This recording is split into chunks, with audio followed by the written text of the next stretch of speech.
Chapter 1.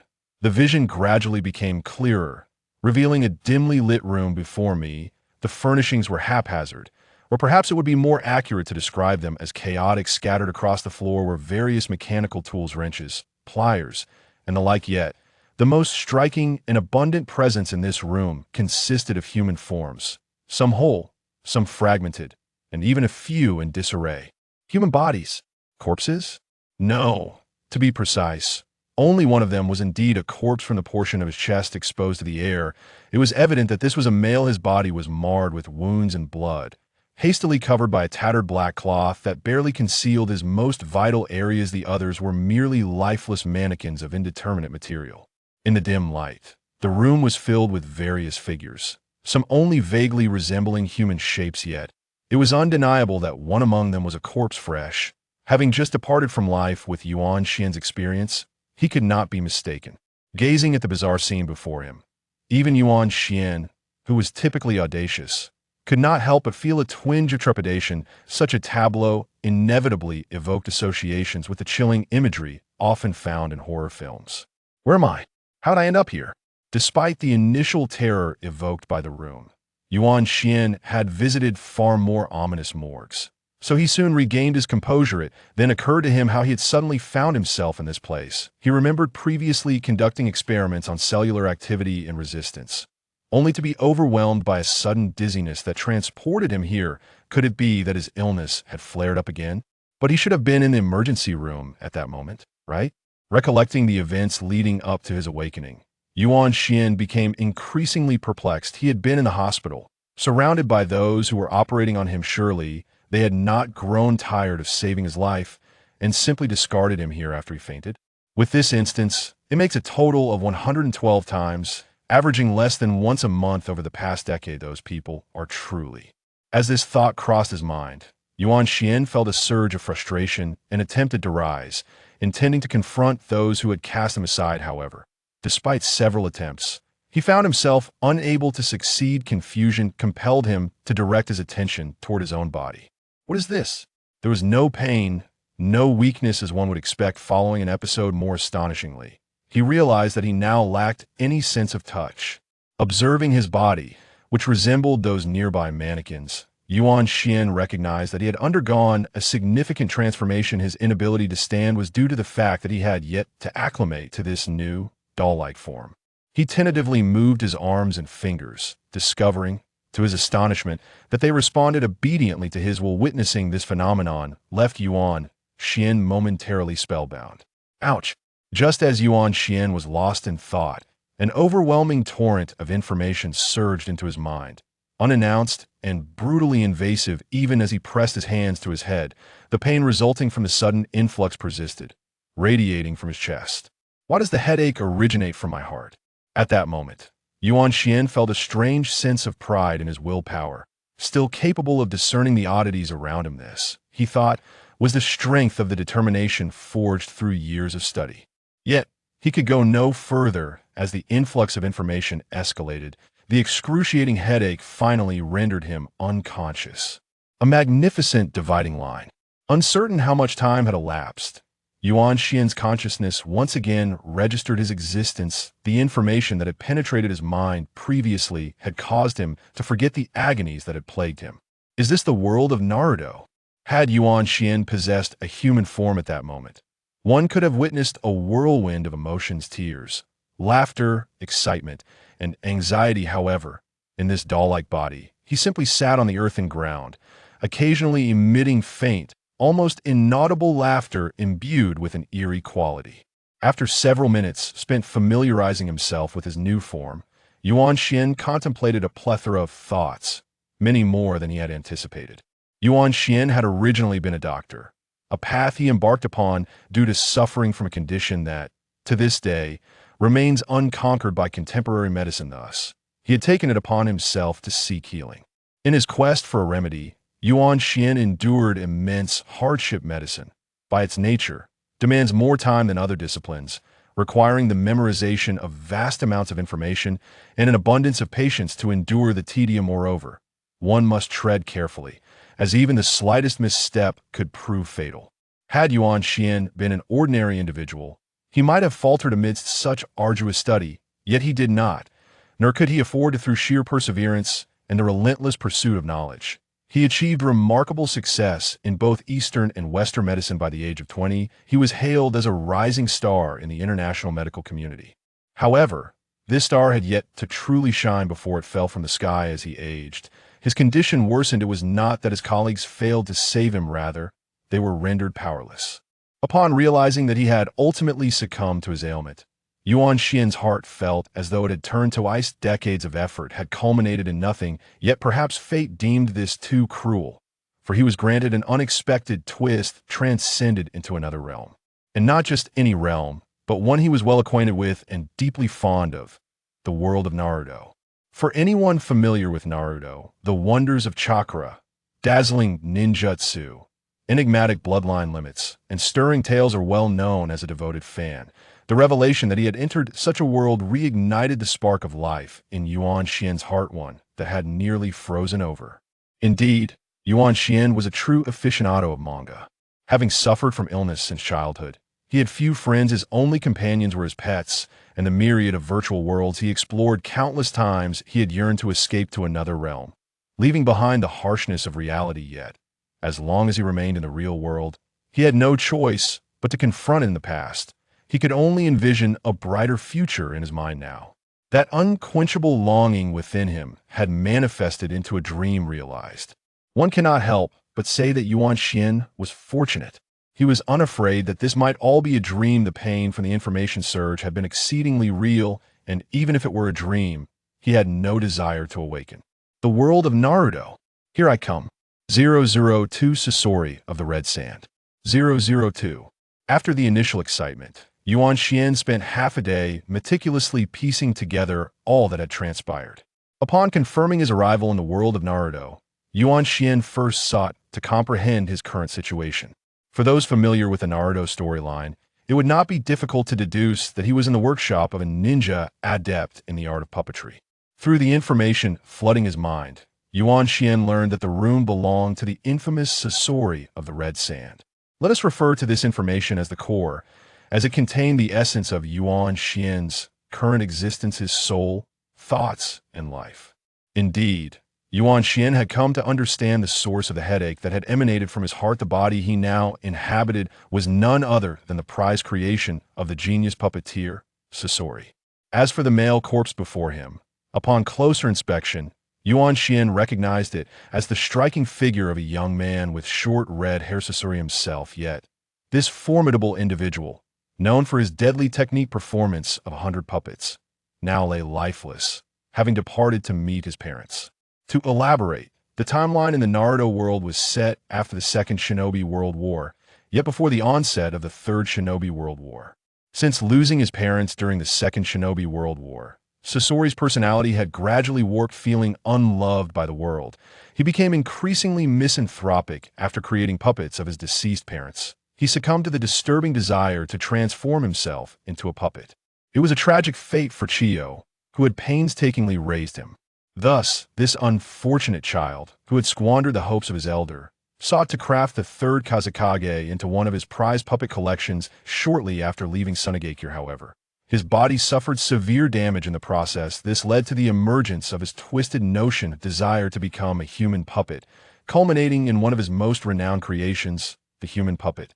Yet it remains unclear whether it was due to his lack of skill or the inferior materials he procured, but ultimately, an error occurred as he transferred his life into this puppet body. At this fortuitous moment, Yuan Xian was also destined to embark on a journey to the afterlife. Thus, due to a myriad of influences such as Einstein's theory of relativity, Newton's first law, Darwin's theory of evolution, the heliocentric model, doctrines of Taoism, theories of Confucianism, incomplete statistics on Zen, and so forth, Yuan Xian ultimately found himself possessing the essence of another. The information that flooded Yuan Xian's mind comprised the entirety of memories belonging to the Scorpion of the Red Sand, including his ninjutsu and a wealth of experiences and qualities characteristic of a ninja. It could be said that at this juncture, Yuan Xian embodied the Scorpion of the Red Sand, yet the Scorpion was not Yuan Xian. While it may sound noble to refer to this as a possession, What Yuan Xian received was far from a normal body, it was a mere puppet. Upon realizing this, Yuan Xian could not help but feel a twinge of irony. As Confucius wisely stated, one should assist others thoroughly, guiding them to their destination. I wonder which celestial being orchestrated this. Having facilitated my reincarnation, they could not have provided a more suitable vessel to offer. Such a lifeless shell, devoid of sensation, is rather audacious. Despite the fact that this puppet, crafted by the scorpion of the red sand, was a marvel of artistry, internally intricate and externally resembling the pure, gentle form of the scorpion, as seen in the animated series, Yuan Xian found himself grappling with an unsettling reality. Although it lacked vitality due to its inanimate nature, a mere application of chakra rendered it indistinguishable from a living being naturally. Endowed with all the capabilities of the scorpion, Yuan Xian could easily manipulate it. With vibrant yet understated short hair, porcelain-like skin, and a physique meticulously proportioned and sculpted, Yuan Xian appeared utterly ordinary after channeling chakra. Not a single flaw marred his form, whether at the core of his being or at the joints, making him seem indistinguishable from any other person. As Yuan Xian gazed into the antiquated mirror that had surfaced from the shadows of the room, he found himself unable to suppress a longing for this exquisite reflection. However, a lifeless body is still a lifeless body. This sensationless vessel resembled a thorny bramble, painfully embedded in Yuan Xian's heart, rendering what should have been a fresh start devoid of the exhilaration associated with new beginnings. In essence, Yuan Xian felt akin to someone who, after traversing the Sahara Desert for 3 days, suddenly encountered a succulent apple, only to discover a worm lurking within upon taking a bite. In his previous life, Yuan Xian's suffering stemmed from physical ailments, which had marred his existence. Now, having been granted the opportunity for rebirth, he yearned for a healthy body. It is conceivable that some, after enduring years of torment from illness, might view such a puppet body as a boon free from the worries of sickness and perpetually youthful indeed. The scorpion had deemed this transformation as one of the reasons for his own creation. Yet, it is only at this moment that one truly comprehends human nature. Having obtained something good, one invariably desires something better. This is not to suggest that Yuan Xian lacked gratitude. Rather, having been influenced by countless online novels, he understood that those who traversed worlds often possessed remarkable lineage or astounding talent. A casual stroll through the streets would attract numerous admirers, all clamoring for his attention. Yet, at the very least, they had a normal body. Moreover, this body was ultimately a fabrication, devoid of genuine security and authenticity. Having never had the chance to save her life, how could he endure such futility once more? It was pitiful that Yuan Xian had died a virgin in his previous life. Furthermore, in this world of Naruto, Yuan Xian was acutely aware that attaining a satisfactory physical form was not an impossible feat. Thus, upon recognizing his current predicament, Yuan Xian resolutely set his inaugural goal in this world: to possess a healthy and gratifying body. With this thought, his mind began to stir with plans for his newfound existence. Yet, at that very moment, a violent tremor erupted from outside the dim, humble abode. Accompanying this tremor was a resounding boom, and fine grains of yellow sand cascaded from the already cracked ceiling. The shaking nearly caused Yuan Xian, who had just begun to acclimate to his new body, to stumble, while the existing fissures in the sandy structure of the room worsened, raising concerns of imminent collapse. An earthquake? No, wait. Could it be that fellow? 0038 Great Scorpion's Tail. 003. Possessing all the memories of the scorpion, Yuan Xian gradually began to integrate the consciousness and qualities inherent to a ninja, initially displaying a fleeting moment of tension in response to the sudden violent tremor. He quickly regained his composure, and a figure emerged in his mind.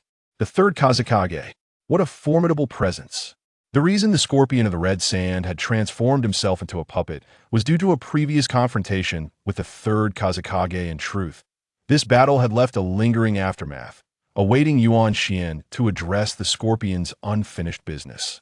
And thus, the third Kazekage was the true architect of this intense tremor.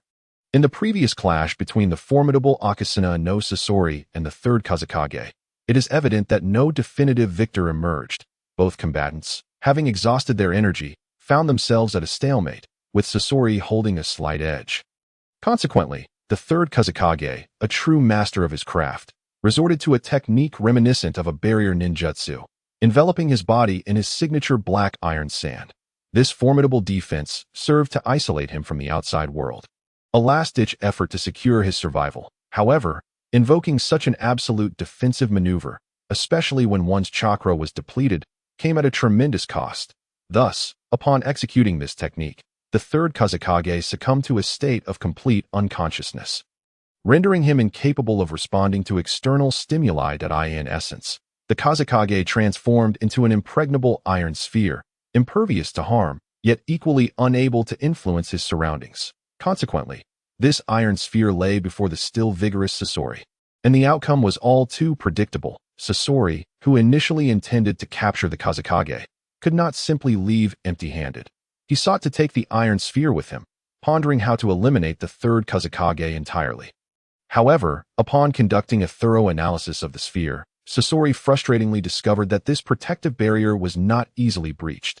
Compounding his woes, the third Kazekage was gradually regaining his strength within the iron sphere. After numerous fruitless attempts to break through, Sasori, still nursing his injuries, ultimately resolved to transform himself into a puppet to prepare for a rematch against the Kazekage. Naturally, he would not allow the Kazekage the luxury of a peaceful recovery. He took various measures to hinder or delay the Kazekage's recuperation. Sasori refused to abandon his ambition of turning the Kazekage into a puppet for his collection, having displayed superiority in their previous encounter. He believed that once he successfully transformed into a puppet, free from the frailties of a human body, he could undoubtedly subdue the Kazekage in his weakened state. Unfortunately, despite his meticulous plans, fate dealt him an unfavorable hand. During his transformation, he vanished, and instead, Yuan Xian found himself in control. Now, the pressing question remained: what to do with the third Kazekage? This predicament weighed heavily on Yuan Xian. The adversary was a figure of immense power. And although he now possessed the abilities of Sasori, he was not the true wielder of this body, nor had he ever operated a puppet before. Confronting the Kazekage head-on instilled little confidence in Yuan Xian. The tremors in the room subsided after that initial jolt, resembling a damp firecracker with no further repercussions. Yet, possessing Sasori's memories, Yuan Xian understood that this was merely a sign of the Kazekage's attempts to break free. Hindered by the traps laid by Sasori, he anticipated that similar tremors would follow, growing increasingly intense. Dismissing his concerns, he resolved to investigate the situation further. With a sense of determination, he began to navigate towards the Kazekage's confinement. Guided by Sasori's memories, the location where Yuan Xian found himself was a clandestine base situated several miles from Sunagakure, hidden beneath the vast desert landscape typical of the Wind Country. Though he was now within this secret base, it was constructed several meters below the surface, devoid of the usual desert environment. In the dimly lit corridor, Yuan Xian, clad only in a rough black cloth borrowed from an unknown puppet, found himself questioning Sasori's apparent lack of resources. As the infamous Akasuna no Sasori seemed to have no suitable attire, as he passed through room after room filled with various puppets and ninja paraphernalia, he was disheartened to discover a lack of clothing. Despite knowing that this base was devoid of any others, Yuan Xian had no desire to run around in the nude, especially given the exquisite nature of Sasori's crafted body. In truth, Sasori had not been without clothing. His attire had simply met its demise during the battle with the Kazekage, and he had yet to procure a replacement. While Yuan Xian was aware of this, he could not help but voice his grievances. Thus, in a beggar's guise, he continued his exploration of the secret base, familiarizing himself with the surroundings and confirming their safety before arriving at the chamber containing the Kazekage. These actions were not typical of Yuan Xian's character. Rather, they were a reflection of Sasori's cautious nature as a ninja. Yuan Xian understood that this was a world of ninjas, a realm rife with peril, and such precautions were hardly unwarranted. Upon entering the room, he was confronted by a sight that epitomized the pinnacle of ninja prowess, or perhaps more aptly, the pinnacle of confinement. In a spacious chamber of approximately 100 square meters, a black sphere, about 1 meter in diameter, occupied the center, unmistakably the focal point of the room. The sight of this black iron sphere struck a chord of familiarity within Yuan Xian, reminiscent of the Chunin exams in Kanahagakure, where Gaara had similarly encased himself within a protective sphere. At present, the black iron sand sphere, shielding the third Kazekage, was ensnared by an array of talismans that adorned the room. Waves of powerful chakra emanated from it, creating visible ripples in the air. Within this chamber, aside from the central black sphere, the numerous talismans of varying sizes encircling it were conspicuous. These talismans could be categorized into three distinct components: intricate sigils inscribed on walls and floors, white silk threads entwined around the black sphere, adorned with numerous inscriptions and interlinked with the room's talismanic system, and ordinary ceiling talismans resembling playing cards that plastered the walls and the sphere itself. These were the carefully devised means by which Sasori sought to restrain the third Kazekage. The wall inscriptions served to siphon the Kazekage's chakra, creating the ripples Yuan Xian had observed upon entering the room. The white silk threads were designed to prevent any resistance from the Kazekage, while simultaneously compelling him to expend greater chakra to maintain the integrity of the sphere.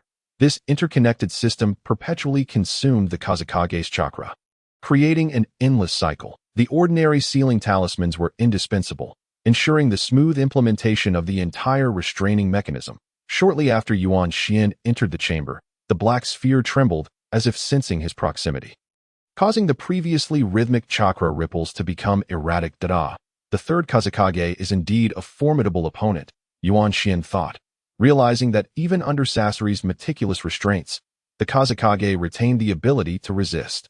Observing the sphere's agitation, Yuan Xian felt a tightening in his chest, a sense of unease washing over him. If one were to scrutinize the room, they would notice numerous fine cracks appearing on the walls, and the white silk threads had begun to fray under the strain. In truth, due to Sasori's effective restraining measures, the Kazekage had been unable to fully recover since the moment the trap was activated. As his chakra was continuously siphoned away, while escaping in pristine condition proved challenging, it was equally difficult to prevent his eventual liberation. After enduring Sasori's self-healing, the study of the Kazekage's confinement, and the transformation into a puppet, the Kazekage was gradually awakening within the black sphere. However, the constraints imposed by Sasori not only hindered his complete recovery, but also instilled a reluctance to break free from the black sphere. The earlier violent tremor had been a test, a means for the Kazekage to gauge the situation outside and assess the reactions of Sasori, with the benefit of Sasori's memories and his own analytical prowess. Yuan Xian swiftly grasped the intricacies of the situation. Yuan Xian gazed upon the room, which trembled slightly under the provocation of the erratic fluctuations of chakra. His mind raced with tumultuous thoughts. He was faced with two choices. The first was to flee, to distance himself from danger. However, doing so would mean that once the legendary third Kazekage emerged, he would not only be unable to return to Sunagakure, but could potentially find himself a target of a worldwide manhunt by the village's ninja. The second option was to confront the third Kazekage directly, striving to adhere to the storyline he was familiar with and attempt to eliminate the Kazekage, thereby crafting the most formidable puppet for himself. Having contemplated these choices, Yuan Xian furrowed his brow, swiftly dismissing the first option. He had many affairs to attend to, including the imperative of regaining a healthy and intact body. He had no desire to live a life perpetually pursued by the ninjas of Sunagakure. Thus, he was left with no alternative but to choose the second option, a direct confrontation with the third Kazekage, who, during his prime, was only marginally inferior to the legendary Scorpion in light of the current circumstances. Yuan Xian possessed all of Scorpion's abilities from his lifetime, and his physical form was significantly more robust than that of an ordinary human. The third Kazekage, upon his emergence, would be considerably weakened. Regardless of whether he bore any visible injuries, defeating him should not pose a significant challenge. Yet, Yuan Xian was acutely aware that he was merely the soul from a mundane world, and when it came to actual combat, he harbored doubts about his ability to perform at even half of his potential. Doctor Yuan Xian was inherently cautious, fully cognizant of the vast chasm that lay between theoretical examinations and real-life surgical operations, which contributed to his seemingly unconfident demeanor. Just as Yuan Xian weighed his options, the black iron sphere intensified its tumultuous movements. It trembled violently, bouncing awkwardly in midair before crashing down heavily onto the ground. causing the entire underground base to shudder once more. The floor was now marred by several conspicuous cracks, resembling a spider's web that radiated outward from the sphere, sending up clouds of thick dust. Coughing and instinctively covering his mouth and nose, Yuan Xian was reminded of his current state as a puppet, and he shook his head in frustration, just as he anticipated a momentary lull following the third Kazakage's emergence. He heard the unmistakable sound of fabric tearing. Before he could fully comprehend the situation, a shadow surged forth from the swirling dust, hurtling towards him. He has emerged. The sight of the shadow caused Yuan Xian's heart to plummet. Without a moment's hesitation, he instinctively guarded his chest with both hands, feeling a surge of energy radiate from his core, awakening the realization that he now possessed all of Scorpion's abilities as a ninja. However, the shadow was already upon him, and it was too late to execute any jutsu. In a split second, Yuan Xian concentrated all his chakra into his hands, bracing for the impending collision. With a thunderous crash, a cloud of yellow dust erupted, obscuring the space. As the remnants of the dust settled, when clarity returned, he beheld his puppet's form embedded in the wall, the fissures behind it resembling a spider's web. With fragments of earth and stone cascading down, struggling to move, Yuan Xian could hear the sounds of his body creaking, akin to the clattering of wooden blocks. That it felt as though he had exhausted every ounce of strength to extricate himself from the wall, and he tumbled clumsily to the ground. Yet, he had no time to dwell on his predicament. His anxious gaze was fixed upon the center of the room. 005. Battle against the third Kazakage. Fifth update. 005. Upon witnessing the still black iron sphere that was the third Kazakage, Yuan Xian involuntarily exhaled a long breath. However, this knowledge did little to alleviate his concerns. Rather, as he observed the now quiet sphere, his mood darkened further. The black sphere, once adorned with 8 strands of white silk, had now shed 2 of those strands. Aside from this, everything else appeared unchanged. Yet, Yuan Xian understood that the third Kazakage would soon emerge. The shadow he had seen earlier was the third Kazakage, who had utilized his unique black iron sand to form a massive blade of black iron sand, launching a probing attack against him. Ordinarily, such self-imposed seals would prevent the user from executing any offensive maneuvers from within. Breaking the seal would be automatic. However, the situation was different now. Thanks to Scorpion's various restraining techniques, the Kazakage could awaken while still employing these tactics. Although Yuan Xian had not sustained any real injuries from the previous assault, it had revealed to the Kazakage that Scorpion, who guarded him, was not in a normal state. This realization signaled to Yuan Xian that his opportunity lay directly before him. Observing the now eerily tranquil black sphere, he recognized that the Kazakage was making final adjustments, preparing to shatter the seals that constrained him within this room. Feeling a pang of regret, Yuan Xian took several deep breaths. Choosing not to attempt repairing the seals binding the third Kazakage, instead, he settled into a meditative posture, methodically reviewing the knowledge and abilities imparted to him by Scorpion. He fought to suppress his growing anxiety, focusing on familiarizing himself with all of Scorpion's capabilities in his mind. Yuan Xian disregarded the seals restraining the third Kazakage, understanding that any efforts to undo them would only provoke a stronger resistance from the Kazakage, potentially prompting an earlier emergence. His priority was mastering Scorpion's abilities, seeking to devise strategies for confronting the Kazakage in the impending battle, while simultaneously acclimating himself to these newfound powers to maximize his performance. As time trickled by, the underground base felt as though it had come to a standstill, devoid of any sound.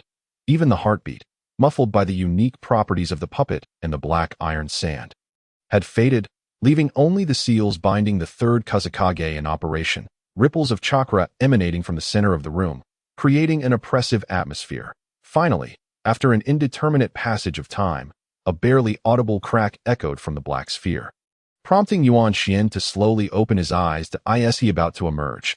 Although nothing could be discerned from the puppet's eyes, Yuan Xian's self-reflection revealed a newfound confidence compared to before. Seizing the opportunity, Yuan Xian busied himself within the underground base. The third Kazakage would not squander the chakra attached to the black iron sand as he emerged. Already hindered by Scorpion's restraints, he would be foolish not to absorb that chakra back into his own body to bolster his power. However, this absorption would inevitably lead to cracks appearing on the surface of the black sphere, akin to parched earth slowly fracturing. losing its defensive capabilities. This process typically would not consume much time. But the restraints imposed by the seals transformed it into a protracted struggle, providing Yuan Xian with ample time to prepare. After a brief interval, Yuan Xian stood once more before the black sphere, now donned in a slightly oversized black cloak that obscured his figure, leaving only his mouth visible as he silently observed. The cracking intensified, and Yuan Xian lowered his stance, bracing himself. Soon, a louder crack resonated, and the black iron sphere, which had shielded the third Kazekage, finally split apart. That a powerful surge of chakra erupted from within. Come forth. The inaugural battle in this world of ninjas would be against a formidable opponent of the Kage level. In a sense, this placed him ahead of many fellow travelers. With a chuckle of self-encouragement, Yuan Xian extended his right hand, summoning a simple puppet that sped toward the shattered black sphere at the room's center. Such trivialities need not consume any more of my time. Just as Yuan Xian initiated the movement of the ordinary puppet, a raspy male voice echoed from the depths, laden with fury, as if ready to erupt. Upon hearing this voice and sensing the predatory gaze fixed upon him, Yuan Xian's initial exuberance waned into trepidation. Nevertheless, he did not allow his resolve to falter as he controlled the puppet.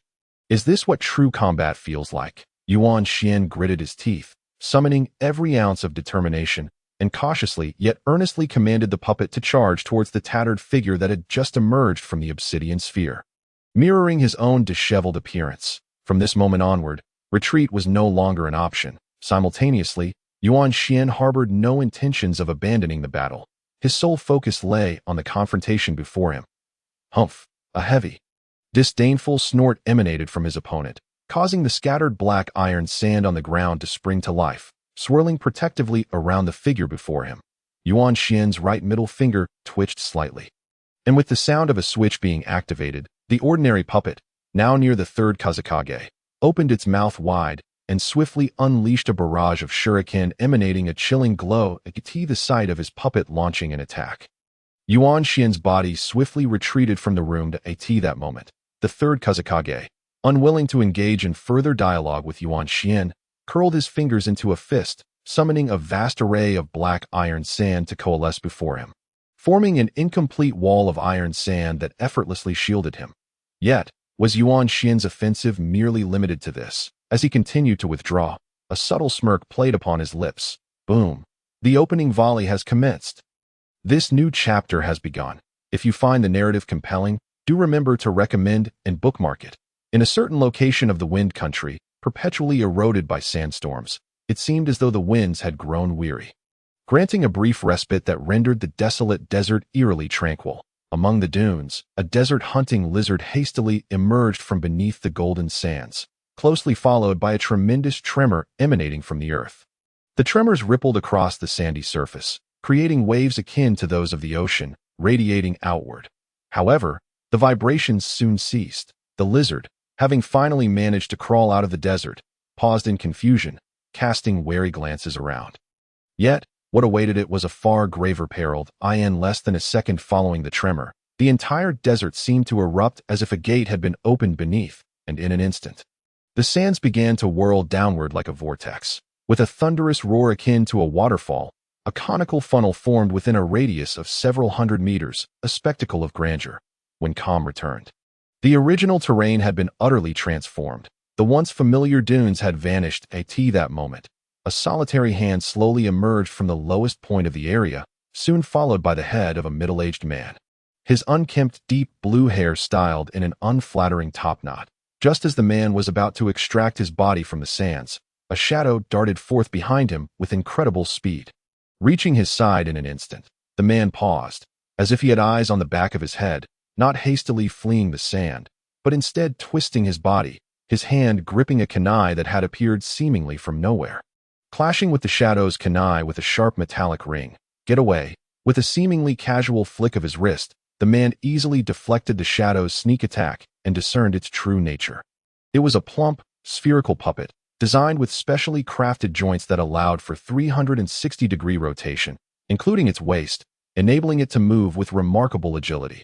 Although its appearance was less than appealing, it proved to be a highly practical, high-sensitivity, high-defense puppet, ideally suited for ambush. Upon seeing this puppet, the man suddenly tensed, withdrawing his other hand from the sand. Where his body met the sand, the originally yellow grains quickly darkened, as if a drop of ink had fallen into clear water. Rapidly spreading, simultaneously, the circular puppet, having been thwarted, erupted with a series of childlike giggles, before exploding into a myriad of purple shuriken, hurtling towards the man. Clang, clang, clang. In mere moments, the intact spherical puppet had become a mere shadow of its former self, while the man, with an unknown maneuver, had conjured a small yet effective black wall, upon which the vibrant purple shuriken lodged without penetrating. The man beheld the vivid purple tips successfully blocking the onslaught. His expression darkened. Before he could react further, plumes of purple smoke erupted from the shuriken, swiftly enveloping the area. Swish, swish, swish. Just as the purple mist began to dissipate, a new wave of puppets emerged from beneath the sands, each uniquely crafted in varying shapes and sizes, encircling the mist. Scorpion. Why? Suddenly, the man with the unkempt deep blue topknot found himself outside the throng of puppets. His voice rang out, prompting the puppets to turn in unison. At that moment, he appeared in a tattered beggar's garb, his face paler than before, and as he coughed violently, traces of black blood trickled from his lips, his golden eyes ablaze with fury and confusion. Indeed, he was the third Kazekage. From the moment the third Kazekage emerged from the obsidian sphere, he had been ensnared in Yuan Xian's scheme. Initially, Yuan Xian had meticulously placed numerous explosive seals throughout the underground secret base, particularly focusing on the chamber that contained the third Kazekage. However, to time the detonation perfectly, he awaited the moment the black sphere rendered itself ineffective, all while the third Kazekage remained oblivious. Thus, Yuan Xian seized the opportunity to ambush him. Diverting his attention, the outcome proved favorable, as the third Kazekage sustained injuries while laboriously extricating himself from the buried base, and the exertion of using iron sand to shield against the explosion depleted a significant amount of chakra, diminishing his strength by nearly 2 tiers. Furthermore, he was subsequently ambushed by the spherical puppet, succumbing to the scorpion's unique poison, the scorpion venom. Now, even if Yuan Xian had initially underestimated the third Kazekage's recovery, he had not anticipated that upon his emergence, the Kazekage could wield approximately 6 tiers of strength. Presently, however, he could muster no more than 3, yet Yuan Xian had no intention of confronting the third Kazekage directly at this juncture. Instead, he remained concealed beneath the sands, utilizing his puppets to gradually wear down the Kazekage's power. After all, he was now a man controlling puppets, free from the burdens of breath. What Yuan Xian employed was one of Scorpion's most renowned jutsu, the Red Secret Technique of the 100 Puppets. Although this technique was also resource-intensive, Yuan Xian was in optimal condition, and deploying it would expedite the depletion of the third Kazekage's strength. While he himself was eager to witness the grandeur of the technique of the 100 Puppets, thus, he disregarded the Kazekage's resentful inquiries and commanded nearly 100 puppets to advance once more. He now felt assured that as long as he avoided direct confrontation with the Kazekage, he could maintain a steady advantage with long-range attacks, alleviating some of the pressure he faced, having already forged such enmity with the third Kazekage. Yuan Xian resolved to continue pressing forward, ultimately aiming to capture the Kazekage's body and transform it into his strongest puppet, a trump card for future endeavors. On the other hand, the third Kazekage, realizing the scorpion had yet to respond and unable to discern his true location amidst the throng of puppets, felt his anger rising as the puppets closed in once more. The situation was dire. Was escape his only option? Ninja are unlike samurai. In times of peril, they adeptly maintain their composure, fully aware of how to respond, and take the most appropriate actions. The dark tide of puppets encircled him. The third Kazekage swiftly recognized the optimal course of action. Retreat. Present, he could only muster approximately 3 tiers of his full strength, and with the lingering effects of the previous explosion and the scorpion's venom coursing through him, he was at a distinct disadvantage. Faced the scorpion's red secret technique. The art of the 100 people alone is not a decision made lightly. Although he lacks the offensive prowess of such scattered foes, they can nonetheless entrap him, incessantly draining his dwindling chakra, potentially rendering him unable to escape. The Kazekage of Sunagakure. He cannot afford to perish here. With this thought, the third Kazekage's body reacted instantaneously. He leaped into the air, and beneath him, a vast expanse of black iron sand swiftly coalesced, forming a colossal black bird in the blink of an eye. Seeing this giant bird through his controlled puppets, Yuan Xian, who was concealed beneath the sands, quickly grasped the third Kazakage's intentions. It resembled Daidar's clay bird, indicating that given the third Kazakage's current physical condition, he intended to flee. However, possessing such a significant advantage, Yuan Xian, who had already established enmity with the third Kazakage, was unwilling to let him escape. In an instant, nearly 100 puppet figures surged forward, accelerating under the puppet art, allowing them to fly short distances. They arrived just in time, as the enormous iron sand bird was fully formed beneath the third Kazakage. "Let us go." Upon seeing the puppets closing in, the third Kazakage urged the iron sand bird into action, which began to flap its wings. Escape would not be so simple. Simultaneously, Yuan Xian, hidden beneath the sands, launched his assault. The numerous puppets that had approached the third Kazakage swiftly revealed their various projectile launching mechanisms, executing no extraneous movements before unleashing a torrent of ninja tools into the sky. Shurikens, kunai, and even detonating tags filled the air, transforming the area into a scene reminiscent of a volcanic eruption. Fraught with peril and breathtakingly violent, time seemed to stretch. Within that maelstrom, moments felt like an eternity, yet from a distance, it appeared as fleeting as a flickering flame. It last, after the near 100 puppets had unleashed their barrage. The once tumultuous desert floor fell silent, but a gentle breeze swept through, clearing the remnants of the battle to reveal a figure, riddled with ninja tools, lying amidst the sand. Though the third Kazakage's iron sand was formidable, both offensively and defensively, it could not withstand the sheer force of countless ninja tools colliding head-on. Exhausted, he felt the weight of injuries throughout his body. After swiftly adjusting his mindset, Yuan Xian now harbored an intensified wariness towards the third Kazakage. He contemplated that if he wished to enjoy a comfortable life in the future, this formidable opponent must be dealt with. The indignation surged within him as he recalled having been outmaneuvered earlier, and his words emerged laced with sharpness. "Humph, Sandame, do you think my body is so easily claimed?" Upon hearing Yuan Xian's retort, the third Kazakage realized he had exhausted all conditions that might impress him. Even the title of Kazakage held no sway anymore, and he struggled to conceive of anything that might sway Yuan Xian's resolve. His once feeble demeanor straightened abruptly, and his tone became considerably more assertive. Yuan Xian, taken aback by the third Kazakage's resolute words, found himself at a loss for words. He hadn't anticipated such unyielding determination from his adversary. "Very well then, let us see how this unfolds." He refrained from further banter, having learned from his earlier overconfidence that had allowed the third Kazakage to seize an opportunity. He retreated once more. Close combat was not the Scorpion's forte, especially not without his direct control over the body.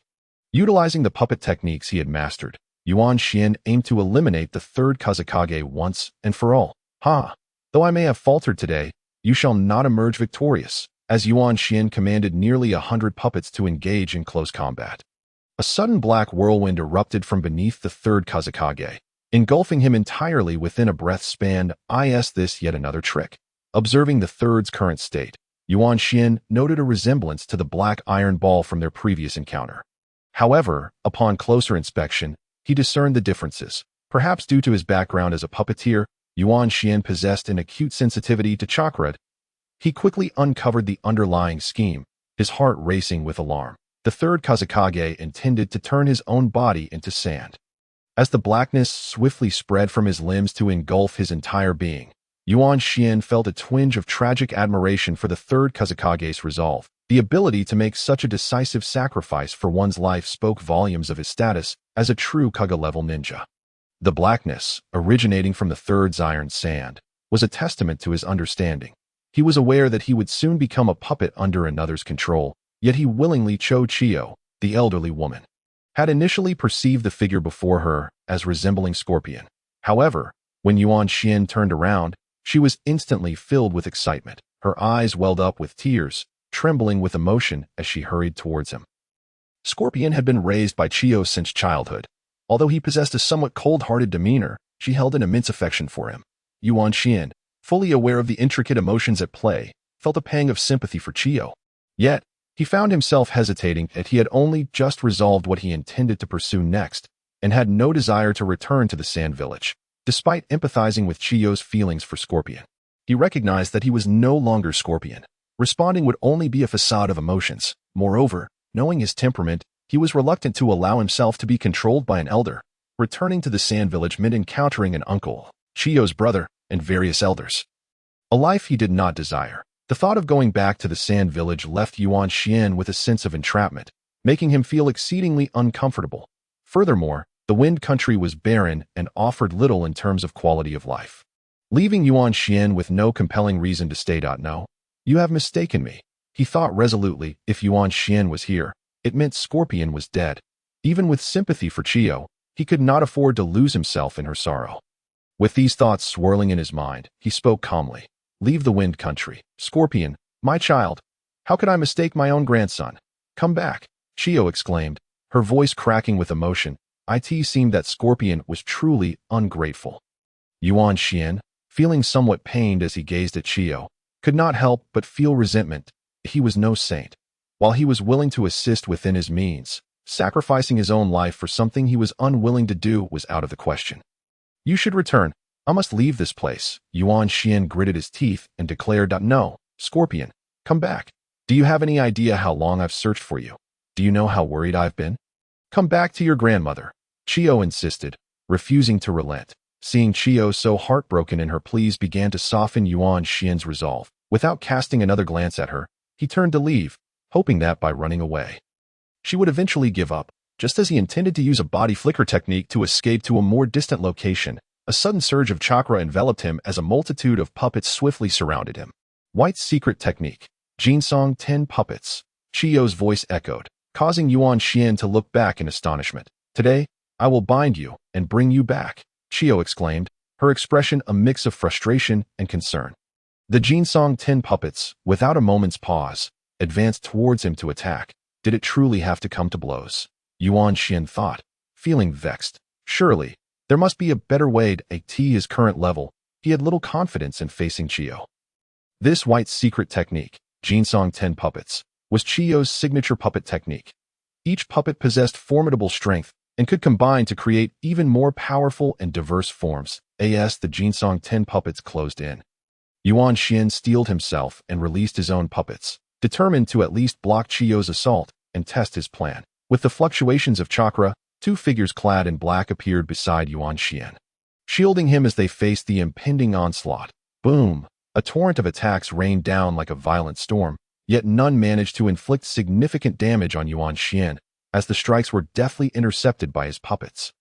However, the force of the impacts began to disrupt the chakra he had left after his earlier battle with the third Kazekage, causing an unsettling turmoil within him. The relentless pressure from the two puppets intensified, making Yuan Xian acutely aware of the formidable might of Chiyo. Was this truly Chiyo's strength? Yuan Xian pondered as he felt the ferocity of the onslaught. The assault seemed unending, and the swirling sandstorm grew ever more fierce. Yuan Xian sensed his chakra becoming increasingly unstable. Given his lack of proficiency in chakra control, he feared that if this continued, he might falter and suffer injury at around 50 years of age. Chiyo was not particularly old for a ninja. After all, the legendary Sannin were of similar age at the story's outset. Thus, Chiyo's current power was likely enough to make even a Scorpion in his prime wary. Realizing he too needed to retaliate, Yuan Xian understood that he could not let others discover that he was merely a human puppet. Fire style, he shouted, activating the abilities of his puppets and launching a decisive counterattack. In an instant, massive orbs of crimson flames erupted from the hands of his two puppets, far more effective than the previous ordinary attacks of the Jinsong 10 puppets. Chiyo was forced to retreat, though she maintained her distance, encircling him. Wait. These two are upon halting the flames and recognizing the two puppets protecting him. Yuan Xian momentarily lost his focus, his voice trembling as he struggled to articulate his thoughts. Yuan Xian gasped for breath. The relentless defense and simultaneous deployment of four fire techniques had considerably drained his chakra. Once he regained his composure and noticed Chiyo's reaction, he felt a sense of relief. Grandmother, I simply wish to leave the village. I am weary of this place and long to see the world beyond. Knowing he had achieved the desired effect, Yuan Xian spoke in a tone reminiscent of Scorpion-S, conveying a sense of disillusionment and indifference towards everything except matters concerning puppetry. To prevent Chio from detecting any inconsistencies, he adopted this demeanor. Upon observing the two puppets Yuan Xian had summoned and hearing his words, Chio finally relinquished her hold on the Jinsong 10 puppets, letting out a deep sigh. You still cannot let go of your parents, can you? Indeed, the two puppets Yuan Xian had summoned were crafted by Scorpion to resemble his parents. They possessed a level of strength suitable for smaller-scale battles. However, Yuan Xian did not intend to use them for combat. Rather, he aimed to soften Chio's resolve, by presenting the puppets of his parents and acknowledging his identity. He sought to dishearten Chio. Of course, Yuan Xian's words were a ruse. He could not bear the thought of engaging in conflict with Chio, given her deep affection for her grandson. Currently, he was uncertain if he could even contend with her. Using a gentler approach, he sought to placate her, hoping she would willingly allow him to depart, while believing that her bond with Scorpion remained intact. This strategy appeared to be a win-win solution. I do not wish to discuss this. I must leave, Yuan Xian stated, although internally he scoffed. Aren't you also unable to let go of Scorpion's parents? Nevertheless, he refrained from saying more, knowing that excessive words could lead to misfortune. Are you really going? Chio seemed to cling to a final glimmer of hope. If I weren't so old, I would wish to leave with you. Where will you go? When will you return? Not receiving a response from Yuan Xian was in line with Scorpion's nature. Chio sighed once more, a hint of melancholy in her voice that I do not know. Was he uncertain about where he was going, or whether he would ever return to the Sand Village, at the very least? Promise to report your safety each year. Tears finally escaped from Chio's eyes. Very well, in the harsh desert, the howling wind swept away the fading footprints, leaving behind only a frail figure standing still. Gazing deeply into the distance, have you found the third Kazekage? In the swirling sands, an elderly man cloaked in black appeared beside Chio, followed by several individuals wearing various animal masks. No, Chio replied, her voice slightly hoarse. What troubles you? The elder, noticing her tone, regarded her with a puzzled expression. Scorpion, I met that child, Chio said, attempting to steady her emotions, though her voice remained raspy. Scorpion, does that mean he is with the third? He has left, stating he wishes to depart from here. Upon hearing Chio's words, a glimmer of insight flickered in the elder's eyes, as if he had uncovered something significant. However, upon casting another glance at Granny Chio, that brilliance flickered and vanished once more. The old man, following Granny Chio's gaze, looked out into the distance. Then, without turning back, as if speaking to himself or perhaps addressing those behind him, he murmured, the third generation is no longer in this area.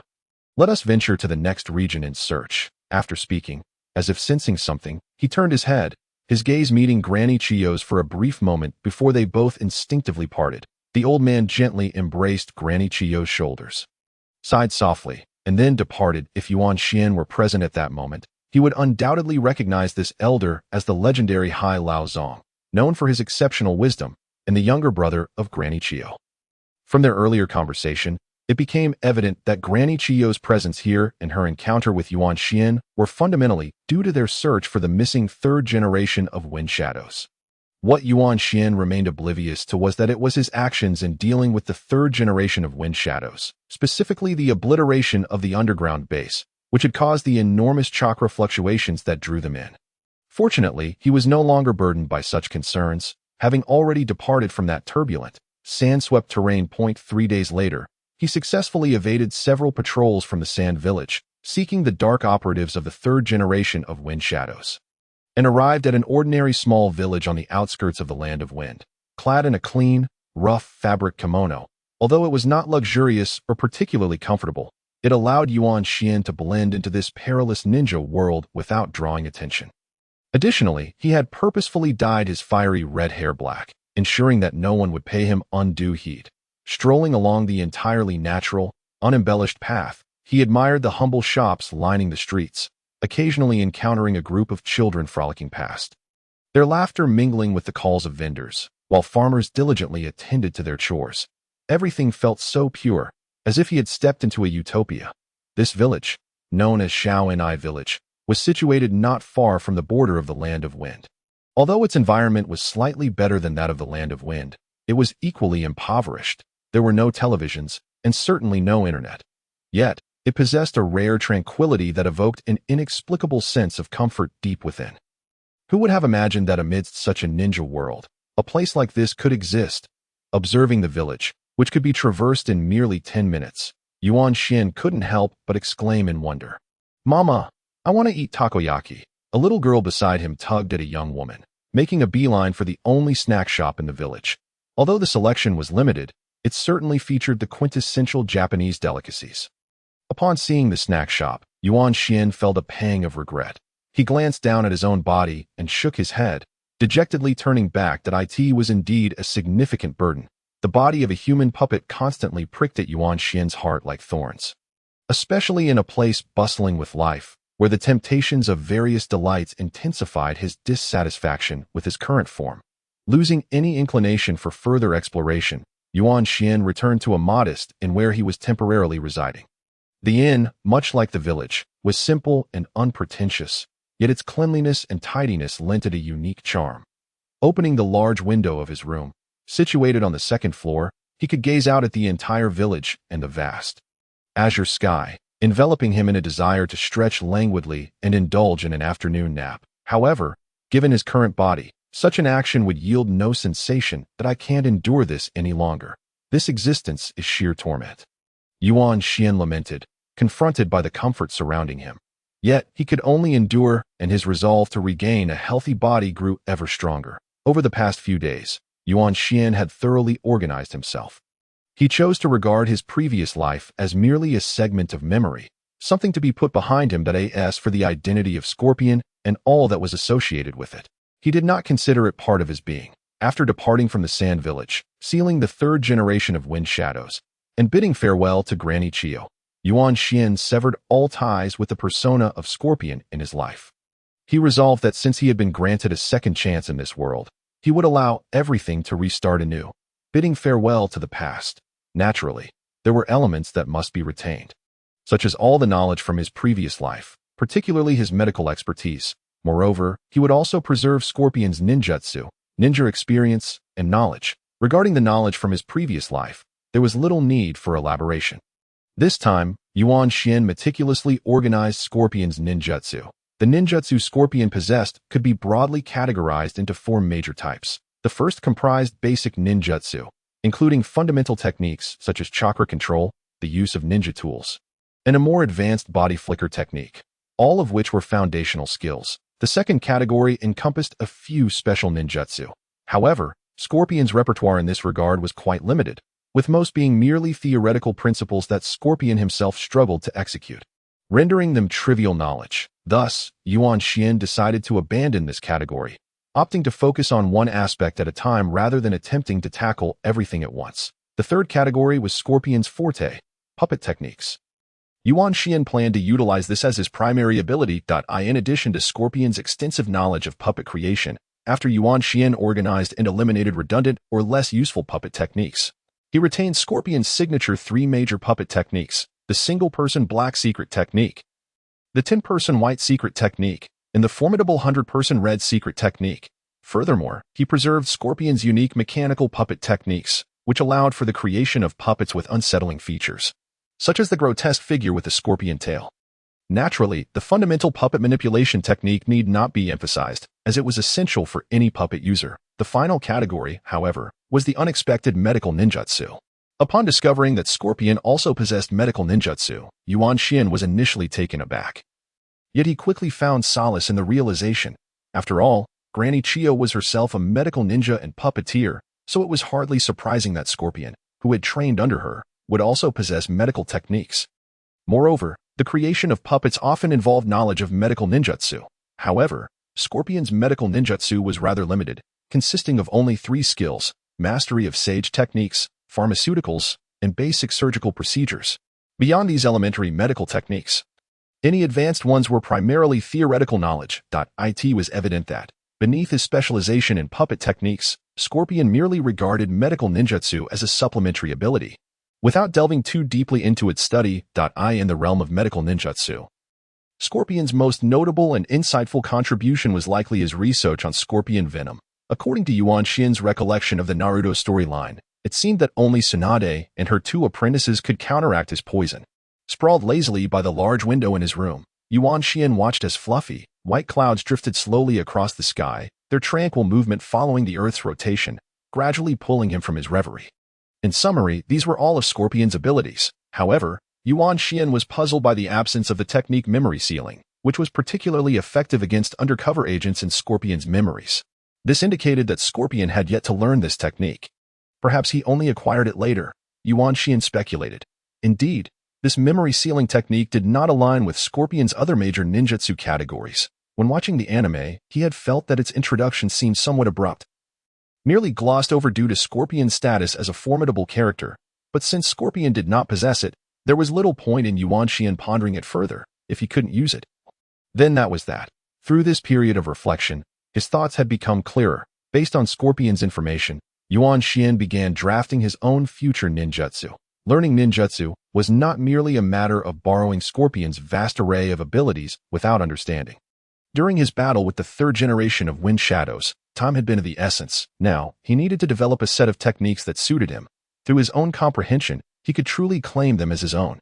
Merely possessing Scorpion's knowledge in his mind would not suffice. The foundational ninjutsu required no further elaboration. These were essential skills to master. These included proficient chakra control, mastering the 3 basic body techniques, the adept use of various ninja tools such as kunai, shuriken, and explosive tags, and ultimately the body flicker technique. Following that, there was the previously decided upon puppet techniques, which were Scorpion's greatest strength. Neglecting to learn them would be a disservice to his legacy. Subsequently, he would integrate the foundational ninjutsu with various puppet techniques for flexible application and coordination. As for medical ninjutsu, this was also a necessity, and he intended to delve deeply into it in order to attain a healthy physique in the future. It is imperative to study medical ninjutsu. Moreover, this medical ninjutsu proves to be exceptionally beneficial in combat situations, and it is only natural for Yuan Xian, who is himself a practitioner of medicine, to pursue this path. However, when it comes to the arrangement of his studies in medical ninjutsu, Yuan Xian is in no rush to commence. Mastery of medicine cannot be achieved swiftly, especially considering that Scorpion possesses limited knowledge on the subject. This endeavor demands considerable effort and prolonged contemplation. Furthermore, although Scorpion possesses a wealth of knowledge regarding medical ninjutsu, it remains incomplete. Yuan Xian realizes that he requires additional relevant materials in various conditions for experimentation. Thus, his immediate priority is to become a qualified puppet ninja, earning the right to navigate freely within this world of ninjas. The following day, Yuan Xian reluctantly settled his bill and departed from the tranquil and harmonious little mud village. The funds he carried were provided by Scorpion, albeit not in abundance. For someone of his stature, such monetary matters should not weigh heavily on him. During the organization of the underground base, Yuan Xian had taken everything without reservation. Now, as a puppet master, he had little need for sustenance, and Scorpion had left him with ample ninja tools. Consequently, Yuan Xian only prepared a few additional garments before venturing into the depths of the mountains. He spent an entire day traversing the rugged terrain, a feat that ninjas, utilizing chakra, could accomplish at remarkable speed. Thus, Yuan Xian covered a significant distance before finally discovering a suitable location for training. It was a modest waterfall, standing at nearly 20 meters high, with a swift current that provided an ideal environment for Yuan Xian to hone his precise control over chakra.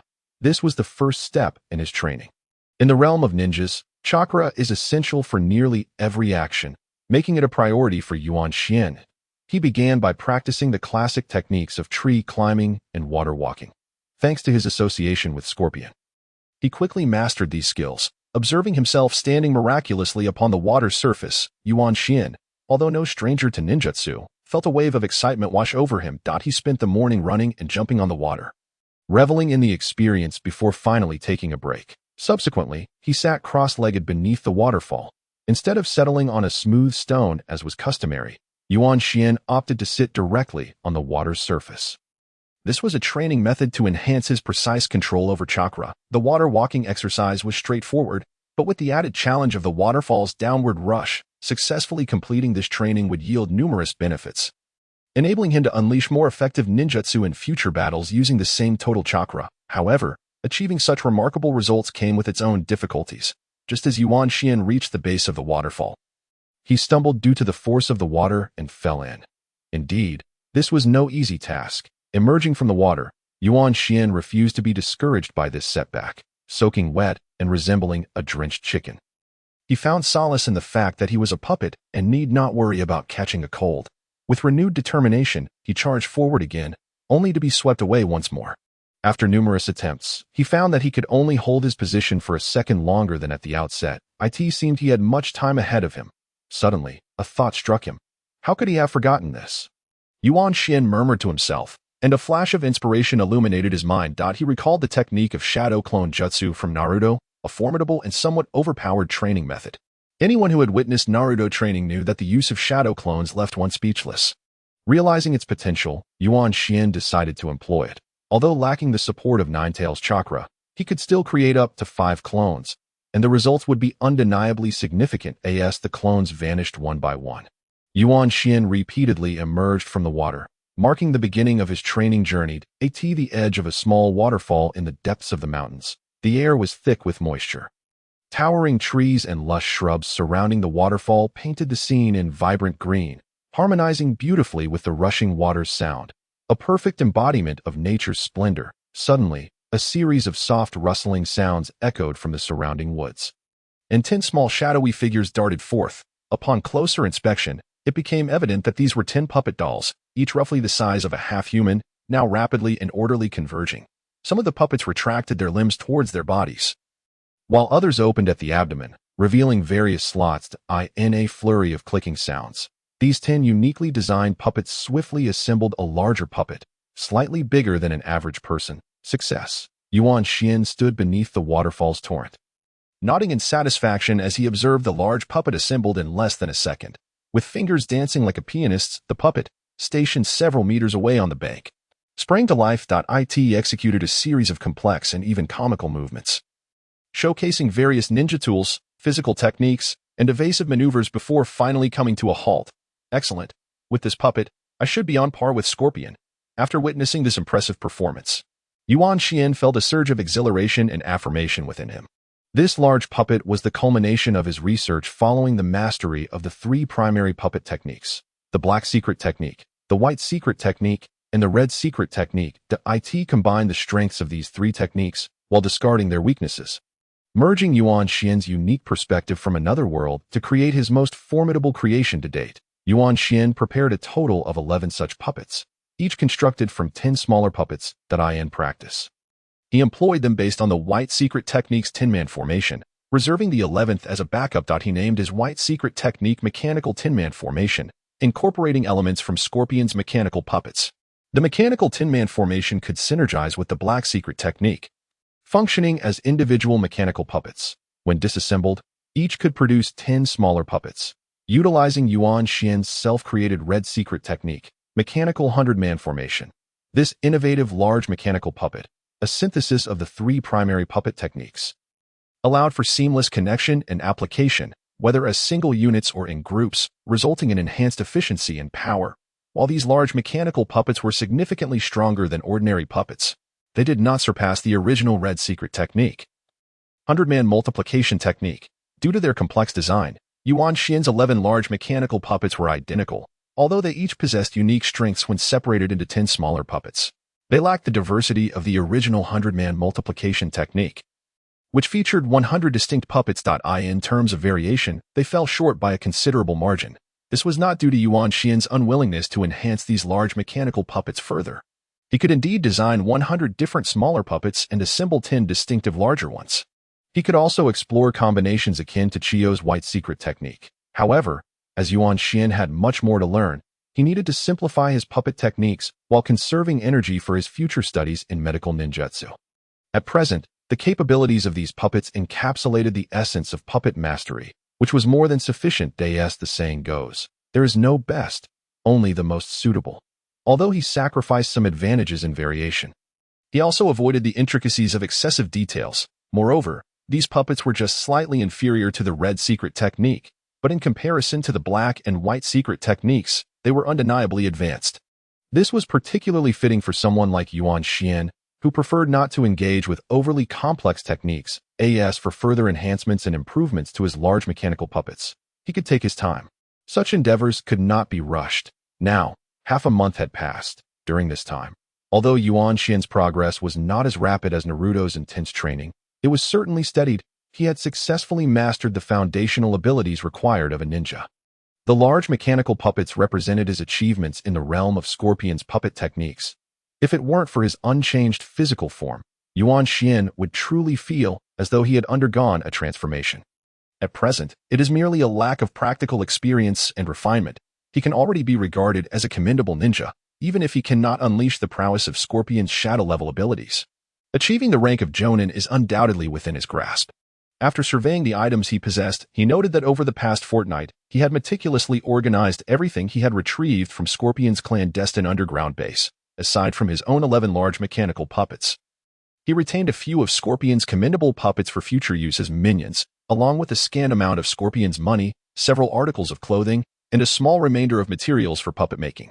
Once Yuan Xian had thoroughly scanned his surroundings and ensured that nothing was left behind, he prepared to depart. As for the medical ninjutsu, he had yet to formally begin studying. Yuan Xian had no intention of lingering here to delve into it. The primary objective of this training was to genuinely acquire sufficient strength for self-preservation, and medical ninjutsu did not necessitate a specific location for study. One could learn it anywhere in the absence of suitable hospitals or laboratories. It was time to commence my endeavors. On the bustling streets, Yuan Xian ambled leisurely.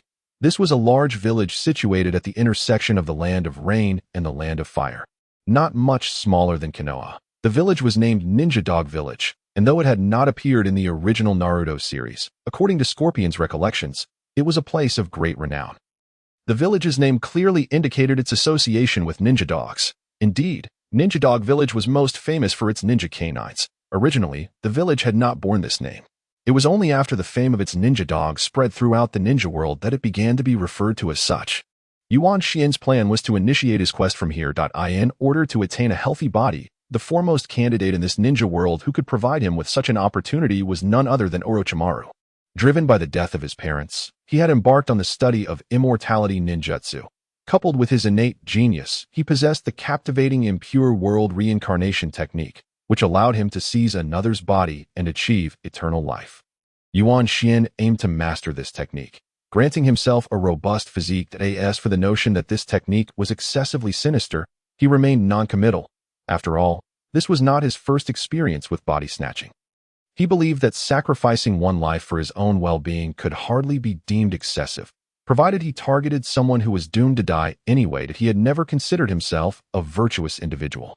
Yet neither was he particularly malevolent. In this ninja world, where slaughter could erupt at any moment, he felt no burden on his conscience. The To successfully utilized the impure world reincarnation and secure a healthy body. At least 3 things needed to be prepared.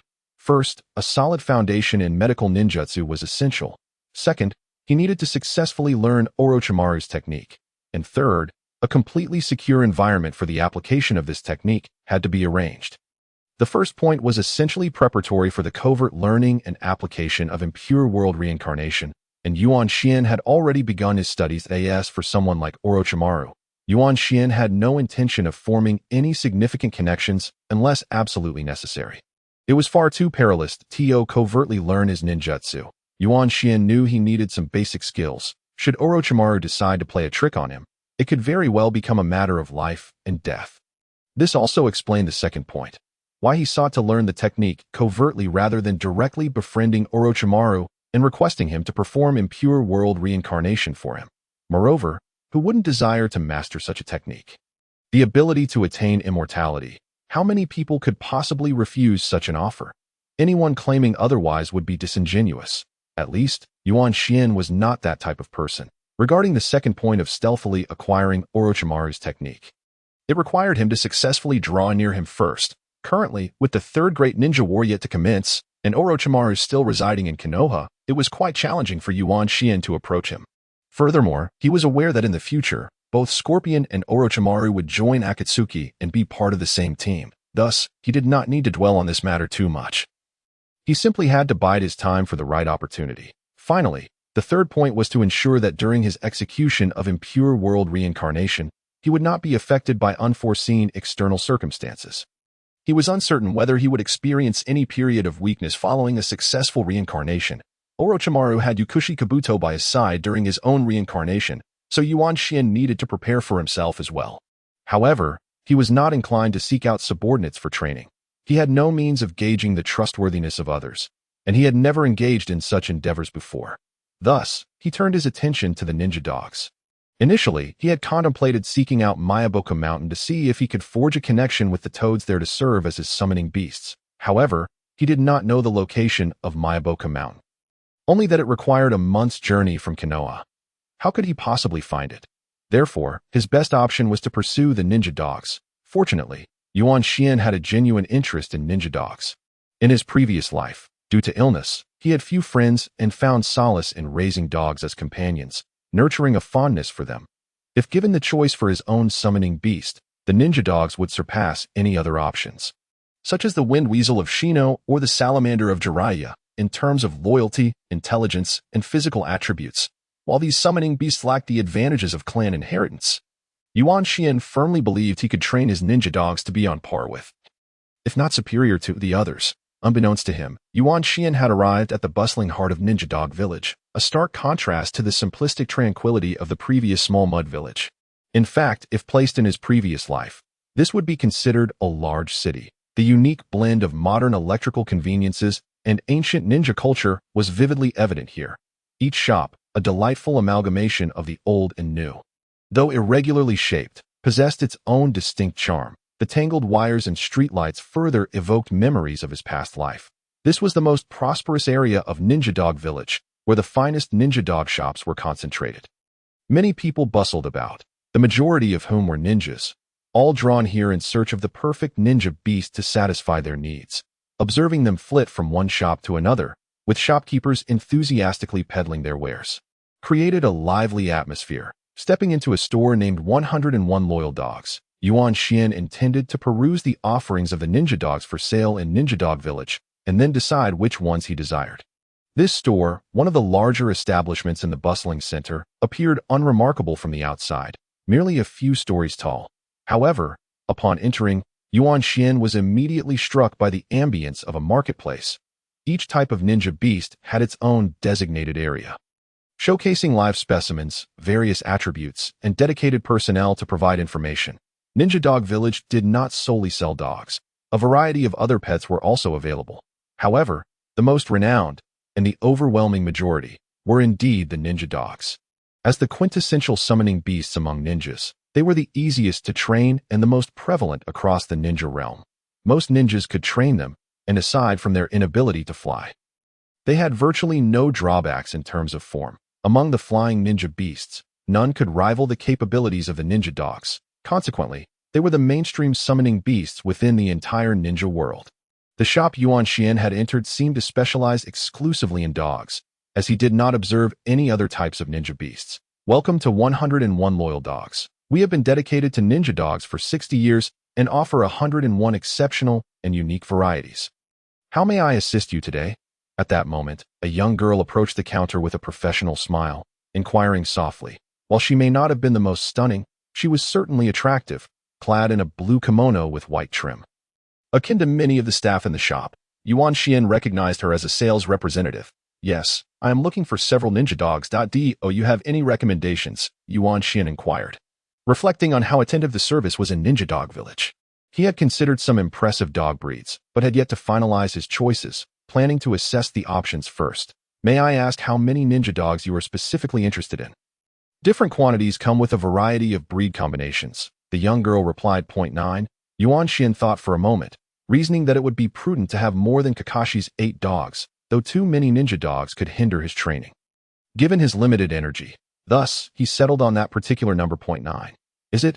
Firstly, I would like to recommend this exhibit for my display area, and also the 5th exhibit where Yuan Xian patiently listened and embarked on his journey to gather information about the ninja dogs. 015. Is this ninja dog really that expensive? Our prices are clearly marked. Could you perhaps lower the price? Dear customer, I assure you this is the fairest price available. You must have inquired at other shops. Our border collies are the flagship ninja dogs of our establishment, renowned throughout the entire Ninja Dog Village. You won't find a better bred specimen elsewhere. Moreover, we have been in business for several decades, guaranteeing both quality and price. the sales assistant from the 101 Loyal Dogs shop, who had previously introduced the ninja dogs to Yuan Xian, was now addressing him a day later. Upon hearing Yuan Xian's attempt to haggle, she disdainfully sized him up before continuing. Yuan Xian sensed that if she weren't aware that those seeking to purchase ninja dogs were ninjas themselves, she might have wished to dismiss him altogether, leaving him at a loss for words. After a day of extensive observation in the ninja dog village, Yuan Xian discovered that there were a total of 72 shops selling summoning beasts, with 56 of them offering ninja dogs, and 36 specializing solely in the business of ninja dogs. This highlights the significance of the ninja dog trade within this village. Even a large, ordinary nation would struggle to find such a concentration of shops dedicated to summoning beasts. It could be said that the sales of summoning beasts here account for over 60% of the entire ninja world. Through his research, Yuan Xian found that any high-quality ninja dog could be found in those 36 specialized shops, including the 101 Loyal Dogs where he returned. Each of these establishments boasted their signature ninja dogs, with the border collie that Yuan Xian had his eye on being the finest in the shop, alongside others like the Dalmatian, which he had no intention of acquiring in the world of Naruto. The evaluation of ninja dogs is far more nuanced than in Yuan Xian's previous life. Here, ninja dogs are categorized into large, medium, and small breeds, with each type further assessed on 7 criteria: intelligence, strength, reflexes, aggression, sense of smell, temperament, and appearance. Ultimately, the final selection depends on one's needs and compatibility. It is noteworthy that while there are no strict regulations regarding diversity in selection, it is generally preferred to choose complementary dogs. This concept is easily understood. One cannot expect a synergistic effect from 2 dogs with similar advantages and disadvantages. Typically, when purchasing a ninja dog, buyers opt for newly born puppies, as they are easier to train, offer greater potential for growth, and establish the best rapport with their owners. Consequently, the villagers employ a secret sealing technique to keep these puppies sealed until sold, thus ensuring a steady supply of ninja dogs. Throughout the day, Yuan Xian collected information on all the ninja dog breeds available in the village, spending the night confirming 9 distinct breeds. His top choice was the flagship border collie of this shop. The border collie is characterized by its intelligence, strong learning ability, high comprehension, ease of training, gentleness, loyalty, and obedience. Among all dogs, it ranks as the best medium-sized ninja dog and holds the top position among all sizes of ninja dogs. In Yuan Xian's previous life, this breed was commonly employed as military dogs, making them quite favored among ninjas. Typically, when ninjas require multiple summoning beasts, they will select a border collie. It is no wonder, then, that the 101 Loyal Dog shop thrives in the most prosperous area of the ninja dog village. However, good things naturally come at a steep price. A newborn border collie astonishingly costs 100,000, equivalent to the reward for completing a B-class mission. Upon learning this price, Yuan Xian felt a bit dazed, glancing at the modest sum left from Scorpion's assets in his pocket, which was less than 200,000. He realized that purchasing a border collie would prevent him from acquiring the other 8 he intended to buy. Thus, he had no choice but to negotiate. Is there truly no way to lower the price? Yuan Xian asked, clutching his last shred of hope. The salesgirl shook her head, remaining silent, seemingly indicating, take it or leave it, as she prepared to attend to other customers. May I inquire if there are any tasks available for free ninjas here? Yuan Xian clenched his fists but eventually relaxed them, reluctantly asking. He was surprised to find that there were indeed those with a mercenary mentality. However, the shop did not lack for business, and Yuan Xian could only endure, as he was now a ninja himself. In truth, with Yuan Xian's current strength, he had contemplated stealing a ninja dog from this world, especially since it was populated by those he deemed lesser. He bore no moral qualms and never considered himself a good person. However, such an act was impossible, for these young ninja dogs were sealed with a curse mark upon birth, and without breaking that seal, a ninja could not form a contract with them to become summoning beasts. This safeguard ensured their village's security and provided them with the means to survive in this ninja world. Therefore, Yuan Xian could only focus on earning money honestly and see if there were tasks available for free ninjas, steering clear of any underhanded paths. You are a free ninja? The salesgirl scrutinized Yuan Xian more closely, noting the absence of a headband from his ninja village. Yes, rest assured, if there are tasks available, I will purchase a border collie. In fact, Yuan Xian had never possessed such a headband when he took over the puppet body of Scorpion. Then follow me. It seemed there was a glimmer of hope. She appeared to frequently encounter ninjas like Yuan Xian who lacked funds and offered to do tasks in exchange for ninja dogs. However, Yuan Xian suspected she did not genuinely care whether one was truly a free ninja. She swiftly transitioned from seller to consumer, her demeanor becoming less courteous, and her professional smile faded, accompanied by the salesgirl. Yuan Xian navigated through a long corridor, finally stopping in a spacious room reminiscent of an indoor basketball court. The salesgirl led him there, turned without a word, and walked away, leaving Yuan Xian momentarily bewildered, wondering if someone would come to attend to him. Fortunately, he did not have to wait long before a figure slowly emerged from the shadows of the room that I am. Before Yuan Xian could greet the individual and explain his purpose, a flurry of shuriken flew towards him without warning. Damn! In an instant, the shuriken struck its target, producing the sound of metal dulling against wood. A puppet. You are a puppet master, a sharp, grating voice, tinged with surprise, came from the figure as Yuan Xian narrowly evaded the attack using his puppet. Today, I shall test my skills on you. I am indeed a puppet master. Yuan Xian surmised the potential intentions of the individual before him. Yet he could not confirm them just yet, so he replied coolly. The figure remained shrouded in shadow, though it was evident that it belonged to a man, his face obscured. Though, it has been a long time since I battled a puppet master. Indeed a worthy opponent.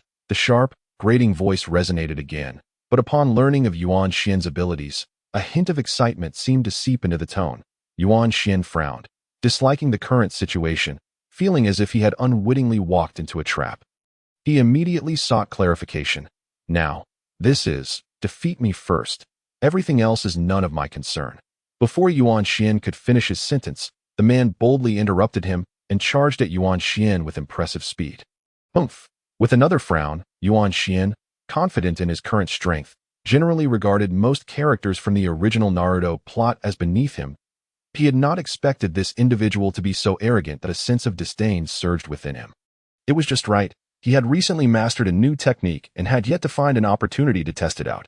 Today would be a fitting occasion. In that fleeting moment of contemplation, the figure had already closed the distance to Yuan Xian, brandishing two kunai, one forward and one reverse, ready for close combat. As is well known, puppet masters excel in mid-range combat due to their ability to control puppets with chakra threads, minimizing their energy expenditure.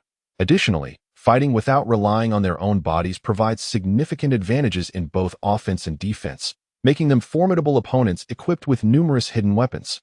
Thus, the typical strategy against a puppet master is to engage in close combat, relying on physical techniques to gain the upper hand. Certainly, one may employ remote attacks. However, such tactics exact a considerable toll on a ninja's stamina. This is precisely why, in combat, ninjas do not immediately resort to casting their jutsu upon sighting one another, but rather strive to engage their opponents in close quarters combat. As the opponent's kunai threatened to pierce him, Yuan Xian remained utterly motionless. Yet, from behind him, a metallic chain suddenly emerged, racing forth with astonishing speed to intercept the kunai. Its velocity was so remarkable that it was merely perceived as a fleeting shadow, and the opponent's consecutive strikes met only the resilient chain, producing a resonant clang of metal colliding. The adversary uttered a slight sound of doubt, yet did not hesitate for a moment, immediately launching a more intense barrage of attacks. Despite his agile movements around Yuan Xian, the chain, reminiscent of a tail, successfully thwarted every assault. Indeed, the weapon Yuan Xian wielded was the uniquely crafted scorpion tail of a puppet.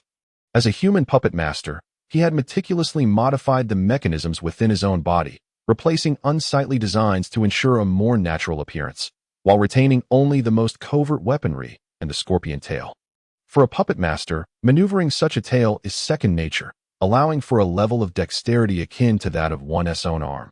Yuan Xian reveled in the spectacle of standing before his opponent, utilizing only the tail while his adversary found himself utterly helpless. The opponent continued to attack with his kunai, seemingly searching for a weakness in the scorpion tail's defense. Meanwhile, immersed in the exhilarating pace of controlling the puppet in real combat, Yuan Xian felt an inexplicable thrill within him. This sensation was exhilarating. Yuan Xian realized he had begun to develop an affinity for it in the heat of close combat. Yuan Xian finally beheld the visage of his foe, whose attire bore the unmistakable style of the AB faction. What struck him as particularly peculiar was the diving apparatus affixed to the opponent's face, explaining the unpleasant quality of the voice that emerged from it. Upon scrutinizing the foe's forehead, Yuan Xian discerned the unmistakable forehead protector of the Rain Village. "You hail from the Rain Village?" he mused. Though it appeared he was not a rogue ninja, is this truly the extent of your capabilities? Standing his ground, Yuan Xian exhibited a complete disregard for his opponent, a subtle act of retribution for the disruption this encounter had caused. Your close-range defense is commendable. Let us see how you fare against this." The Rain Ninja, seemingly aware of his disadvantage in close combat, retreated a few paces, casually tossing a detonating tag. Merely a trifling technique. The scorpion tail met the incoming explosive with precision, cleaving it in two just before detonation, rendering it harmless. Water release. Water dragon bullet technique. Yuan Xian's heart raced as the Rain Ninja invoked this jutsu. Indicative of a strength characteristic of AJ Nin, a surge of water erupted from the ninja's side. And in the blink of an eye, a formidable azure dragon materialized, charging straight at Yuan Xian. The tremendous pressure of the oncoming water engulfed the space, inundating the basketball court-sized room with a torrent of waves that took time to recede through the crevices of the chamber. Did I hit? The Rain Ninja emerged from the spray, scanning his surroundings with uncertainty. "Here I am." White's secret technique. Mechanical Tin Man Squad. A chilling voice resonated from above, prompting the ninja to look up and witness the descent of 10 puppets, each larger than a typical human. Behind them, their puppet master hung upside down from the ceiling, coldly observing him. In truth, at the moment the water dragon was about to strike Yuan Xian, he had cleverly utilized a nearby substitute puppet, which had evaded the Rain Ninja's initial assault. Seizing the fleeting opportunity, he concealed himself in the blind spot above the opponent, waiting for the water dragon's force to dissipate before employing the White's secret technique to deliver a decisive blow. As the mechanical Tin Man Squad encircled the Rain Ninja, Yuan Xian prepared to execute his culminating strike. "Stop right there." A voice suddenly interrupted from outside the room, halting the impending confrontation. "Withdraw." A slightly, portly middle-aged man entered. Clad in a tailored suit, though devoid of ostentatious jewelry, his presence exuded the air of a successful businessman. He gestured dismissively toward the Rain Ninja ensnared by the mechanical Tin Man Squad, fixing his gaze intently on Yuan Xian. "I have heard you are a free ninja. Are you seeking to undertake some tasks?" Yuan Xian regarded the middle-aged man from his elevated position, glancing back at the Rain Ninja ensnared by the puppets, before calmly retracting the mechanical Tin Man Squad and descending from the ceiling to stand before the businessman. "Are you the boss? That's one way to put it. Is this a test of my capabilities?" Yuan Xian inquired, gesturing toward the Rain Ninja, who had managed to extricate himself from the puppet's grasp. Noting the lingering expression of unfulfilled desire in his eyes, seems he has much more power concealed. Yuan Xian thought, a flicker of surprise igniting within him. My sincerest apologies. But as you are a free ninja, we must assess your strength, the middle-aged man admitted candidly. However, Yuan Xian discerned a lack of genuine contrition in his tone. His previous demeanor of launching an immediate attack without so much as a greeting had rendered Yuan Xian disinclined to treat him with courtesy. Ignoring the Rain Ninja's provocative gaze, Yuan Xian confirmed his earlier suspicions. This was indeed a test of strength. He had no inclination to engage with the Rain Ninja further, nor did the middle-aged man's intervention evoke any significant emotional response from him. In Yuan Xian's perspective, such tests were mere formalities. The Rain Ninja undoubtedly possessed undisclosed trump cards, indicating that he had not fought earnestly. The way the Rain Ninja had regarded him was akin to that of a predator eyeing its prey, suggesting that the middle-aged businessman had no intention of treating Yuan Xian as a serious threat. Thus, Yuan Xian remained unfazed. "I am indeed a free ninja, and I am also eager to earn some money." As if nothing had transpired, Yuan Xian replied with calmness, refraining from casting another glance at the Rain Ninja. The middle-aged businessman, witnessing Yuan Xian's composure following such a fierce battle, perceived him as a man of considerable depth. Coupled with Yuan Xian's previous calm demeanor during the skirmish, the businessman's esteem for him increased significantly. Having gleaned some understanding of Yuan Xian's prowess from their recent encounter, the businessman concluded that he was undoubtedly above the J-Nin level. However, he pondered how such a ninja could be a free agent. Furthermore, Yuan Xian's adeptness with puppetry suggested he had not emerged from a background devoid of formal training. Rather, He resembled a formidable figure associated with a significant power. Could it be? A sudden hypothesis flashed across the middle-aged man's mind, though he refrained from voicing it. Instead, he observed Yuan Xian a moment longer before breaking into a slight smile. Following your recent demonstration, I did not anticipate that you would be a Nin with such formidable strength. I happen to have a task available, though. Upon hearing that a task was indeed forthcoming, Yuan Xian felt a wave of relief wash over him, even experiencing a hint of joy. Herein lies a distinction worth noting between free ninjas, regular ninjas from established villages, and rogue ninjas. Free ninjas are not to be compared with their village-trained counterparts or rogue ninjas. They typically learn their techniques from the civilian sphere and lack formal ninja education. Consequently, they generally possess inferior abilities compared to their village-trained peers. Furthermore, they lack the backing of a ninja village, resulting in a significantly lower social status, often comparable to that of the lowest-tier rogue ninjas. Least rogue ninjas have undergone formal training. Moreover, like rogue ninjas, free ninjas lack substantial backing, which means that clients cannot rely on any assurance of credibility when hiring them. Free ninjas are merely perceived as slightly more reputable than rogue ninjas. This explains why neither the young saleswoman nor the middle-aged businessman treated Yuan Xian with any particular courtesy. Certainly, this also led the middle-aged boss to harbor some suspicions regarding Yuan Xian's true identity. Similarly, due to the varying social statuses of different ninjas, the tasks they are assigned also differ. Most of the time, when people wish to commission a task, they naturally seek out the reputable ninja villages. This is beyond doubt. Only those tasks that are truly unsavory or offer meager rewards with considerable risks, which have been rejected by the official ninja villages, would be entrusted to these rogue or renegade ninjas. Therefore, upon learning that there was a task available, Yuan Xian felt a flicker of joy. He could not possibly identify himself as a ninja from the Sand Village, firstly because he wished to keep his identity concealed, and secondly, a registered ninja is not permitted to undertake tasks independently outside their village. Thirdly, even if he wanted to accept the task, he would still need confirmation from his affiliated village. Then I shall take it. Yuan Xian replied with a sense of nonchalance, confident in his abilities to complete the task without difficulty. It is indeed an honor for me that you are willing to accept. However, what? Yuan Xian thought, sensing a shift in the middle-aged boss's tone. This was the plight of a rogue ninja. Typically, the remuneration would be subjected to some form of reduction. However, should you choose to accept my task, you must guarantee that after learning the details, you will complete it. Otherwise, you will either perish in the undertaking or take your own life. Do not entertain thoughts of escape. If you flee after failing the task, you will be permanently wanted by the ninja dog village, the middle-aged boss said solemnly. And it was not as simplistic as Yuan Xian had initially presumed. Merely a tactic for haggling. It certainly seemed rather serious. But do you truly possess the capability to hunt me down? Yuan Xian inquired uncertainly. That remains to be seen. Once you accept this task, we will require you to carry a distinctive scent on you, ensuring we can track you down. If you fail to accomplish the task, it indicates that you are not formidable enough, and thus, we can easily commission others to eliminate you.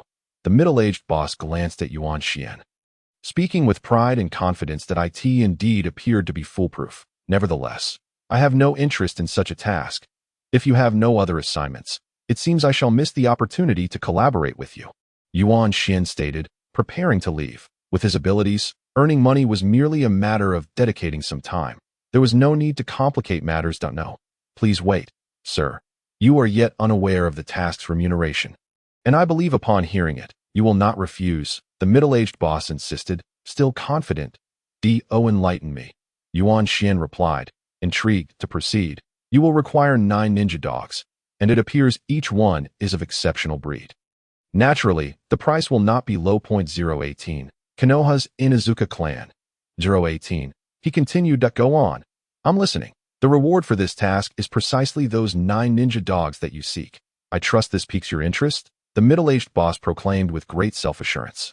Upon hearing such terms, Yuan Xian felt a slight shock within. This was indeed a substantial offer. He calculated that the ninja dogs he desired, although the border collie only cost 100,000 due to its abundance. Breeds like the Tibetan Mastiff could even command over 1 million. Yuan Xian was not concerned about whether he could obtain the 9 specific ninja dogs he wanted, as even if they were not available in his own store, He could easily procure them from elsewhere. In essence, the reward for this task surpassed 3 million, exceeding that of a typical S-rank mission.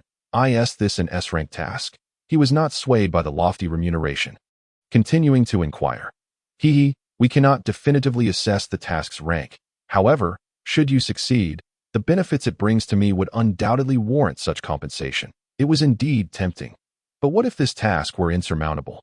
For example, if you were to ask me to destroy the Land of Fire, you should at least divulge some relevant information for me to make a decision, observing the middle-aged boss's unwavering confidence.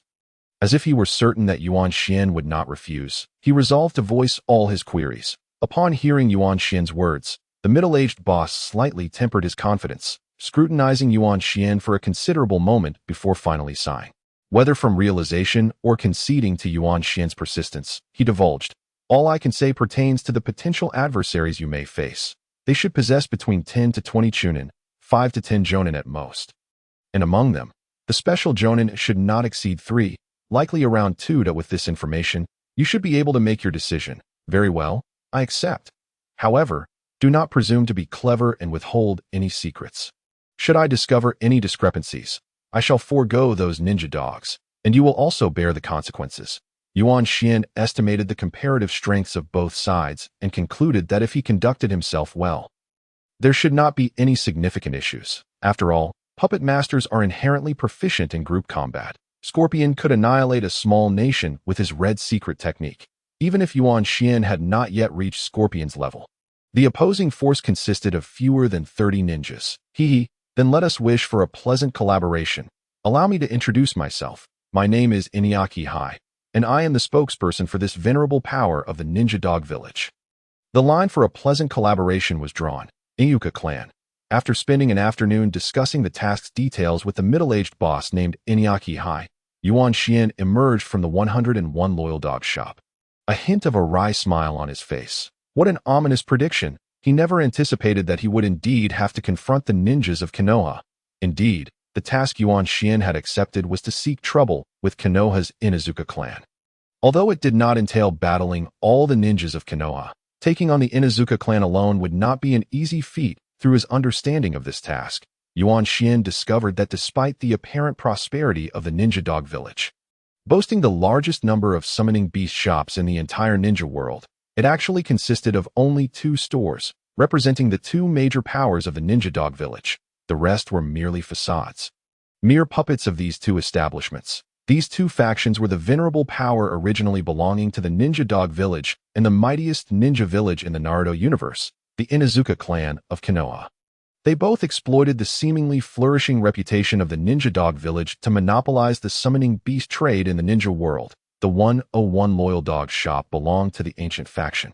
Among these 2 powers, the ancient faction excelled in breeding summoning beasts, producing exceptionally fine ninja beasts for ninjas, particularly excelling in ninja dogs. Although the Inuzuka clan of Konoha lacked superior breeding techniques for the diverse range of summoning beasts, they were exceptionally skilled in cultivating hunting-type ninja dogs. For those merely seeking a ninja dog as their summoning beast, most ninjas would prefer the Inuzuka clan's offerings. It is worth noting that among all ninja dogs, the hunting breeds are far more popular than the likes of ornamental or other types. The Inuzuka clan's dogs, while lacking the comprehensive abilities that come from multiple ninja dogs working together, excel in individual strength and require significantly less training effort.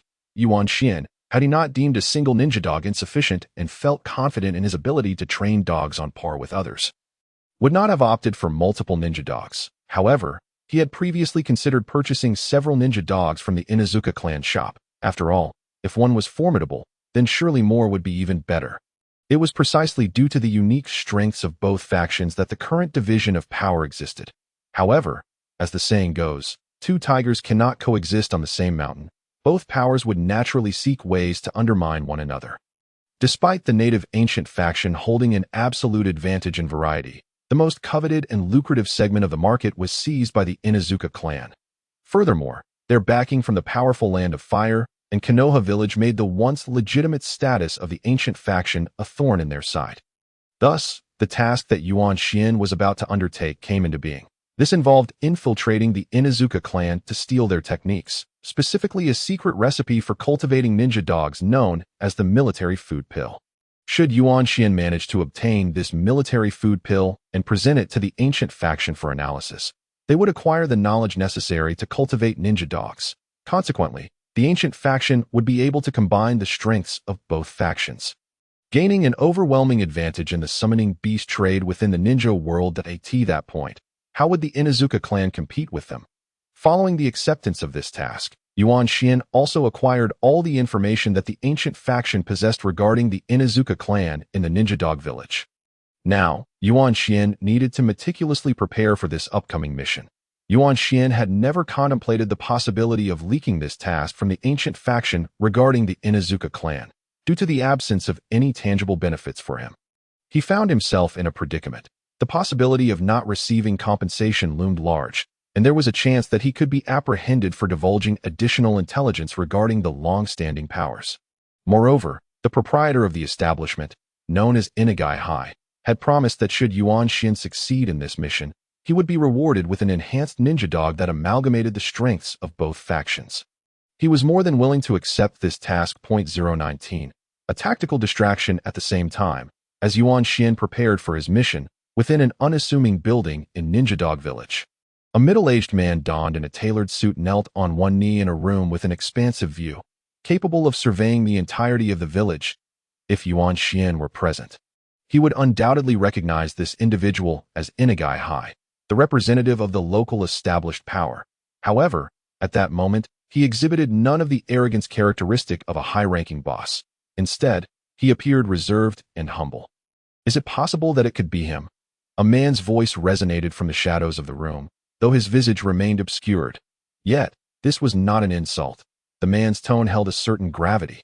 Given that the name of this esteemed individual was High, yes, I am not inclined to entertain uncertain information. The voice continued, causing Inugai High to shudder as he quickly responded, I sincerely apologize, but I have already dispatched him to confront the Inuzuka clan of Konoha. I believe that will confirm everything. Indeed, if it truly is him, you will have accomplished a significant feat. Depart now. Understood. Inugai High's heart swelled with elation at the prospect of success, contemplating the potential implications for himself. He resolved to swiftly uncover the identity of this individual, promptly affirming his understanding, forming hand seals, and vanishing in an instant. It turned out that Inugai High was also a ninja. Meanwhile, the man cloaked in darkness gradually approached the vantage point of the room. Resembling an observer of the world from the shadows, surveying the entire expanse of Ninja Dog Village, under the sunlight, the crimson clouds on his dark coat appeared particularly vivid and dazzling. That night enveloped the land. It was a time for chaos and destruction. The darkness settled over the village, casting a shroud over the uneven rooftops, rendering them cloaked in shadows. Suddenly, a shadow darted across a rooftop with blinding speed, vanishing as swiftly as it had appeared, akin to a mere figment of imagination. However, a keen observer might catch another glimpse of the fleeting silhouette on a distant rooftop, again disappearing into the night. This shadow was none other than Yuan Xian, who had deliberately chosen this moonless, starless night to execute his mission. After accepting the task, he had meticulously prepared himself, although his current strength was commendable. Caution was paramount when dealing with the Inuzuka clan of Konoha. Whenever matters related to the Hokage's narrative arose, Yuan Xian felt an involuntary tension. After all, few who emerged from that tale were mere novices. Moreover, even someone as formidable as Scorpion might not possess an absolute advantage in such circumstances. As he swiftly traversed the rooftops, Yuan Xian found himself relishing the exhilarating sensation of gliding through the air. Reminiscent of the fantasies he harbored while watching Naruto. He often envisioned a day when he too could traverse walls and rooftops, subtly altering the course of the world under the cover of night. Although this mission did not reach such grand heights, it allowed his anxious heart to gradually find solace. Before long, Yuan Xian halted on the rooftop of a modern four-story building, with a deft turn and crouch. He concealed himself like a stealthy feline, intently observing the expansive traditional Japanese garden across from him. Is this the headquarters of the Inuzuka clan in Ninja Dog Village? Quite opulent, Yuan Xian mused. Surveying the layout of the Inuzuka estate from his elevated position, enviously contemplating the wealth amassed by a clan that dominated half of the ninja business in this world. As a free-spirited ninja, his options were limited to theft or undertaking perilous missions to earn a living. Lacking the Byakugan of the Hyuga clan for enhanced vision, Yuan Xian could only discern a few visible guards patrolling the Inuzuka residence. However, armed with intelligence gathered from Inagai High, he was well aware that hidden within the shadows lurked numerous sentinels, vigilant ninja dogs trained for surveillance. The Inuzuka clan's headquarters possessed approximately 20 chunin, 5 to 10 jonin, and at least 2 special jonin, not to mention their formidable ninja dogs. This place housed the secretive provisions essential for their unique ninja dogs. Contemplating the layout of the courtyard, Yuan Xian felt a pang of concern. Successfully pilfering the provisions hidden somewhere within is no simple feat. It appears I may have to exert considerable effort today. Having accepted the mission, he was bound by duty to see it through. Furthermore, whether for the sake of the exceptional ninja dogs bred from the strengths of both clans or his own desire to challenge himself with such a formidable task, he felt compelled to proceed. Reaffirming his resolve, Yuan Xian quickly regained his composure in the face of the imposing Inuzuka estate. Thus far, he had yet to engage in any large-scale combat, and a sense of unease lingered within him. However, should he successfully complete this mission, his prowess would undoubtedly witness a significant enhancement. Only through enduring true trials by fire could one forge stronger steel. Remaining silently atop the unadorned rooftop, Yuan Xian refrained from rash actions. He awaited the opportune moment, one of his own design that in truth, his plan had already commenced. Prior to his arrival, lacking any brilliant ideas, he resolved to employ a rather cliché tactic, a distraction. Time slipped by in the tranquil night, and even the most energetic of summoned beasts had settled into silence. Suddenly, an unanticipated explosion shattered the calm, capturing the attention of anyone situated at a higher elevation within Ninja Dog Village. In the bustling heart of the village, amidst a series of relentless detonations, an entire building succumbed to a raging inferno, startling many inhabitants. Quickly, hidden in the shadows, Yuan Xian observed a multitude of ninjas emerging from the Inuzuka residence. Hastily making their way toward the site of the conflagration, several shadowy figures deftly slipped past unnoticed, vanishing quietly over the walls of the Inuzuka estate. 020. The spirit of YD the explosion was, of course, no accident. It was a meticulously orchestrated fire devised by Yuan Xian. The underlying principle was straightforward. By affixing a series of explosive tags in contact with one another at the designated site, and placing a lit candle atop the central tag, the heat from the candle would eventually trigger an explosion, igniting the other tags in succession. For a puppet master like Yuan Xian, this was child's play. Thus, once the sound of the explosions reached ears and it was recognized as belonging to the Inuzuka residence, individuals would naturally rush to extinguish the flames and assess the situation. Yuan Xian had carefully selected the location of the fire, targeting the largest and most prestigious establishment of the Inuzuka clan in Ninja Dog Village, ensuring that other branches remained untouched. Had he incinerated them all, while it might divert some of the clan's ninjas, it would also raise suspicions that a concerted assault was underway against their local power. This would likely prompt the Inuzuka clan to concentrate their forces in anticipation of an impending attack on their headquarters. By singeing only the most opportune location, he ensured that the adversary would be more at ease in their rescue efforts, potentially dispatching more personnel to safeguard their other establishments, thus allowing Yuan Xian to achieve his objective of distraction. He believed they would struggle to fathom his cunning strategy. Observing the numerous ninjas that had just emerged, Yuan Xian, who had successfully infiltrated the Inuzuka residence, felt a profound sense of accomplishment. Thinking to himself that he had managed to toy with the ninjas of Konoha, clad in attire reminiscent of the Konoha Rambu, 3 projections of Yuan Xian, possessing an eerie semblance, cautiously dispersed from various points of the Inuzuka house, each stealthily advancing towards 3 rooms that likely harbored mission supplies and military rations. Currently, Yuan Xian was utilizing puppet clones rather than directly controlling a puppet in a scenario requiring simultaneous searches of multiple targets while remaining undetected. Even the most exquisite puppet mastery could not rival the efficacy of individual actions. Given Yuan Xian's chakra reserves and control, he could only manifest 3 puppet clones at most. Utilizing 5 would significantly diminish their individual prowess. Yuan Xian's understanding of taijutsu was rather limited, and the technique he employed for movement was a method he had devised himself through puppet control, although not as sophisticated as other specialized techniques. It was uniquely suited to puppet bodies, enabling a range of complex maneuvers that were beyond human capability. resulting in an appearance both uncanny and distinctively effective. Along the way, he discovered several dark sentinels, now devoid of presence, allowing him to breathe a sigh of relief. Fortunately, as a puppet, his scent could be effectively masked, and by the time all three of Yuan Xian's clones reached their target rooms, none had been detected by the ninja hounds. With a faint, almost inaudible thud, the three puppet clones simultaneously subdued the guard position before the designated room before discreetly dragging the lifeless body inside. These guards, visibly of the Chunin rank, were stationed at the locations Yuan Xian deemed most probable for housing the mission supplies, aware that time was of the essence in his search for the mission rations. Yuan Xian promptly released 10 smaller mechanical puppets upon entering the room, deftly controlling them to commence their search. The first room revealed itself to be an office, after a minute of thorough investigation.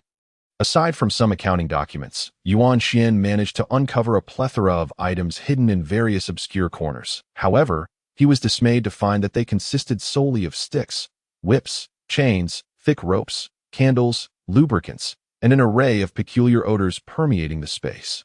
Such grotesque tastes. It was evident to Yuan Xian that the items in this office served a rather unsavory purpose, causing him to dread the potential presence of bacteria or other contaminants.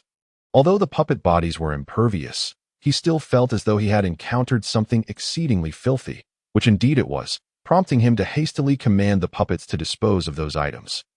The first room yielded no fruitful findings. The second room turned out to be a storage area.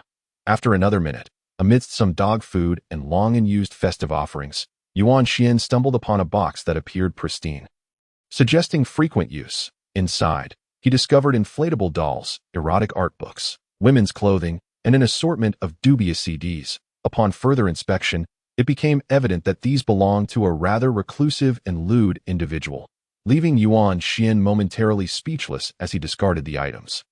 He felt a sudden wave of inadequacy, realizing that in his current form, he lacked the capacity to utilize such items. In the future, I shall acquire a healthy body, he mused. The second room also bore no rewards. The third room was a study.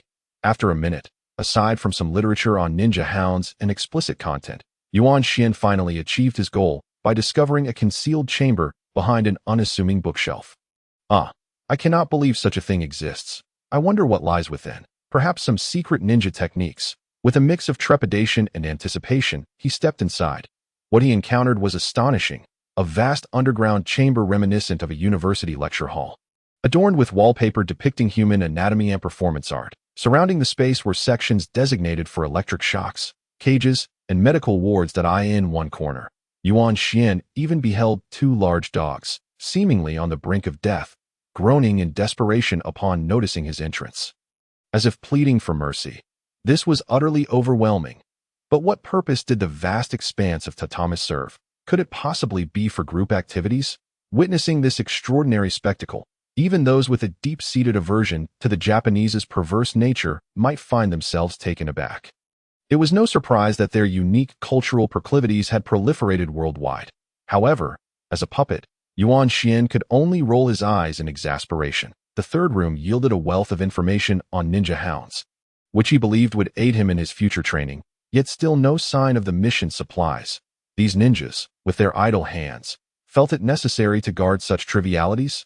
Just then, as Yuan Xian lamented the time wasted in these 3 rooms, a voice echoed from outside the doors of the rooms occupied by his puppet clones. You are surrounded. Yuan Xian had anticipated this outcome. If after his prolonged infiltration and the elimination of 3 guards no one had come, it would have been more alarming for the Inuzuka clan. Had that been the case, he would have felt a greater sense of urgency. Now, however, he remained composed, taking a moment to survey the rooms his puppet clones had searched. Regrettably, his luck had been rather lackluster today.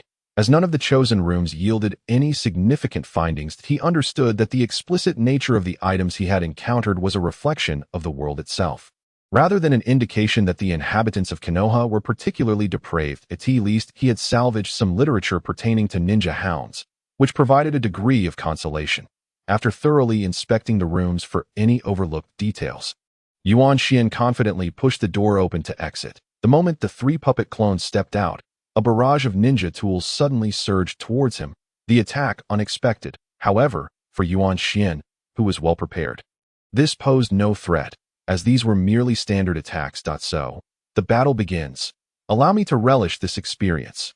Effortlessly evading the initial wave of assaults, Yuan Xian quickly assessed the approximate number of adversaries surrounding him.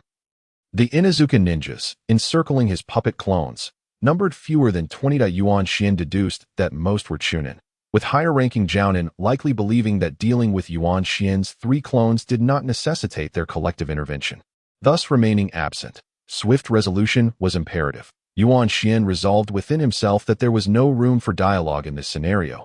This was not a martial arts television drama, where characters engage in lengthy discussions prior to combat. This was genuine warfare. Both sides understood that capturing Yuan Xian would grant the Inuzuka clan the upper hand, and hence, the battle had commenced the moment he made his presence known. Red secret technique, mechanical 100-man formation. Yuan Xian declared, as from the center of his 3 puppet clones, over 100 puppets of various forms materialized, swiftly overwhelming the Inuzuka residents.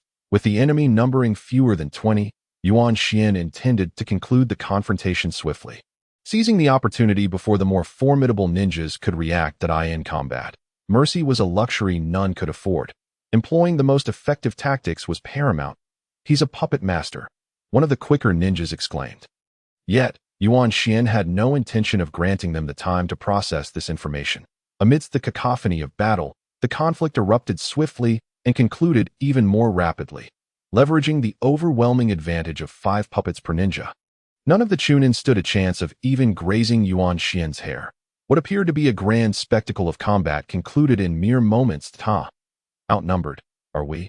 I shall gladly oblige, Yuan Xian thought with a hint of pride as he witnessed the swift downfall of his assailants. It was not that the Inuzuka ninjas were incompetent. They had initially believed that their numerical superiority warranted caution. Yet, they could not have anticipated that their opponent would unleash a formidable technique right from the start, one that left them no room to recover. Indeed, the Crimson Secret technique has become Yuan Xian's most formidable attack thus far. What Yuan Xian desires is precisely the effect he has achieved now. To him, the Chunin are hardly a concern. The real headache lies in the fewer than 5 Jonin and special Jonin. With the swift elimination of the Chunin, the Jonin finally take notice at this moment. 3 Jonin have already charged towards Yuan Xian's 3 shadow clones, Fong against Fong. Unlike the previous Chunins, these Jonin are not mere foot soldiers. They embody the legacy of the Inuzuka clan, each accompanied by their own ninja hounds in battle. Almost simultaneously, the 3 Jonin unleash the signature attack of the Inuzuka clan. The turning head rapidly enlarges before his eyes. A barely perceptible smirk plays on Yuan Xian's lips, hinting at a trace of malice. Boom! In the blink of an eye, the 3 Jonin successfully strike their respective targets. However, before they can express their disdain, their expressions suddenly freeze, disperse. Yuan Xian's voice suddenly emanates from not far away, and upon looking down, they realize that it was merely a puppet substitute. At that moment, a torrent of purple mist erupts from the puppet, which had been previously ravaged by Yuan Xian's attack, enveloping both himself and his ninja hound instantly. Cough, cough, poison gas. The 3 Jonin possess considerable strength.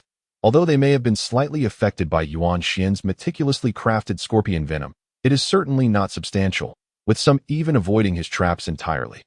However, Yuan Xian's true target is not them, but rather their ninja hounds. It is well known that the strength of Inuzuka ninjas largely resides in their ninja hounds. Without them, they are left with little more than their own ninja prowess. Thus, Yuan Xian deliberately targets their ninja hounds, which, due to their keen sense of smell, are quick to detect his scorpion venom mist, making it their natural nemesis. Once their ninja hounds are dealt with, Yuan Xian can effectively neutralize the Jonin's capabilities and no longer needs to worry about them. In an instant, the once transformed ninja hound, which had mimicked its master, lets out a bang and reverts to its original form. Its body turning purple and limp, devoid of any fighting capability. Crack! In the inky sky, a sudden explosion reverberates as a small firework detonates. Yuan Xian furrows his brow, momentarily taken aback by the unexpected turn of events. This is a signal flare. Evidently, the Inuzuka clan's ninjas, recognizing the formidable challenge Yuan Xian poses, are calling for reinforcements. It seems they have seen through Yuan Xian's plan and are summoning back the ninjas he had previously lured away with explosions. There is no time to delay. Within the brief span of battle, Yuan Xian has achieved such remarkable results owing to the enemy's ignorance of his capabilities, while he has fought with all his might. Now that they are on high alert, dealing with them will undoubtedly be far more troublesome. Fang of the Wolf, just as Yuan Xian is about to eliminate the three Jonin once more. A massive whirlwind erupts behind one of Yuan Xian's puppet clones, instantly shattering it, allowing him only a fleeting glimpse of a woman employing the Inuzuka clan's advanced ninjutsu. Fang of the Wolf, alas. It is not the real body. A voice, tinged with a boyish tone, expresses a hint of regret. 022 Scheming 022 After successfully ambushing Yuan Xian with the Fang of the Wolf, the woman glances at the dozens of puppets rendered immobile due to Yuan Xian's clone being destroyed. Confirming that they have ceased their prior assaults, she leaps into action, swiftly pursuing her next target. However, since one of Yuan Xian's clones has been attacked and dissipated, she realizes that a special Jonin is now in play. Once he discovers that it was merely a clone, he will undoubtedly turn his attention to her remaining clones. Therefore, she decides to converge two of her puppet clones together in preparation for the impending battle. The special Jonin is now on par with her current capabilities. Yuan Xian cannot afford to be careless. After all, controlling the Crimson Secret technique, the mechanical 100 puppets, can be managed by a single individual. Not long after, while managing the puppets to target other stray Chunins and continually harassing the Jonin with guerrilla tactics, she finally spots the woman who had ambushed her. Fang of the Wolf. The female special Jonin, seeing that Yuan Xian is now on guard against her, charges head-on, immediately employing Fang of the Wolf. Yet, Yuan Xian is well prepared. The moment a massive black, two-headed hound appears, he directs his two puppet clones to evade, while the surrounding mechanical puppets also attempt to steer clear. Fang of the Wolf is far more powerful in both attack and speed than Fang against Fang. To withstand it would be tantamount to courting death for Yuan Xian, whose defensive capabilities are already lacking and whose physical prowess is weak. Thus, he decisively opts for evasion. Humph, you are quick to flee. The colossal whirlwind dissipates after striking its intended target, revealing a slightly boyish voice. The speaker is a girl with tousled black hair, clad in the attire of a Jonin from the Hidden Leaf Village to be the light of the Inuzuka residence. Yuan Xian can see the distinctive fang-shaped red paint adorning her cheeks. At this moment, she glares at him with a fierce expression, akin to a predatory wolf confronting an intruder in her territory. Yet, upon observing her, Yuan Xian suddenly feels an inkling of familiarity. It seems he has encountered her before. However, after careful consideration, he is certain he has never interacted with her since arriving in this world. That a ninja as conspicuous as she is, Yuan Xian would undoubtedly remember. Perhaps he has seen her in his previous life? Ah, yes, this is Inuzuka Tsum, the mother of Inuzuka Kiba from the 12 Guardian Ninja of the Hidden Leaf. Such a fierce demeanor is unmistakably hers, though she appears significantly younger than he remembers. Likely not even 20 yet, which is why he did not recognize her at first glance. Seeing a plot character again, albeit one with a meager role in the Naruto narrative, fills Yuan Xian with an inexplicable excitement. Previously, when facing the third Kazekage and Chiyo, he experienced a similar thrill, though at that time, his lack of confidence in his abilities, combined with the fact that they were the ones instigating trouble, dulled the sensation compared to now. Inuzuka Tsum, the first plot character from the Hidden Leaf he encounters. What a memorable moment, he chuckles internally, yet it is astonishing that she has attained special Jonin status even before the onset of the Third Great Ninja War. As Yuan Xian recognizes her, he momentarily loses sight of the fact that they are currently engaged in battle. Meanwhile, Inuzuka Tsum, after exchanging blows with Yuan Xian, harbors a different set of thoughts. This fellow possesses formidable control abilities. Whether it be over his puppets or his own body as a puppet master, his chakra control must be extraordinary. She suspects that he still has plenty of chakra left, while she has exerted considerable effort using Fang of the Wolf twice in a short span. To defeat him, it would be safer to wait for her beloved to arrive and join forces. Moreover, when her beloved arrives, she need not fear that this man will flee, even if she is not afraid of him now. Capturing him will be quite a challenge. Hence, the strategy is to stall. If Yuan Xian knew what Inuzuka Tsum was contemplating, he would undoubtedly reconsider his perception of her as a meticulous individual. According to the Naruto storyline, she hardly fits the mold of a hot-tempered woman. Who are you? Why are you attacking us? Instead of launching a barrage of attacks as Yuan Xian expected, Inuzuka Tsum narrows her gaze at him and inquires, I believe I need not answer that. Inuzuka Tsum is well aware that she is unlikely to extract any useful information from him, and she has already deduced in her mind that he is affiliated with the Inuzuka clan, a long-standing power within the ninja community. However, she is merely stalling for time, waiting for her beloved to arrive. Are you one of the Inuzuka clan's subordinates? Noticing Yuan Xian's reluctance to respond, Inuzuka Tsum presses on. Not quite. Miss, are you attempting to buy time for reinforcements? Nearly a minute has elapsed, and Yuan Xian knows that the ninjas he previously lured away from the Inuzuka clan are now on their way back. So what? No matter how strong you are, I believe I can hold you off. Furthermore, reinforcements should arrive shortly. Once they do, with an additional special jonin joining in, I doubt you will escape, so it would be wise to surrender. Inuzuka Tsum continues to spout a plethora of words, prolonging the encounter, her mind racing with thoughts of how her beloved will arrive any moment now. However, at that moment, Yuan Xian wears a smirk laced with sarcasm, observing her without a hint of anxiety. In fact, he has halted his own attacks. Seeing Yuan Xian's expression, Inuzuka Tsum's heart suddenly tightens, a sense of foreboding creeping in. Could it be that this guy is stronger than she imagined? Does he not fear two special jonin working together? As these thoughts crossed his mind, Inuzuka Joie nervously gazed at Yuan Xian. Within the Inuzuka residence, several remaining Ch Nin and J Nin confronted the hundreds of mechanical puppets. Inuzuka Joie's focus remained unwaveringly fixed on Yuan Xian, and for a moment, an eerie silence enveloped the scene. Regrettably, Inuzuka Joie's conjecture was mistaken, just as the two faced off for half a minute. A thunderous crash echoed as a door burst open, shattering the stillness. Haha, it seems I must hasten my pace. Until we meet again. As Yuan Xian's words faded, a shadow suddenly dashed out from a distant room. Coinciding with the deafening sound, Yuan Xian promptly commanded all the mechanical puppets, while simultaneously unleashing a scorpion's poison, enveloping the entire Inuzuka residence in a swirling mass of purple mist. In an instant, chaos ensued. Wind release, gale wind. By the time Inuzuka Joie hurriedly dispersed the toxic purple fog, there was no trace of Yuan Xian left, not even a single fragment of the puppets that had been damaged in the fray. Upon rushing to the critical room, she let out a furious roar. Damn it! I will not let you escape. The following day, Yuan Xian reappeared at the 101 Loyal Canine shop, having successfully completed his mission.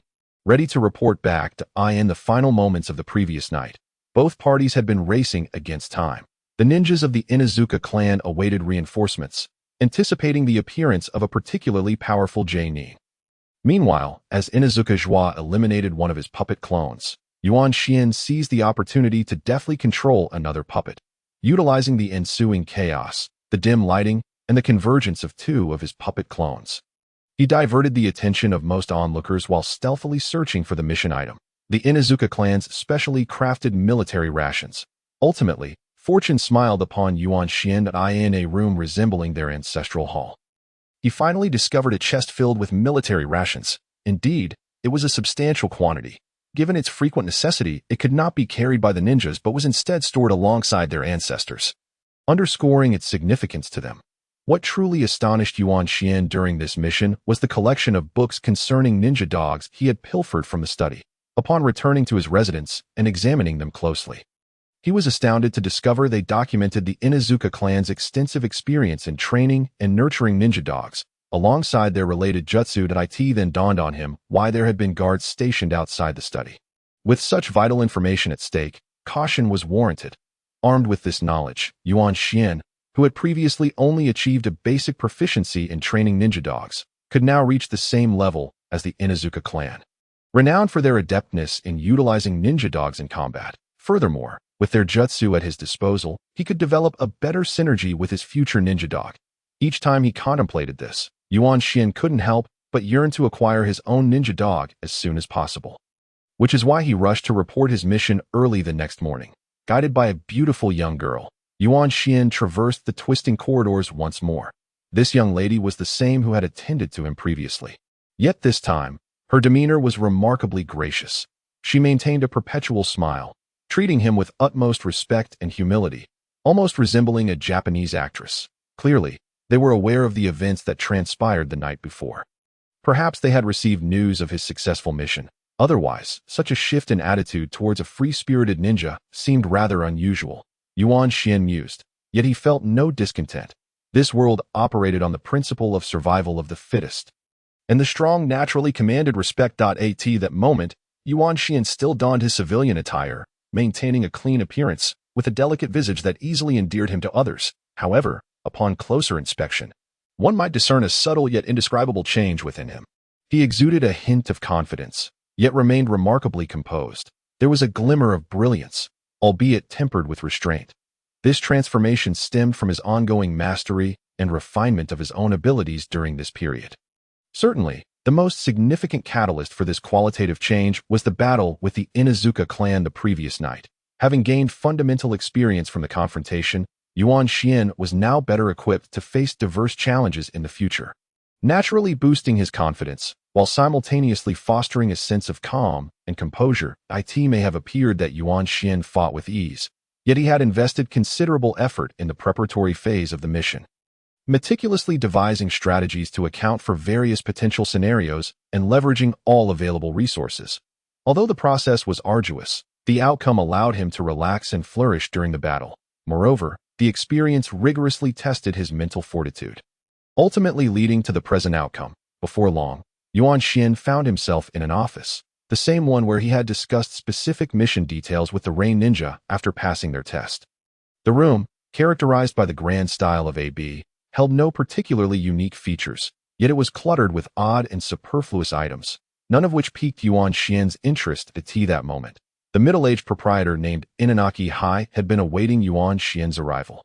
After signaling the young lady to withdraw, he cheerfully remarked, "Truly worthy of the title Sands of Red. Your mastery of puppet techniques is simply extraordinary. Please have a seat. My name is Yuan Xian, not Sands of Red."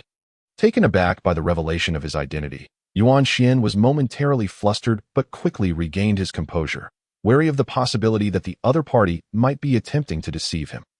He was reluctant for too many people to know his true identity. The persona of Sands of Red was something he preferred to keep under wraps until an opportune moment arose for him to join Akatsuki and utilize Orochimaru's techniques.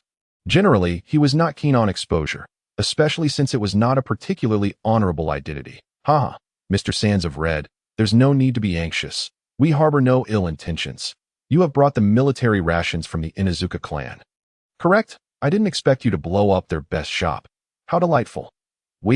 Hearing Inanaki Hai's words, Yuan Xian quizzically handed over a small bag of jade-green military rations, inquiring, "What do you mean by we?" While Yuan Xian had obtained an entire chest of military rations, he had reserved an adequate amount for his future ninja dog, thus only bringing a small bag for the mission. After all, no specific quantity was requested during the task assignment. Indeed, Just then, a figure clad in black robes entered the room.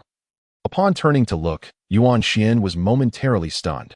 The individual donned a dark attire adorned with red clouds, their skeletal form encased within a plant reminiscent of a Venus flytrap. The revelation of encountering a member of the Akatsuki organization, a figure capable of shaking the very foundations of the ninja world, rendered Yuan Xian speechless, his mind racing with the realization.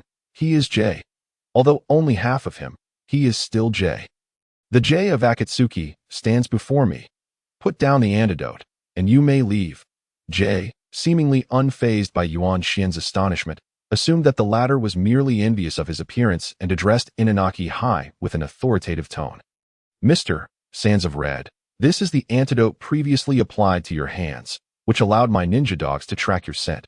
Additionally, once we successfully decipher the formula for these military rations and merge our techniques to cultivate even more perfect ninja dogs, we will deliver your 9 ninja dogs." After stating this, Inanaki Hai handed a small vial of red liquid to Yuan Xian and promptly exited, displaying a notable deference towards J. Now, let us discuss matters. With only Yuan Xian and J remaining in the room, J spoke. 24 Joining Akatsuki. It took Yuan Xian a moment to regain his composure in the presence of the enigmatic J. "Oh, it is you. No wonder it's not surprising that you discovered my identity." Yuan Xian realized that J was indeed one of the most potent sensory ninjas in the Naruto universe. If he were determined, it was only natural that he would recognize Yuan Xian as Sands of Red following the events of the previous night. Initially, Yuan Xian had learned from the memories of Sands of Red that he had yet to join Akatsuki. Thus, he had planned to prepare his ninja dog in the neighboring ninja dog village before heading directly to the Rain Country, hoping to encounter Akatsuki and explore the possibility of joining. He did not believe that merely waiting would suffice for acceptance into Akatsuki. He intended to reach out to them proactively. However, with Akatsuki's unexpected appearing before his plans could unfold, Yuan Xian pondered intently on Jay's intentions.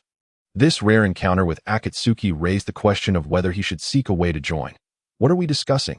I don't believe we've met before. On the surface, Yuan Xian certainly feigned ignorance. As one cannot simply approach and declare, I know you. You are the one known as Ju, a member of the Akatsuki. I wish to join your ranks, so please accept me. You may call me Ju. Now, Haven T. we acquainted. Scorpion, I sought you out to discuss a potential collaboration. I wonder how you feel about this. Ju asserted. Collaboration? One cannot help but wonder what schemes lie behind this facade, Yuan Xian inquired. Indeed, collaboration. I believe our previous mission together was quite pleasant, and surely there are further opportunities for us to work together, Ju replied, unhurriedly. Do elaborate. I find myself in no particular hurry. Yuan Xian harbored an inkling that Ju's visit was likely linked to his desire to join the Akatsuki. Though he was not entirely certain, despite the subtle excitement bubbling within him, he maintained an outward composure. The dynamics had shifted. It was no longer he who sought acceptance, but rather Ju who sought to engage him. Thus it was only fitting to assume a position of superiority that it was, after all, an exhilarating experience to bask in the presence of such a formidable character. Tell me, have you heard of the Akatsuki? Ju lowered his voice slightly, adopting a tone of seriousness. Indeed, this matter pertains to the Akatsuki. Upon hearing Ju's words, Yuan Xian felt his suspicions solidified. I believe it is akin to an independent group of ninja mercenaries. Though I am not entirely sure, Yuan Xian responded noncommittally, striving to maintain his high stance. Though, how delightful this feeling was. Ah, indeed, it is an organization reminiscent of ninja mercenaries, characterized by a remarkably liberal management structure.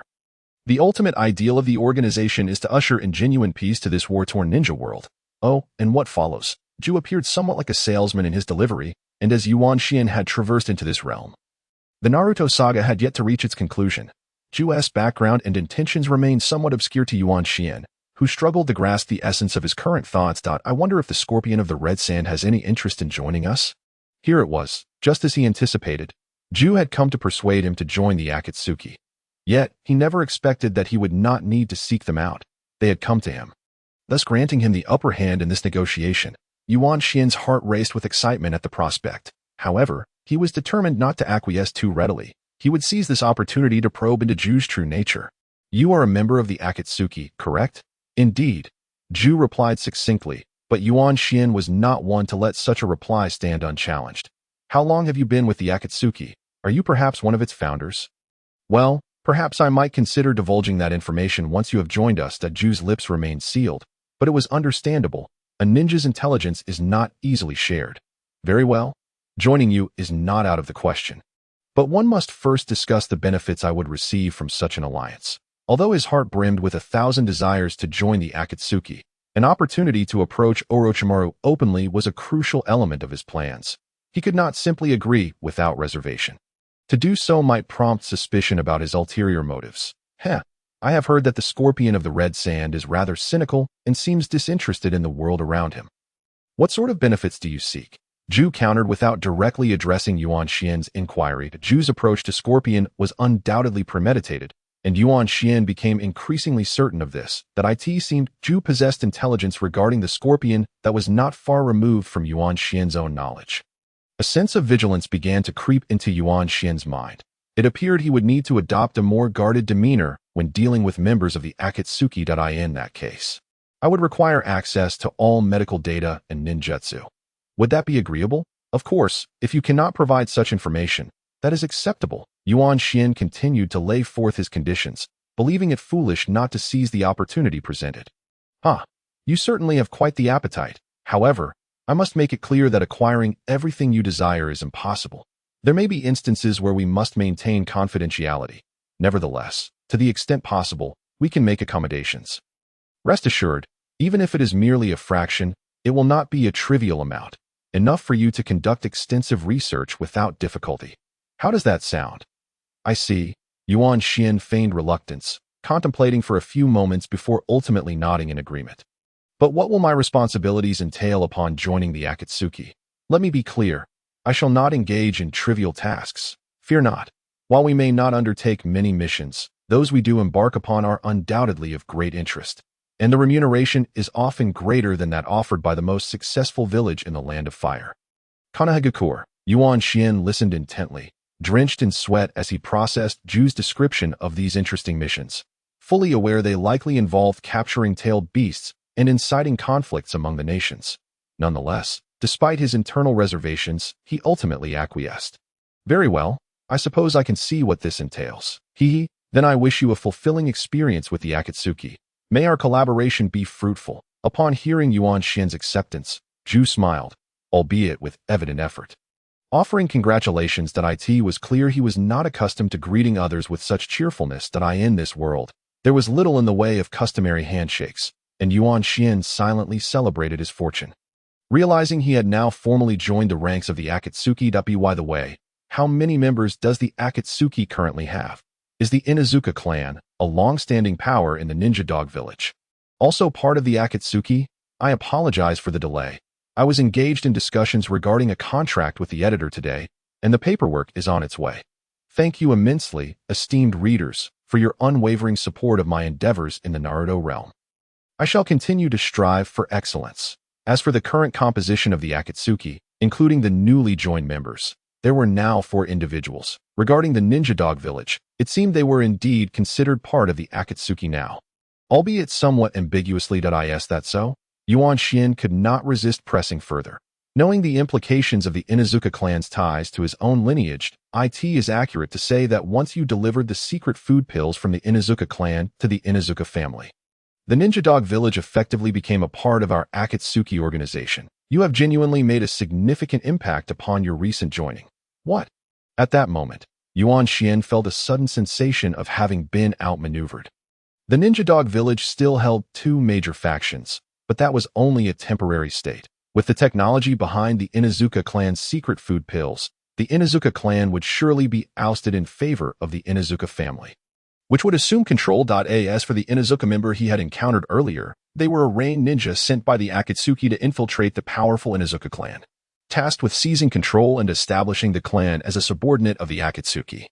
The successful completion of this mission would grant the rain ninja significant recognition, effectively bringing the Akatsuki's plans closer to fruition. In essence, it would not be long before the Ninja Dog Village fell under the dominion of the Rain Village, a place poised to monopolize the entire ninja dog trade, thus becoming a lucrative source of income for the Akatsuki, allowing Ju to finally enjoy a more prosperous existence.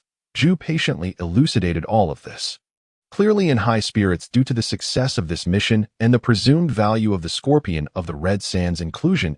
That's how it is. Upon digesting Ju's explanation, Yuan Xian finally understood why a rain ninja had come to assess his abilities. The Ninja Dog Village was indeed on the Akatsuki's radar. It was clear that such a substantial prize would attract the interest of many, including the Land of Fire, which likely shared similar intentions in placing the Inuzuka clan in this location. Regrettably, in the end, he was consumed by Xiao. Simultaneously, Yuan Xian came to realize that he was merely an unexpected gain for them. Although he had been subtly manipulated by Ju for the Xiao organization, Yuan Xian's presence was not a determining factor. It was merely a matter of time. According to subsequent information obtained from Ju, Xiao intended to wait until they had completely seized control of this Ninja Dog Village before integrating it directly into the Land of Rain, a territory that bordered both the Land of Rain and the Land of Earth. Such audacity was certainly impressive. Of course, this approach did justice to the name of the Xiao organization. It was indeed their style. However, it was precisely because of Xiao's actions that Yuan Xian found himself benefiting from this situation, which brought him a series of advantages, such as earning money through missions, acquiring outstanding ninja dogs, and enhancing his own strength. Furthermore, it saved him considerable time, allowing him to join Xiao directly, and he was even actively invited, with numerous medical ninjutsu and resources offered as remuneration. Subsequently, as Yuan Xian had joined Xiao, he no longer needed to concern himself with matters regarding the Ninja Dog Village. His collection of 9 ninja dogs represented the pinnacle of contemporary technology, and their training was absolutely foolproof. Thus, he proceeded with Ju towards the rain-hidden village, the stronghold of the Shao organization. Meanwhile, the Inuzuka family had officially severed ties with the Inuzuka clan due to the theft of their techniques. Hoping to make a final effort in this disrupted balance, if they could completely eliminate the Inuzuka clan, they might have a chance to monopolize the ninja dog market. Consequently, the two families were embroiled in a fierce conflict, plunging the entire ninja dog village into chaos. Initially, considering that the ninja dog village was about to become a lucrative asset for the Shao organization, Yuan Xian contemplated whether he should display the virtues of a newcomer by offering assistance to the Inuzuka clan. However, this notion was promptly thwarted by Jue. It was better to let the two families exhaust each other. Only then would Inuzuka be in a position to usurp power. This was precisely the outcome desired by Shao. Observing Ju's somewhat smug explanation, Yuan Xian felt a wave of embarrassment.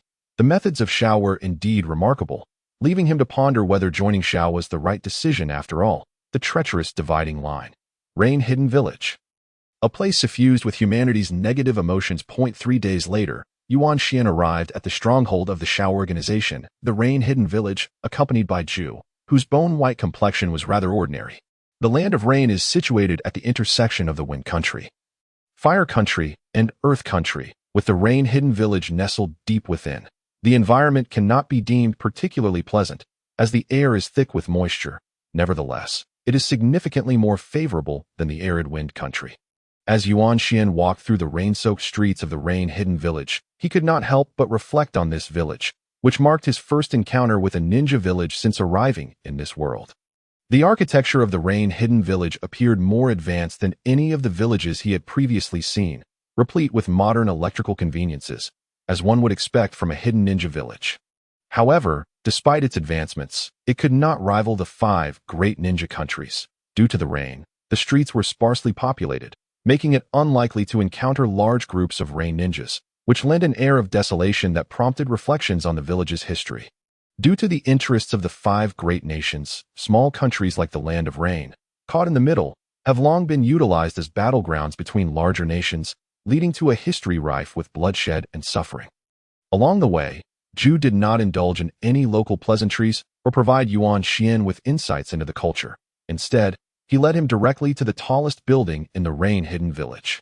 We have arrived. Before them stood the very heart of the rain-hidden village. Within this tallest tower resided Nagato Pain, the true ruler of the village. Yuan Xian inhaled deeply before exhaling, following Ju inside. As he prepared to face the individual possessing the most powerful bloodline limit in the ninja world, he could not help but feel a twinge of nervousness, to be honest. Among all the characters in the Naruto storyline, the one he least desired to encounter was Nagato Pain, for he possessed the Rinnegan, and who could say whether he would discern that he was not the true Sasori? The second person he wished to avoid was Orochimaru. Such a perverse individual would surely make any normal person reluctant to engage with him. Alas, both individuals were ones Yuan Xian would inevitably have to confront that as previously mentioned. Yuan Xian needed to engage with the Shao organization to secure a healthy body. This would provide him the best opportunity to learn Orochimaru's impure world reincarnation technique. Contemplating this, Yuan Xian could not help but feel a pang of bitterness. In any world, one must confront the harsh realities in pursuit of their ideal life. Upon entering the tower, he was greeted by a chaotic array of designs. Although the grandiose design style, as seen in the manga, was indeed unique and visually appealing, in the real world, it was exceedingly impractical, causing Yuan Xian to grimace. Fortunately, it seemed that the structure had not been completed long ago, and it remained relatively clean. Moreover, this was also the place where Jiraiya, one of the legendary Sannin, had met his demise. Standing here, Yuan Xian felt a mixture of emotions that a transmigrator. One cannot help but feel a sense of nostalgia when encountering such renowned locations. Soon enough, following Ju, Yuan Xian found himself in a nondescript equipment room devoid of any discernible space for conversation, where he finally encountered the target of his visit, the formidable boss, Nagato Pain, clad in the Shao organization's signature black and red cloud attire, with short orange hair and a multitude of chakra-sensing rods protruding from his body. He wore the forehead protector of the rain ninjas. His eyes, adorned with concentric circles, intimidated Yuan Xian, who dared not meet his gaze. Yuan Xian understood that this was the deceased Yahiko, not the original bearer of the Rinnegan. Nagato he felt a measure of sympathy for Nagato's story, a tragedy wrought by war, which understandably led to his subsequent extreme distortion. However, Yuan Xian did not wish to delve into lengthy evaluations of Nagato. He had used everything he possessed to enact the life he envisioned. In the world of Naruto, there existed no absolute evil, nor absolute justice. All arose from the existence of such a world. Giving rise to such individuals, with the arrival of others, the task at hand was complete, and thus, Yuan Xian felt no further obligation. Observing Pain while Zhu remained silent, Yuan Xian speculated that Zhu might be off to find his counterpart. On the other side, Pain was also scrutinizing Yuan Xian upon his entrance. Uncertain of what Pain might say to Sasori, Yuan Xian felt increasingly uncomfortable under the gaze of those Rinnegan eyes. His heart racing. Could he see through that he was an impostor? Yet, this time, Yuan Xian was overthinking. Firstly, Nagato had never encountered the real Sasori. At most, he had only heard of him. Secondly, Yuan Xian was currently inhabiting a puppet body, and the Rinnegan could easily discern this fact. However, even so, how could one determine whether the soul within was the original? A puppet could only be possessed by another soul. Sasori, I hear you are called Pain? The two finally spoke, yet neither responded to the other, as if merely confirming their unspoken answers. She is Conan, Pain indicated towards the deep blue-haired woman standing beside him. Thus, all the members of Shao were officially introduced. Yuan Xian intended to offer Conan a friendly smile, considering her beauty. However, the expressionless woman merely glanced at him before offering no further acknowledgement. That single glance made Yuan Xian feel as though she was observing the space in his direction rather than him directly, causing his smile to falter midway. The stoic woman appeared destined to be perpetually stoic, Yuan Xian thought bitterly. Possessing the ability of paper jutsu, Conan was still a stunning beauty in her youth. Although the Shao uniform obscured her figure, it could not conceal her allure. Sadly, she was a woman devoid of warmth, emotionally distant and attached to another, leaving Yuan Xian equally indifferent towards her. That the Rinnegan? Yuan Xian inquired, feigning ignorance. You seem to know quite a bit. Pain acknowledged, though he did not provide a definitive answer. And where is your true body? Yuan Xian suddenly blurted out without preamble, upon hearing Yuan Xian's words. Conan was instantly agitated. What a bombshell! Haha, Yuan Xian said knowingly, feigning ignorance, a line he had meticulously prepared in order to instill a modicum of trepidation in the other members of Akatsuki to ensure they would not trouble him lightly in the future. He had to devise some means of self-preservation. After all, he was about to confront individuals of a terrorist caliber. Upon Yuan Xian's revelation of Pain's secret, Conan finally displayed a flicker of emotion, her expression laden with palpable wariness as she regarded him with evident hostility. Pain, after a moment of surprise, did not exhibit any significant emotional upheaval upon having his secret unveiled. Indeed, it is no surprise that the likes of the scorpion of the red sand, who can manipulate even himself as a puppet, possesses a keen ability to discern truth from falsehood. With a subtle smile, Pain promptly divulged Yuan Xian's secret. However, aware of the Rinnegan's capabilities, Yuan Xian had long prepared for this encounter. After all, it was a Rinnegan, and he knew such matters could not be concealed. Moreover, he suspected that Obito was also aware, for with his perceptive abilities, it would be trivial to plant a few of his own seeds and render any secrets moot. Thus, he bore no particular concern. Well said, Yuan Xian replied with a feigned smile, though the insincerity of his expression was evident. Nevertheless, it seemed he had achieved the desired effect. Here, take this, should anything arise. I will seek you out. For now, simply remain on standby in the Rain Village. There are no further demands, Pain remarked, tossing a package to Yuan Xian and gesturing for him to leave. The entire Rain Village was shrouded in a veil of mist and rain, the overcast sky rendering it impossible to discern the time of day. The pervasive dampness enveloped everything, evoking a desire to remain ensconced in the comforts of a warm abode. Memory technique, at the farthest edge of the Rain Village. In a modest three-story building far removed from the tallest structure, Yuan Xian exclaimed in exaggerated astonishment that it is actually the memory technique, not memory sealing. This ninjutsu was originally passed down from Pain to Scorpion. After a brief moment, Yuan Xian recovered from his shock, though his gaze remained fixated on the dark purple scroll in his hand. Having departed from Pain, Yuan Xian sought refuge on the outskirts of the Rain Village. believing it prudent to maintain distance from Pain. This place was ostensibly a simple inn, catering to those who came to the Rain Village for missions but were not particularly affluent. However, it had now been commandeered by Yuan Xian without charge. Within the package given to him by Pain, there were 4 items: medical-related ninjutsu and materials required upon joining Akatsuki, the memory technique scroll still clutched in Yuan Xian's hand, the requisite black attire adorned with red clouds, and a ring inscribed with the Chinese character for jade. Upon donning the clothing and ring, Yuan Xian discovered that as a member of Akatsuki, he was exempt from all expenses within the confines of Rain Village. Thus, he unabashedly claimed the entire inn as his dwelling for the foreseeable future. The technique Pain urged him to master swiftly was undoubtedly the memory technique. But what did swiftly entail? Although Yuan Xian had already mapped out his learning agenda, the memory technique was exceedingly potent and, moreover, Pain desired him to learn it. How could he squander such goodwill? Given that Yuan Xian had numerous skills to master, and recognizing that most ninjas typically focused on one path to avoid mediocrity, he was reluctant to expand his learning scope further. Yet, faced with the prospect of the memory technique, a top-tier ninjutsu, he found it difficult to resist. After a mental struggle, he gritted his teeth and ultimately resolved to pursue it.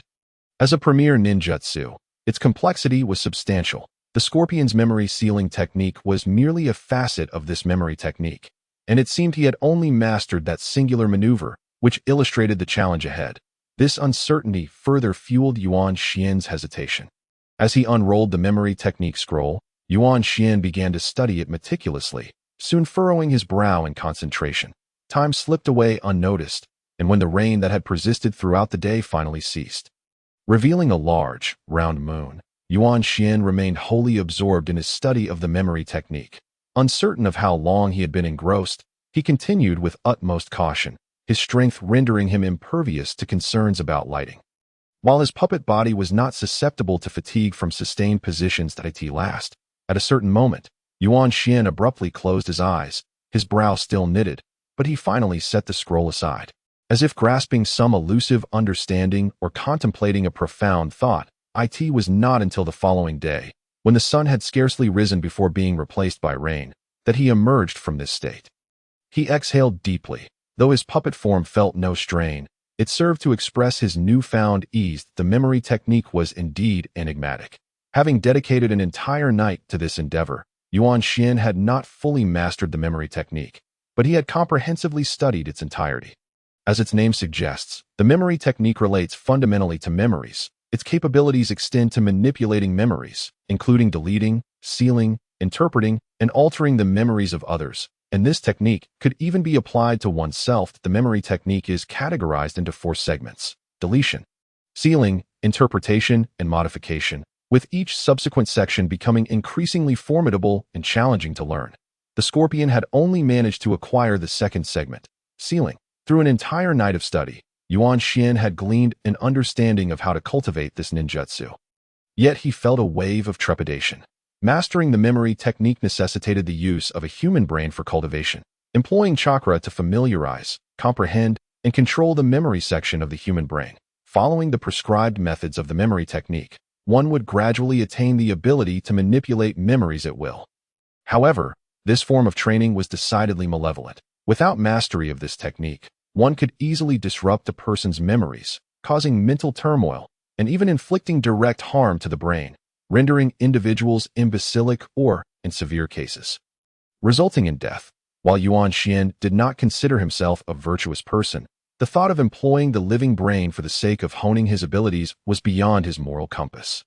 This constituted the primary barrier to mastering the memory technique. According to the narrative of Naruto, it was entirely plausible for Scorpion to engage in such training. After all, he was a cold-hearted individual. Thus, Pain bestowing this ninjutsu upon the impersonation of Scorpion was not surprising. However, now that Scorpion had become Yuan Xian, a different approach must be devised. Therefore, from the moment Yuan Xian laid the scroll down and closed his eyes, he was engrossed in contemplating alternative solutions. Was there a method of cultivation that did not necessitate such means, yet could still yield mastery over the memory technique? Mastery of the memory technique undeniably required the use of a human brain. Animal brains, differing in structure, would not suffice. Thus, The only viable option remained the brain of the deceased. Indeed, the brain of the deceased. This was the resolution Yuan Xian had conceived after much contemplation. For a corpse, he felt no moral burden. At most, he would ensure a proper burial afterward. Nonetheless, using a deceased person's brain to cultivate the memory technique would undoubtedly yield inferior results compared to a living one. The scorpion had honed his skills using living subjects, merely achieving the rudimentary second segment. Regardless of Yuan Xian's confidence or diligence surpassing that of Scorpion, the potential outcome would likely mirror Scorpion's level of expertise. Well, I suppose I shall take my time. After all, the occasions for utilizing this technique would surely be rare. To aspire to master the most challenging aspect, memory modification, would likely require a lifetime of dedication from a ninja skilled in Jinjutsu. Nevertheless, acquiring the memory technique would at least provide him with the assurance of safeguarding his secret as a time traveler, which was of paramount importance. With these thoughts in mind, Yuan Xian finally relaxed, and with no current tasks at hand, he commenced his training. 1 year later. Time, ever fleeting, tends to pass swiftly amid human endeavors, and before one realizes it, a year has slipped by. The Rain Village remained unchanged, with 6 out of 7 days shrouded in incessant rain. As dusk descended, the once gray-blue sky darkened to an inky black, embodying the twilight hues of the Rain Village. Yuan Xian, unchanged from a year prior, found himself a puppet, yearning for something yet feeling utterly helpless. At this moment, he was in the Rain Shinobi Village's ninja hospital, placing the last corpse of the day into the morgue. A year had passed, and although Yuan Xian's outward appearance had not changed, his abilities had seen remarkable improvement, since he decided to utilize the brains of the deceased as a means to cultivate his memory technique. He had entered this very hospital in Rain Shinobi Village. He understood that, to acquire a sufficient number of corpses without leaving the confines of Rain Shinobi Village, this hospital was undoubtedly more convenient and suitable than any other place. After obtaining the medical ninjutsu and materials provided by Pain, Yuan Xian found himself in dire need of a location where he could conduct experiments and validate his learning. Thus, the hospital proved to be the ideal environment, with his affiliation as a member of the Akatsuki organization. Gaining entry into this hospital as a minor practitioner was entirely unproblematic. Consequently, Yuan Xian had been working there for an entire year, although the Third Great Ninja War had yet to commence. The atmosphere among the great nations had begun to grow perilous, and as a small nation that often experienced conflict, the Land of Rain was inundated with numerous corpses, whether from the disputes among the great powers or the dangerous missions of its own ninja village, constantly being sent to the Rain Shinobi Village's hospital. Through these occurrences, Yuan Xian had advanced his memory technique, having already transcended the first stage of memory deletion. Furthermore, not long ago, he had successfully breached the barrier of the second stage, memory preservation, and he sensed that a breakthrough might soon be within reach. Despite appearing to progress more swiftly than anticipated, this was primarily due to Yuan Xian employing the shadow clone technique, a powerful ninjutsu from the Naruto universe, allowing him to achieve his current results. However, with his capabilities, he could only create a maximum of 5 clones, and to enable them to exert sufficient power, he could effectively utilize only 3 alongside himself. In contrast, one could consider Naruto, who mastered Sage Chakra, a top-tier ninjutsu, in under a month. Now that was true speed. Speaking of Sage Chakra, Yuan Xian recalled that Naruto had effortlessly defeated Pain using it, and he had long coveted this Sage Chakra. Unfortunately, lacking the catalyst of toad oil and constrained by his current physical state, he was unable to sense any trace of natural energy.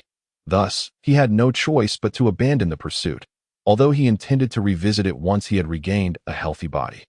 As for his accomplishments in the realm of the memory technique, that was the extent of it. Concurrently, throughout this year, Yuan Xian had made significant strides in the area of medical ninjutsu and knowledge, which greatly satisfied him.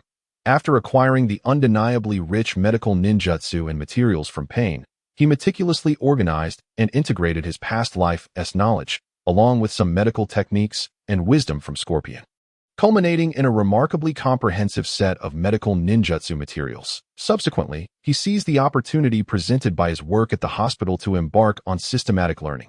Previously, Yuan Xian had already possessed the abilities of a novice medical ninja, and after a year of growth, he was now undoubtedly at the level of an advanced medical ninja, Although not yet a top-tier one, it is essential to note that this did not imply he had become an extraordinarily skilled doctor.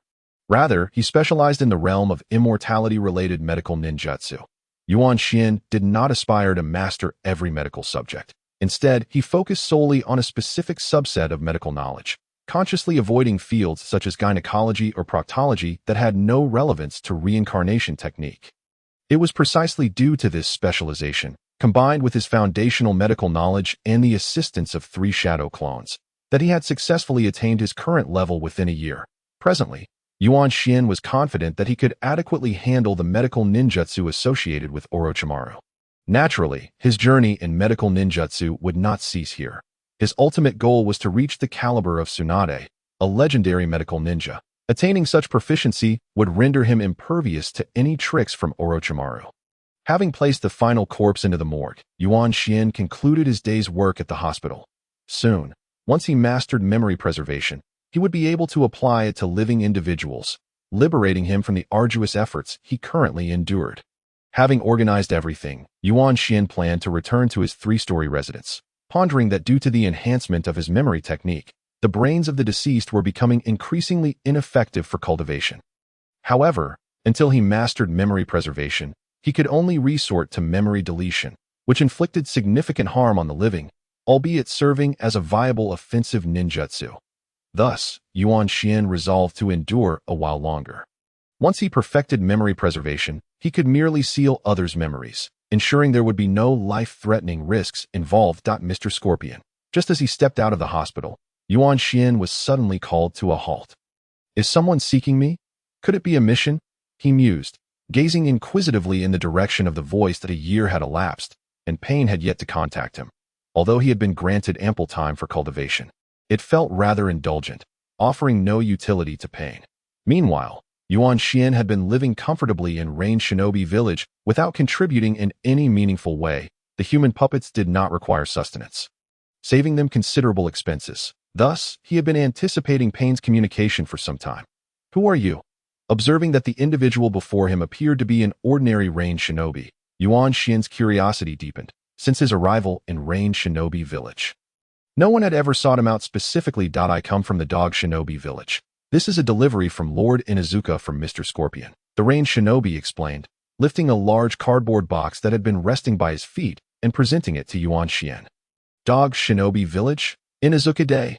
Ah, this is 029, my ninja dog. 029 Ninja Dog. Upon receiving the half-cubic meter cardboard box from the Rain Shinobi, Yuan Xian could hardly contain his excitement as he hurriedly opened it. Inside, he discovered 9 ninja dog puppies, each the size of a grapefruit, covered in fluffy fur and yet to open their eyes. Some were wobbling within the box, huddling together, while others were adorably sound asleep. Gazing at this litter of tiny creatures, Yuan Xian felt an overwhelming sense of the essence of life. How utterly adorable! Yuan Xian exclaimed, unabashedly expressing his delight, momentarily discarding the cold-blooded persona of Scorpion he had meticulously maintained. But he paid it no mind. These 9 were all born on the same day and are only 1 week old, due to being from an exceptional lineage of ninja dogs and the latest techniques from the Inuzuka family. They are considerably larger than ordinary puppies, but rest assured regarding their quality, the Rain Shinobi elaborated, noting Yuan Xian's satisfaction. He then handed over another large package. Contained within is the Inuzuka family's specially formulated military food pills, crafted in accordance with the secret recipes of the Inuzuka clan, along with premium dog food designed for training ninja dogs. This will greatly aid in their growth and future training. Lord Inuzuka stated that this is a token of gratitude for your assistance. Furthermore, should Mr. Scorpion deplete these supplies, you may return to the Dog Shinobi Village, where the Inuzuka family will always extend a 10% discount to you. Haha. Lord Inuzuka certainly knows how to conduct business. Yuan Xian felt elated and saw no reason to quibble over the mere 10% discount. Well, my task is complete. I shall take my leave. With that, the Rain Shinobi vanished into the torrential downpour of Rain Shinobi Village's dusk, providing no opportunity for Yuan Xian to offer any parting pleasantries. Haha. Even more proud than I am. Without further regard for the Rain Shinobi, Yuan Xian, thrilled by the long-anticipated arrival of his ninja dogs, hurried to the finest market in Rain Shinobi Village. Without a word, he brazenly seized the freshest milk available and swiftly returned to his 3-story residence, having not consumed your goods for a year. It's time to indulge once more, haha. After placing everything in order, Yuan Xian joyfully prepared a cozy nest for the 9 ninja dog puppies to eye in this world of ninjas. Yuan Xian had been present for over a year. Although he outwardly maintained a facade of rationality and composure, internally, he was a Chinese individual devoid of emotional attachments to eye in his previous life. While he had few friends, he at least had his pet dog for companionship. However, since arriving here, he had faced everything alone in this strange and perilous ninja world. In Yuan Xian's heart, he had always carried a significant burden. Now, finally having ninja dogs, he felt they would become true companions for the future. And how could he not be excited?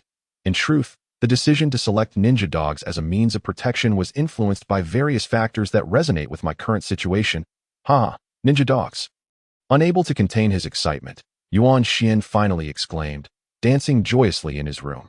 Rarely does he feel such happiness and freedom. At this moment, he felt as if a great weight had been lifted from him.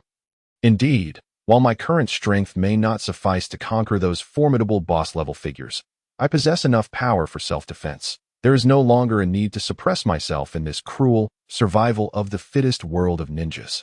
For I have already become a strong individual. In this moment of elation, Yuan Xian confronted his true self. Having lived as an ordinary person for over 20 years, he suddenly found himself in a perilous world. Akin to wielding a powerful weapon without the awareness of being a true warrior, which naturally leads to stagnation. Yet now, Yuan Xian has transitioned from mere adaptation upon mastering puppet techniques to fully integrating into this world. Whether it be Pain or Orochimaru, their strength is inconsequential. I too possess formidable power, and I shall only grow stronger. Furthermore, I am privy to the future narrative of this world. Watch as I navigate the realm of Naruto. Waha! The long-standing repression within him erupted completely, and despite still being in this puppet body, Yuan Xian felt an invigorating surge of vitality. One by one, he placed the 9 adorable ninja dog pups into the makeshift doghouse he had just constructed. Although he currently lacked genuine tactile sensation, Yuan Xian relished the experience, gently caressing these little creatures with great tenderness. Now, he needed to categorize the 9 ninja dog pups, although it was difficult to distinguish them at this young age. Each pup wore a collar made of yarn that bore information about their breed, birth date, and parental background, all designed to avoid causing them harm. The 9 breeds Yuan Xian sought included Border Collie, Golden Retriever, Doberman, Schnauzer, Siberian Husky, Toy Poodle, Pomeranian, Cocker Spaniel, and Tibetan Mastiff. This comprised 5 medium-sized dogs, 3 small-sized dogs, and 1 large-sized dog. With the capabilities of the Inuzuka clan's ninjutsu at his disposal, Yuan Xian was confident that he could cultivate each of these 9 ninja dogs to rival those of the Inuzuka family. Once he had successfully categorized the 9 pups, Yuan Xian retrieved some fresh milk and a package of specialized dog food pellets sent by the canine caretaker, feeding the pups with care. However, he felt a twinge of disappointment regarding the dog food pellets. He had initially saved many from the Inuzuka clan, intending to use them for his obedient ninja dogs, only to discover now that superior dog food pellets had emerged. It seemed he would have to let those go to waste. The pellets could not be consumed excessively. Each pup could only have 1 per day, and soon enough, these little creatures were satiated. Next, Yuan Xian began preparing for the most crucial step ahead, the summoning ritual for his spirit beasts. As the name suggests, this ritual would bind these little beings to him, officially designating them as his spirit beasts. He located the sheet he had prepared months ago, upon which he had drawn the summoning incantations while studying the Inuzuka clan's techniques and solidifying his knowledge of dog training. The incantations resembled Western magical circles, albeit tailored specifically for ninja use. Naturally, the sigils he had drawn were now ineffective, as the chakra infused within them had dissipated over time. However, as long as Yuan Xian infused them with chakra once more, they would regain their former potency. It took him nearly an hour to prepare everything. Had he needed to start anew, it would have taken even longer, and Yuan Xian could hardly afford to wait. Now, the moment of significance was drawing near. For the first task of Akatsuki, Yuan Xian needed to redraw the incantation array with chakra, lay the sheet flat in the room, and prepare a blank scroll. With everything now in place, Yuan Xian carefully placed the 9 little creatures upon the incantation array, Arranging them in a perfect circle as required, he then swiftly formed a long series of hand seals. And with a forceful strike of his chakra-infused hand onto the blank scroll at the center of the incantation array, the summoning ritual officially commenced. Soon, the sigils on the sheet began to glow one after another, illuminating the entire array in a brilliant blue light. Gradually, even the little pups resting upon the array began to glow, their bodies reflecting the increasing brightness of the chakra. Finally, just as Yuan Xian felt compelled to close his eyes, the luminous array began to contract, enveloping the 9 pups within its radiant embrace, drawing all the chakra into a colossal sphere of light that gradually merged into the blank scroll in Yuan Xian's hand. The room's chakra illumination slowly dimmed, and Yuan Xian exhaled softly. Recouping the chakra he had continuously expended, to his surprise, this single step had consumed more than half of his chakra in less than a minute. Feeling slightly fatigued, he recognized that chakra refinement was a process that extracted energy from the mind to enhance physical capabilities. Given that he was currently in a puppet body, the mental toll was even more pronounced. Fortunately, the ritual had progressed smoothly thus far, though it was only halfway complete. Yuan Xian took a deep breath to steady his emotions, seized a kunai from his person, and plunged it toward his core. The core, the most crucial and sensitive part of the puppet body, posed a significant risk. Even someone as skilled as Yuan Xian, with considerable surgical experience, felt an unprecedented pain as he made the tiniest incision. As is well known, blood is indispensable for utilizing summoning techniques. In fact, within the 5 core abilities of a ninja, ninjutsu, genjutsu, weaponry, blood, and the bloodline limit, the blood representative of ninjutsu is the spirit beast summoning. Thus, to summon ninja dogs, Yuan Xian needed to draw blood. However, the condition of his current body posed a significant challenge. Blood could only be drawn from the core, and he could not afford to lose too much at once. This made Yuan Xian increasingly dissatisfied with his current form. Tampering with the core was perilous. A single misstep could lead to dire consequences. Yet, Yuan Xian felt compelled to proceed, equipped with all of Scorpion's techniques and over a year of research into medical ninjutsu. Although the process was fraught with danger and pain, it was not insurmountable. With careful deliberation, he believed he could avoid catastrophe. Soon enough, he reached the limit of blood he could spare and quickly applied a healing technique to the wound, restoring it in no time. Then, he opened the Spirit Beast scroll and inscribed his name, Yuan Xian, in the first line of the blank space. With this, the entire summoning ritual for the Spirit Beasts was complete. Using the last remnants of his blood for the final inscription, Yuan Xian attempted to perform a summoning technique. With a resounding bang, the 9 adorable pups reappeared before him. He chuckled. Finally, all is well, Yuan Xian remarked with satisfaction. Using his own name, rather than Scorpion's, was indeed the correct approach. In truth, while summoning spirit beasts requires blood, it fundamentally involves forging a contract with their souls, which is precisely why one must use their own name. It is akin to possessing a business license. Without it, one cannot engage in trade. Blood serves merely as a means to utilize that license, enabling one to achieve their trading objectives. For instance, Orochimaru, after his reincarnation, no longer possessed his original blood, yet he could still summon thousands of snakes. However, Yuan Xian found himself frustrated by his limited blood supply. Unlike other ninjas who could effortlessly summon allies at will, he was unable to do so. He realized that he could only draw blood from his core once a week, and due to the necessity of moderation, each draw equated to a single summoning of a spirit beast. Fortunately, his loyal hounds remain mere puppies, as the time for their utility has yet to arrive. Yuan Xian also has sufficient time to accumulate blood. It seems that from now on, he must routinely undergo self-inflicted wounds each week. This method may appear somewhat masochistic, yet for Yuan Xian, who endured monthly surgeries in his previous life, it is merely trivial and does not weigh heavily upon him. As of now, Yuan Xian has completed 2/3 of his reincarnation plan. Only the most crucial task remains: clandestinely mastering Orochimaru's reincarnation technique. Although this presents the greatest challenge, Yuan Xian, now possessing a more mature mindset, feels no trepidation. He has amassed a considerable foundation, akin to having wealth in his pocket, which naturally instills confidence as he ventures forth. The busy days always seem to pass swiftly. Since the little ones are still young, Yuan Xian has yet to commence their formal training. However, during this period, He has also concluded the tasks at hand. In just a month, Yuan Xian successfully cultivated the second chapter of memory technique, titled Memory Preservation, which he can now officially utilize. Concurrently, he has resigned from the ninja hospital in the Rain Village. Having attained the level of an advanced medical ninja, to achieve further breakthroughs.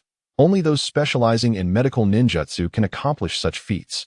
Presently, Yuan Xian is wholeheartedly engrossed in the cultivation of his hounds, leaving him little energy for anything else. Thus, after a month of research, he discovered that his earlier aspiration to attain Tsunade's level of medical ninjutsu might only be feasible once he formally learns the reincarnation technique. Nevertheless, he does not feel disheartened. The results he has achieved thus far are commendable. However, on the very next day after mastering memory preservation, a paper butterfly fluttered before him. The sole wielder of paper butterflies is, of course, Conan, who also brought a mission from Pain. Yuan Xian's first task since joining Akatsuki. 031 The Third Great Ninja War. 031 This is. Yuan Xian stared blankly at the small child before him for a while, before finally realizing that a monumental event in the ninja world is about to unfold. The Third Ninja War is imminent, Yuan Xian mused, and at last, he can accurately discern the timeline of the main Naruto world. The storyline of Naruto begins when the protagonist, Naruto Uzumaki, graduates from the Ninja Academy at the age of 12. At 13, he participates in the Chunin exams and meets the 16-year-old Kabuto Yakushi. Kabuto was brought back to the Hidden Leaf Village from the battlefield of the Third Ninja War, specifically the Battle of Kikyo Peak, by a Leaf Village ninja when he was merely 1 year old. This implies that there are still 14 years until the story commences. Indeed, the silver-haired boy before Yuan Xian, if his deductions are correct, is none other than Kabuto, the future Kabuto Yakuza. Be cautious, as this is a child. Any mistakes could easily attract attention. At this moment, Zetsu pushed the silver-haired boy into Yuan Xian's arms, then exited the modest dwelling situated along the path to Kikyo Peak. Yuan Xian merely pursed his lips, accustomed to Zetsu's demeanor. Over the past 4 months, Yuan Xian has been working alongside Zetsu, who has been responsible for locating individuals to be transformed into Akatsuki agents through memory preservation, with the exception of Sunagakure. Thus, Zetsu has grown increasingly impatient. Now, he must be on his way to find Orochimaru. This is the last location, and considering the timeline, Orochimaru is likely to have departed the Leaf Village by the end of the Third Ninja War. This should be accurate. Haha, Orochimaru, I have waited for you for quite a while. After confirming that Zetsu had left without leaving behind any parasitic spores or the like, Yuan Xian smiled faintly. Upon learning that the Third Ninja War is about to commence, Yuan Xian felt that the time for him to obtain a healthy body is drawing near. Today marks over 4 months since Yuan Xian departed from the Rain Village, since receiving the paper butterfly from Conan. Informing him of a mission, Yuan Xian has been traversing through the various nations of the ninja world. Although the two have acted in concert, their missions differ significantly. Zetsu's task is to traverse the nations, seeking out powerful ninjas and persuading them to join Akatsuki. Simultaneously, he aids Yuan Xian in locating individuals. A highly skilled sensory ninja, Zetsu excels in finding people. However, Yuan Xian has yet to witness Zetsu persuading other ninjas to join Akatsuki. Generally, the two operate separately, only meeting when traversing from one location to another or when Zetsu assists Yuan Xian in locating individuals. Nevertheless, Yuan Xian believes that the individuals who will eventually join Akatsuki will likely be encountered during this mission. Yuan Xian, on the other hand, has been embedding himself as an undercover agent for Akatsuki in these nations, with Zetsu bringing the selected candidates to him. Essentially, Yuan Xian's task is merely to perform memory preservation on them. This is undoubtedly far less arduous than Zetsu's responsibilities, which explains Zetsu's increasingly bad temper of late. Now, thanks to the efforts of the two over the past 4 months, the boy before Yuan Xian, Kabuto, is the last undercover agent he must prepare, with the target being the Hidden Leaf Village in the Land of Fire. Based on Yuan Xian's understanding of the Naruto storyline, Kabuto is a child from an enemy nation discovered on the battlefield after the victory at Kikyo Peak and, due to the will of Fire of the Leaf, was brought back to the village and raised by a medical ninja. Thus, Yuan Xian can ascertain the timeline in relation to the beginning of the Naruto storyline. It is also because Kabuto is the last that he can make this determination at this moment. Alas, he must return to the Kikyo Peak battlefield. This mission will undoubtedly be quite troublesome. Refocusing his attention on little Kabuto, Sweat, Yuan Xian contemplated how to manage the current situation with Kabuto, Pain's mission, the imminent battle of Kikyo Peak, and the future developments of the storyline. Regarding Kabuto Yakushi, Yuan Xian had mixed feelings while watching the anime. He admired his strength and hidden depths, but was unsettled by his adeptness in maneuvering alongside Orochimaru.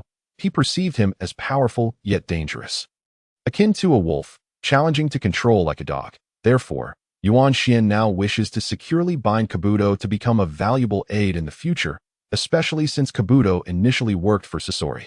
Simultaneously, he hesitates to engage with Kabuto. Although he is still a child, his capability to undertake missions at such a young age implies he is a genius, and individuals of such caliber are notoriously difficult to manage.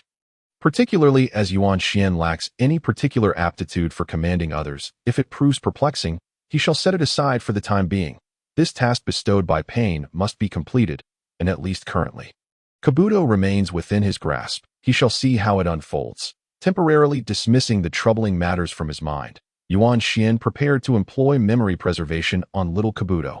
Memory preservation not only allows for the sealing of others and one's own memories, but also enables the transfer of one's memories into another's mind, which is a crucial step for this undercover mission. As this is not Yuan Xian's first time performing such an act, he feels relatively calm. Little one, I apologize, but in order for you to grow up safely in a secure environment, the only path is to send you to the Leaf Village. Now, sleep tight. The division of sleep. The gloomy weather seems to mirror the sentiments of the people. However, even on a pleasant day, individuals would not find solace in it. In the heart of the mountains, immense and lush ancient trees cluster together, perpetually vying for the sunlight above, yet casting the battlefield of the first skirmish of the Third Ninja War into a shroud of darkness. At this moment, Yuan Xian is carefully concealed within the canopy of a large tree. His and Zetsu's operations are actually solitary. Zetsu is currently attempting to entice Orochimaru to join Akatsuki, while Yuan Xian has brought the already subjected Kabuto to the battlefield between the ninjas of the Leaf Village and Sunagakure, preparing to act at the opportune moment to place Kabuto in a suitable location for the Leaf to discover him, all while ensuring he remains unharmed. Haha, such a large-scale ninja battle I have never witnessed before. Today shall be a day of learning. 032 The Battle of Kaiki Peak. The Battle of Kaiki Peak does not, in fact, take place on a mountain called Kaiki, but rather within the vicinity of Kaiki Peak itself. In truth, this area is a vast expanse of mountainous forest, with Kaiki Peak being the only prominent feature amidst the landscape on the dimly lit summit of Kaiki Peak, though there are no harrowing trenches. The occasional tremor, a thunderous roar, or even the faintest muffled groan vividly conveys the oppressive and desolate atmosphere of war that it feels as if every breath taken is saturated with a suffocating poison, compelling those with fragile psyches to yearn for escape. Thus, the war among the ninjas has ignited in a singular moment. Yuan Xian remains silently concealed in the shadows of the massive treetops, observing with keen peripheral vision. As a ninja, even if his primary focus is not on stealth and tracking, he possesses at least a fundamental capability in ninja combat, particularly among the elite. The necessity for heightened concentration engenders a reflex akin to a sixth sense regarding their surroundings. Should anyone attempt to ambush them from the shadows during their fierce battles, they are likely to sense it. Although such abilities are rare, they are commonly found among the powerful, and Yuan Xian would not dare to risk such a futile danger. Simultaneously, the body of the human puppet serves as an excellent guise. Devoid of a true heartbeat and pulse, its body temperature is akin to that of a cold-blooded creature, making it exceedingly difficult to detect. War invariably entails a multitude of tragedies, whether they be passionate, brutal, or otherwise. Even in the realm of ninja conflict, to fully experience and then articulate that experience perfectly is unrealistic. Some say that without first-hand experience of war, one cannot truly understand it. This underscores the notion that war is something that can only be deeply comprehended, not easily conveyed. Now, amidst the turmoil of conflict, Yuan Xian finds himself continuously tempered, even without engaging in battle. The principal factions in the Battle of Kaiki Peak are the Hidden Leaf Village and the Sand Village. At this moment, hundreds of ninjas from both sides have sought out opponents of comparable strength, engaging in skirmishes in small groups scattered throughout the area. The nature of ninja warfare, due to their unique abilities, diverges significantly from the ancient battles of cold weapons or the modern high-tech warfare that Yuan Xian had previously known. It resembles the martial arts conflicts depicted in novels. Overall, it appears as numerous, albeit small-scale, battles. It is only when the numbers swell that it is deemed a war, while the individual skirmishes may lack grandeur. The strength of each participant far surpasses that of the soldiers Yuan Xian had witnessed in his past life. Each ninja embodies a cutting-edge weapon, possessing unfathomable combat prowess. Yet, this type of battle has a significant flaw. It hinges on the number of J-nin and special J-nin present. When disparities in individual strength are negligible, the overall numbers become paramount. However, it is important to note that such disparities are inherent to the nature of war, which offers no semblance of fairness. Thus, this seemingly grand conflict between the two nations draws near its conclusion within the span of a single day. Undoubtedly, the Land of Fire stands as the most advanced nation in the ninja world. With the Hidden Leaf Village reigning as the most formidable ninja village, according to the narrative known to Yuan Xian, the Sand Village of the Land of Wind has little chance of victory. Historically, this battle marks the most devastating defeat for the Sand Village, and their loss at Kaiki Peak directly undermines their combat capabilities in subsequent encounters, rendering them increasingly passive and paving the way for the ultimate triumph of the Hidden Leaf Village. Nevertheless, that is a tale for another time. For now, Yuan Xian recognizes that it is time for him to take action. After a brief moment of adjustment, having been tempered by the fires of war throughout the day, Yuan Xian realizes that although he has not experienced a tangible increase in strength, his mental fortitude has seen significant improvement. He feels a newfound resolve, making him less susceptible to external influences. Allowing for greater focus, this adjustment in mindset is nearly instantaneous. It seems that only on the battlefield can a warrior undergo the finest of trials. With this thought in mind, Yuan Xian discovers a burgeoning anticipation for the conflicts among ninjas. An impulse to seek out a confrontation, a sentiment he would have previously deemed inconceivable in the past. He had always sought to avoid such encounters. Of course, he has more pressing matters at hand. Fixing his gaze in a specific direction, Yuan Xian tightens his grip on the small, slumbering figure hidden within his cloak and stealthily makes his way forward. Present, he has temporarily sealed the child. Dodo, using a technique reminiscent of a barrier ninjutsu, akin to the third Kazakage's methods. Though he does not wish to treat a child in such a manner, it is necessary to avoid detection. Fortunately, this ninjutsu poses no harm to the child. Before long, Yuan Xian arrives at his intended destination. It is a clearing encircled by towering trees, spanning approximately 100 square meters. While it is not entirely devoid of potential disturbances from passers-by, it is indeed quite secluded at this moment, for individuals lie sprawled upon the ground, surrounded by an array of ninja tools and signs of battle. These four comprise 2 ninjas from the Sand Village and 2 from the Hidden Leaf Village. Though both sides have suffered, the extent of damage inflicted upon the corpses suggests that the ninjas from the Leaf Village are, in fact, superior. After a brief confirmation, Yuan Xian hastily retrieves Dodo and places him behind the 2 fallen ninjas from the Sand Village, taking care to obscure the traces of their presence, rendering the scene more natural. In doing so, the mission assigned to him by Pain to infiltrate and gather intelligence on the various nations has been successfully accomplished. Yet Yuan Xian does not depart, for while the matters of the realm are settled, his personal objectives remain unfinished. Here, at the site of the Hidden Leaf Ninja's remains, Yuan Xian shifts the bodies slightly. And at last, he discovers what he seeks. With a deft motion, he lifts the eyelid of a male Hidden Leaf Ninja, revealing a blood-red eye adorned with 3 black tomo, the Sharingan. Indeed, this is the Uchiha clan's Sharingan. And it is precisely what Yuan Xian has been after. This explains why he had targeted this group following a day of observation during the ninja conflict. Initially, he had been concerned about the possibility of encountering other ninjas still engaged in battle. If that had been the case, he might have been compelled to intervene. However, fate has allowed Yuan Xian to seize the opportunity unopposed. 033 The Sharingan and the daring plan to attain a healthy body. Yuan Xian has now resolved to master Orochimaru's secret technique, the impure world reincarnation. To successfully utilized this technique, Yuan Xian had previously established 3 preparatory tasks. First, to ensure a solid foundation in medical knowledge. Second, to secure safety measures for the reincarnation process to guard against interruptions or periods of vulnerability. And finally, to effectively learn the technique itself. To date, Yuan Xian has accomplished the first 2 tasks. leaving only the cultivation of his summoning dogs, which will require additional time. As for the final preparatory task, it involves finding a way to successfully learn the technique without Orochimaru's knowledge, stealthily acquiring knowledge. This means Yuan Shian must ensure that Orochimaru remains oblivious to his intentions. Given Orochimaru's character, persuading him to willingly assist Yuan Shian in the reincarnation process is nearly impossible, and Yuan Shian cannot guarantee that Orochimaru will not resort to treachery. Similarly, if Yuan Shian seeks Orochimaru's voluntary instruction for the reincarnation technique, he cannot be certain that Orochimaru will impart the true method. After all, unlike Orochimaru, the white phosphorus serpent, Yuan Shian's opportunity is singular. Thus, Yuan Shian's objective is to learn the technique through stealth, seizing the moment when Orochimaru employs the impure world reincarnation to master the authentic ninjutsu. However, a new dilemma arises. How can Yuan Shian successfully learn it?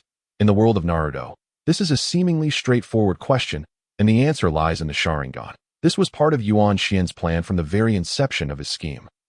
The Sharingan first appeared in the narrative with Kakashi, the copy ninja. Regardless of how formidable or extraordinary this ocular technique may become, a normal Sharingan in its three-tomo state possesses the ability to replicate the ninjutsu of others, save for bloodline limits and special techniques. Note: special techniques refer to those requiring specific conditions, such as the oil-manipulating techniques of the Aburame clan, which necessitate the use of insects, or the Inuzuka clan's ninjutsu that requires their own nin dogs.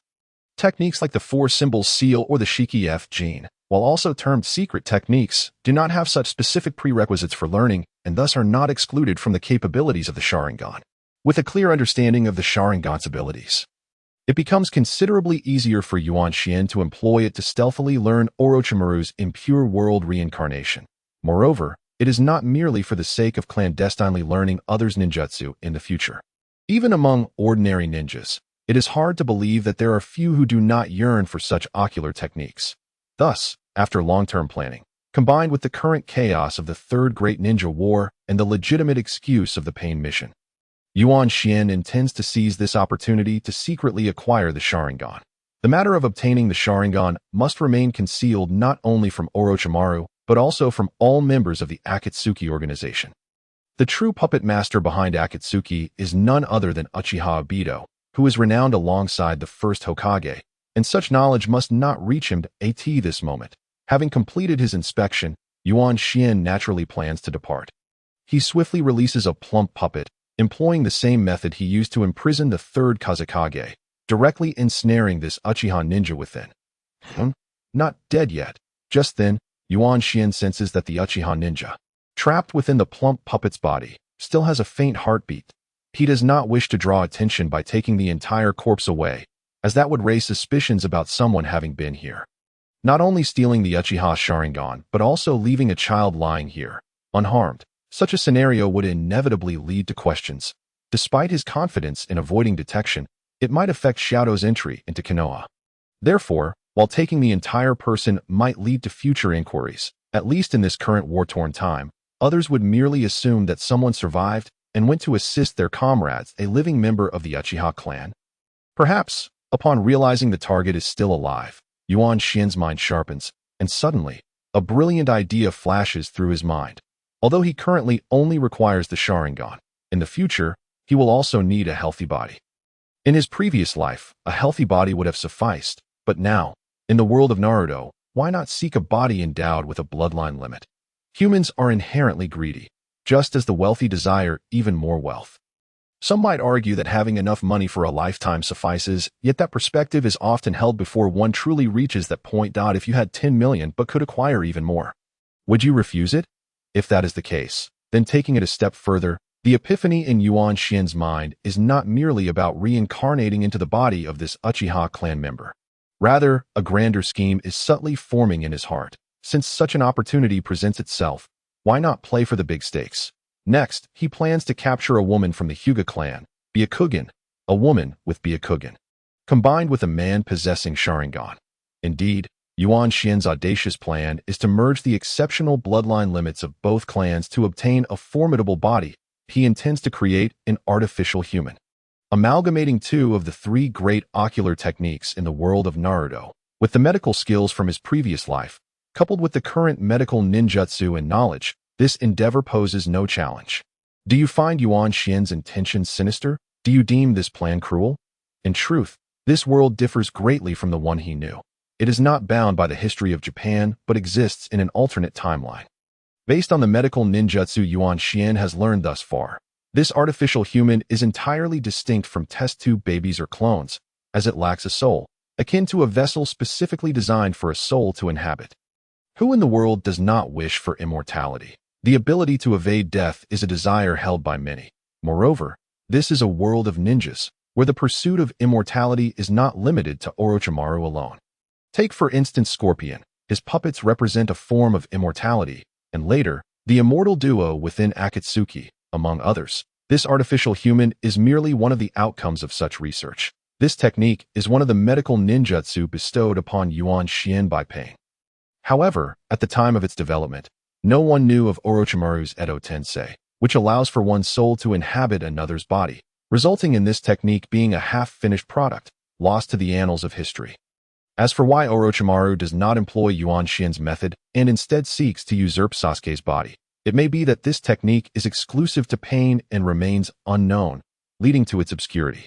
Alternatively, Orochimaru's peculiar obsession drives him to covet others' bodies. Though the plan is still in its infancy, simply contemplating it ignites a fervor within Yuan Xian, who yearns to reincarnate into such a body immediately. Someone is approaching. So soon?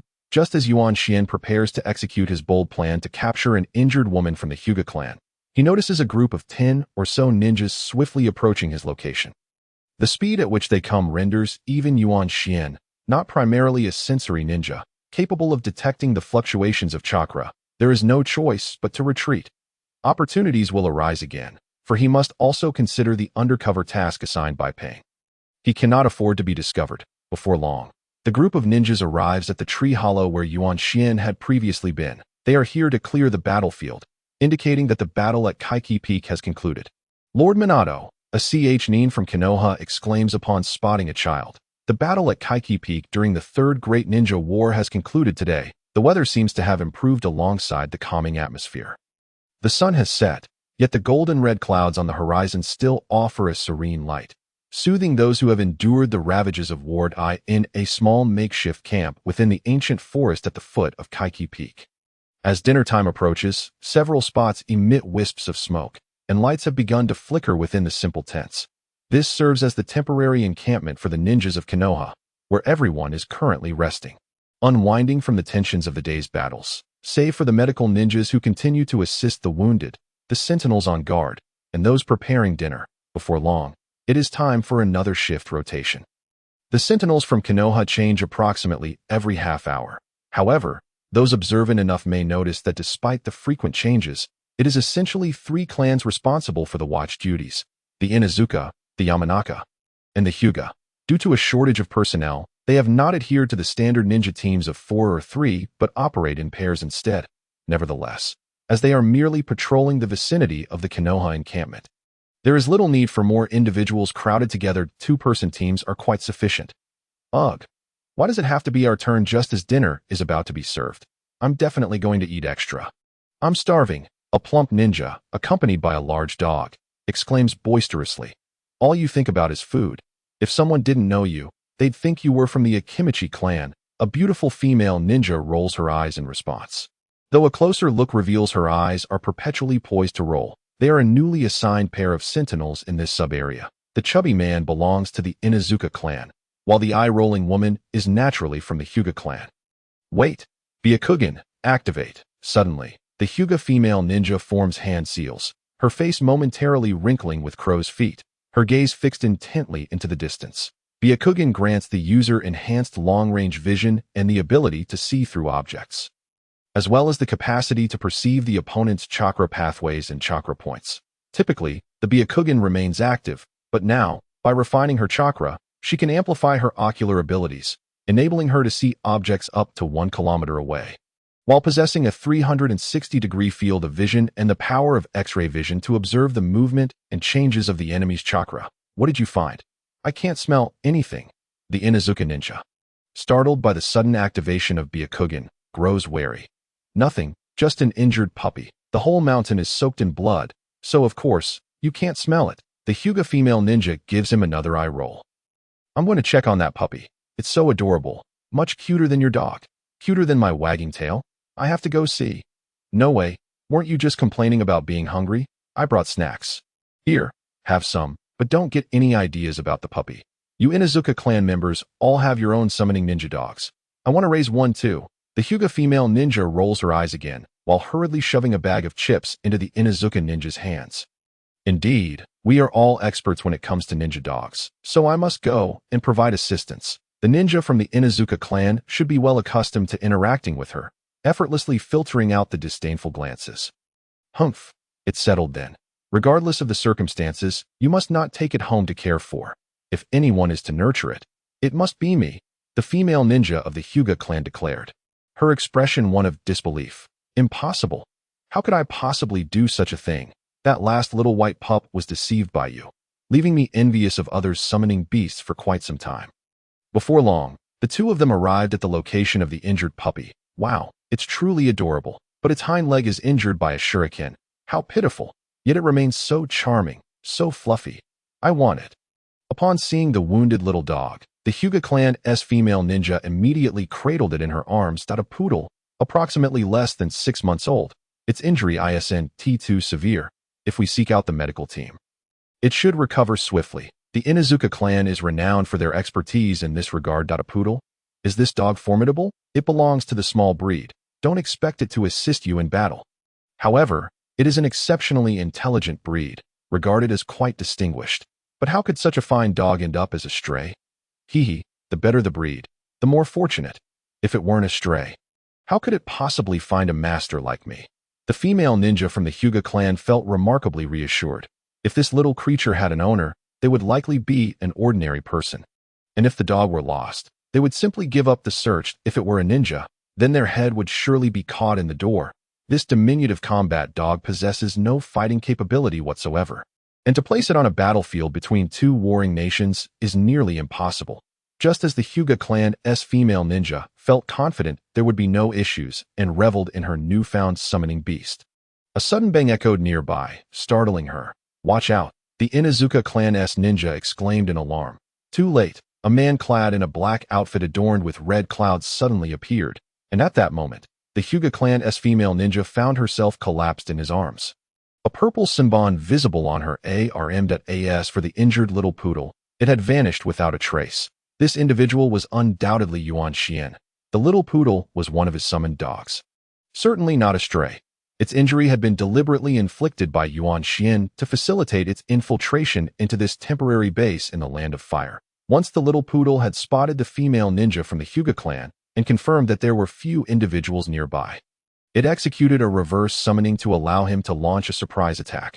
Presently, Yuan Xian's 9 summoned dogs lacked any combat capability. However, this reverse summoning did not necessitate any other abilities, as Yuan Xian simply needed to select one that was intelligent.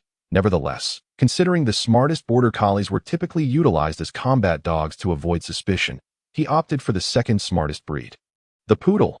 Little did he expect to encounter her so soon.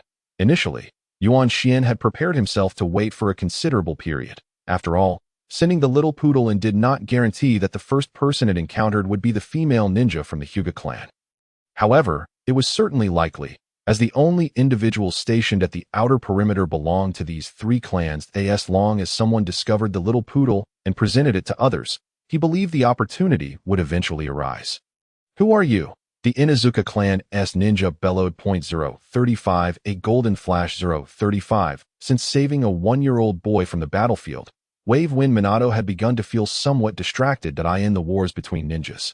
It is imperative to have strong individuals of Hokage level power stationed. Should any ninja village lack such a presence, there would be no reason to fight.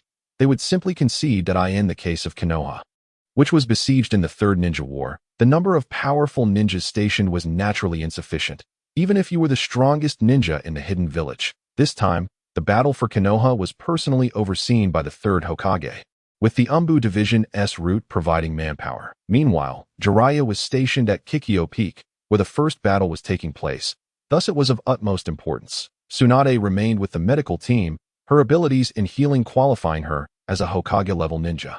As for Orochimaru, he was initially assigned to another battlefield that was about to commence. However, he might still be engrossed in his research on immortality, contemplating the invitation for him to join Akatsuki. Wave Wind Minato, possessing the fastest speed and teleportation abilities, was deployed across various battlefields as the strongest mobile force. Indeed, it was due to Minato's remarkable performance in the Third Ninja War that he ultimately earned the title of Fourth Hokage. Today marked the battle at Kikyo Peak, and he would naturally be present. Initially, the entire battle progressed rather smoothly, culminating in the defeat of the Sunagakure due to the disparity in strength. However, while clearing the battlefield and searching for injured comrades, he sensed an ominous presence, particularly upon discovering a child from an enemy nation. Has the result come in? Wave Wind Minato could not help but inquire of a nearby Umbu ninja. We cannot be hasty. He is merely a child, and we fear for his safety, the Umbu ninja reported succinctly. Do not be too sensitive. Though it is rare for children to be brought to the battlefield, it is not entirely impossible. On the other side, a middle-aged man with flowing white hair offered reassurance. This man was none other than Jiraiya, stationed at Kikyo Peak. However, it was unclear whom he was comforting, as in his heart. He felt it was excessively cruel to involve such a young child in a conspiracy. Just then, a sound resembling a wolf's howl suddenly emanated from outside the encampment. I shall investigate. Ive felt something amiss. Could this be it? Wave Wind Minato expressed uncertainty. Yes, if you go, I will have no worries. With Jiraiya's words, a golden light flashed through the room, flashing division line. Who are you? The Inuzuka clan's ninja bellowed. However, Yuan Xian had no intention of responding. He summoned a plump puppet, swiftly confining the female ninja of the Hyuga clan within it. This marked the third time he had performed this action, and Yuan Xian found himself growing increasingly adept at it. You are from Sunagakure. Upon seeing Yuan Xian release the puppet, the Inuzuka clan's ninja immediately deduced, as only the ninjas from Sunagakure possessed such expertise in puppet techniques. Yet, Yuan Xian remained resolute in his silence. He had already acquired what he sought, and was now prepared to use another summoned dog, which had been set up beforehand, to execute a reverse summoning and depart. Witnessing Yuan Xian's complete refusal to answer him and the capture of his companion, the Inuzuka clan's ninja unleashed a flurry of shuriken, the sound slicing through the air. Frowning, Yuan Xian had not anticipated this ninja's speed. If he wished to utilize reverse summoning, he required a moment to prepare. Any interruption would render it impossible. Clang, clang, clang. With the timely release of the scorpion tail beneath him, the sound of metal clashing echoed as he effortlessly deflected the projectiles, allowing them to scatter across the ground. However, the opposing ninja showed no concern, continuing to launch shuriken while advancing toward Yuan Xian at that moment. The ninja dog accompanying him did not charge alongside its owner like the others from the Inuzuka clan. Instead, it took several steps back and let out a howl into the AIR.IS its signaling. Let us see how you intend to stop me. Suddenly, a plume of purple smoke erupted from the hem of Yuan Xian's Akatsuki robe, swiftly enveloping a wide area. Wind release. Thousand-faced wind. The scorpion's venomous mist was released swiftly by Yuan Xian, while the Inuzuka clan ninja was no less quick to respond, executing his technique the moment he perceived the appearance of the purple poison mist. In fact, as a tracking-type ninja, when others discover they are being followed, they typically resort to smoke bombs to escape. This was a reflexive response, which fortuitously countered Yuan Xian's scorpion poison mist. Attempting to flee, you shall have no such opportunity. The Inuzuka clan's ninja successfully neutralized Yuan Xian's plan to obscure the enemy's vision with the scorpion poison mist, as long as he could buy himself some time. He could execute the reverse summoning and escape to go. As experts in the study of ninja dogs, the Inuzuka clan recognized that Yuan Xian had employed reverse summoning when he first appeared, and to prevent Yuan Xian from utilizing reverse summoning to escape, the clever ninja immediately launched a series of attacks, instructing his own ninja dog to signal. If he could just delay Yuan Xian a little longer, he would be unable to flee. Realizing this, Yuan Xian abandoned any thoughts of evading the ninja before him and focused on the plan to eliminate him first. Before the ninja from the Inuzuka clan, Yuan Xian had previously regarded him with indifference. However, now that he was entangled with him, Yuan Xian resolved to swiftly conclude the matter. With a gentle thrust of his right hand, a large mechanical puppet materialized before him, simultaneously charging towards the Inuzuka ninja's assault. Upon witnessing the puppet's advance, the Inuzuka ninja furrowed his brow and met the incoming puppet head-on. Although it was common knowledge that engaging a puppeteer in battle was futile and that close combat was the preferred approach, the circumstances were different now. The Inuzuka ninja aimed to detain Yuan Xian, preventing him from executing a reverse summoning. Thus, he relentlessly pressed the attack. However, should he choose to ignore the puppet and target Yuan Xian directly, he would inevitably be struck by the puppet, providing Yuan Xian with an opportunity to escape. Consequently, he was left with no choice but to stubbornly press on, hoping for timely reinforcements. It was evident that the Inuzuka ninja could only engage in a direct confrontation with Yuan Xian's formidable mechanical puppet. With a low exclamation in his heart, he commanded the puppet's right hand to spread its fingers slightly outward. In an instant, what was once a singular entity shattered into pieces and, before the opponent could react, transformed into 10 smaller puppets, each darting towards him from different angles. Just as the situation reached a critical juncture, a golden flash appeared before Yuan Xian's eyes. 036 The battle against the fourth Hokage. 036 With golden hair, azure eyes, and clad in the garb of a Konoha Nin, he wore an eye-catching long coat adorned with fiery patterns against a white background. His warm yet handsome visage was infused with seriousness. Fourth, upon seeing the figure emerging with the golden flash, Yuan Xian could not help but exclaim in astonishment. The fourth Hokage, a legendary ninja in the realm of Naruto, was a figure shrouded in myth.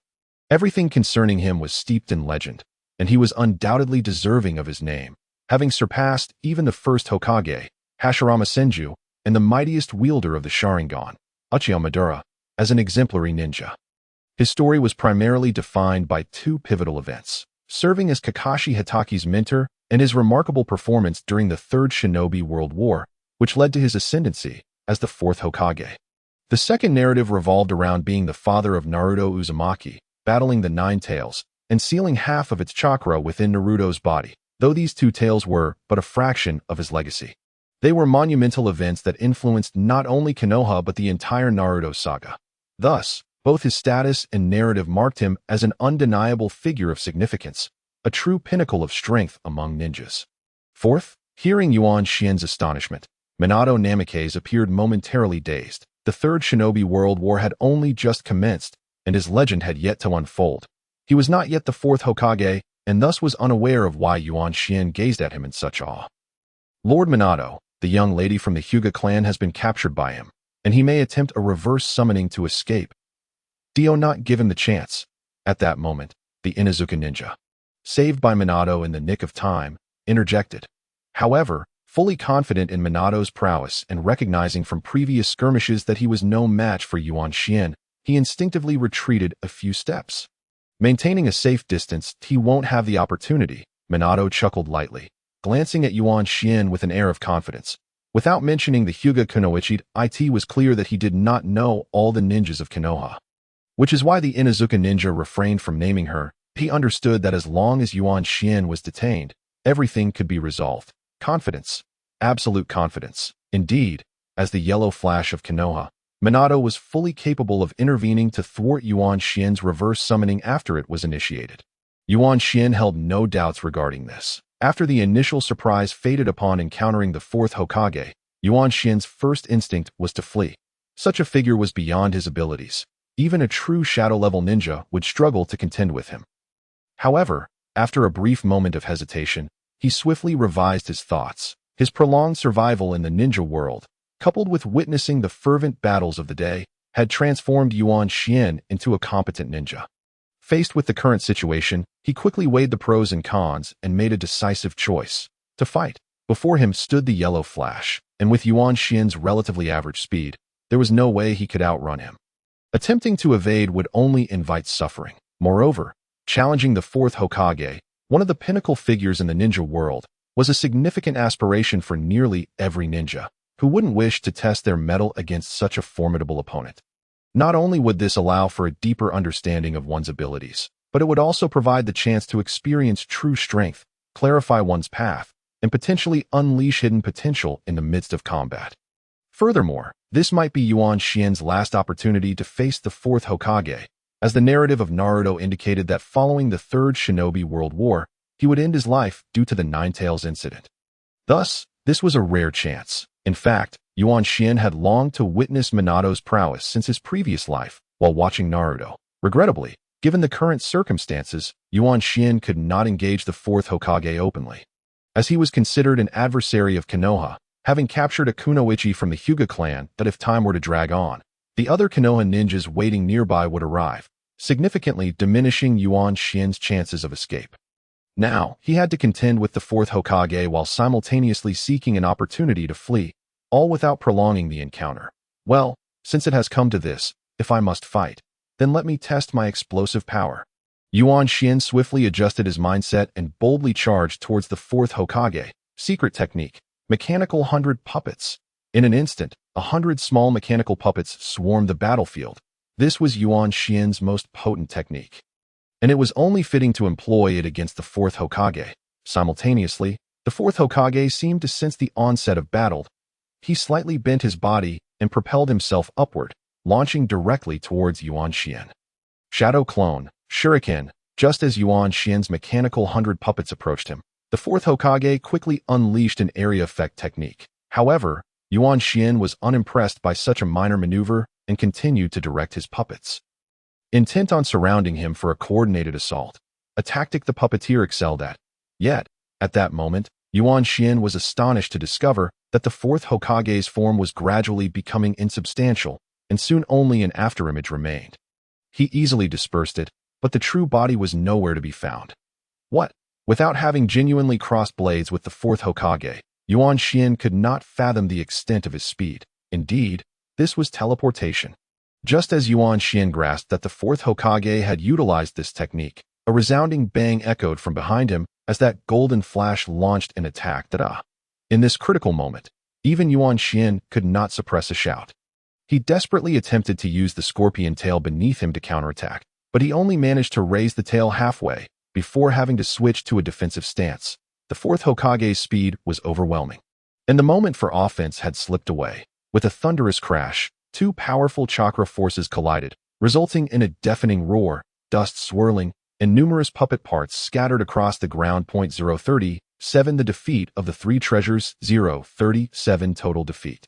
In the first round, Yuan Xian was decisively vanquished. Although much had been said prior, the events transpired in the blink of an eye. The scattered puppet parts were remnants of Yuan Xian's scorpion tail, which had been destroyed in that single clash, starkly illustrating the disparity in strength between him and the fourth Hokage. Truly, the fourth Hokage was formidable. That moment not only showcased his absolute power, but also instilled in Yuan Xian a sense of helplessness, as if the fear within him was being magnified by an unseen force. Of course, the battle would not conclude with that singular encounter, nor would Yuan Xian ever concede defeat. After a brief pause to allow the dust to settle, he charged once more towards the fourth Hokage, initiating yet another round of combat. Having experienced the previous clash, Yuan Xian would no longer rely on long-range tactics against the fourth Hokage, possessing the ability to teleport. One can only engage him in close combat. This is also the remarkable aspect of the fourth Hokage. Although it is widely acknowledged that to confront a puppeteer, one must strive to engage in close quarters, few are truly capable of executing this strategy, and the fourth is one such individual. Consequently, Yuan Xian has now assembled his mechanical 100 into a formation of 10, intending to engage the fourth in a mid-range battle. As Yuan Xian charged towards the fourth, his fingers danced rapidly, and in a matter of moments, the puppets that filled the battlefield were instantly reconfigured, surrounding Yuan Xian's form, some poised for defense, others ready to attack alongside him. Clang, clang, a series of metallic clashes echoed through the air, clearly indicating that the fourth's reflexes were equally swift. When Yuan Xian transformed his mechanical 100 into a 10, the fourth merely raised an eyebrow in mild surprise, showing no excess emotion as he countered Yuan Xian's renewed assault. The sounds of metal colliding came from the frantic exchanges of various ninja tools, despite Yuan Xian's struggle to maintain control amidst the fourth's speed. The close combat proved effective, significantly limiting the fourth's ability to utilize his teleportation for sneak attacks. Amidst the flickering figures and the symphony of clashing metal, sparks occasionally erupted from the collision of ninja tools. Time passed second by second, and the battle unfolded in a back-and-forth manner. Faced with such a peak ninja as the fourth, Yuan Xian felt an overwhelming pressure. Each of the fourth strikes was breathtaking, instilling doubt within him about his ability to withstand the next attack. To merely endure the fourth's onslaught, Yuan Xian was compelled to exert every ounce of his strength. That in stark contrast, the fourth remained composed, his flowing robe and handsome visage exuding confidence, as if he were merely toying with Yuan Xian, effortlessly evading his attacks. Suddenly, after an indeterminate period, under the relentless assault of the fourth, Yuan Xian resolved that this drawn-out confrontation was interminable. Yet he knew it had not lasted long. Remarkably, during this time, Yuan Xian sensed that he was gradually adapting to the rhythm of the battle, keeping pace with the fourth's attacks. This represented an enhancement of practical combat skills. Although Yuan Xian's overall strength had not significantly increased in such a short span, his efficiency in utilizing his abilities had markedly improved, and as time progressed, so too did his prowess. This revelation ignited a flicker of excitement within Yuan Xian. Simultaneously, he began to develop an insatiable yearning to clash with a formidable opponent like the fourth, a desire that deepened with each passing moment. However, Yuan Xian could not afford to revel in this newfound excitement, for the protracted standoff was decidedly disadvantageous to him. Due to the time elapsed, he sensed that swift ninjas were approaching the vicinity. They had refrained from intervening, likely because they observed him engaged in battle with the fourth, and their numbers were still limited. This cannot continue. It seems I must unleash my explosive power, Yuan Xian lamented internally. Despite his desire to continue this exhilarating battle with the fourth and test his limits and potential, the timing and circumstances were not conducive. Fortunately, even this brief skirmish had afforded him considerable benefits. White secret technique, mechanical 10.3 treasure roses, seizing the moment to repel one of the fourth strikes. Yuan Xian abruptly altered his rhythm, pushing back the front line. Instead of launching a ninjutsu like the fourth, he controlled 3 large mechanical puppets to encircle himself while retracting the remaining 7 puppets, including the rotund puppet containing the Hyuga clan's female ninja. What? The fourth Hokage raised an eyebrow in intrigue. He had initially perceived Yuan Xian as inscrutable, and while he did not sense him as a formidable adversary upon their first encounter, he soon discovered that Yuan Xian could swiftly transition from a state of disarray to one of adaptation. Despite seeming manageable at first, the battle became increasingly challenging as they fought. The fourth began to feel that if given the opportunity, Yuan Xian could ultimately match or even surpass him.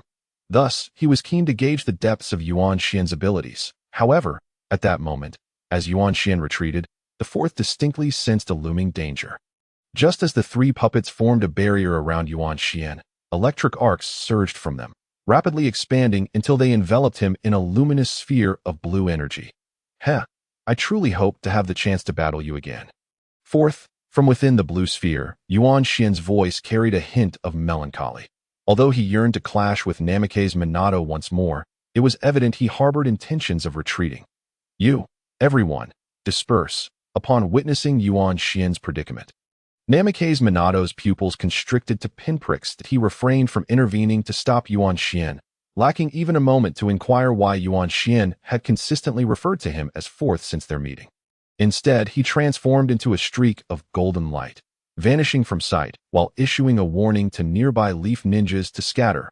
Boom! Like a volcanic eruption or a meteor striking the earth, a tremendous shockwave erupted, accompanied by a deafening roar as a brilliant crimson fire rose from the battleground, creating a spectacle both magnificent and terrifying. 038 Aftermath 038 Following the initial wave of chakra energy, the fiery bloom, resonating with thunderous applause, radiated heat and dazzling red light, blossoming just outside the Leaf Village encampment, not far from Kaiki Peak. This transformed the twilight sky into a scene reminiscent of midday, a sight both awe-inspiring and fearsome. After a prolonged interval, as the fiery clouds dissipated from the horizon, tranquility gradually returned to the area. However, the aftermath of the explosion left the ninjas stationed at the Leaf encampment in a state of tumult.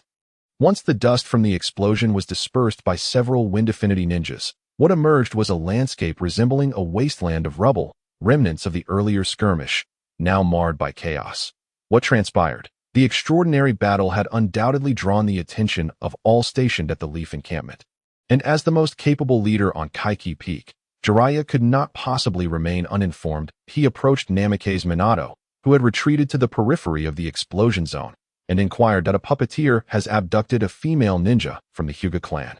And he managed to escape, Minato replied, turning slightly to acknowledge Jiraiya, his gaze returning to the previous battleground, his tone reflecting a trace of irritation. During the fight with Yuan Xian, he had not anticipated that Yuan Xian could unleash such a formidable technique. Typically, to execute a powerful ninjutsu, one would require a significant amount of chakra, necessitating ample time for its deployment. Given Minato's speed, he would not have afforded Yuan Xian such an opportunity. However, Yuan Xian's white secret technique, Mechanical 10, and its derivative ninjutsu, the Three Treasure Roses, had perfectly exploited this oversight, allowing him to circumvent the typical limitations of ninjutsu casting, by employing the explosive power of three large mechanical puppets. He successfully occupied Minato's attention, granting him the necessary time to utilize a reverse summoning technique and escape the scene. Initially, the three puppets encircled him, charging with high-voltage electricity to deter potential attacks during his technique's casting. Minato, upon witnessing the electric discharge, hesitated rather than launching a direct attack, granting Yuan Xian a crucial moment to gather more chakra for the three large puppets. Consequently, by the time Minato realized something was amiss, it was too late to mount any further offensive against Yuan Xian, who was shielded by the three explosive puppets. As Yuan Xian's three treasure roses amassed energy, they transformed into potent timed explosives, allowing him to execute the reverse summoning technique and depart. At this juncture, conventional ninja tools were incapable of disrupting the electric-charged large mechanical puppets. Should Minato have opted for a more powerful assault, he would have had to engage at close range. However, such an approach would necessitate preparation time, during which Yuan Xian had already executed a reverse summoning and made his escape. Conversely, if he had attempted a rapid close-range attack, striking the charged puppets would have triggered their detonation, though their energy was insufficient, preventing them from achieving an overwhelmingly powerful effect. It was still ample to severely injure both Namikaze Minato and Yuan Xian. At that moment, who would possess the strength to thwart Yuan Xian's nearly chakra-free reverse summoning technique? In a typical summoning, it is the summoner who expends chakra, while in reverse summoning, the summoned entity consumes chakra. Therefore, under such circumstances, Minato would undoubtedly be unwilling to pursue Yuan Xian while gravely wounded. This led to his signal for the nearby ninjas to disperse. At the very least, this would spare Minato from adding a failure to his record, transforming the encounter into a self-inflicted escape for the enemy. Of course, while this was the FAAD, in reality, Minato had been outmaneuvered by Yuan Xian, and he was far from pleased. Meanwhile, Yuan Xian successfully executed the reverse summoning technique in the instant before the explosion. Managing to flee, send the Umbu to search for him. But first, we must assess the damage. That bomb was quite formidable, Jiraiya commanded after pondering the events. He then turned his gaze to the now devastated clearing. Unable to suppress his astonishment, the power of the Sanbao Rose was indeed significant.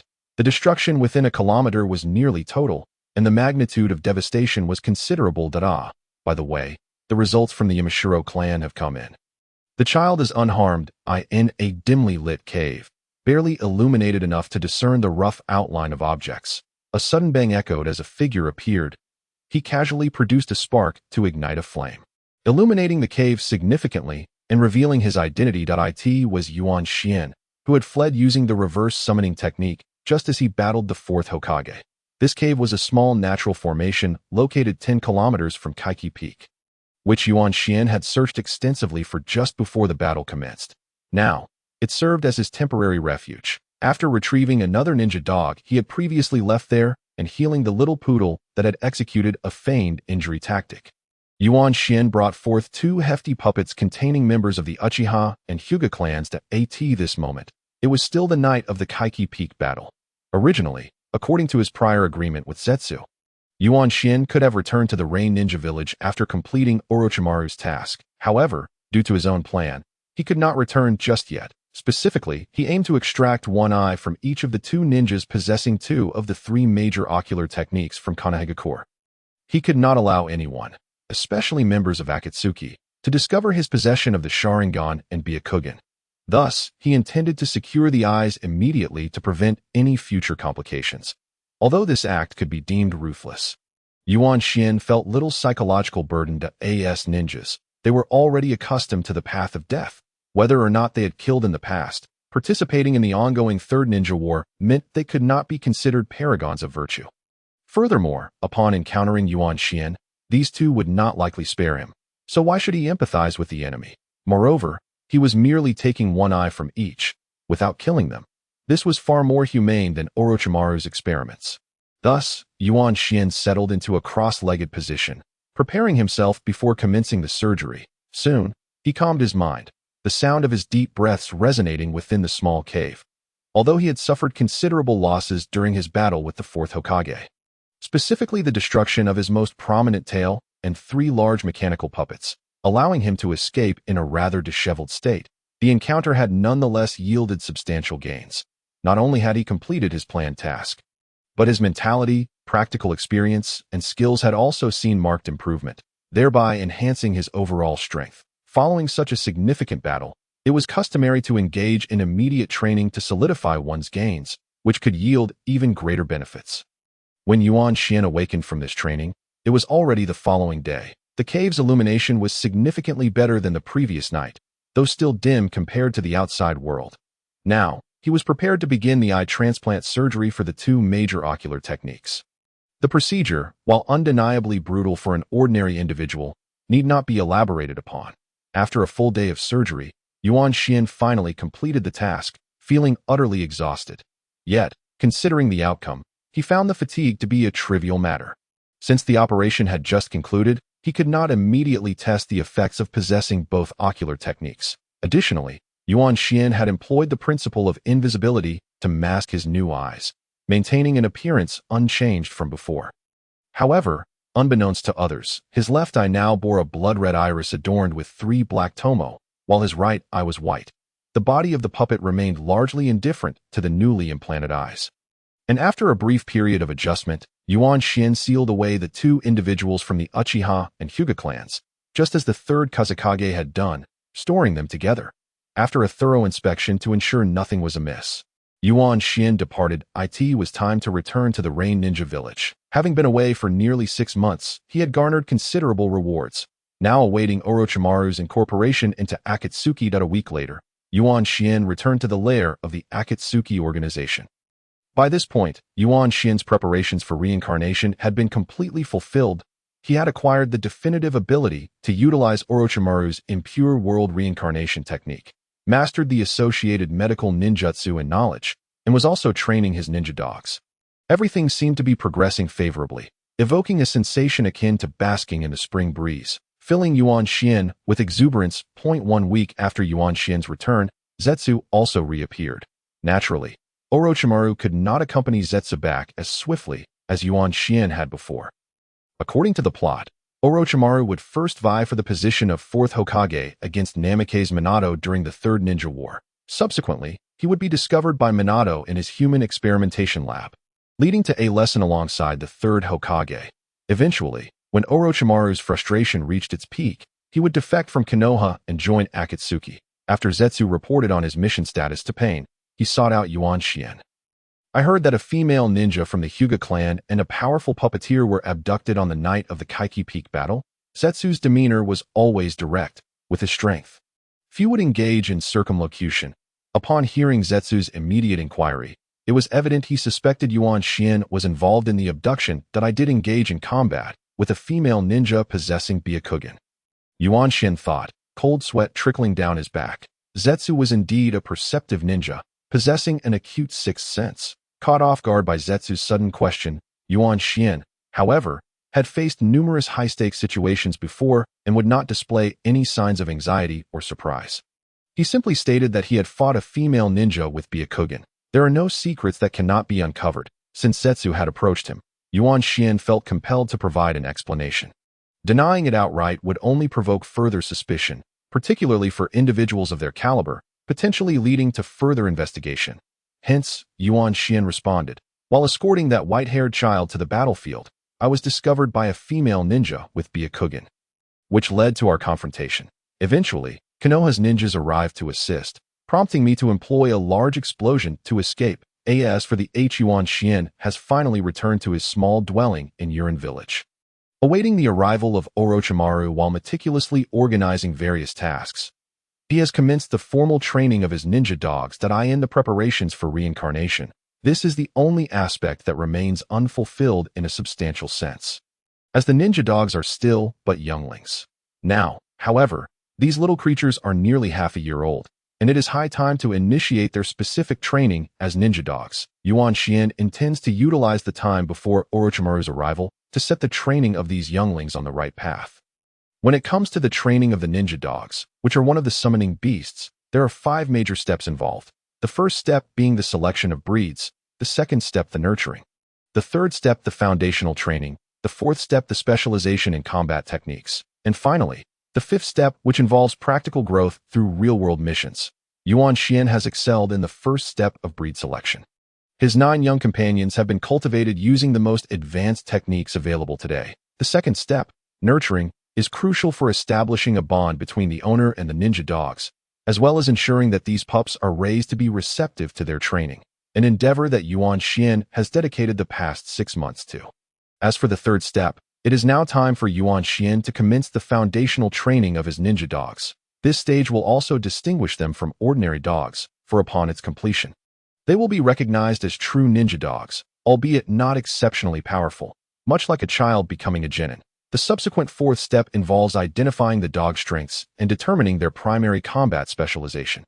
Finally, the fifth step entails growth through practical experience in missions, which speaks for itself. Now, Yuan Xian is ready to embark on the foundational training of his ninja dogs. 1 year later, the foundational training of the ninja dogs encompasses 3 key components.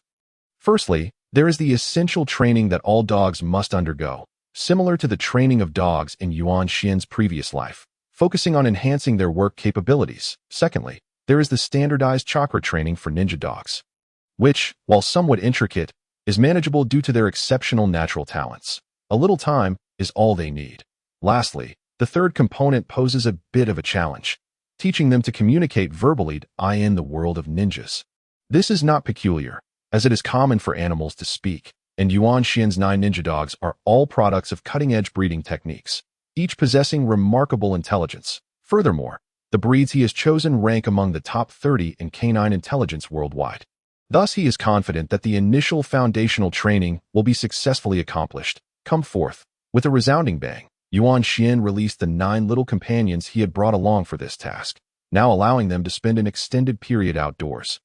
Observing these half-year-old pups, Yuan Xian couldn't help but smile. Thoroughly satisfied with their cleverness, they have begun to express a plethora of thoughts and, without exception, regard Yuan Xian as their closest companion. Although these pups are somewhat larger than ordinary ones due to their robust health at birth, this will not hinder their adult sizes. Small breeds will remain small, and medium breeds will stay medium, with only the large breed, the lion-type Tibetan Mastiff, being notably larger than its typical counterparts. The combined breeding techniques of the Inuzuka and Inazuka families have led to an enhancement of the overall qualities of the ninja dogs, while simultaneously highlighting their unique strengths, allowing them to surpass other ordinary ninja dogs in various aspects. Thus, it is only natural that the lion-type Tibetan Mastiff, known for its strength, will be larger to better utilize its advantages for the other ninja dogs.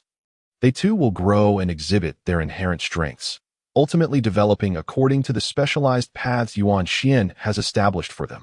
Now, let us begin by reinforcing the ordinary training they have previously learned. Training commences 1 year later. In a small grove outside Yuan village, a tiger, larger than a horse, was cautiously surveying its surroundings. Despite its meticulous observation, it seemed to detect no anomalies, just as it contemplated fleeing the unfamiliar territory. A shadow suddenly sprang forth from the shade of a great tree behind it. The shadow moved with remarkable speed, and without a sound, swiftly darting past the tiger's side, leaving only a long, thin wound on its flank as blood began to trickle forth. Roar! The injured tiger immediately erupted in fury, charging through the forest in a wild frenzy, yet it could not locate the elusive shadow. Growing weary and finally halting to catch its breath that moment, as if orchestrated, the shadow flashed past it once more, inflicting a symmetrical wound on the opposite side of its torso. Roar! Another roar echoed as the tiger attempted to pursue the shadow. Yet it feared that, like before, it would vanish without a trace, only to be ambushed from behind. However, upon closer inspection, it found that the shadow had not fled but stood before it in a provocative manner. Clearly visible, before the tiger stood a medium-sized dog with a sleek black coat and a short tail.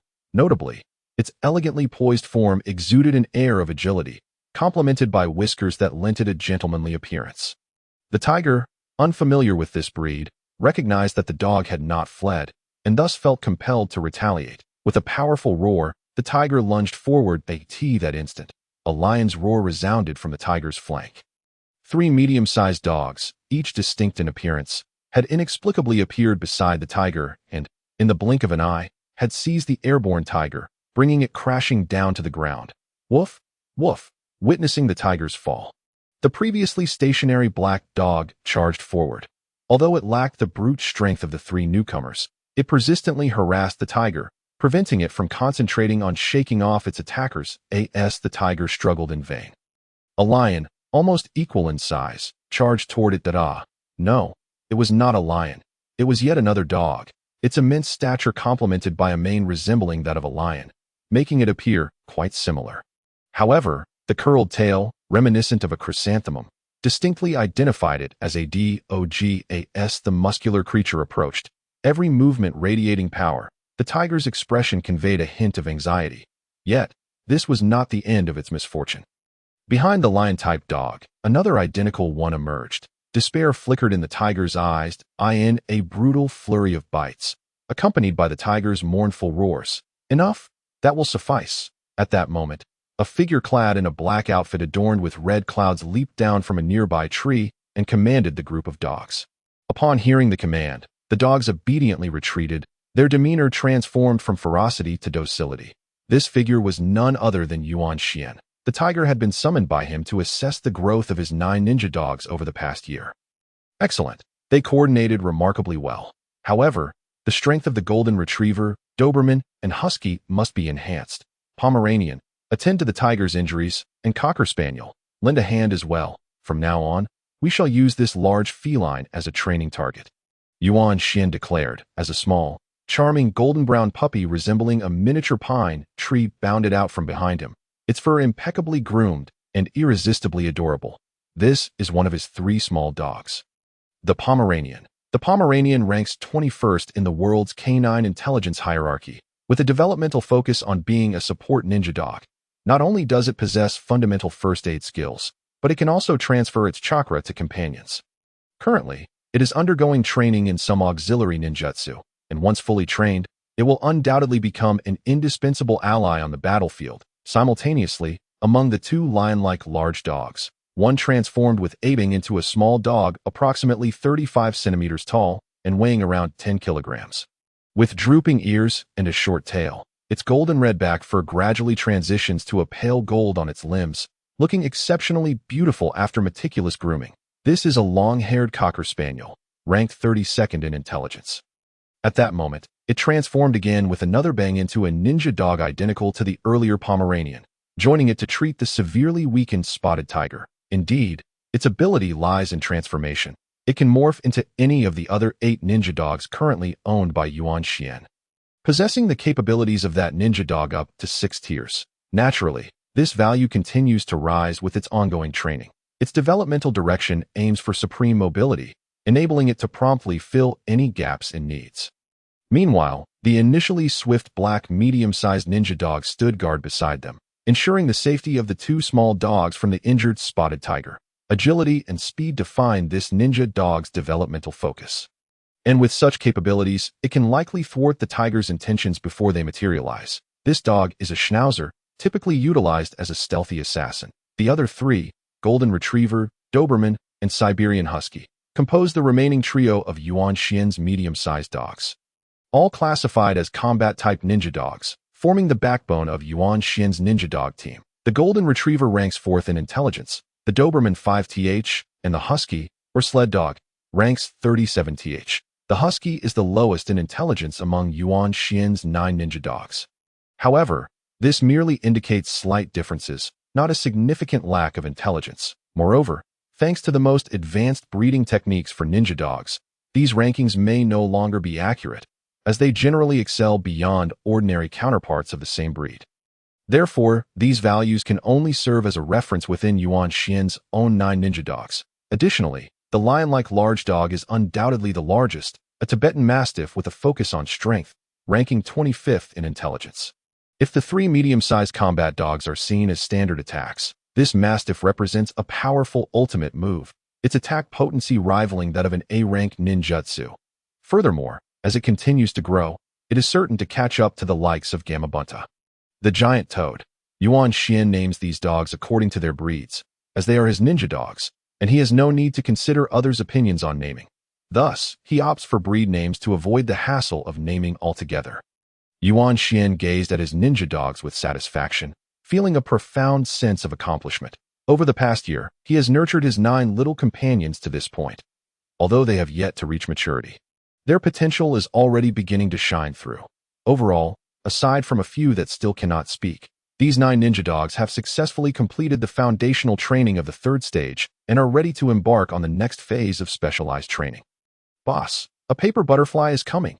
At that moment, a fluffy white small dog had climbed onto Yuan Xian's shoulder without his noticing, whispering in his ear, "This is the last of Yuan Xian's 3 small dogs."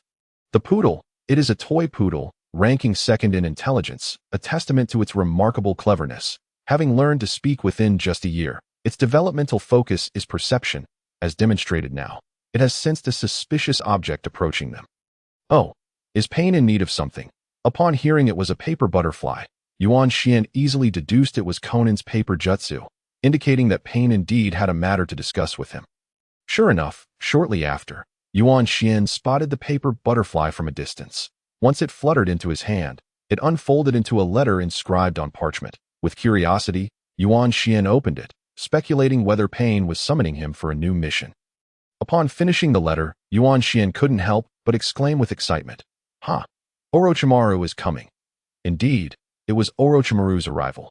Although the letter did not specify who it was, only mentioning a new member had arrived and requested Yuan Xian to come.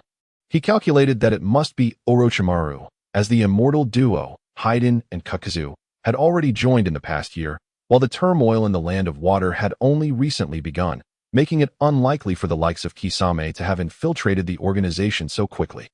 Thus, Orochimaru was the most probable candidate that I'll handle this. You don't need to worry, boss. Just summon me if needed.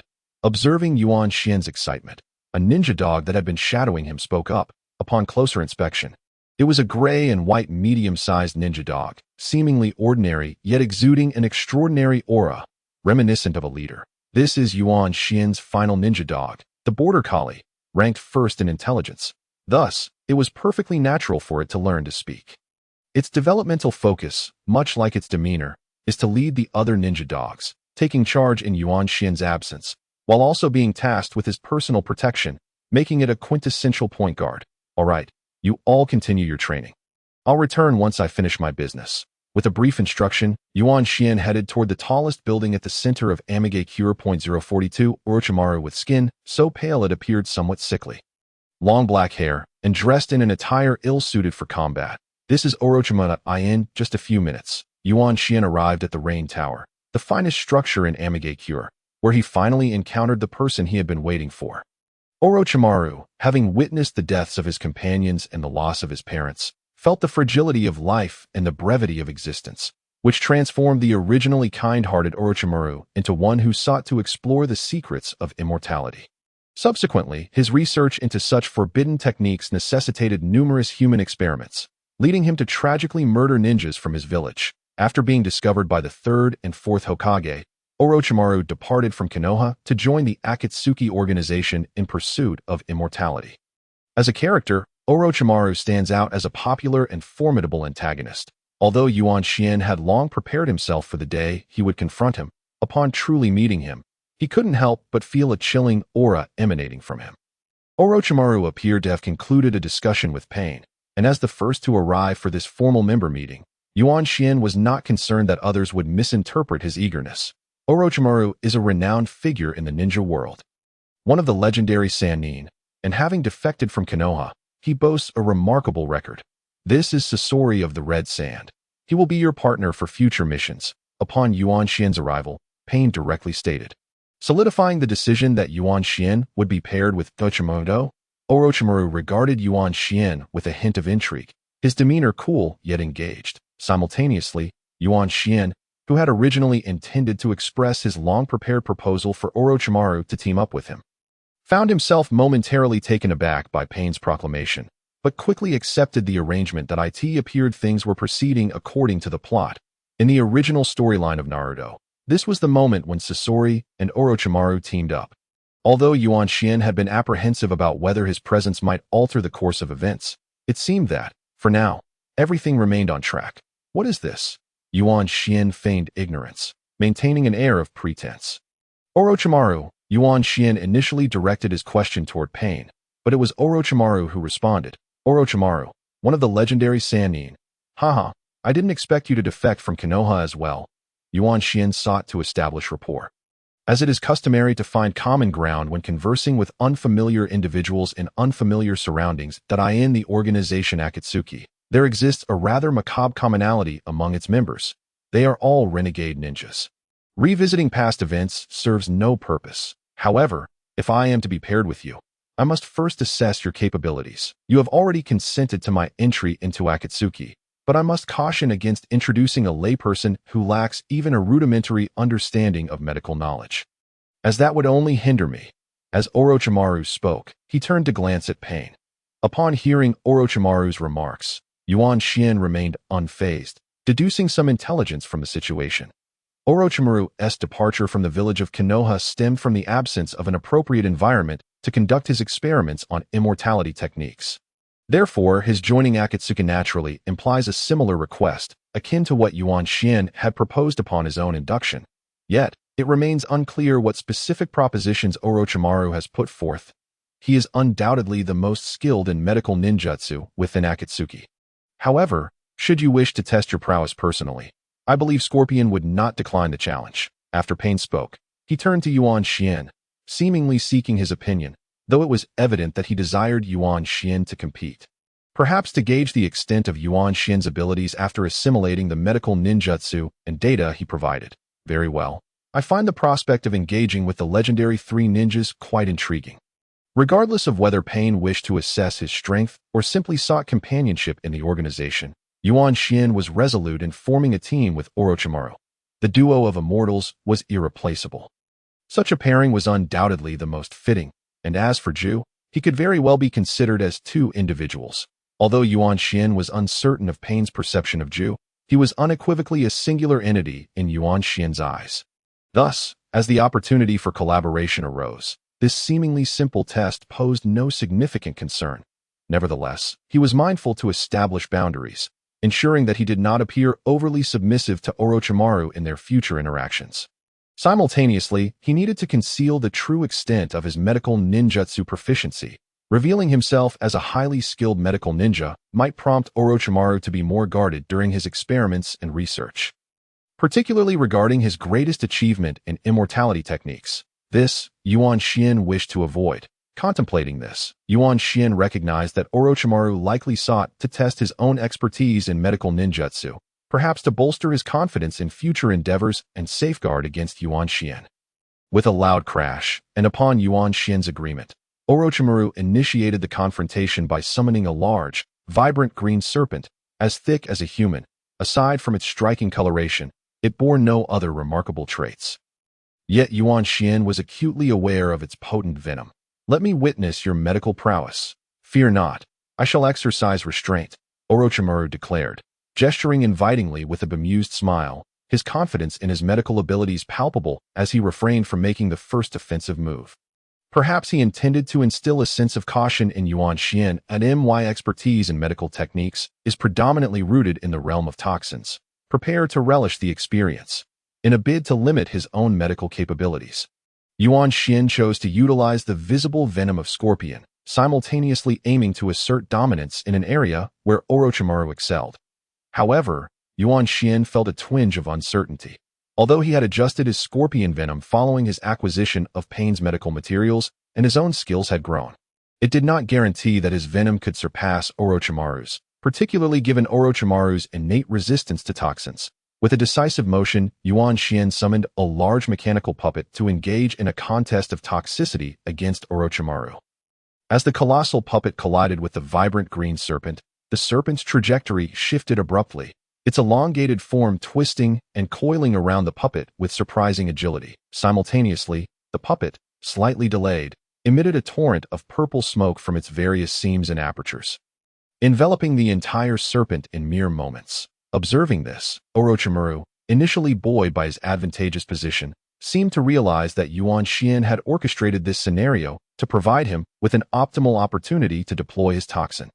Impressive, Orochimaru remarked, his confidence unabated, as he maintained an air of composure mixed with a hint of admiration, as if this were merely a trivial endeavor, unworthy of concern for his vibrant green serpent.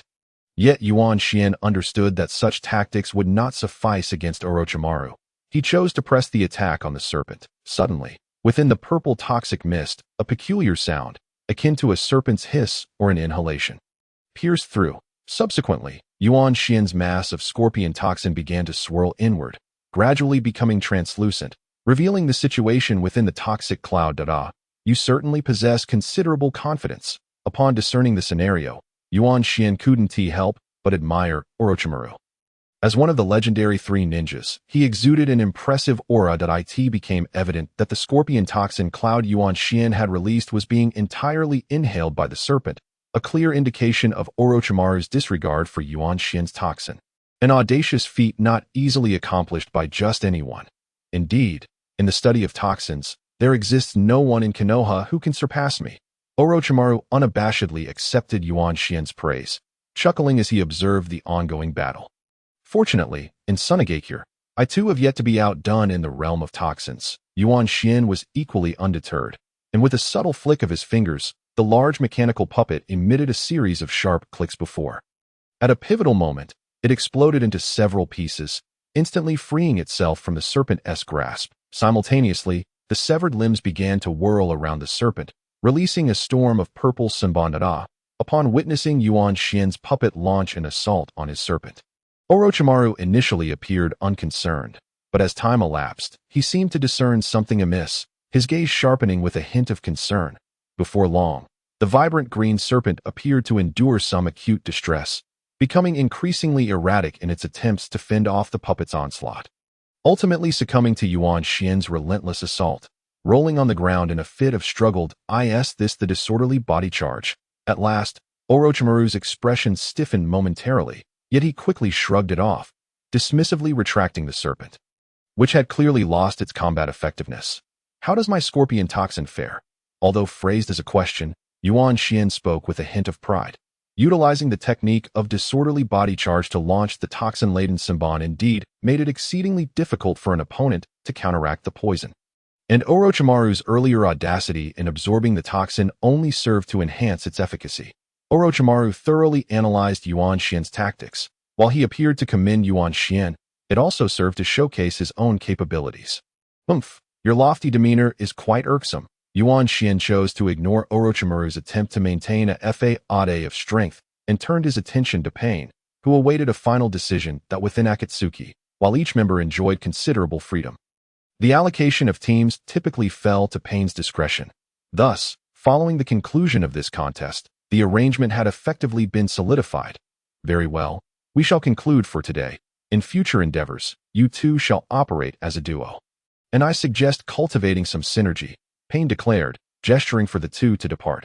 Henceforth, Yuan Xian and Orochimaru would frequently cross paths. However, it was unlikely that their encounters would occur daily, given that Orochimaru was primarily in Akatsuki to continue his immortality experiments. He would often be found in a research facility he had established, a place that coincidentally happened to be the very ninja hospital in the Rain Village where Yuan Xian had previously resided. Due to the nature of Orochimaru's research, he preferred to keep his endeavors hidden from others.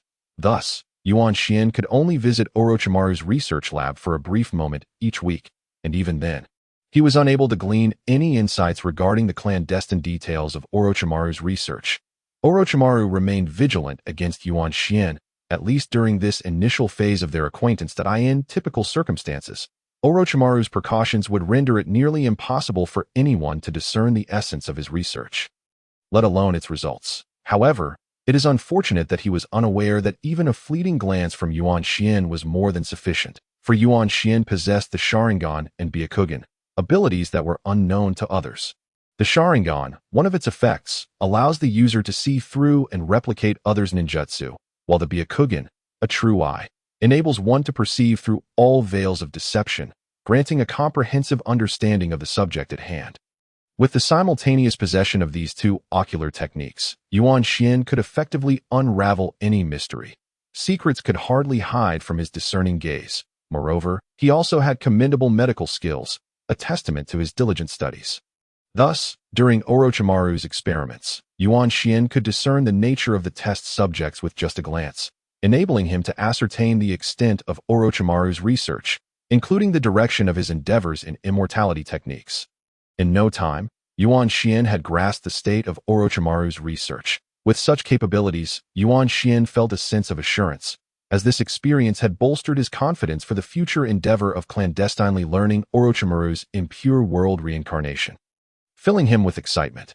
And so, while Yuan Xian continued to immerse himself in Orochimaru's knowledge of immortality research, he also diligently trained his 9 ninja dogs. Before long, a year had passed amidst this busy routine. At this juncture, Yuan Xian's 9 ninja dogs had reached the age of 2.5, nearing adulthood, and were capable of taking on lower-ranked ninjas without issue. Typically, Yuan Xian entrusted the training to the most intelligent border collie. As their respective developmental trajectories had been determined and were now on track, alleviating Yuan Xian of any further concerns. Besides routinely pilfering Orochimaru's research results, Yuan Xian found himself troubled by the 3 corpulent puppets containing prisoners. The 3rd Kazekage, a male Uchiha ninja, and a female Hyuga ninja. His method of storing them resembled refrigeration, placing them in a state of suspended animation or a semblance of death, which was entirely harmless to those within.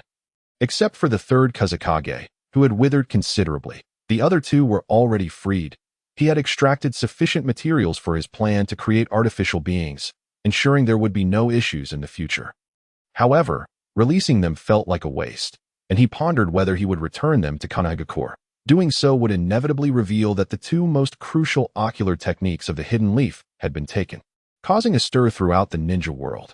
Although Yuan Xian was confident that Kanagakur's denizens would not find him, he had already been suspected once before, and any misstep could lead to exposure.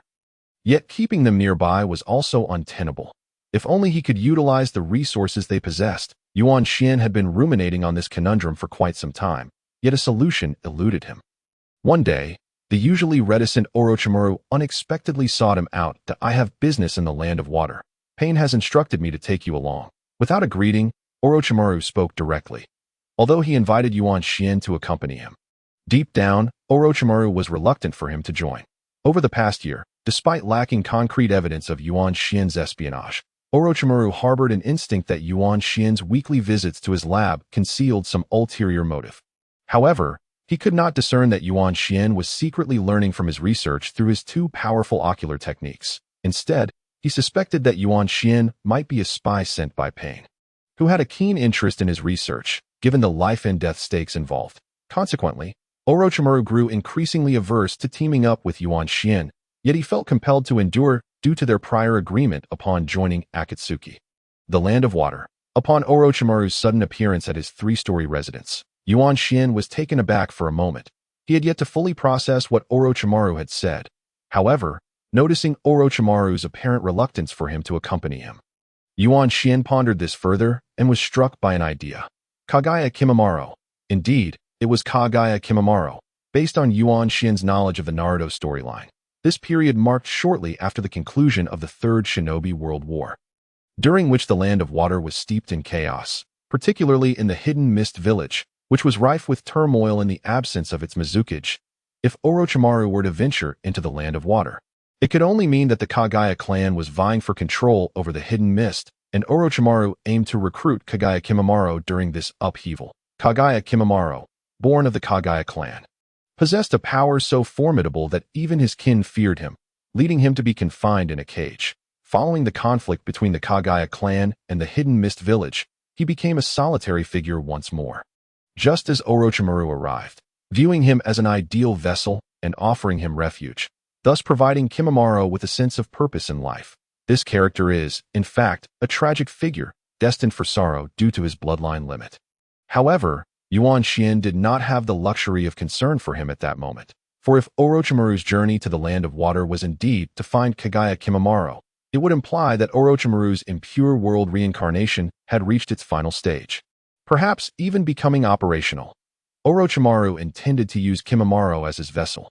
Thus, seeking him out was naturally motivated by this ambition. With these thoughts racing through his mind, Yuan Xian quickly suppressed his excitement, making sure not to reveal anything to Orochimaru, and replied, "Very well.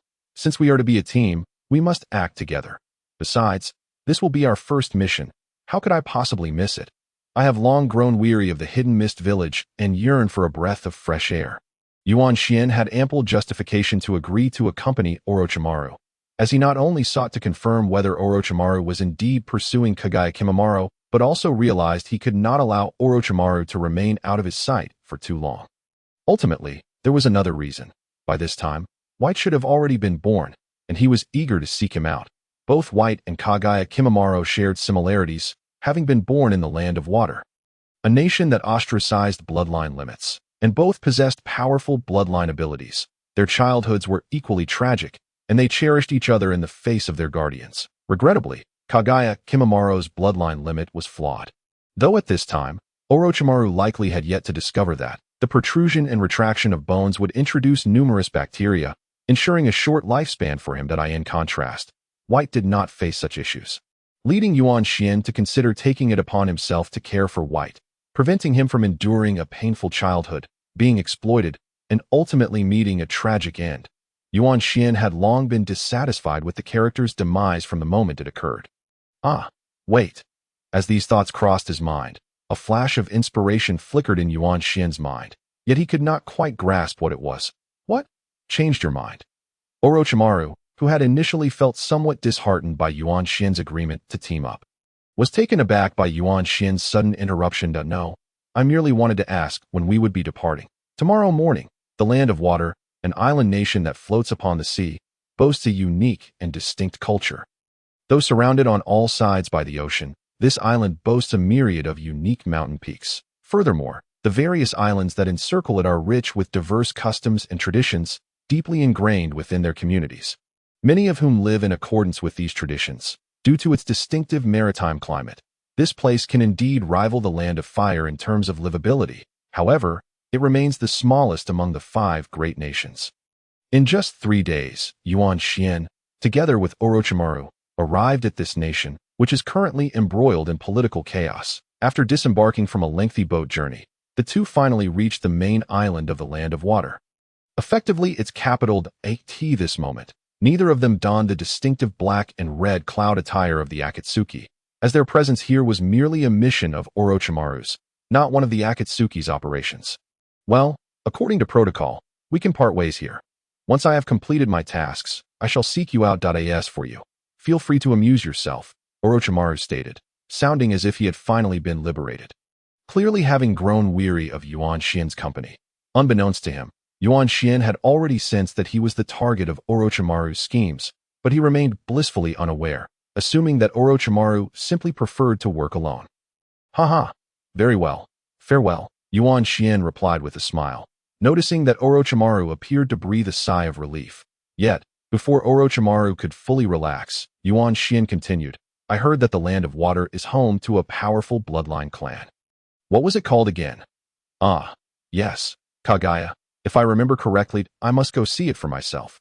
With that, Yuan Xian cheerfully prepared to depart, all the while contemplating how Orochimaru would react. One of the objectives of this journey was to ascertain whether Orochimaru intended to abduct the young Kinshiki. Hence it was imperative to keep Orochimaru out of his sight while probing his whereabouts. You are aware of such a clan as well? Orochimaru, now cautious, bore a face that twisted from surprise to anger. A difficult transition that rendered him quite grotesque, accentuated by his pallid, sickly complexion. Observing Orochimaru's expression was akin to witnessing a cat whose tail had been stepped on. Yuan Xian realized he had struck a nerve. Indeed, I have long wished to visit this Land of Water.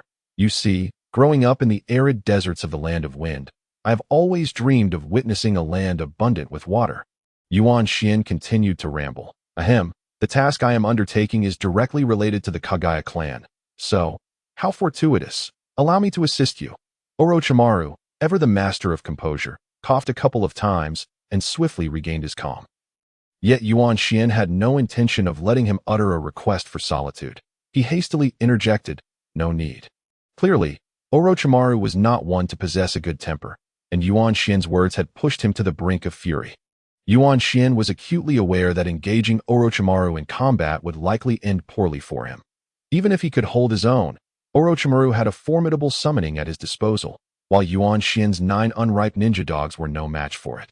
Nevertheless, he was undeterred, having means of self-preservation. Thus, rather than further provoking Orochimaru, he carefully scrutinized him before speaking in a low voice to Taha. Who would have thought we share a common goal? I am not particularly concerned about your affairs, though in truth, I am quite invested. But since our objectives align, do you not think we should establish some preliminary agreements? What do you propose? Orochimaru queried, his face darkening with suspicion. Clearly, he was wary of Yuan Xian's intentions, even speculating whether Yuan Xian was already privy to his plans. That haha. Do not misconstrue my intentions. I am merely fascinated by the Kagaya clan's bloodline limits. I plan to take this opportunity to gather some specimens for my puppet experiments. And I did not anticipate our aims would coincide. You may assess whether our goals overlap, Yuan Xian stated, fully aware that Orochimaru was also interested in Kinshiki, which he found quite unsettling. Thus he tactfully avoided that subject. He needed a plausible reason to appear alongside Orochimaru, so all of this was mere fabrication. However, upon uttering those words, he found himself genuinely excited by the prospect of creating puppets capable of manipulating bones, which would not only simplify maintenance and manufacturing, but also offer greater potential for transformation. The plan had only just been conceived, yet Yuan Xian felt a surge of enthusiasm. For now, though, he needed to placate Orochimaru. I require only one child from the Kagaya clan. The rest are yours to do with as you please, Orochimaru replied cautiously, clearly on guard around Yuan Xian. Haha. Splendid. I never imagined this excursion would yield shared objectives. What serendipity. Yuan Xian proclaimed, brimming with pride that I still need to prepare. The Kagaya clan is not to be trifled with. It would be wise for you to refrain from acting impulsively and instead gather some intelligence. Orochimaru suggested. You still intend to act separately? Given that Orochimaru proposed to gather information, it was evident that he wished to distance himself from Yuan Xian. That I never intended to accompany you, Orochimaru finally stated bluntly, finding himself unable to withstand Yuan Xian's incessant probing. How heartless. We have been a team for over a year, Yuan Xian retorted, realizing he had relinquished the desire to shadow Orochimaru any longer. His sole purpose was to ascertain Orochimaru's intentions for this mission, and although he expressed otherwise, he waved his hand and turned to leave with a flourish. Phew. This individual is no ordinary foe. He certainly harbors some ulterior motives. However, I have more pressing matters at hand. Once I conclude this task, I shall take my time to deal with him, Orochimaru mused, watching Yuan Xian's retreating figure with a sense of relief before turning in the opposite direction. 046 Seeking White. A day later, Yuan Xian wandered through a slum in the main island of the Land of Water. The midday sky, having finally cleared after a spell of rain, was adorned with large, fluffy clouds, accompanied by gentle sea breezes that rendered the island akin to the famed Hawaii of his past life. That on the streets, many orphans, having lost their parents to war, were desperately seeking food. Whenever a child approached Yuan Xian, he would generously share his rations with them. As a puppet master, he had no need for provisions himself. That in truth, Yuan Xian had come here to distribute food under the guise of charity, or perhaps to search for White. After parting ways with Orochimaru, Yuan Xian had no intention of truly investigating the Kagaya clan. That task was more than sufficient for Orochimaru alone. He was also aware that Orochimaru had abducted Kinshiki the night the Kagaya clan attacked the hidden mist village. Thus, until he heard of an assault on the village, it was not yet time for Yuan Xian to intervene. In the meantime, he intended to search for White, hoping to find and bring him back, thus alleviating the regret of witnessing White's demise in his previous life. Taha. I wonder what Orochimaru's reaction will be once I return with White, he mused. The two of them, each abducting a child, made them seem like a gang of child traffickers. However, since yesterday, Yuan Xian had scoured the impoverished areas of the island without catching a glimpse of White. His knowledge of White was limited. He knew only that White was born in the land of water and that his father, rejecting those with bloodline limits, had killed his mother upon discovering their heritage. Fortunately, White had survived, though he could not recall whether he had escaped successfully or had become an orphan after his father's demise. As for Zabuza Momochi, he had taken White under his wing after the boy became an orphan, but beyond that, Yuan Xian had little information. With such scant details, finding White in the land of water was akin to searching for a needle in a haystack. Please spare some food. At that moment, a little girl, perhaps 4 or 5 years old, approached Yuan Xian, accompanied by a younger brother who seemed to be merely 3. Both were dressed in tattered clothes, yet they were surprisingly clean. The little girl had her hands clasped together, extending them towards Yuan Xian, while her little brother timidly mimicked his sister's gesture, though he did not dare to reach out, instead keeping his hands together as if to shield his sister. Casting a pitiful glance at Yuan Xian. Here, this is for you to be. By the way, do you know a child named Bai? Yuan Xian inquired after distributing some of the provisions he had prepared. This scenario was not new to him. He had come to distribute food while inquiring about Bai's whereabouts. Thus, whenever children approached for food, he would casually ask about Bai. However, he could only provide a limited amount. Feeling helpless, Yuan Xian could not care for so many orphans. Although they appeared wretched, he could only offer them something to eat, at least ensuring they had a meal for the moment. He also knew that taking more could result in him being left with nothing, as other children might snatch it away. Thank you, sir. You are truly a good person. The 2 children, upon seeing Yuan Xian produce food, were instantly filled with joy, their eyes sparkling. They hastily grabbed the food from his hands, shoving it into their mouths, only to murmur their thanks afterwards. Don't eat so quickly. Also, have you heard of a child named Bai? Aware of their evident hunger, Yuan Xian patiently repeated his question, watching the 2 children devour the food. A pang of sorrow struck his heart. War, in essence, was merely a game played by those in power, yet it was the common people who bore the brunt of the suffering. Just yesterday, Yuan Xian had contemplated ways to assist them. But after a day of reflection, he regrettably realized that his ability to help them was limited. He could not abandon his own life for the sake of these unfortunate children. Sigh. No wonder so many leaders aim to end wars. Yuan Xian mused, suddenly struck by an epiphany. Having been granted a second chance at life in this ninja world, he felt compelled to contribute something meaningful. Bai? Never heard of him, the little girl replied earnestly, though her eating did not cease, ultimately remaining oblivious to the inquiry. After sending the siblings on their way, Yuan Xian's earlier contemplations of contributing to this ninja world, along with the heaviness in his heart from witnessing such pitiable children, lightened considerably. Here I am, still struggling with my own body, and yet so many thoughts are emerging. Initially, Yuan Xian sought merely a healthy body to enjoy life in this world. However, now he found himself yearning for the bloodline limit of the Kagaya clan to create his own puppet, and to save those who met untimely ends in the Naruto storyline. Moreover, he now felt the urge to do something for this world, marking a shift towards a more noble aspiration. Yuan Xian chuckled bitterly. Perhaps this was simply a matter of perspective, where one's position influenced their thoughts. When he had just reincarnated, he had no comprehensive understanding of his abilities and thus held modest aspirations. Yet as he grew stronger, the desire for merely a healthy body was supplanted by aspirations for a body imbued with 2 of the 3 great ocular techniques, which he aimed to create himself. Now, with newfound confidence in his ability to learn Orochimaru's Edo Tensei, he began to contemplate future possibilities. But perhaps this is quite normal. Who wouldn't wish for a better life and environment? Reflecting on this, Yuan Xian resolved to thoroughly explore these matters once he successfully reincarnated. For now, he continued his search for Bai amidst the sea of people. It was possible that Bai was not on this island, or perhaps he was not yet an orphan. Although Yuan Xian was aware of this possibility, he felt it necessary to investigate. A week had passed, and Yuan Xian had searched several nearby islands. Yet regrettably, he had still not found Bai. This moment, Yuan Xian found himself in a small village closest to the Mist Village.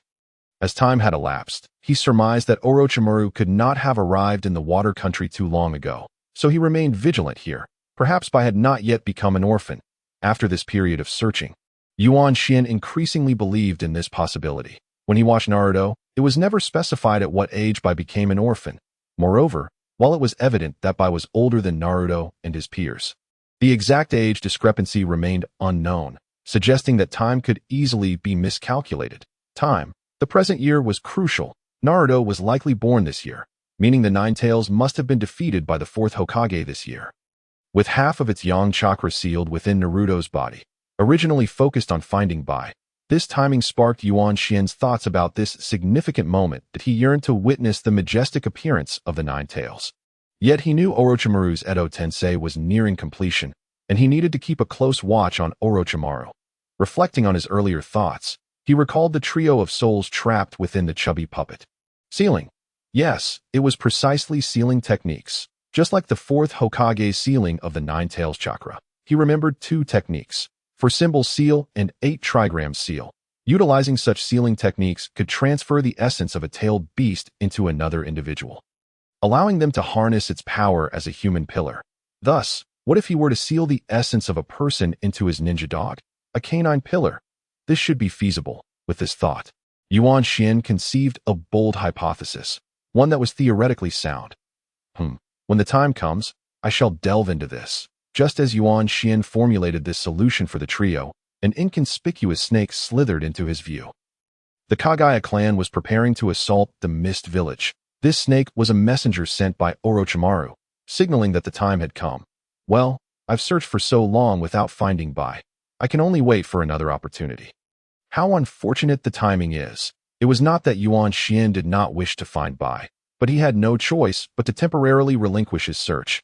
Meanwhile, the Kagaya clan's assault on the Mist Village, Orochimaru's abduction of little Kimimaro, and Yuan Xian's mission to collect the corpses for the Kagaya clan were all set to unfold that very night that as night fell. Dark clouds loomed ominously, as if a typhoon were imminent.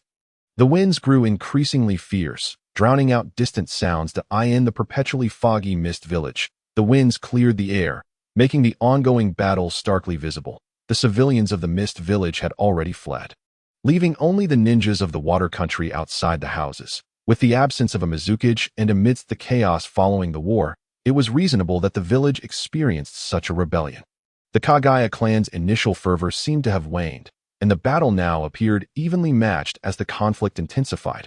The Kagaya clan truly lives up to its reputation, powerful yet foolish. In the shadows of the surrounding woods near the battlefield, two figures gradually emerged into view. They were clad in ordinary kimonos, their features obscured by the dim light, but the distinctly feminine voice confirmed that one was Orochimaru. The other could only be Yuan Xian.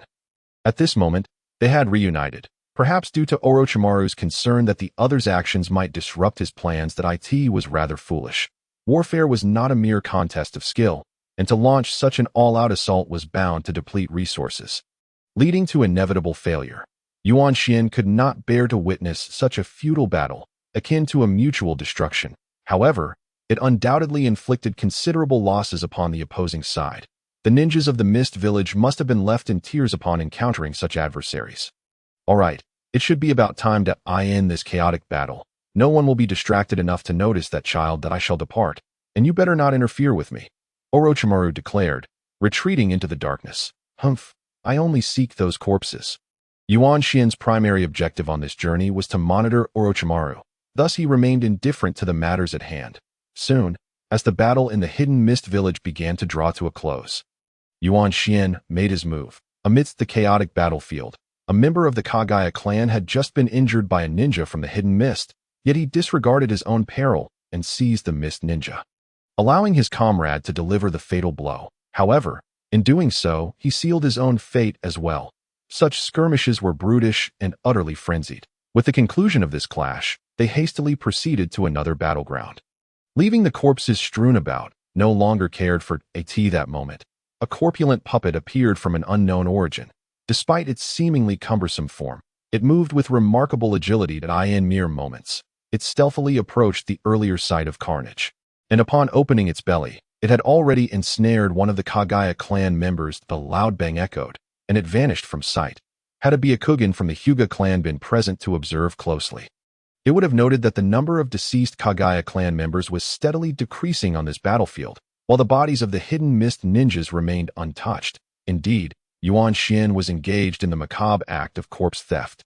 This war would effectively spell the annihilation of the Kagaya clan, and he could be deemed as their reluctant undertaker. Yuan Xian intended to utilize the unique bloodline limit of the Kagaya clan to create puppets, a notion that had only recently crossed his mind.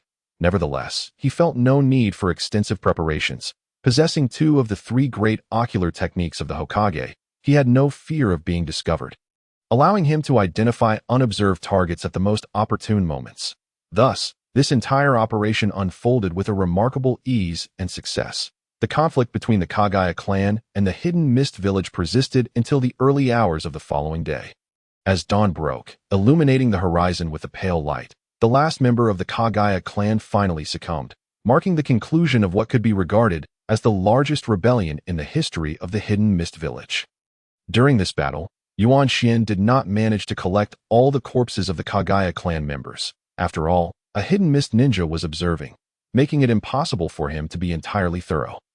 Nevertheless, he had amassed approximately 70% of them, with at least 100 Kagaya corpses now stored in his spatial scroll, having selectively chosen those with all limbs intact. At this juncture, it was likely that Orochimaru had successfully ensnared the young Kagaya Kimimaro. Casting one last glance at the nearly decimated hidden mist village, Yuan Xian marveled at the destructive capabilities of the Kagaya clan before making his way directly to the dock, where he and Orochimaru had agreed to meet. As for the eventual discovery by the hidden mist ninjas that the actual death toll did not align with the number of corpses, that was a concern Yuan Xian had no intention of addressing. Before long, Yuan Xian indeed spotted Orochimaru at the dock on the island, where they had first arrived. Beside him stood a child clad in a simple gray-blue kimono, gazing at him with unreserved admiration. Sporting the classic dot-shaped eyebrows characteristic of the Kagaya clan, this must be the child who had awakened his bloodline limit from birth. Yuan Xian mused knowingly. Yes, my business here is concluded that I must return promptly to continue my studies. However, you may stay here a few more days. I trust Pain will have no objections, Orochimaru remarked, brushing aside the matter of young Kimimaro, evidently uninterested in Yuan Xian's potential interest in the child. Well, I suppose that's fair. I've been here for over a week, and my dog at home has been left unattended. Besides, I've acquired quite a bit of new material for puppet creation. Let us return together. Yuan Xian replied, casting a meaningful glance at Kimimaro, which startled the boy into retreating behind Orochimaru, peeking out timidly. Yuan Xian understood that Orochimaru wished to keep him at a distance, likely due to a series of important experiments ahead. Yet, precisely because of this, given that Orochimaru's Tensei technique was nearing completion, Yuan Xian could not afford to lose sight of him. This also explained why he did not linger to search for Shiro, as it was merely a fortunate coincidence of timing. Orochimaru scoffed coldly, dismissing Yuan Xian as he boarded the vessel with Kimimaro, who resembled a little tail fearful of losing his master. Yuan Xian, however, remained unperturbed, following suit with a light-hearted demeanor. Throughout their journey, the two shared little conversation, especially since, in the aftermath of the recent events, Orochimaru's wariness towards Yuan Xian had intensified. He increasingly suspected that Yuan Xian harbored ulterior motives.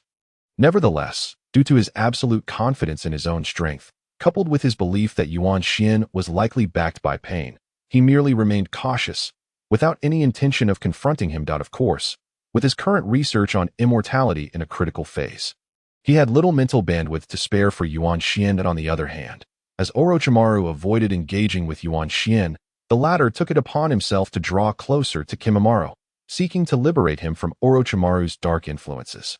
Yuan Xian's inclination to assist stemmed from his own burgeoning strength. Had this been in the past, he would have shied away from Orochimaru.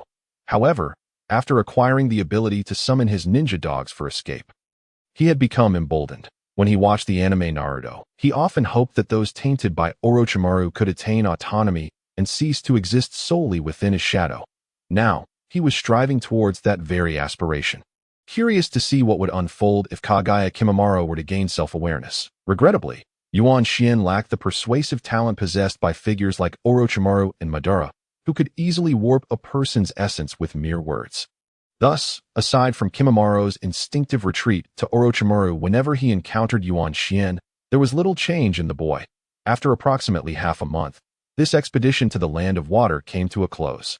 and Yuan Xian and Orochimaru parted ways once more, each returning to their respective endeavors. Before their separation, Orochimaru specifically instructed Yuan Xian to refrain from seeking him out during this period, as he had critical experiments underway and would likely be absent from his laboratory for some time. Upon hearing this, Yuan Xian made a concerted effort to express that, although he had little interest in Orochimaru's experiments, which was a blatant lie, he had thoroughly enjoyed their excursion and was willing to assist with his experiments. However, he was inevitably met with refusal. Once you discover the family disease afflicting Kimimaro, you may not be so self-assured, Yuan Xian thought with a sense of schadenfreude, aware that Orochimaru's pursuit of Kimimaro signified that his Edo Tensei technique was nearing completion, with only final touches required. Yet, due to the Kagaya clan's hereditary affliction, his hopes of using Kimimaro's body as a vessel were destined to fail. Consequently, Yuan Xian was not particularly invested in Orochimaru's experiments. Recognizing them as destined for failure, he surmised that once Orochimaru realized he could not utilize Kimimaro as a vessel, he would resort to using a lesser body for the reincarnation, which would present Yuan Xian with the perfect opportunity to act. Now, with some time to spare, there were indeed two matters to attend to. Upon returning to his modest three-story abode, Yuan Xian found himself fully prepared to clandestinely study his Edo Tensei technique. All that remained was to await the moment of Orochimaru's actual reincarnation. As he had meticulously laid the groundwork over the years, the two tasks at hand were, naturally, to research the corpses of those with the potential to control bone manipulation through their bloodline limit, and to study the Inuzuka pillar. Although it is no longer possible to openly and boldly acquire the research of Orochimaru, occasionally peeking at his experiments while ensuring that all of his actions remain under control is entirely feasible. Due to the law of experts, he can sense when someone is watching him. Thus, the Byakugan cannot focus on Orochimaru in his laboratory for an extended period. Therefore, Yuan Xian is not concerned about missing Orochimaru's reincarnation. Thus, while periodically observing Orochimaru's research, Yuan Xian is also delving into two topics inspired by his journey to the Land of Water: the skeleton puppet technique and the canine pillar, the skeleton puppet technique, which Yuan Xian conceived, utilizes the Kekkei Genkai of the Kagaya clan that allows for the manipulation of bones to create a new type of puppet. Its principle is inspired by the third Kazekage puppet used by Sasori during his battle against Chiyo and Sakura in the original Naruto storyline. Sasori's third Kazekage puppet was capable of utilizing the unique iron sand of the third Kazekage, which leads Yuan Xian to believe he can create a puppet that employs the Kekkei Genkai of the Kagaya clan. The distinction lies in Yuan Xian's intention to directly use their bones to create the puppet, discarding the flesh entirely. This is the essence of the skeleton puppet technique. The Kagaya clan possesses the ability to control the growth and quality of their bones, effectively granting them control over the calcium in their bodies. Therefore, engaging in combat using bones removes the limitations of a physical body, representing the most ideal combat state. However, such a condition is impossible for living beings. Yet, for a puppet master like Yuan Xian, it is perfectly suitable. Having theoretically verified this notion, Yuan Xian is ready to take action. Beneath the three-story building lies a basement, originally a wine cellar and storage for the small inn, which Yuan Xian has transformed into his own laboratory. Here, he typically fabricates and repairs puppets or studies medical ninjutsu, making it an ideal setting for his research on skeleton puppets. He begins by meticulously preparing the corpses of the Kagaya clan members he has pilfered, ensuring they are deodorized, preserved, and sanitized. Once he has cleaned the bodies, Yuan Xian proceeds to examine their physical conditions one by one. Not every member of the Kagaya clan has awakened their Kekkei Genkai. Using the ability he is currently refining from you have wasted so much of my time. Meanwhile, unlike the setbacks faced by Orochimaru's experiments, on Yuan Xian's side, although the Inuzuka pillar plan has been postponed, the creation of the skeletal puppets has progressed smoothly. After more than 3 months of meticulous crafting, the 111 members of the Kagaya clan have successfully transformed into 111 skeletal puppets under Yuan Xian's command. Despite their vastly different appearances in life, they have all become mere skeletons, yet it is a remarkable achievement that Yuan Xian has managed to unify his puppets at last. That he chuckled to himself, thinking that with these skeletal puppets, the previous mechanical ones can now officially retire. In this moment of accomplishment, Yuan Xian couldn't help but feel a sense of nostalgia. His skeletal puppets, crafted from superior materials. Far surpass the earlier mechanical versions. Not only do they possess the ability to manipulate calcium, making them exponentially harder than any iron or wood, but they are also significantly lighter than their metallic counterparts. The most formidable aspect of these skeletal puppets lies in their self-repairing capabilities and their ability to alter their size at will. Indeed, with the Kagaya clan's power to control bones, these skeletal puppets can be reformed as long as they are not instantly reduced to ashes and blown away by the wind. By expending a modicum of chakra, these skeletal puppets can be said to be impervious to destruction. Furthermore, their ability to change size is a derivative of their bone manipulation power. With this capability, Yuan Xin no longer needs to painstakingly craft puppets for specific skills. Now, by merely using a bit of chakra, he can alter the forms of these skeletal frames to be larger or smaller, taller or shorter, as required. Of course, there is no such thing as absolute perfection in this world, and these skeletal frames are no exception. Their sole drawback is that utilizing their bloodline limit requires an additional expenditure of chakra. However, given that puppet masters generally consume less chakra than ordinary ninjas, coupled with the enhancements in their abilities, this is hardly a concern. Therefore, from now on, these skeletal puppets will become my trump cards. As for the previous mechanical puppets, they will serve merely for necessary expendables. With satisfaction, Yuan Xin gazed at the neatly lined-up skeletal frames before him. Unable to suppress a chuckle, he planned to allocate 108 of these skeletal puppets for his latest secret technique. Skeletal 100, while reserving the remaining 3 as personal equipment. Yuan Xin had tested his secret technique and found that he could control up to around 130 puppets simultaneously. Thus, having 108 would be optimal, neither too many nor too few. Among the 3 skeletal puppets designated for equipment, one would replace the scorpion tail that had been damaged during the battle with the 4th Hokage. This tail was undeniably useful in close combat, requiring no additional effort for control and thereby conserving the resources needed for a puppet master to command their puppets. Hence, Yuan Xin wished to restore it. The second puppet would be enlarged to serve as a bone-like armor, worn on his body for formidable defense. Naturally, it would not be donned as an outer garment. The skull would typically be concealed, merging with his own skeletal structure, and would be revealed only when head protection was necessary. The third puppet would be fashioned into a pocket specifically for carrying ninja tools, containing essential items such as poisons, soldier pills, explosive tags, and other tools like shurikens and kunai, which could now be easily accessed from this skeletal apparatus. As for the self-repairing skeletal frames, Yuan Xin need not prepare any backups, even for throwable ninja tools. He was unconcerned about waste. For as long as he possessed chakra, it was not an issue. In the dimly lit laboratory, illuminated solely by the pale moonlight, 2 figures were present. A middle-aged man with a pallid complexion and long black hair, clad in a kimono that appeared easily removable, gazing ominously at a child lying on a stone platform, completely unclothed. The unsettling juxtaposition of the lecherous adult and the innocent child painted a picture that could easily provoke unhealthy imagination. Of course, this is not the case. Those with a twisted mindset are truly kindred spirits. In reality, this was Orochimaru preparing to perform his impure world reincarnation. A month after learning that Kimimaro could not serve as his vessel, Orochimaru opted not to seek another individual with a powerful bloodline limit, but rather chose a healthy and nearly perfect body, the child before him. After years of painstaking research, Orochimaru had lost his patience. The completion of his impure world reincarnation could not be delayed any longer, and he was eager to test the efficacy of his technique. Everything was set, and now, Orochimaru was ready to commence his jutsu.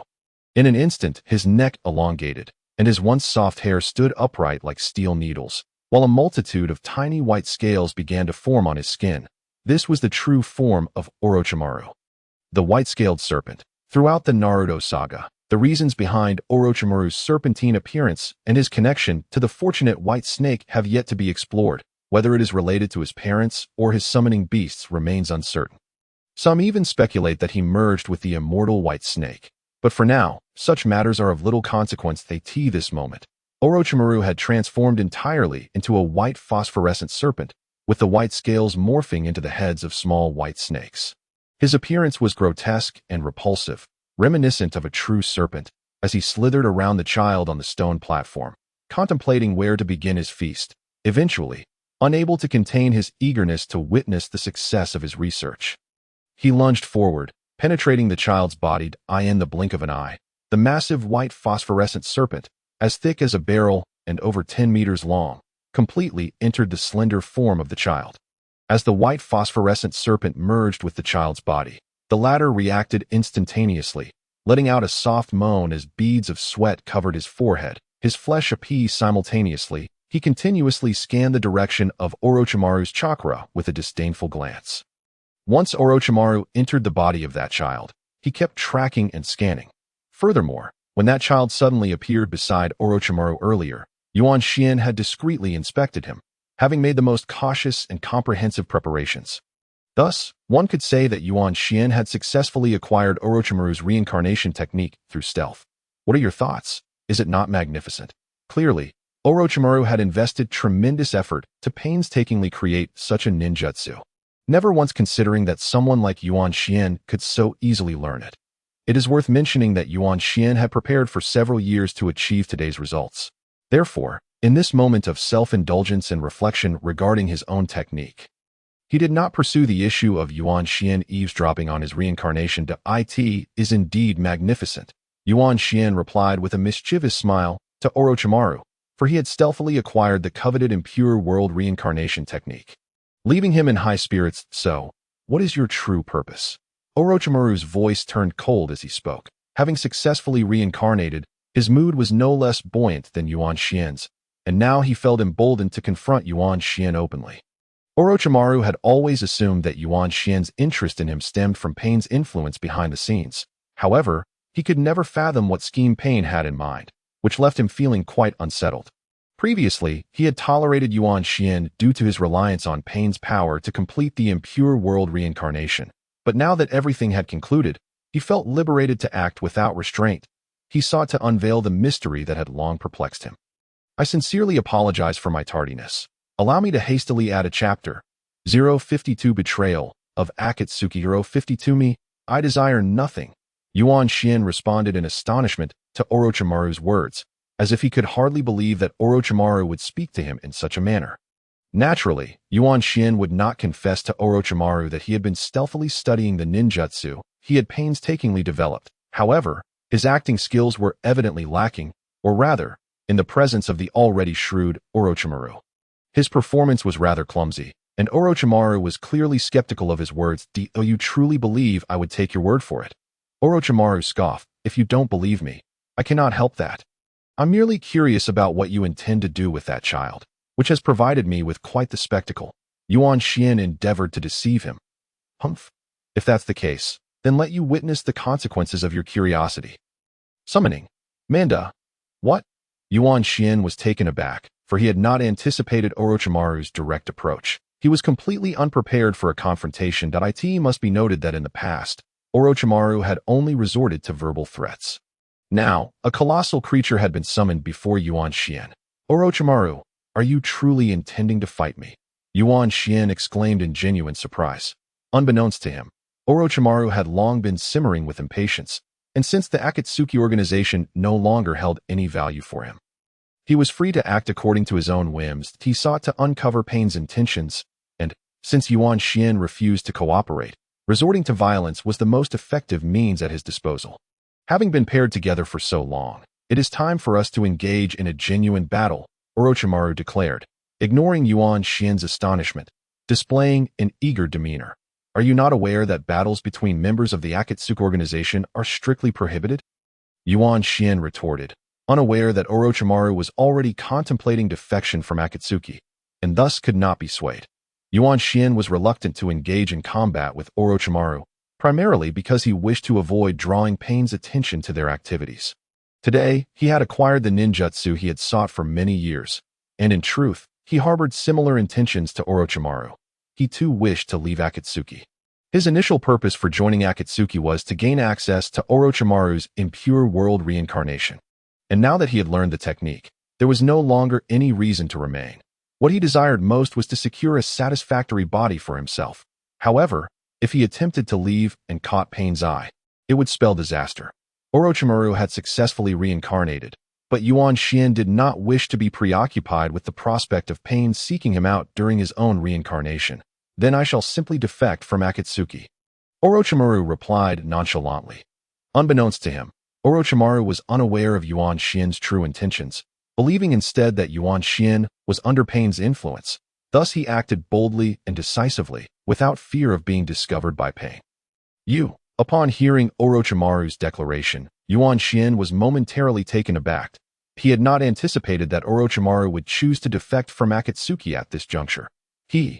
Manda, you may devour this person, Orochimaru stated, clearly no longer interested in engaging Yuan Xian in lengthy dialogue. However, he had no intention of acting himself. Rather, he sought to let his most formidable summoning beast, Manda, resolve the matter.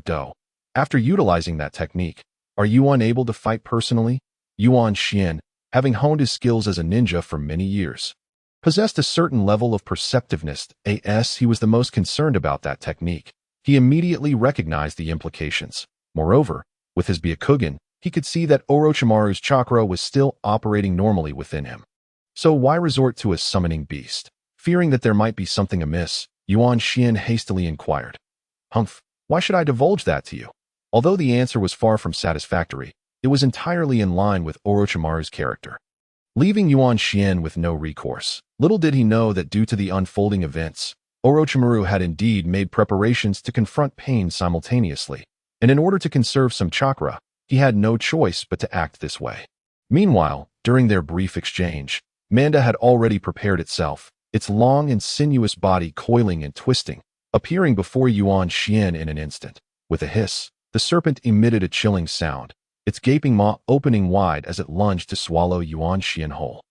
Boom! Just at that critical moment, with a resounding boom, Manda's jaws snapped shut where Yuan Xian had just stood, only to bite down on a cloud of smoke left from his reverse summoning. Humph, so you were prepared. Seeing Yuan Xian escape without having to engage, Orochimaru became increasingly convinced that Yuan Xian had come with a plan, implying that there was undoubtedly some conspiracy afoot. However, should he wait for Pain to arrive? The line of conspiracy, Yuan Xian, having hastily gathered his sparse belongings in the three-story building of the Rain Village, conducted a quick final check for any omissions. Once satisfied, he vanished with a bang, reappearing moments later. When Yuan Xian employed the reverse summoning technique again, he found himself in a dense forest not far from the Rain Village. Kaka, thank you for your hard work. In this moment, waiting for Yuan Xian is his small ninja dog. Kakashi, specialized in transformation techniques. Yuan Xian is acutely aware that Orochimaru is likely to commence his resurrection in the coming days. Hence he has been preparing for his escape. This Kakashi serves as the first step in his departure. Utilizing its adeptness in transformation, Yuan Xian had transformed it into an ordinary little frog days prior, enabling them to slip away from the Rain Ninja village underwater, reminiscent of Jiraiya's infiltration of the same village in the storyline of Naruto. However, safety remains elusive, as they are still in close proximity to Rain Ninja Village, merely outside the sensory range of Pain and Zetsu. Next, Yuan Xian must seek a location for his own resurrection, one that guarantees absolute security. Who would have thought Orochimaru would betray Akatsuki immediately after the Edo Tensei was completed? I wonder what expression Pain will have upon discovering that my group has simultaneously defected. But alas, that is no longer my concern. From now on, Akatsuki is merely a thing of the past. Yuan Xian stowed Kakashi away. He had long awaited this day, and with all preparations complete, it was time to embark on his resurrection. Within an unassuming mountain, beneath the dense canopy of trees, lies a highly secretive underground base where Yuan Xian is diligently crafting his future physical form. An artificial human intended for his resurrection. This place is situated within the territory of the Land of Lightning. After a full day of exertion, Yuan Xian has finally arrived at this seemingly ordinary, yet extraordinarily concealed forest. Achieving a semblance of safety, given his strength and the occasional use of body flicker technique, he has traversed from the Rain Country, wedged between several major nations, to this location. Although he is utterly exhausted, he has succeeded. This underground base is a product of Yuan Xian's considerable effort, hastily constructed by him. Having spent most of his time in the Rain Ninja Village, he rarely had opportunities to venture outside, thus lacking a permanent research facility beyond that village. Furthermore, he had foreseen his eventual departure from Akatsuki, necessitating a hidden place for his resurrection to avoid detection and subsequent pursuit by Akatsuki members after his defection. He deliberately refrained from establishing a research facility elsewhere. This temporary research lab, intended for his resurrection, had been in his plans for quite some time. The choice of the Land of Lightning stemmed from the realization that smaller nations would present dire safety concerns, while larger nations, such as the Land of Fire, boasted formidable ninja forces that could easily uncover his presence as a fugitive. The Wind Country, being the homeland of Deidara, posed a similar risk if Akatsuki sought him. They would likely begin their search there. The Land of Water is too chaotic, and having previously accompanied Orochimaru there, the intensified search efforts by Akatsuki following their simultaneous defection would render it unsafe. Thus, the only remaining options were the Land of Earth and the Land of Lightning. Yuan Xian had limited interaction with both major nations. However, considering that Deidara, who was about to join Akatsuki, hailed from the Land of Earth, and that the Land of Earth had established connections with Akatsuki through various commissions, it was only natural for Yuan Xian to opt for the Land of Lightning as his sanctuary. Now, after arranging his temporary research facility, Yuan Xian has retrieved all the medical equipment he previously stored in space scrolls and commenced the creation of his future physical form, the artificial human. So this is the reason why, despite both families possessing such exceptional bloodlines and residing so close to one another, no hybrid offspring have ever been born. Perhaps it is due to being underground. Or maybe Yuan Xian is simply too engrossed. Regardless, he has lost track of time as he delves into the creation of the artificial human, which has now entered a steady progression. However, he is currently faced with a minor challenge. In the creation of artificial humans, any human genes can suffice. Yet, to achieve the best possible outcome, the ideal materials would undoubtedly be the genes of a pair with outstanding genetic lineage, while it is feasible to create an artificial human from a single individual. The results are far superior when utilizing two individuals, specifically one male and one female. Indeed, if utilizing a single individual's genes, any cell from their body will do. Conversely, when employing genes from two individuals, it necessitates the combination of their sperm and egg cells, which represents the most optimal method for artificial human creation. This is why Yuan Xian has chosen a member from the Uchiha clan and another from the Hyuga clan. Separately, their bloodlines are impeccable. However, combining their sperm and egg cells proves to be quite the challenge, as the sperm cannot penetrate the egg. The crux of the matter lies within the cellular membrane. Yuan Xian examines the activity of both cell types under the microscope while cross-referencing their genetic maps, pondering potential solutions. Surrendering to the challenge posed by these remarkably potent bloodlines is not an option. His research thus far has led him to realize that the issue resides solely within that cellular membrane. Perhaps due to the nature of their respective bloodlines, the sperm struggles to breach the egg's cellular wall, directly resulting in unsuccessful fertilization. As Yuan Xian previously noted, the lack of hybrid offspring between the Uchiha and Hyuga clans can be attributed to this very reason. Aside from this cellular membrane, it appears there are no other complications. Therefore, once this issue is resolved, success is within reach. Yuan Xian confidently asserts, having reconfirmed all pertinent genetic data regarding the two individuals. This problem may seem insurmountable in this world, but in my previous life, it was rather straightforward to resolve. All it requires is artificial insemination. Indeed, artificial insemination, directly combining the selected healthiest sperm and egg cells using a syringe-like apparatus to assist the sperm in penetrating that cellular wall, will suffice. With a solution in mind, Yuan Xian is invigorated. The specific details need not be elaborated upon. 1 month later, he successfully completes the artificial human's creation. All that remains is to wait for a period until the artificial human matures, and then he can officially commence his resurrection. How I long for this to happen swiftly.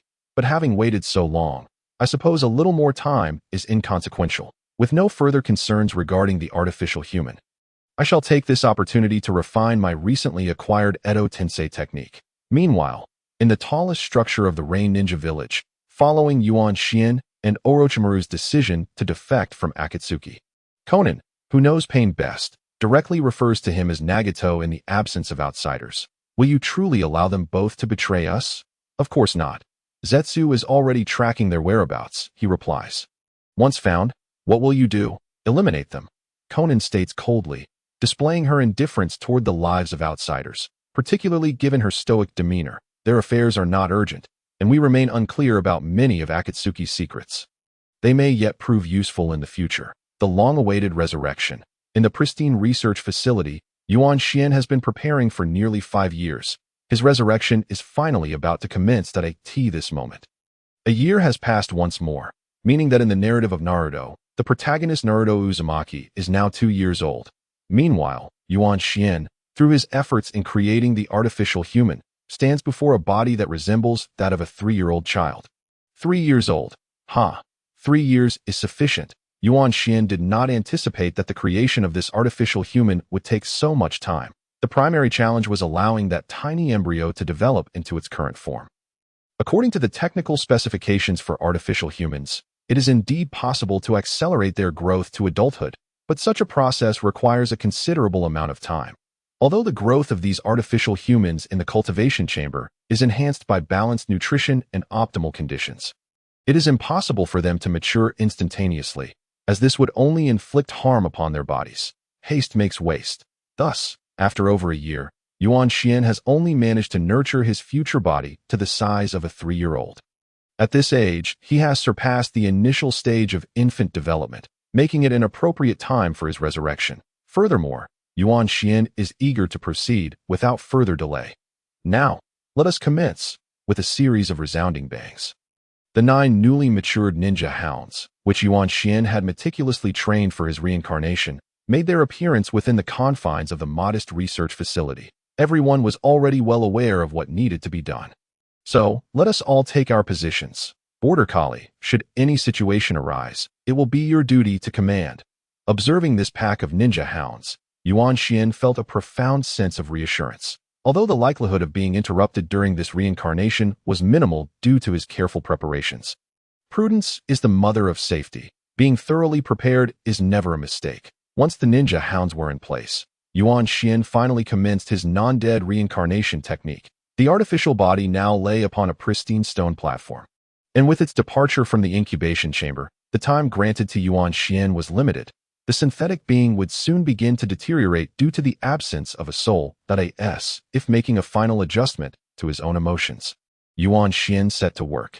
After forming a series of seals, he grasped the heart core, which bore the character scorpion prominently inscribed upon it, and pressed it against the forehead of the 3-year-old synthetic child. With a surge of intense chakra, Yuan Xian's chakra flowed from his being, through the heart core, and connected to the synthetic child. The non-dead reincarnation technique was underway. Time seemed to stretch indefinitely, although Yuan Xian knew this process should not take long. The tension of the moment rendered it an eternity. He could finally comprehend the emotions that Orochimaru must have felt during his own reincarnation. Indeed, every effort made in the past was rendered worthwhile for this moment. Unlike Orochimaru, Yuan Xian did not possess the true form of the white phosphorus snake. Therefore, he did not need to implant his physical body into a vessel. Instead, he merely needed to transfer the soul stored within the heart core into the vessel, using the unique methods of the non-dead reincarnation technique. Subsequently, he would control his own soul to dominate this vessel, thereby completing the process. As time ticked away, the underground base exuded an eerie silence that heightened the sense of unease. The 9 ninja hounds had been strategically positioned in hidden corners. Their senses sharp and alert. Any sign of disturbance would prompt immediate action. Fortunately, despite the meticulous preparations, no unforeseen events transpired. Finally, after several minutes, Yuan Xian's reincarnation reached its conclusion. The original body of the scorpion had fully transformed into a puppet, devoid of any chakra, lacking even a hint of vitality, merely a tangible doll on the stone platform. The small child's body began to exhibit subtle movements, a delicate sensation akin to the birth of a new life. Gradually, the child's chest rose and fell, and faint breaths echoed through the underground facility. The child's eyes fluttered open. The dim underground light was not blinding, yet the child experienced a modicum of discomfort upon this inaugural awakening.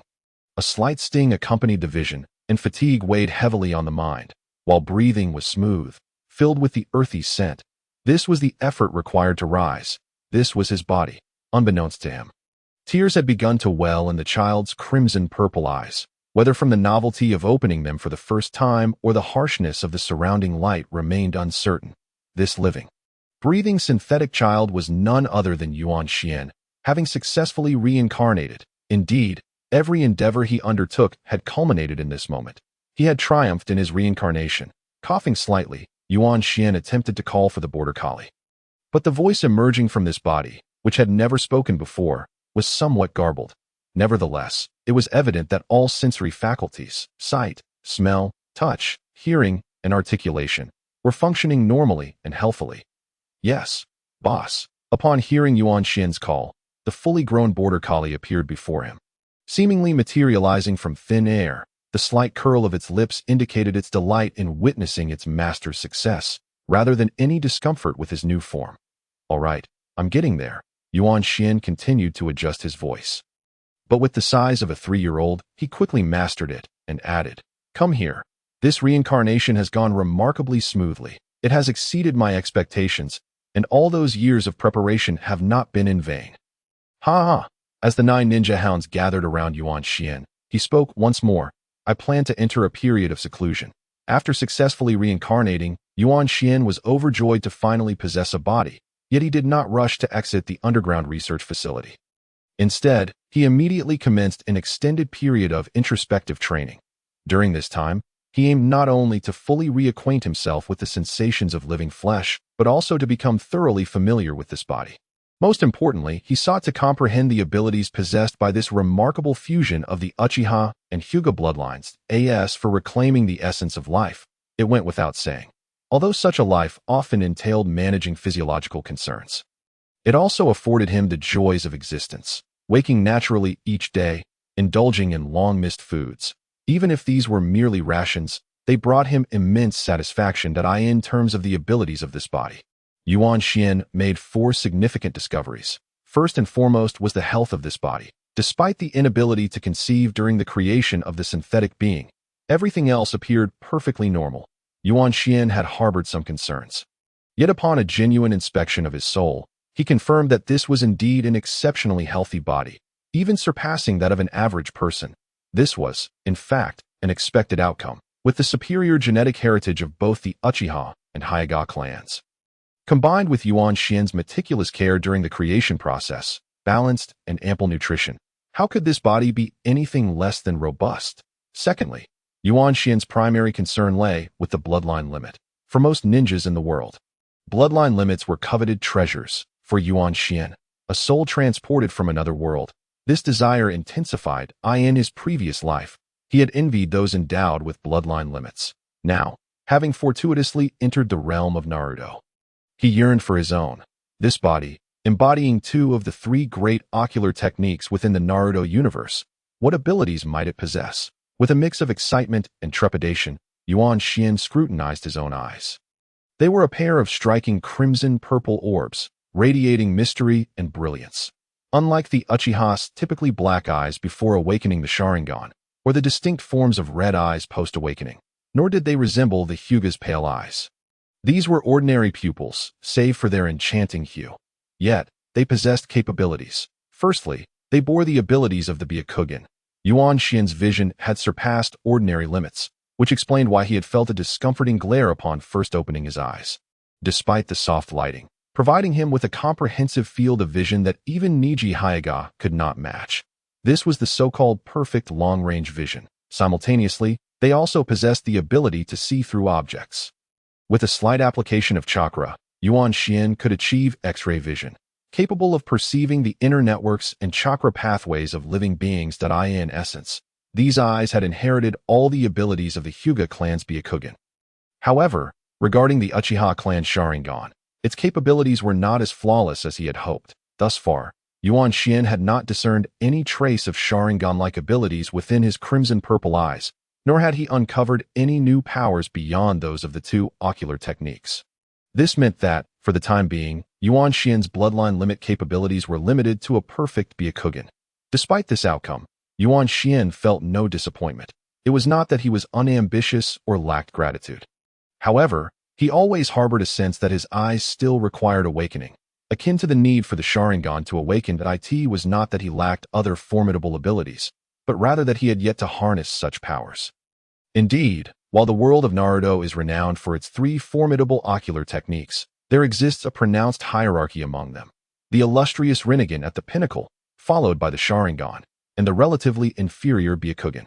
One should not dwell on the minutiae of their characteristics. A holistic assessment reveals this hierarchy.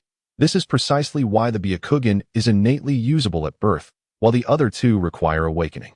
That which is easily acquired is seldom cherished. This sentiment is what Yuan Xian experiences. Therefore, he does not feel disheartened by the current state of affairs. On the contrary, it fuels his anticipation for the eventual full manifestation of his eyes' abilities. The third aspect pertains to the chakra of this body. In this regard, Yuan Xian made a remarkable discovery, one that would make him wake up smiling from dreams. He realized he could finally cultivate Sage Chakra. Indeed, it is Sage Chakra, which is renowned for its unparalleled strength, ranking as the most elite chakra in the Naruto universe. Previously, when he was still the human puppet Scorpion, he had attempted to cultivate this chakra, but was unsuccessful. According to the Naruto anime he had watched, the methods for cultivating Sage Chakra were explicitly outlined, so he had no issues with the techniques. He simply could not perceive the natural energy. At that time, without the aid of toad oil, natural cultivation proved impossible. This time, however, Yuan Xian managed to calm himself and quickly sensed the external natural energy, seamlessly connecting it with his mental and physical energies to refine Sage Chakra.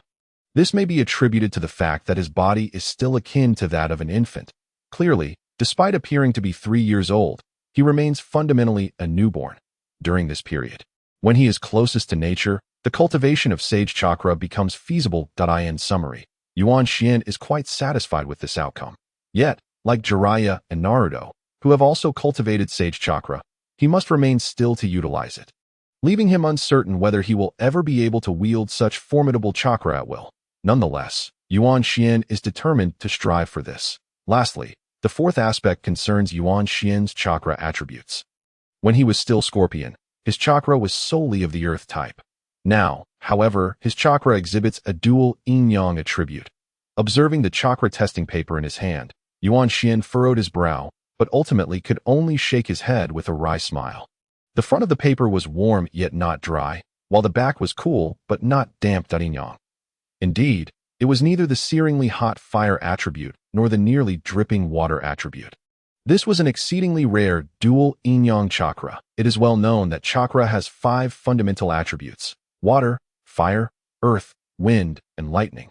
Beyond these, there exist 2 additional attributes, yin and yang, which are possessed only by an exceptionally rare few ninjas. Yuan Xian did not anticipate that his chakra would belong to the yin-yang category. This revelation truly took him by surprise. He had initially surmised that he was likely to possess a fire attribute, as most members of the Uchiha clan are known for their affinity for fire. Alternatively, he thought he might retain his original earth attribute. Like Scorpion, at the very least, he expected to have one of the 5 basic attributes. Yet now, confronted with his dual yin-yang attribute, Yuan Xian found himself at a loss as to whether to feel elated or disappointed. The possession of dual attributes greatly increases the likelihood of developing new ones, potentially leading to a new bloodline limit. This is a common method for the emergence of bloodline limits, akin to how Haku possessed the ice attribute, a fusion of water and wind attributes. However, the current dual yin-yang attribute renders him incapable of performing any jutsu from the 5 basic attributes. This was not what Yuan Xian had envisioned, as he had long fantasized about one day breathing fire or spitting water. The jutsu derived from the 5 basic chakra attributes are undeniably splendid and flamboyant. Moreover, due to the rarity of this dual yin-yang chakra, the available jutsu are even more scarce. In Yuan Xian's recollection, it seemed that Naruto had once heard Kakashi mention something about it. While learning chakra attributes, it appeared that the Nara clan's shadow technique belonged to this category. The dual yin-yang attribute implies that the earth-style jutsu he once knew are now rendered useless. Based on the current condition of his body, Yuan Xian speculated that the emergence of this dual attribute is likely linked to his reincarnation and the intricate connections involving souls, possession, and reincarnation. Contemplating this, he felt no lingering regrets regarding his current body. Thus, these are the attributes of Yuan Xian's new body, both advantageous and lacking in certain respects. Nevertheless, it is undoubtedly far stronger than his previous puppet form and remarkably healthy. Fulfilling the aspirations Yuan Xian has harbored across 2 lifetimes. During this period of seclusion, Yuan Xian devoted 2 years to familiarizing himself with and understanding his new body, simultaneously attaining a level of proficiency in both ocular techniques and sage chakra cultivation that could be deemed as proficient. Subsequently, Yuan Xian emerged from his seclusion, embarking on the journey of a lifetime that he had long yearned for. Now, Yuan Xian is a child of approximately 5 years of age. While he may not have the physical capability to experience certain adult pleasures, he is certainly able to enjoy the simple pleasures of life. Having longed for a life of unrestrained leisure, accompanied by his 9 ninja dogs, Yuan Xian set forth from the land of lightning, intending to traverse the world he now inhabits, eager to witness all its beauty, savor all its delicacies, and indulge in all its curiosities. From the moment he stepped outside the underground research facility where he had resided for 2 years, Yuan Xian felt an immense expansion within his heart, akin to the pristine blue sky above, free from any trace of modern pollution, with the first breath of fresh air, imbued with the faint scent of earth and greenery. Suffused with negative ions, Yuan Xian felt as though he possessed the entire world, and his thoughts began to mature. I am the king of the world. Yuan Xian had no ambition to dominate the entire ninja world. At least not at this moment. He simply felt a satisfaction he had never before experienced, standing atop the highest tree in a vast forest, gazing at the endless sea of trees, with the sun just having risen in the east. The magnificent scene stirred a sense of grandeur within him, prompting Yuan Xian to joyfully shout aloud. As the echoes faded and the startled birds gradually settled, everything felt new. Yuan Xian's journey had only just begun. The luxurious and indulgent interlude of his travels, the days of joy passed swiftly, and in the blink of an eye, 2 more years had elapsed in Yuan Xian's journey. During these 2 years, he feasted at will and slept when he desired. He resided in the most opulent hotels, enjoying the finest services, delectable cuisines, and breathtaking views. That it could be said that these 2 years constituted a dreamlike journey for Yuan Xian. And the specific details need not be elaborated upon. In a grand city within the land of fire, Yuan Xian found himself residing in the most luxurious suite, savoring the best life he could imagine. However, at that moment, aside from wearing a lazy expression, Yuan Xian's brow was slightly furrowed. Humans are never fully satisfied. Upon attaining the good, they yearn for better.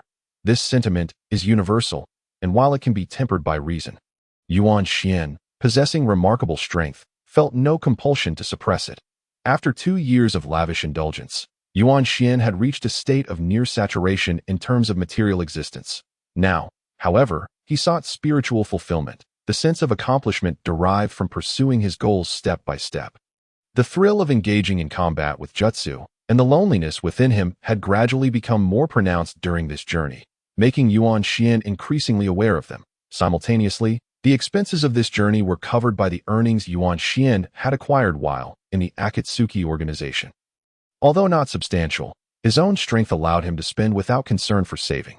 Thus, Yuan Xian's funds are nearly depleted. It seems the moment has come to take action. One cannot simply live their life satisfied by material gains. Especially considering Yuan Xian is still merely 7 years old, the aspirations accumulated over 2 lifetimes have been somewhat fulfilled. With his remarkable abilities, an impulsive urge to do something stirs within Yuan Xian. As the sun gradually dims, a few birds return to their nests, their cheerful calls fading into the forest beyond the village of Konoha. The villagers have concluded their day's labor, heading home as the last rays of the sunset bathe the village in a golden hue, evoking a sense of happiness. However, do not be deceived by the seemingly tranquil day. Within a particular area of Konoha, an eerie silence prevails. If one were to draw near, faint cries of despair could be discerned, echoing incessantly. Strangely, stepping outside this area renders one unable to hear any sounds from within.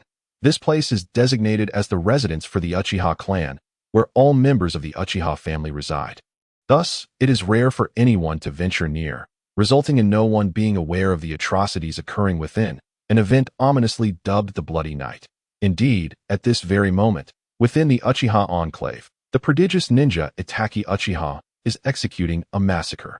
This is clearly not a solitary endeavor. For the barrier that muffles any external sound is not of Itachi's making. It remains uncertain whether it is the higher-ups of Konoha or Uchiha Obito assisting him, ensuring that no Uchiha member escapes, including the young Sasuke, who has only recently commenced his ninja schooling. I wonder how tormented Itachi must be right now. However, when Sasuke makes his appearance, that anguish will surely intensify. In a shadowed corner of Konoha, Yuan Xian is presently employing the transformation technique, disguising himself as an inconspicuous sparrow, discreetly utilizing the abilities of his dragon's eye to observe this bloody night. The name Dragon's Eye is a title he has bestowed upon his ocular technique over time. It bears no true relation to dragons, but Yuan Xian simply finds it an impressive and formidable name, thus adopting it as a mere moniker. At this moment, Yuan Xian is not merely risking detection by Konoha's Umbu. He is here to witness this classic narrative unfold. In truth, he is preparing for his infiltration into Konoha. Yes, Yuan Xian intends to reside in Konoha from now on. Konoha, the most prosperous and powerful village in the current ninja world, offers him a life of comfort and security. Moreover, it is the very setting of the story where Yuan Xian believes he can encounter all the individuals he wishes to meet. Here, he will not be alone. Even in the future, to prevent war and to thwart the domination of Uchiha Obito, this place will serve as a significant locale for overcoming challenges ahead. Although Yuan Xian has not witnessed the conclusion of Naruto, he knows this much for certain. Otherwise, how could it be called Naruto? Furthermore, his curiosity to see how the world of Naruto culminates compels him to become a ninja of Konoha. Ultimately, he had also concocted a plan to stealthily learn the fourth Hokage's four symbols seal and 8 trigram seal, aspiring to create Inuzuka Pillar. Hence, Yuan Xian's decision to infiltrate Konoha aligns perfectly with the timing of the bloody night.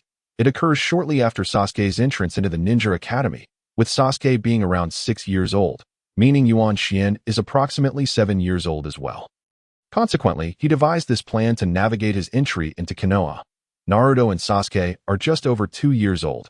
Yuan Xian reincarnated into an artificial body of roughly 3 years of age, implying that his physical age is slightly older than theirs. Regarding Itachi's twisted and brutal massacre, Yuan Xian can fully grasp the cruelty, bloodshed, and torment involved. There is no need to elaborate on the details.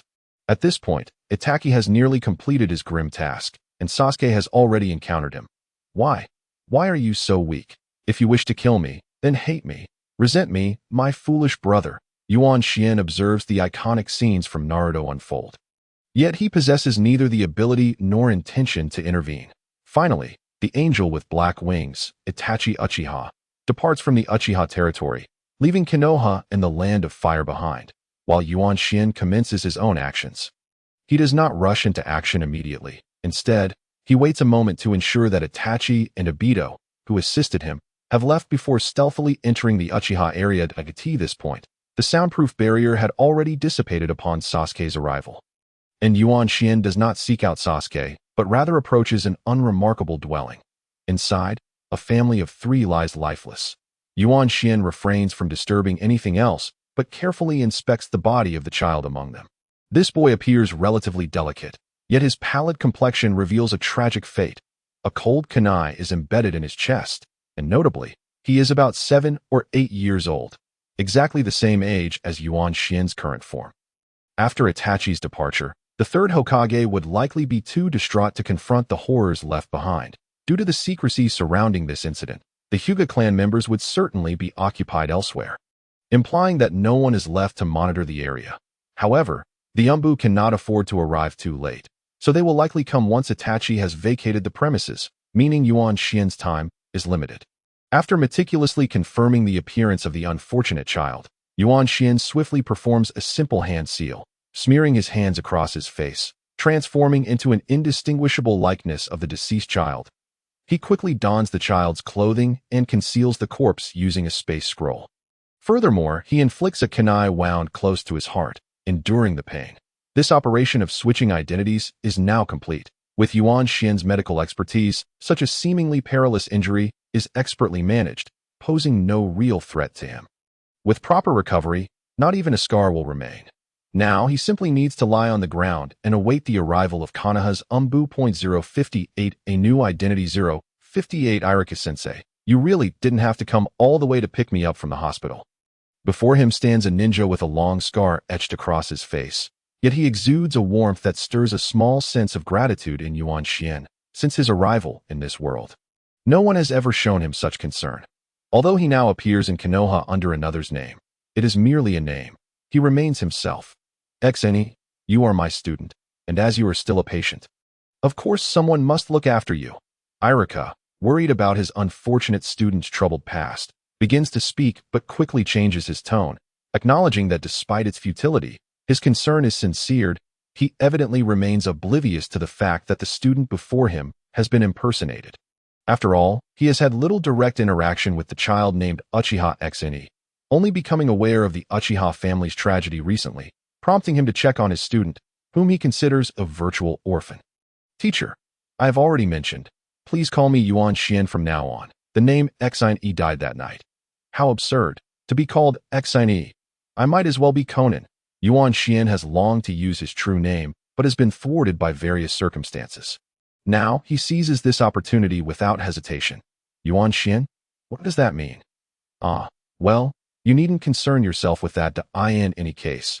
I have my reasons. Henceforth, you shall call me this. Moreover, please ensure that my name is amended in the records at the Ninja Academy. Yuan Xian, of course, could not fathom why he suddenly desired to adopt such a seemingly insignificant name, yet he need not delve into a meticulous explanation. After all, he is still but a child, possessing the peculiarities inherent to his age. Very well. Do as you please. Since you can confront the events of that night with a steady gaze, I find myself reassured. Irika had been attentively observing Yuan Xian's demeanor. Witnessing him speak so candidly about that fateful evening, merely wishing to change his name, gradually eased his lingering concerns that in fact, in this regard, Yuan Xian had unwittingly struck upon a truth. He would not exhibit the demeanor of one who has lost all family, suffering from profound emotional trauma. Were he to act, the likelihood of being discovered would only increase. Conversely, if he displayed no signs of distress after the loss of his kin, it would surely arouse suspicion. Thus, his inexplicable desire to change his name might suggest to others that he had engaged in some introspective work, perhaps finding solace, distraction, or even repression. Regardless, it was evident that he had come to terms with something within, prompting this decision. Consequently, others could not pry into his thoughts, rendering everything appear remarkably normal. Indeed, I am quite well now, so you need not go out of your way to fetch me from the hospital. My injuries were never severe to begin with.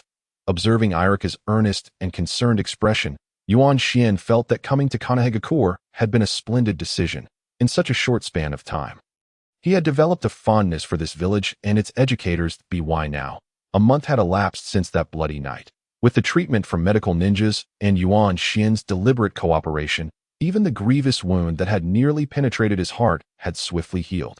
Shortly after Yuan Xian had transformed into the child now known as Uchiha Shinichi, the Umbu of Konohagakure, the aftermath unit of the Uchiha clan extermination, arrived. However, only the third Hokage, Sarutobi, Danzo, Mido Gate Flame, and Tsunade Haruno were privy to the details of this incident.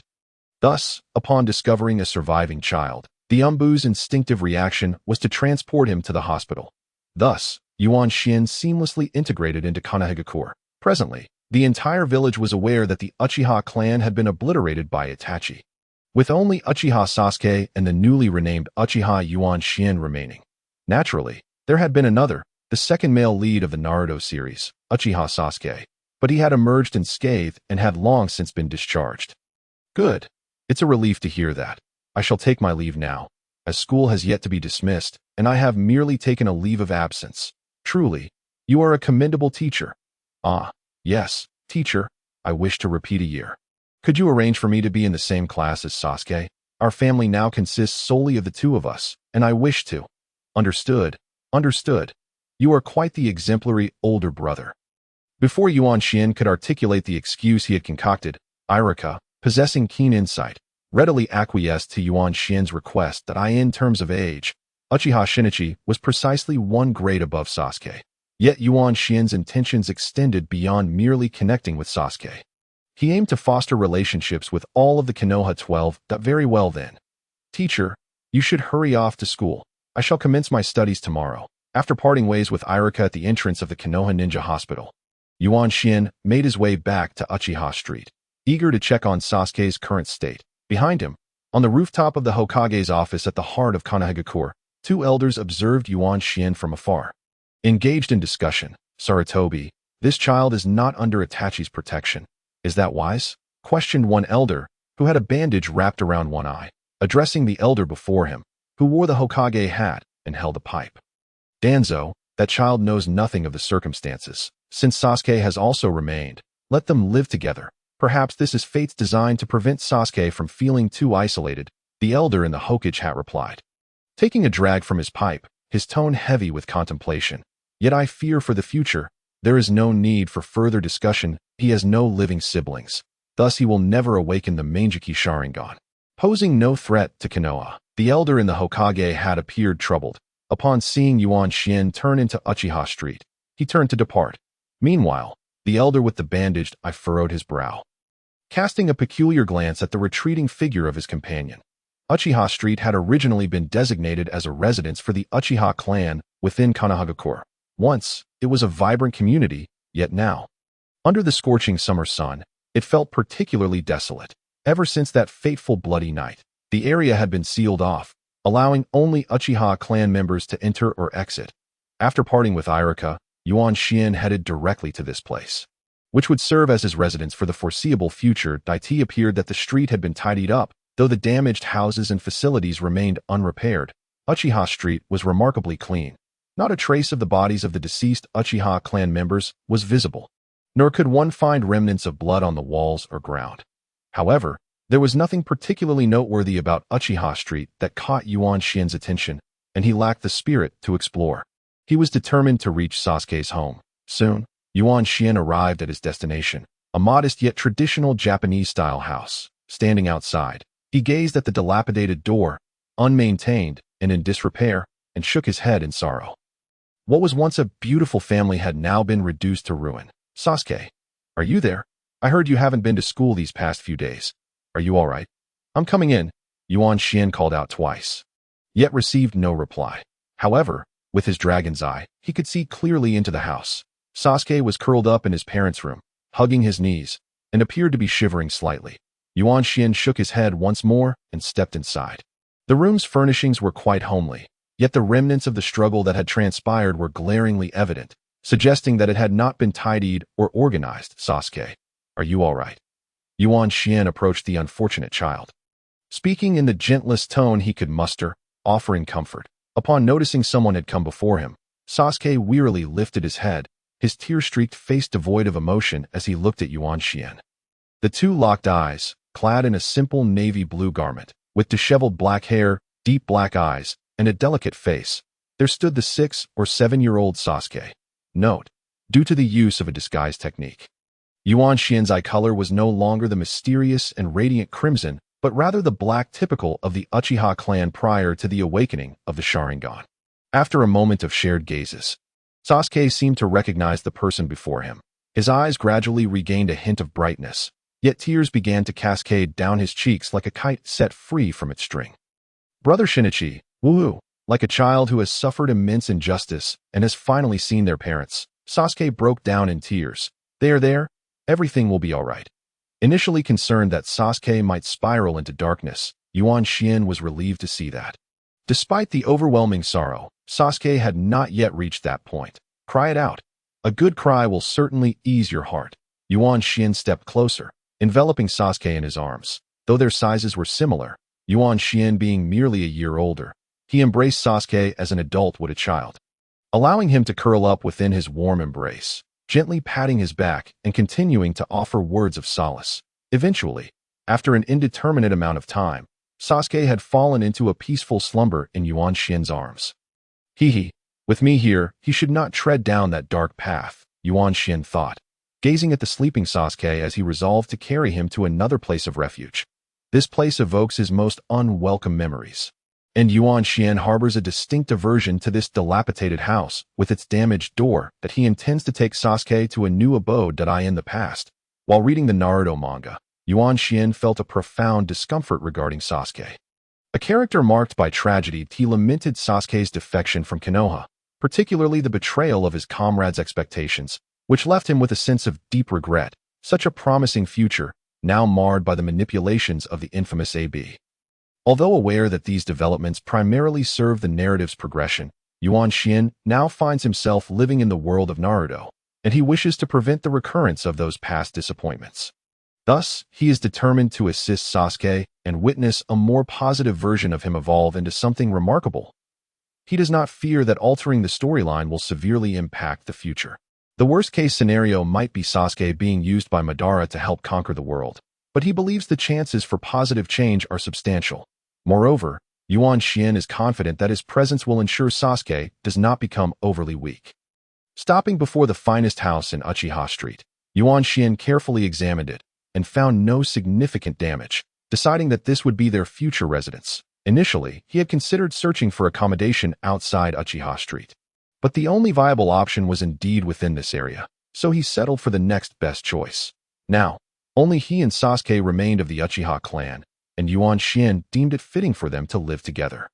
However, he assured himself that no inappropriate relationship would develop, as he still harbored thoughts of Hinata. Apologies to the Fujoshi. Indeed, Hinata, the goddess, had been his favorite since his previous life, and he believed few men in Naruto would not be enamored by her. After placing Sasuke on a modest bed, Yuan Xian prepared cleaning supplies while Sasuke remained asleep, intending to tidy up the spacious house. That it was only when the clouds to the west were bathed in the golden-red hues of sunset that Sasuke finally awoke. Blinking his eyes, still in a state of drowsiness, he glanced around, bewildered to find himself in an unfamiliar room. However, he quickly recalled something, and, disregarding how he came to be in this strange place, began to frantically search for that person. Nianai, where are you? Sasuke called out, his voice tinged with a hint of tears. He was unsure of why he felt this way. After all, he had seldom seen Nianai before, mostly spending time with Itachi. Yet now, he felt an overwhelming longing for Nianai, fearing that he might abandon him or that he might never have existed, and even worrying that something terrible might have happened to him. In a state of panic, Sasuke rushed out of the room, desperately seeking Yuan Xian. Soon, he spotted the figure that brought him warmth akin to home, diligently cleaning in the living room. Dada, you're awake. Are you hungry? Come, today we shall enjoy the finest Ichiraku ramen in Konoha. Gazing at the person before him, the golden-red sunlight streamed through the window, illuminating him entirely, whether it was the light or his gentle smile.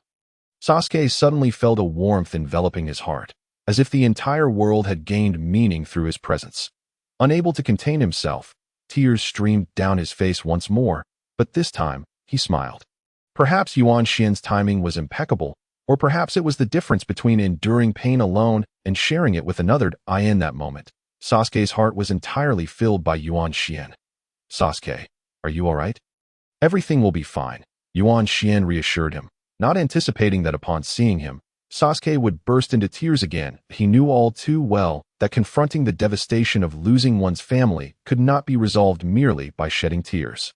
Will everything truly be all right? Sasuke asked weakly, resembling a wounded rabbit, yet a flicker of hope ignited in his eyes. Of course, because we are still alive. As long as we live, there is hope. Nianai, your parents must have been killed by my brother Itachi. Right? Aren't you sad? The mention of Itachi instantly darkened the atmosphere around Sasuke, and Yuan Xian could feel the shift. Sasuke was evidently very concerned about Yuan Xian, immediately fearing that his older brother's actions would lead Yuan Xian to abandon him or even resent him. Just as he had begun to find a reliable support, his heart tightened with anxiety at the thought of losing the only family he had left. Yes, it is undoubtedly painful, but I believe my parents in the heavens would never want to see me wallow in despair. Besides, I am not alone, for you are here. Therefore, I must gather my strength, at the very least, to ensure we both lead good lives and do not cause our loved ones above to worry. Yuan Xian spoke fervently, hoping to inspire Sasuke to adopt a more positive perspective. Not let our loved ones above worry. I understand now, Nianai. From now on, I will listen to everything you say. I will not only prevent our loved ones above from worrying, but I will also ensure you need not worry about me, Sasuke declared, surprising Yuan Xian. He wondered why Sasuke was concerned about him. Upon seeing Yuan Xian's astonished expression, Sasuke felt compelled to ask, Nianai, will you hate me because Itachi killed your parents? Goodness, So it turns out this little fellow fears I might abandon him like Itachi did, Yuan Xian thought, realizing that Sasuke had entrusted all his emotions to him. Observing the pitiful Sasuke before him, Yuan Xian felt a strange sense of affection. After all, he was somewhat of an orphan in this world, and having such a younger brother was not a bad thing. Huh, silly. Why would I ever abandon you? Now, the Uchiha family consists only of the two of us. We can be like true brothers from now on. Ni and I. You are the best. Before Yuan Xian could finish his sentence, Sasuke rushed over and embraced him. I'm so relieved to see you're all right. I was worried you would be consumed by thoughts of revenge, living in hatred. Seeing Sasuke's spirits lift, Yuan Xian could not help but smile. Revenge, that is absolutely necessary. Ni and Itachi killed our family, nearly annihilating the Uchiha clan. Do you not harbor hatred for him? Sasuke's demeanor darkened once more, revealing that the narrative had not shifted significantly. Do you hate him that much? Yuan Xian asked, feeling a headache coming on from Sasuke's stubbornness. It was no wonder his character was so easily twisted. However, he could not compare to Naruto, who had endured a far more tragic childhood, yet remained so resilient. Shouldn't we hate him? Sasuke's attitude toward Itachi had transformed completely, resembling the cold demeanor from the original story. No. Do you despise Itachi as a person or for his actions? Is there a difference? Of course there is, my dear Ni and I. Why did Itachi commit such acts? He was once so gentle.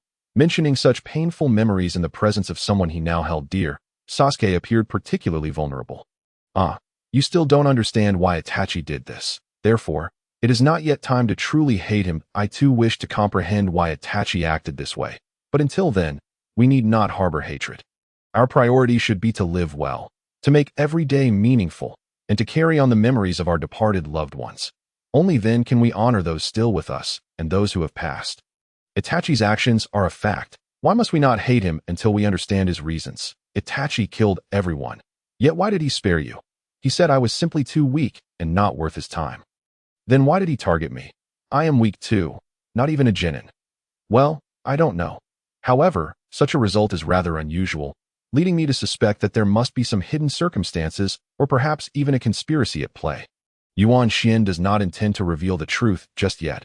Otherwise, not only will Sasuke suffer another blow, but his survival in this hidden leaf village may also be in jeopardy. Furthermore, if he were to disclose what he knows, it would raise even more questions and complications, potentially undermining the hard-won progress he has made in infiltrating the village. He plans to gradually alleviate Sasuke's hatred towards Itachi over time, as there is no rush at present. Well then, regarding Itachi, we currently possess no information, and relying solely on speculation is futile. Our immediate objective is simply to survive. In the future, once you have gained strength, perhaps you can confront Itachi and seek the truth directly. Not allowing Sasuke to linger on this issue, Yuan Xian redirected his attention and led him to Ichiraku Ramen for dinner. As they walked down the sunlit streets of the Hidden Leaf Village, Sasuke curiously inquired, Yuan Xian, why do you have such a name? Well, I find it melodious, so I chose it. The name Shinichi belongs to my parents, so others can call me by another name, Yuan Xian explained. A simple reason suffices when dealing with children. I see. Then I want to change my name too, Sasuke declared innocently. Wait, what name will you choose? I think your name is quite lovely. Unlike mine, which immediately brings to mind Conan. Yuan Xian thought to himself, realizing that this child indeed had an abundance of questions. Conan? What is that? But since you Shinichi. Oh no, I should say brother Yuan Xian. Find my name pleasing, I shall keep it. Sasuke responded. Finally, they had navigated that hurdle. Yuan Xian mused. That moment, a modest ramen shop came into view. The wooden door bore the words Uruka in red lettering on a white background, the very establishment renowned in the Naruto series. And highly praised by the protagonist, Naruto Uzumaki. To say that Yuan Xian had yearned to taste the flavors of this village during his 2 years of indulgent living would be an understatement. Anyone who adores Naruto would surely have wished to sample the ramen served here.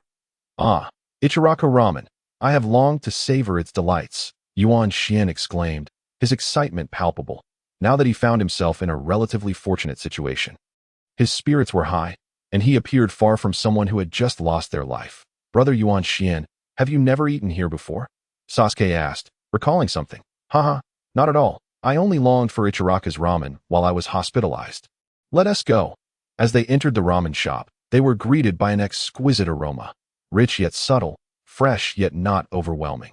Having sampled ramen from around the world, Yuan Xian could immediately discern that this was undoubtedly made with a secret broth, lending it a unique flavor. "Uncle, one more bowl, please.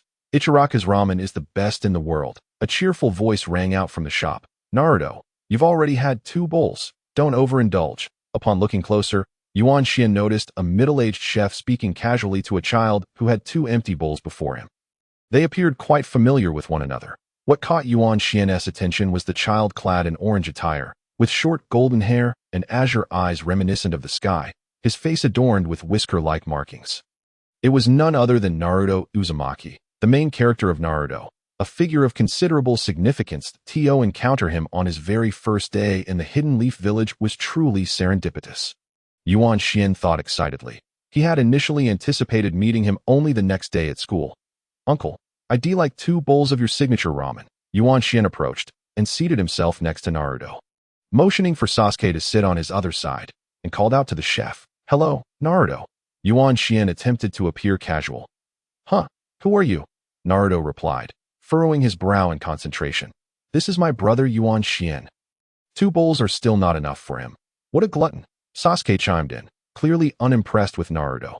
Given that one was the top student in class and the other at the bottom, it was generally challenging for them to become friends. "Sasuke, one must show courtesy to others, and besides, tomorrow we will all be classmates. We should get along well." Noticing Sasuke's disdainful expression towards Naruto, Yuan Xian frowned.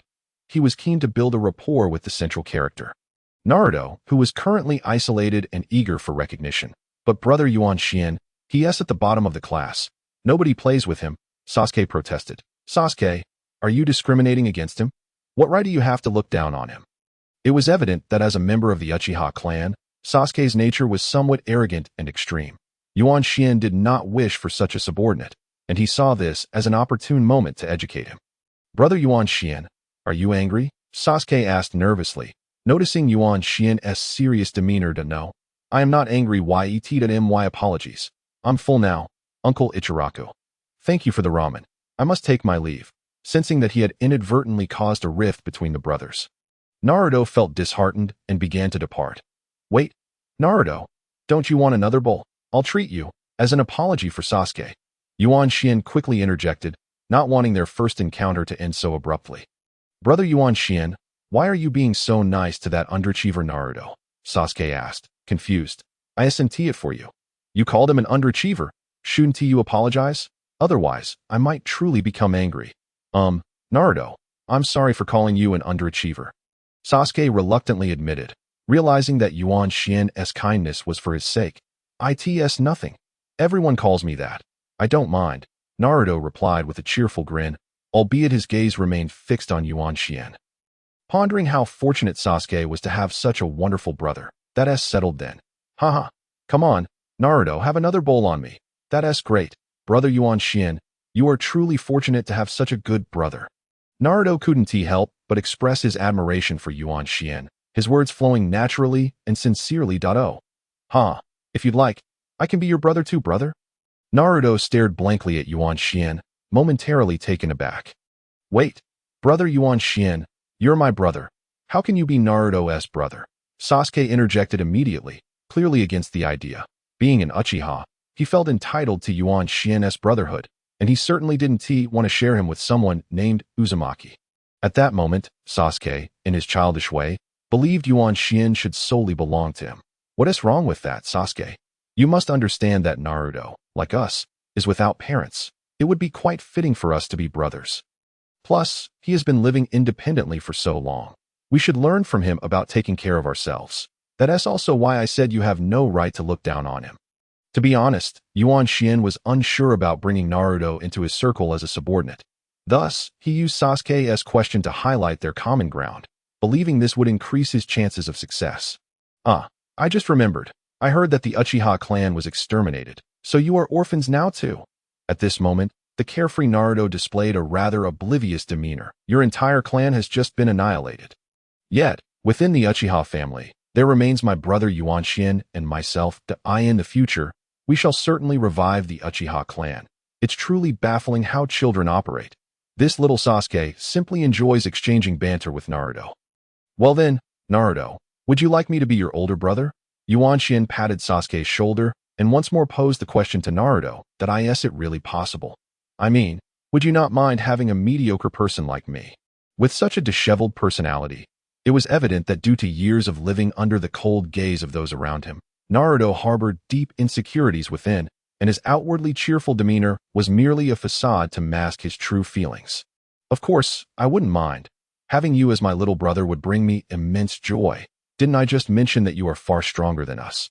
Being able to live on your own has already earned my respect. Yuan Shen praised Naruto fervently. Respect?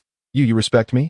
Upon hearing Yuan Shen express his acknowledgement, Naruto felt a surge of happiness that surpassed even the delight of having Yuan Shen agree to be his brother. Acknowledgement. Indeed, it has always been Naruto's dream to find someone who recognizes him. And it is this very aspiration that fueled his vow to become Hokage. In the original narrative, the first person to acknowledge Naruto was Iruka-sensei, and thereafter, Naruto regarded Iruka as family. Thus, Yuan Shen employed this tactic. His trump card. Yes, I acknowledge you, but only your strength. Everything else remains to be seen. Haha. This is fantastic. Today, someone finally recognizes me. Just hearing Yuan Shen's affirming words sent Naruto into a jubilant dance, and his heartfelt laughter seemed to possess an infectious quality, spreading an inexplicable joy to those nearby. However, in his elation, it appeared that Naruto had momentarily forgotten something that I say. Naruto, do you really want to be my little brother? Seeing that Naruto had finally calmed down a bit, Yuan Shen asked once more. Yes, of course. Haha. I finally have an older brother. Haha. Today is truly the happiest day of my life. The ramen is ready. Here are 2 bowls of signature ramen, and this one is Naruto's with extra toppings. Ah, ramen. Haha. When one is in good spirits, one's appetite also flourishes. I feel as though I could devour 10 or 8 bowls right now. Well then, everyone, let us dig in, shall we? Sasuke, why aren't you eating? Little did Yuan Shen expect to so easily enlist the 2 main protagonists of Naruto as his little brothers in just one day.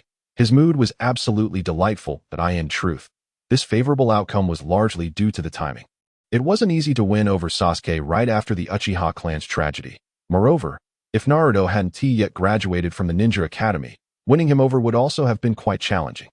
Just as he was about to indulge in a feast, it seemed that Sasuke was once again facing an issue. I have no appetite, Sasuke murmured, his head bowed, his voice tinged with a hint of sorrow. As if he felt wronged. Sasuke, be good. What's the matter? Your older brother Yuan Shen is here to help you. Wah wah wah. Older brother Yuan Shen doesn't like Sasuke anymore. Older brother Yuan Shen doesn't want Sasuke.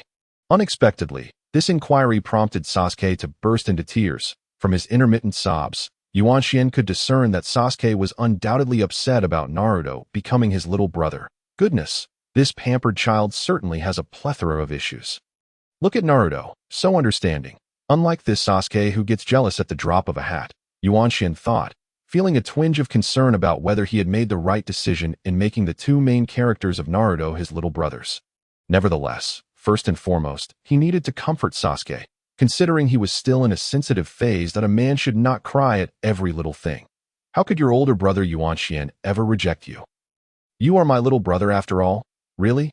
Then why, with me as your little brother, does older brother Yuan Shen still want Naruto as your little brother? Sasuke asked pitifully, his voice still shaky. Hehe, are you worried that older brother Yuan Shen will prefer Naruto over you?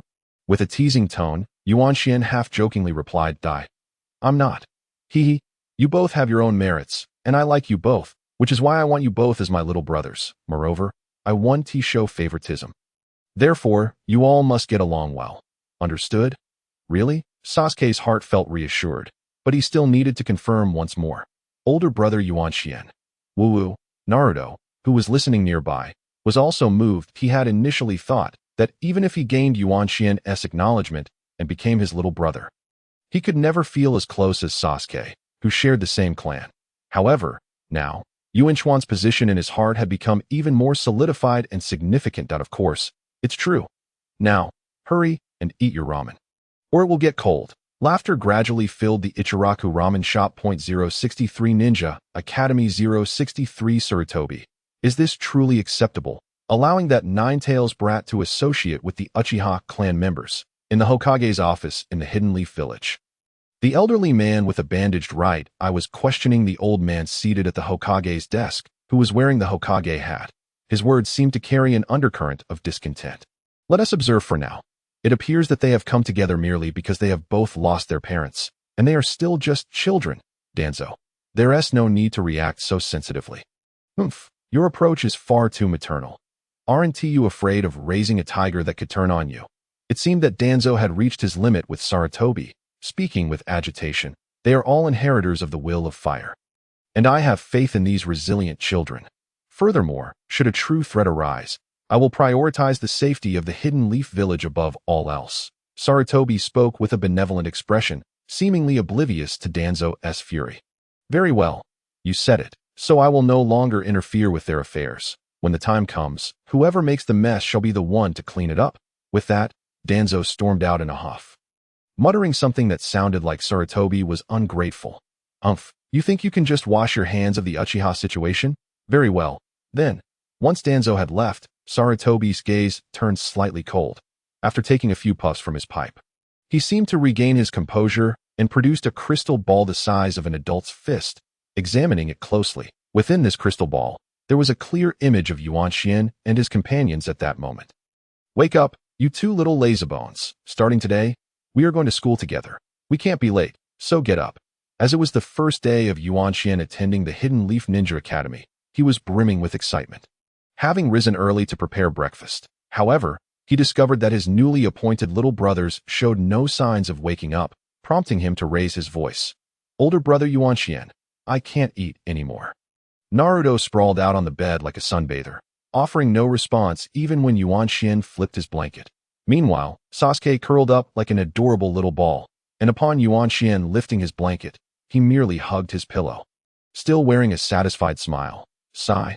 Have I truly invited this upon myself? I had a comfortable life alone, and now I'm tasked with taking care of two children, Yuan Xian thought with a wry smile. However, upon seeing these two future elite ninjas in their adorable sleeping positions, he felt a sense of reluctant fondness. After having made Naruto his little brother the day before, Yuan Xian took the opportunity to have Naruto move into the new home he shared with Sasuke. After all, they were now brothers, and living together would surely be more fun. Besides, this house was spacious, far surpassing Naruto's small room, and with the entire Uchiha family's inheritance left for them, there was no need to worry about financial struggles. Well then, I'll raise you both, and when you grow up, you can enjoy the fruits of your labor. After this brief internal monologue, Yuan Xian once more dedicated himself to the task of rousing the protagonists from their slumber. The early riser's division line Ninja Academy. At last, I can experience the life of a little ninja here. Finally, after a morning of effort, Yuan Xian successfully brought Naruto and Sasuke to the Ninja Academy he had longed to attend. The Ninja Academy was a stark contrast to the ordinary school Yuan Xian had attended in his past life, without mentioning the unique ninjutsu possessed by the professors or the fundamental knowledge that every ninja should acquire. One can certainly learn a great deal here. Most importantly, one has the opportunity to meet the Konoha 12, forming friendships and connections. Brother Yuan Xian, haven't you already attended school here before? Why do you speak as if you've never been here? Sitting next to Yuan Xian, Sasuke, unlike the carefree Naruto, was quite attentive, clearly hearing Yuan Xian's small exclamation that he chuckled, saying, I'm finally back at school here, and in the same class as you all, so I've been eagerly anticipating this. Surprised by Sasuke's perceptiveness, Yuan Xian resolved to be more cautious with his words in the future. Hey, hurry up. I want to properly introduce everyone to my brother Yuan Xian, the first person to acknowledge me. Naruto appeared quite impatient to begin, seamlessly transitioning from Sasuke's inquiry as they stepped into the Konoha Ninja Academy. But I asked that for real. Of course it is. Why would I lie to you? Really? That's amazing. Upon entering the classroom, which housed 9 of the Konoha 12, Yuan Xian overheard a typical conversation among Japanese schoolgirls, causing a wave of nostalgia within him. This was the essence of a Japanese school. Something he had only seen in anime before, and now he could experience it daily. Turning his gaze, he recognized Hinata Hyuga, Ino Yamanaka, and Sakura Hiranodara. That's the goddess Hinata. I finally see her in person. And she is such a cute girl. Yuan Xian couldn't help but feel his inner otaku surge as he beheld the trio. Nearby, Shikamaru Nara lounged lazily by the window, napping, while Choji Akimichi was busy battling with his snacks.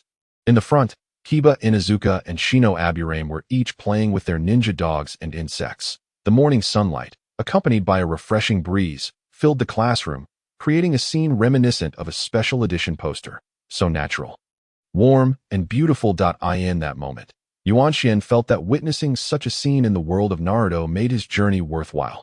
Attention, everyone. I have a significant introduction to make.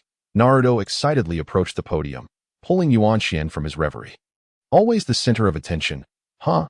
A voice from the crowd responded sarcastically. Wait, there truly is an important person to introduce. Sasuke, not to be outdone by Naruto, swiftly joined in, as if the significance of Yuan Xuan's introduction would impact their relationship profoundly. Seeing Sasuke's eagerness to introduce him, Yuan Xian couldn't help but smile wryly. Naruto seemed to have a unique influence on Sasuke. Despite his usual carefree demeanor, Naruto's actions naturally affected Sasuke. This was evident from their ramen dinner at Ichiraku the previous day, where Sasuke had quietly threatened Naruto not to get too close to Yuan Xian. This explained why Sasuke had been so attached to Yuan Xian since early morning. Since even Sasuke is saying this, who could this person be? As Sasuke took the stage, the classmates began to pay attention, especially the girls who had been engrossed in their gossip. However, Yuan Xian noticed that Sasuke's ardent admirers, Ino and Sakura, were not overly demonstrative in their interest. It seemed that Sasuke had only attracted their attention after becoming cold and powerful following the bloody night. Humph, what's with this reaction? Naruto muttered, visibly hurt. It was evident that he was not the most popular student in class. Typically, someone with Naruto's personality would be a natural king of the kids, yet the reason Yuan Xian knew was likely responsible for his current situation, making Yuan Xian wish to provide Naruto with a happier childhood. Today, we have a new student in our class, and that is my brother, Uchiha Yuan Xian. Let us give him a warm welcome. Children can also engage in such introductions. While this might seem insincere or silly in an adult context, it appeared exceptionally adorable coming from 6 or 7-year-olds, causing Yuan Xian to smile involuntarily. New student, as Sasuke gestured, the class turned their attention to Yuan Xian. However, since he still resembled the original Uchiha Shin, he appeared rather unremarkable among the other children, even less striking than little Sasuke, so they didn't comment much on his appearance, but rather on his identity as Sasuke's brother.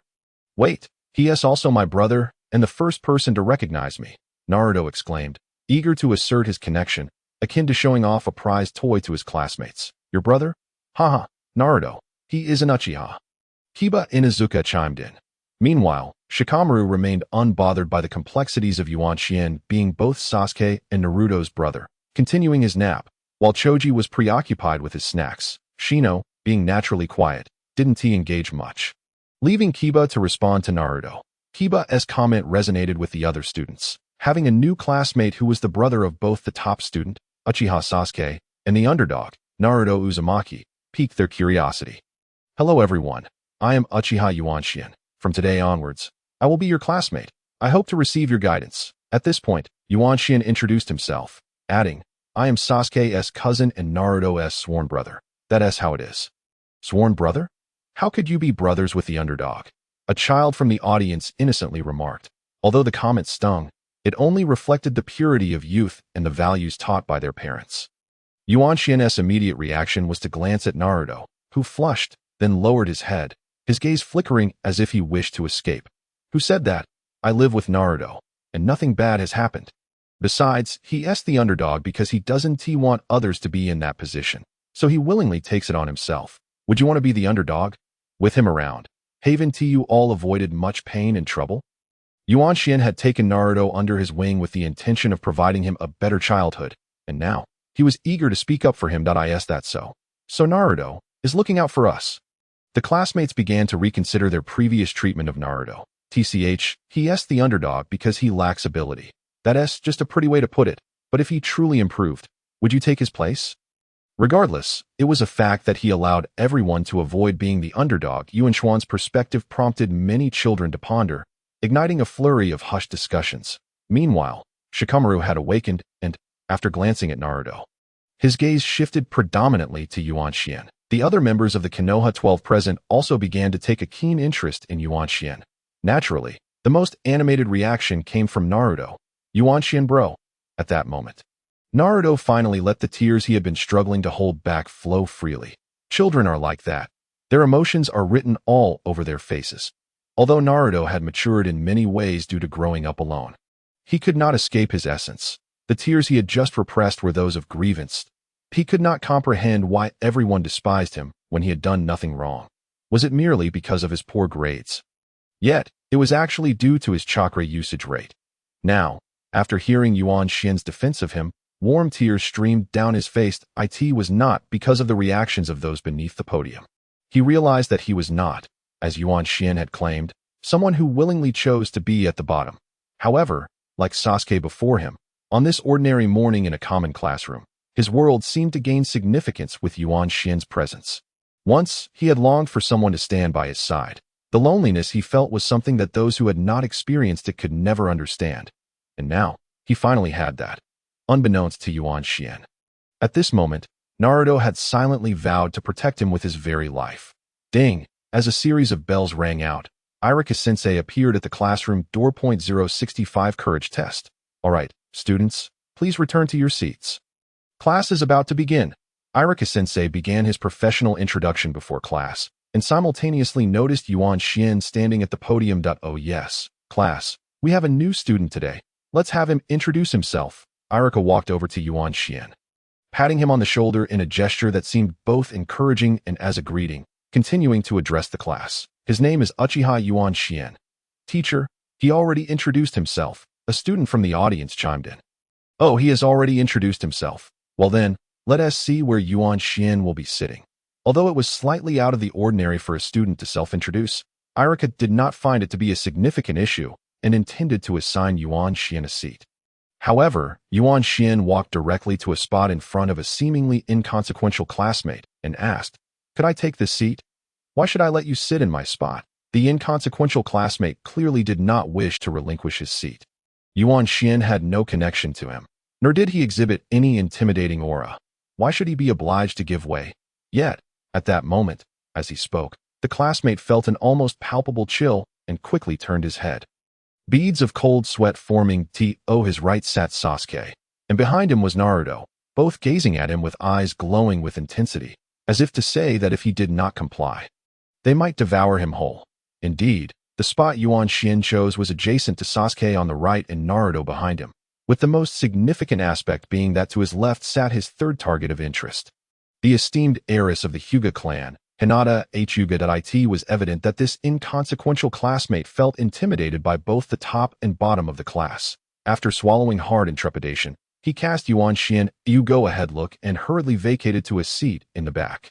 "Thank you," Yuan Xian said with a natural smile as he settled down, not forgetting to steal a glance at the petite Hinata, only to find her looking at him as well. Upon realizing Yuan Xian's gaze, she quickly turned away, focusing intently on the blank blackboard, her ears and neck flushed with a rosy hue.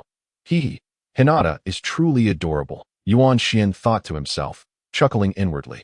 Although Hinata often appeared lacking in confidence, her popularity undoubtedly rivaled that of Sakura Haruno in Yuan Xian's eyes. Sakura was incomparable to Hinata. To put it simply, Sakura seemed to belong to the category of exceedingly ordinary girls. Throughout the original narrative of Naruto, Yuan Xian could distinctly sense that she was a character specifically crafted by the author, lacking in authenticity. In terms of personality, Sakura and Hinata appeared as opposites, when one should exhibit a demure demeanor towards boys. Sakura was assertive, while Hinata evoked a protective instinct in boys. In battle, Sakura often displayed a fragile faade before her male counterparts, frequently crying, whereas Hinata bravely faced challenges, striving to prove her worth without being a burden to her teammates. Regarding strength, Yuan Xian dared to assert that if Hinata were to learn medical ninjutsu from Tsunade, her Byakugan would undoubtedly enhance her effectiveness far beyond Sakura's. Yuan Xian felt that had the author not intended for the legendary Sannin to serve as mentors to Team 7, Sakura would never have transitioned so effortlessly into a formidable medical ninja. Consequently, Yuan Xian held little admiration for the original female lead, Sakura Haruno, and, like many otaku, found himself more enamored with Hinata Hyuga. Well then, Yuan Xian, you may sit there, Irika conceded, recognizing that Yuan Xian had resolved his seating issue without regard for the teacher's authority. He could not simply state that Yuan Xian could not sit there. And given that the previous classmate had not voiced any objections, Irika knew that pressing the issue would only make him appear petty. Besides, Irika was not that kind of person. Thus, he accepted the situation, providing everyone an opportunity to save face. Meanwhile, Irika proceeded with his agenda. First, I have an announcement. In 1 week, we will have the summer festival and all students must participate in the courage test. Upon hearing Irika-sensei's announcement, the students below immediately began to chatter. As children, they were most excited about the annual school activities, without concern for whether the courage test might be too frightening or difficult. The courage test. How wonderful. Huh? I remember you were so scared last year you wet your pants. Humph. Ever since that incident, I have been on a quest to find all things supernatural, like the 7 wonders of our school. Third kind of contact. The haunted hospital. This year, I won't be scared at all, and I will definitely take first place to show you. Is that haunted hospital really haunted? Hearing such discussions from the front, Yuan Xian couldn't help but break into a sweat. However, he was pleasantly surprised to encounter such an interesting school event on his first day of class. In the world of ninjas, there were no lengthy summer or winter breaks like in Yuan Xian's previous life. This was a perilous world where every child needed to mature swiftly, which was why they began undertaking missions as genin at the tender ages of 11 or 12 during the years of war. Some prodigies even became genin at 6 or 7. Thus, the activities organized by ninja schools were scarce, focusing solely on meaningful events that would contribute to becoming competent ninjas. Nissan. The courage test during the summer festival is coming up. I'll tell you, I always take first place in the courage test. At that moment, Naruto, sitting behind Yuan Xian, whispered loudly in his ear, as if he feared others wouldn't hear him. Humph, what's so impressive? Once our bloodline limit awakens, we won't fear those little ghostly things, Sasuke immediately retorted, easily influenced by Naruto's exuberance. Ahem, I must clarify something. To further enhance everyone's courage, this year's courage test will not allow teams. Each of you must participate individually. Ugh, why is it like this? That means no one will protect the girls. Exactly. Teacher Irika's words instantly sparked a much larger discussion among the crowd. Well, this is the decision of the ninja school. We shall leave it at that. Now, let us commence today's lesson on individual goals. In the land of fire, particularly in the region of Kanehagakure, the weather is perpetually splendid, providing a comfort that feels as though spring has eternally settled in. The rainfall is just right, contributing to the fertile land that entices all who visit to wish to reside here forever. In a forest located outside the main gathering area of Konoha. It is uncertain whether the first Hokage intentionally designed it this way during the founding of the village, or if it was simply a fortuitous occurrence. The trees are majestic, towering giants approximately a century old. Their density perfectly balanced, allowing sunlight to filter through the canopy. The scenery is truly breathtaking. At this moment, 3 young boys have arrived in this picturesque setting, startling a few resting birds into flight. Among them, one boy stands slightly taller, indicating he is the eldest. The other 2 consist of one with striking golden hair dressed in orange, and the other with raven black hair clad in deep blue attire. Both gravitating subtly around the taller boy. These 3, of course, are Yuan Xian, Naruto, and Sasuke. Today marks the weekly day of respite from the ninja school, and Yuan Xian has brought his 2 younger companions here. Surrounded by such beauty and splendid weather, his spirits are naturally elevated. Yuan Xian notices that a smile of contentment often graces his lips. Yuan Xian, what have you brought us here for? Are we going to play ninja games? But there are only 3 of us. That's hardly fun. Naruto, whose rough nature shows through, expresses his disinterest in the surroundings and questions Yuan Xian with confusion. Yuan Xian brought us here for a reason. Obviously. Why the rush? He will explain in due time, Sasuke responds, initially irritated with Naruto, but then inquiring with a hint of eagerness, oblivious to the fact that he too is quite curious about the purpose of their visit. Well, we should be just about ready to begin, Yuan Xian thinks to himself. Finding it challenging yet endearing to deal with these 2 lovable rascals, he observes that Naruto's companionship has brightened Sasuke's disposition considerably, and he is speaking far more than he used to. Have we arrived? There's nothing here. What are we doing here? Naruto exclaims energetically, completely disregarding Sasuke's comments. resembling a child eagerly anticipating a birthday surprise. Unaware of what Yuan Xian has in store for him, before I reveal our purpose for coming here, I have a question for both of you, Yuan Xian states, withholding his intentions for the moment. A question? What is it? Both boys respond in unison, exchanging glances but remaining silent thereafter. Well, I ask you, do you have any life goals in your hearts? Life goals? Naruto is taken aback by this question. His perplexity evident that it is clear that such contemplations are foreign to him. Conversely, Sasuke ponders for a moment before stating, my life goal is to achieve what Yuan Xian strives for. Oh dear, has Sasuke become overly extreme? Yuan Xian muses, feeling a sense of joy at Sasuke's response. Had this been the original Sasuke, he would have undoubtedly expressed a desire for revenge against Itachi, making vengeance his life's ambition. However, while Sasuke's current goal may still bear some issues, it is a significant improvement. Yuan Xian surmises that he has positively influenced Sasuke before he fully succumbed to darkness. Well, then my life goal is also to align with Yuan Xian's. Naruto, though not as quick-witted as Sasuke, shows he is not devoid of intelligence. However, he catches Yuan Xian off guard with this unexpected alignment of goals. Wait a moment, Naruto, didn't you want others to acknowledge you? How has your goal transformed into mine?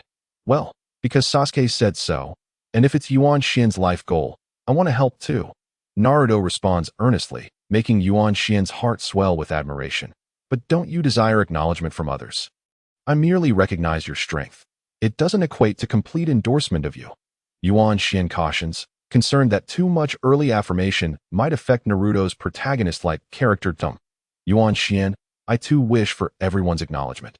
Especially your complete approval. After a moment of reflection, Naruto asserts with determination, that's the spirit. Yuan Xian silently exhales in relief, wishing to support these two boys while also nurturing their growth. And Sasuke, beyond my life goal. What else do you aspire to achieve? I want to find Itachi and clarify what transpired that day. Sasuke hesitates, but ultimately confesses. This haunting memory is a wound that will never fully heal. Even if Yuan Xian has dulled its sting, Itachi, after all, is not only his beloved brother but also the one who shattered his happiness. Understood. Actually, I share your aim. One day, I too will seek out Itachi to uncover the truth of that day. Yuan Xian recognizes that constant repression is counterproductive. Guided discussions will facilitate clarity in the future, allowing Sasuke to come to terms with his feelings. Therefore, since we all aim to confront Itachi and uncover the truth, we must strive to grow stronger. Wasn't he the one who deemed you too weak? Show him a version of yourself that surpasses him, several times stronger, Yuan Xian encourages, understanding that he cannot impede their journey to become elite ninjas for the sake of their happiness. He aims to instill this realization within them. And Naruto, since you seek recognition from so many, why not aspire to become Hokage? Only by being acknowledged by all can you attain that title. And only as Hokage can you earn their respect. Although these words may contain logical flaws when viewed from an adult's perspective, Yuan Xian believes they will sufficiently motivate these two young boys. Become Hokage. I understand. Soon, when Yuan Xian gazes upon the pair again, they respond in unison, and he perceives the spark of potential befitting the two main protagonists. Excellent. In that case, starting today, let us strive to grow stronger together. How do we grow stronger, Yuan Xian? Sasuke inquires promptly, clearly quicker on the uptake than Naruto. After their collective decision to improve. Of course, we need to enhance our academic performance. Naruto responds matter-of-factly. You, being at the bottom of the class, certainly need to improve your grades first. However, I am already at the top. Elevating my performance is no simple task. Sasuke analyzes astutely, recognizing that different vantage points yield different perspectives. Indeed, to become exceptional ninjas, we must master two primary aspects: theoretical knowledge and practical ability. While we can acquire theoretical knowledge in school, practical skills require diligent effort and continuous honing. Therefore, we shall primarily focus on developing our practical abilities. Naturally, Naruto, given your academic standing, you must exert even more effort in your theoretical studies. Yuan Xian does not aim for them to excel in every area. Each possesses their unique strengths, and he does not wish for them to squander energy on their weaknesses. Improving Naruto's theoretical performance is merely to spare him embarrassment. Yuan Xian does not expect him to achieve perfect scores in written tests, nor does he believe it feasible. Thus, Yuan Xian chooses to nurture them specifically and purposefully. Yuan Xian, Upon hearing Yuan Xian's words, Naruto begins to stammer, leaving Yuan Xian puzzled. What is it? Speak your mind. If my grades were to improve, I would no longer be at the bottom of the class. However, wouldn't that mean someone else would take my place at the bottom? Previously, Yuan Xian had mentioned that my improvement could prevent others from falling behind. Naruto appeared quite troubled by this notion. Yet it was evident that he was rather confused about the crux of the matter. Sai, you can certainly study diligently, but during exams, it would suffice not to score excessively high. Yuan Xian initially intended to inquire whether Naruto prioritized his own academic success, or if he was willing to sacrifice his own progress for the sake of others.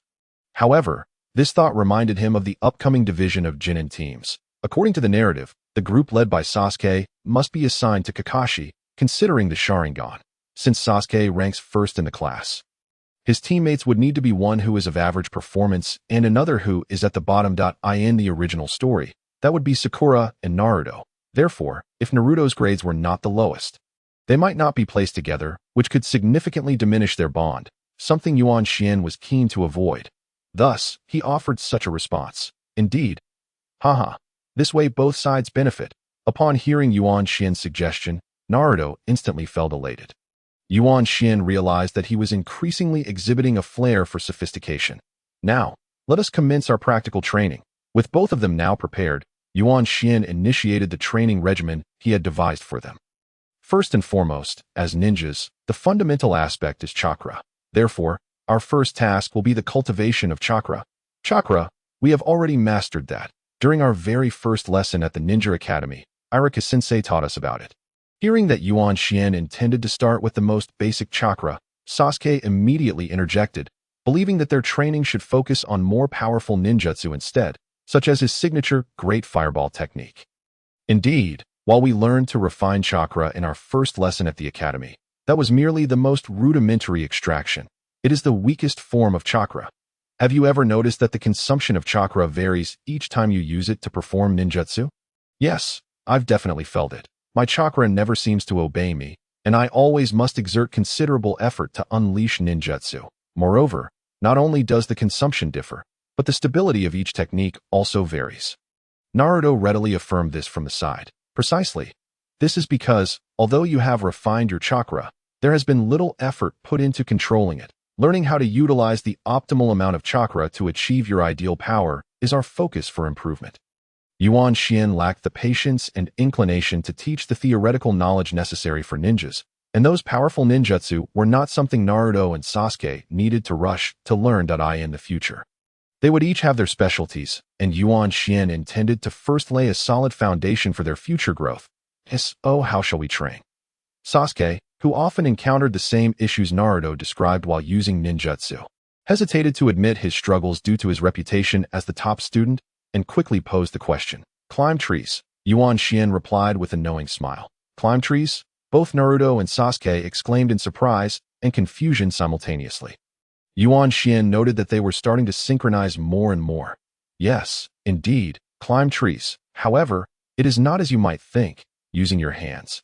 Instead, you must channel your chakra into your feet, and then rely solely on your feet to ascend to the top of the tree. That's right. Yuan Xian aimed to ensure they mastered this technique early on. This method of controlling chakra is highly effective for laying a foundation for ninjas, since Yuan Xian was present and had become their elder brother. He wished to prevent them from taking unnecessary detours. Additionally, it seemed that mastering this technique would not only aid their future endeavors, but also minimally impact the storyline. Using feet to climb trees. Precisely. I only recently mastered it myself, so let me demonstrate for you. Saying this, Yuan Xian walked directly up a nearby tree and, while demonstrating, explained, by concentrating your refined chakra in your feet, you must be careful not to use too much chakra, or you risk damaging the tree. Like this, Yuan Xian then demonstrated the consequence of excessive force, leaving a deep footprint on the tree trunk after stepping down from a height of 5 or 6 meters. Furthermore, one must not apply too little chakra either, or you might not have enough strength and fall from the tree. Yuan Xian illustrated the effect of insufficient force, of course landing gracefully. So, do you understand? I understand, brother Yuan Xian. The principle is quite simple. However, The practical application might prove challenging. I will begin my training right away. Sasuke, quick to react, chose a tree and began to climb. Meanwhile, Naruto eagerly followed suit. As for the specifics of their training, there is no need for elaborate details. Sasuke's primary issue was overexerting his chakra, resulting in long streaks of footprints on the tree bark. Conversely, Naruto faced the opposite challenge. Due to the nine tails within him, refining chakra proved quite strenuous, often leading him to fall from heights of 10 meters or so, resulting in numerous injuries. Yet, these were mere trifles for them, much like what Yuan Xian knew from the original story.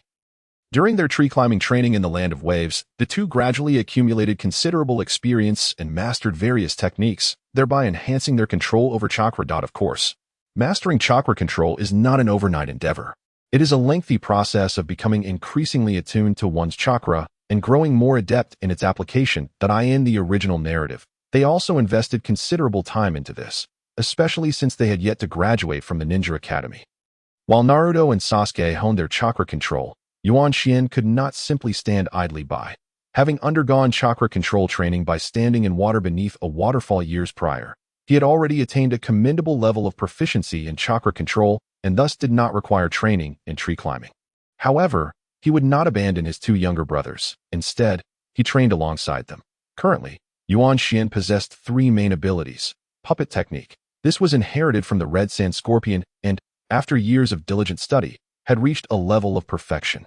Now, Yuan Xian's puppets were primarily the latest model of skeletal puppets.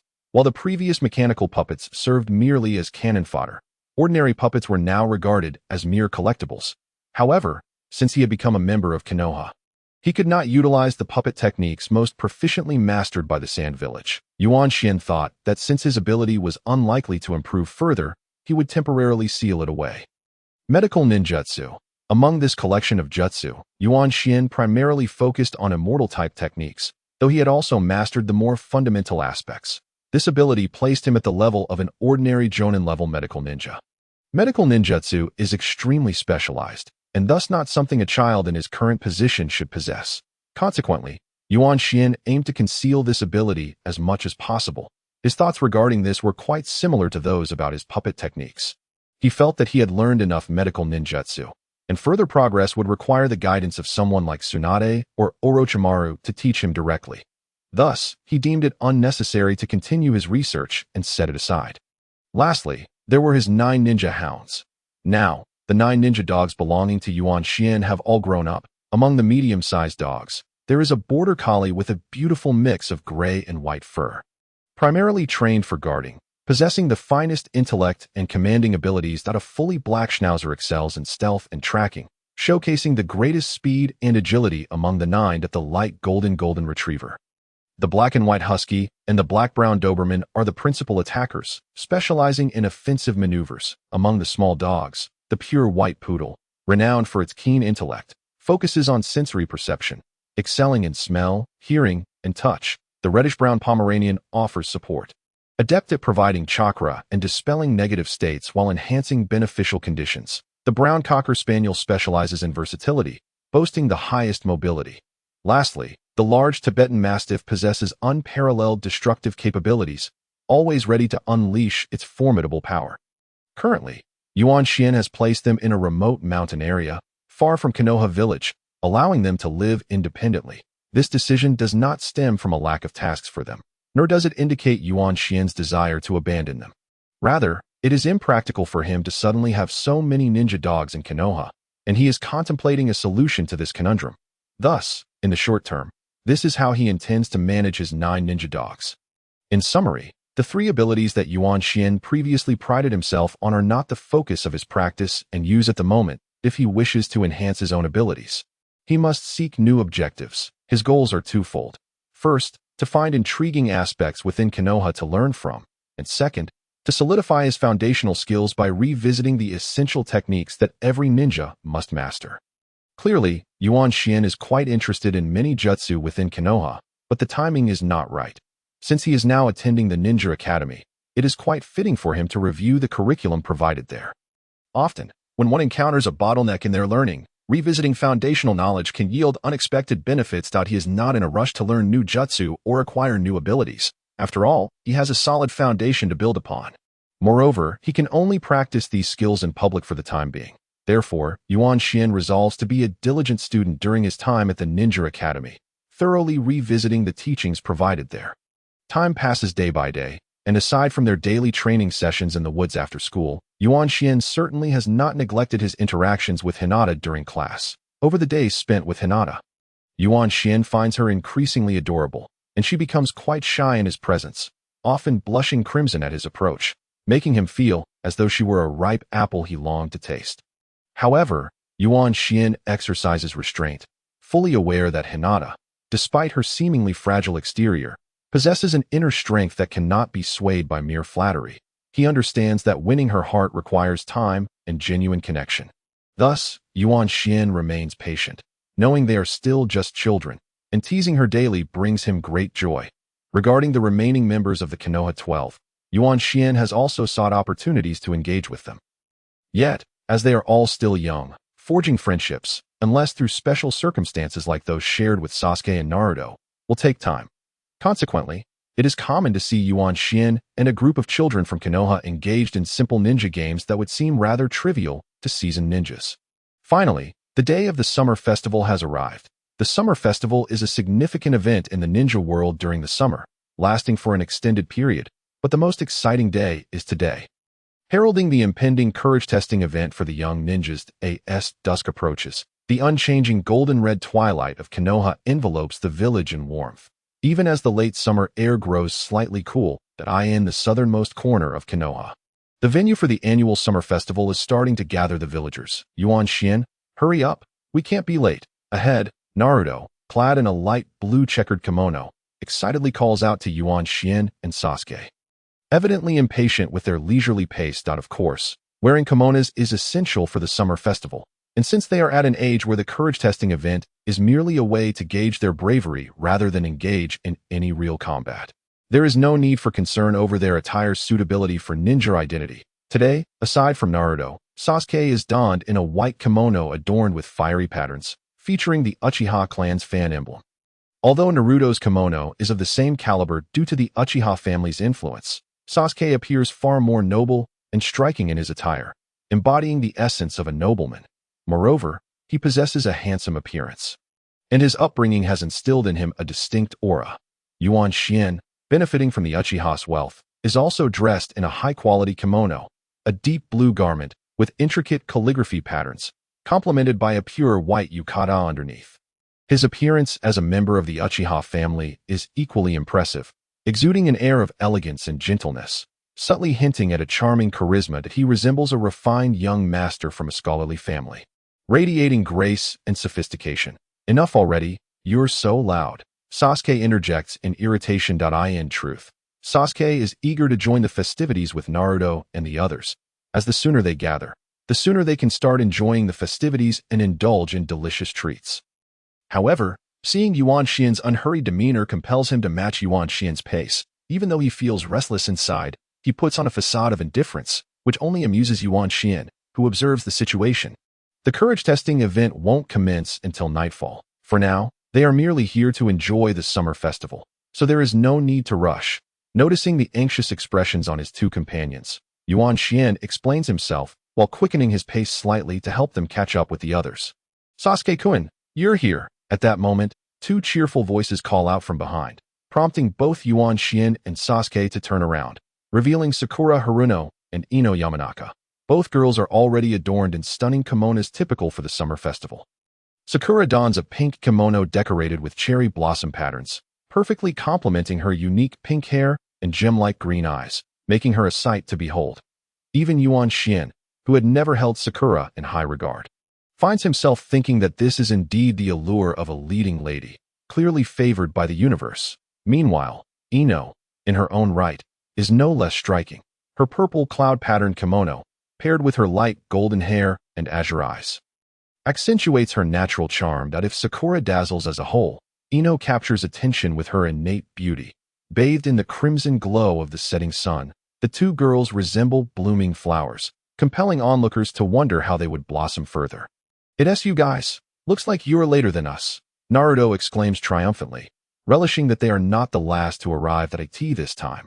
Naruto does not harbor any admiration for Sakura, speaking freely and without restraint.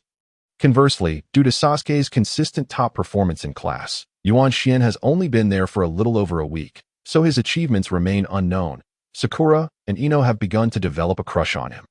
They are still quite young, and their feelings are not yet fully realized, which is why they have come to greet Yuan Xian and the others. Humph, what are you so proud of? Do you not know that it takes time for beauties to get ready? Sakura retorts sharply. All right, let us hurry. Look, everyone is ahead. Not wanting to engage in the children's trivial banter, Yuan Xian interjects, and at that moment, they also spot their classmates further ahead that, oh, everyone is here. What are they playing?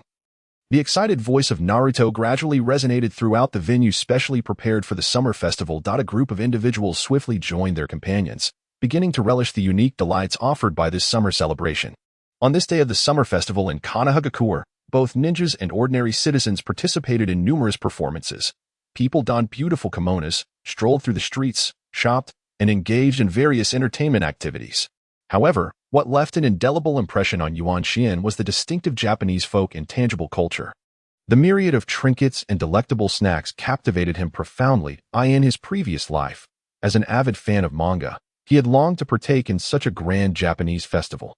Although he had visited in the past few years, none had been as vibrant and bustling as the Land of Fire, home to the mighty Hidden Leaf Village. Furthermore, this time, Yuan Xian was not attending the festival alone.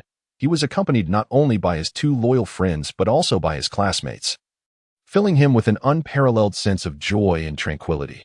All his worries seemed to dissipate, and he yearned to revel wholeheartedly, akin to the innocence of his childhood. Hanabi, would you like some cotton candy? At that moment, after engaging with everyone, Sasuke finally ceased his clinginess towards Yuan Xian. Children, after all, cannot resist temptation. Once they begin to play, they hardly think of anything else. With the opportunity now his, Yuan Xian decided to approach the young lady from the Hyuga clan once more. Ah, yes, it's you, Yuan Xian-kun. Here, this is for you.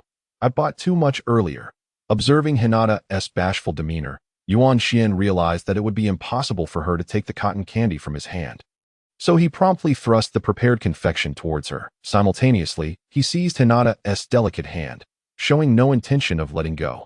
Suddenly, Hinata found herself holding a large bunch of cotton candy, and though she was genuinely pleased, it was not because she had never tasted it before. After all, she was the daughter of the esteemed Hyuga clan. Tea was simply her first experience receiving such a gesture from someone else. Being inherently introverted, she had few friends, which explained why she found herself alone at that moment. Naturally, this presented Yuan Xian with a splendid opportunity. However, with Yuan Xian grasping her hand tightly, Hinata felt too shy to shake him off, fearing he might think she disliked him.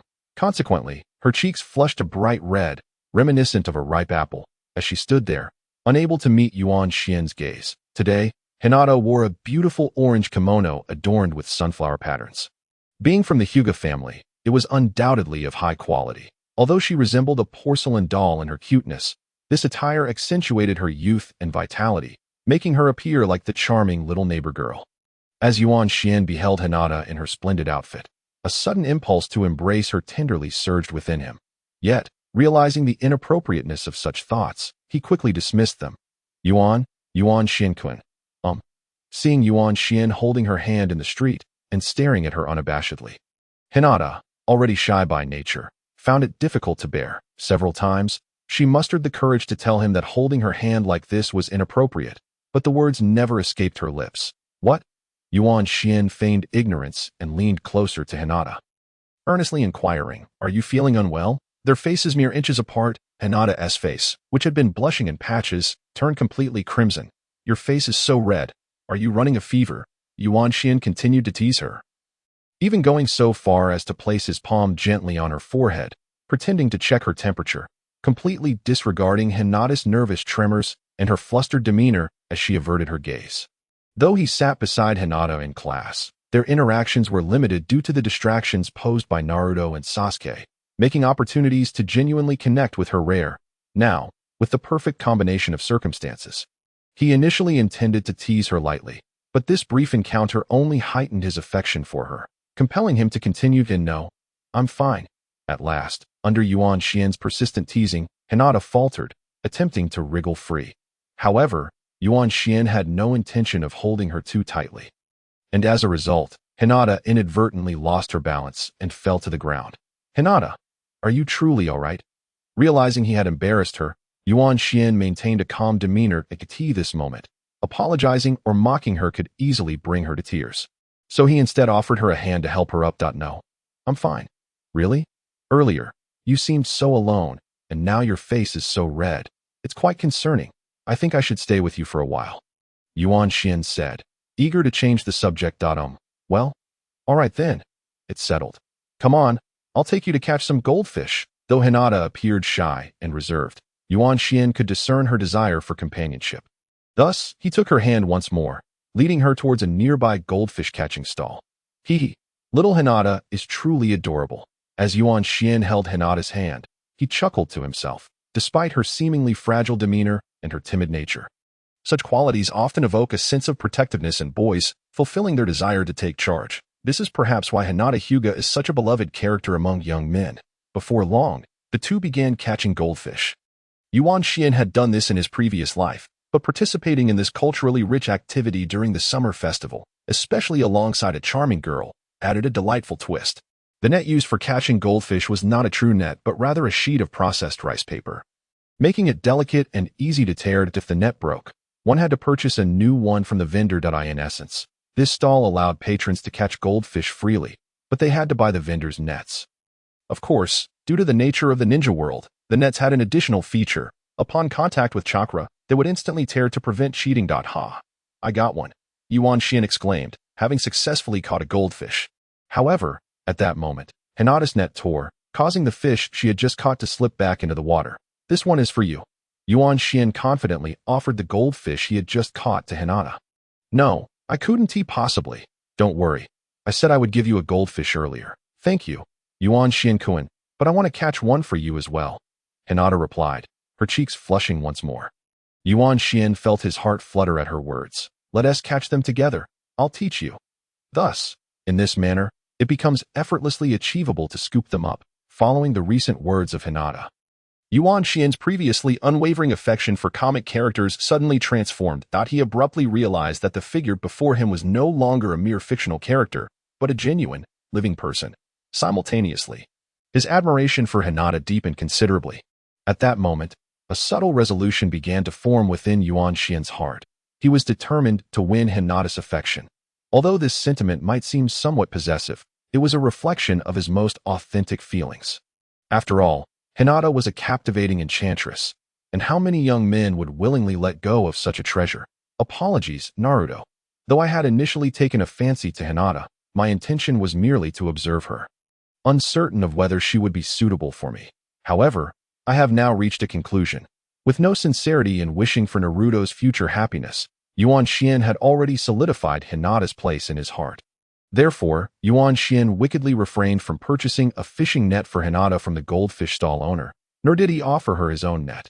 Instead, he maliciously allowed Hinata to hold his net while he grasped her delicate hand. Guiding her as though he were teaching a child to write with a brush, their hands intertwined, bodies close, he demonstrated the art of catching goldfish at that moment, as Yuan Xian held Hinata from behind. She, unaware of his mischievous thoughts, harbored no such wicked intentions. Initially, Hinata intended to gift Yuan Xian a small goldfish, believing that such gestures were the hallmark of friendship. She was not one to think solely of receiving. Moreover, she genuinely desired to befriend Yuan Xian, the first person to reach out to her. Thus, her thoughts were solely focused on a pure friendship with him.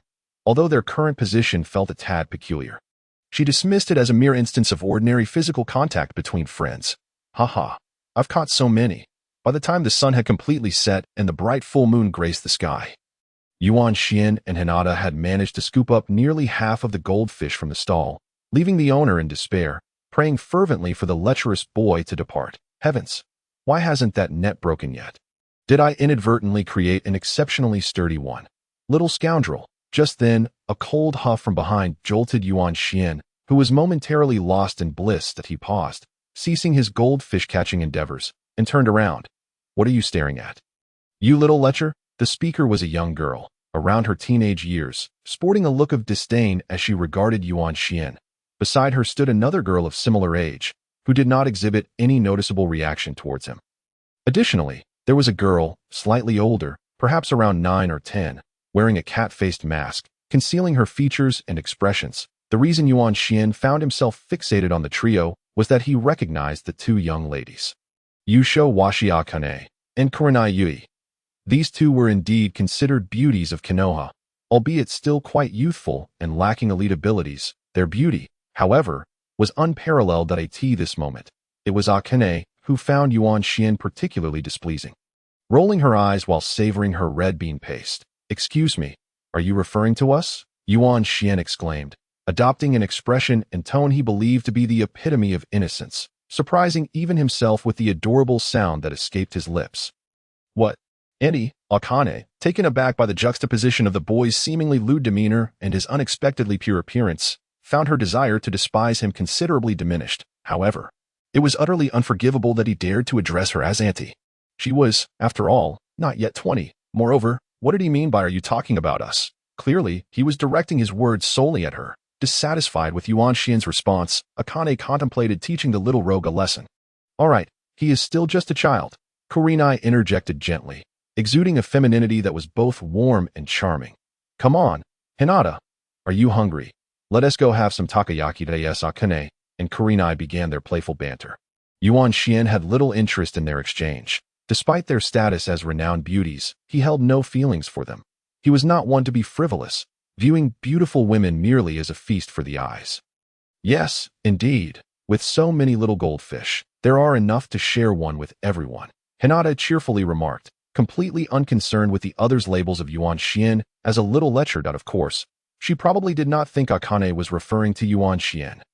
Meanwhile, Yuan Xian, entirely focused on the three girls, failed to listen closely to Hinata's words and, after casting one last glance at the girl in the cat mask, led Hinata to the nearest takoyaki stall.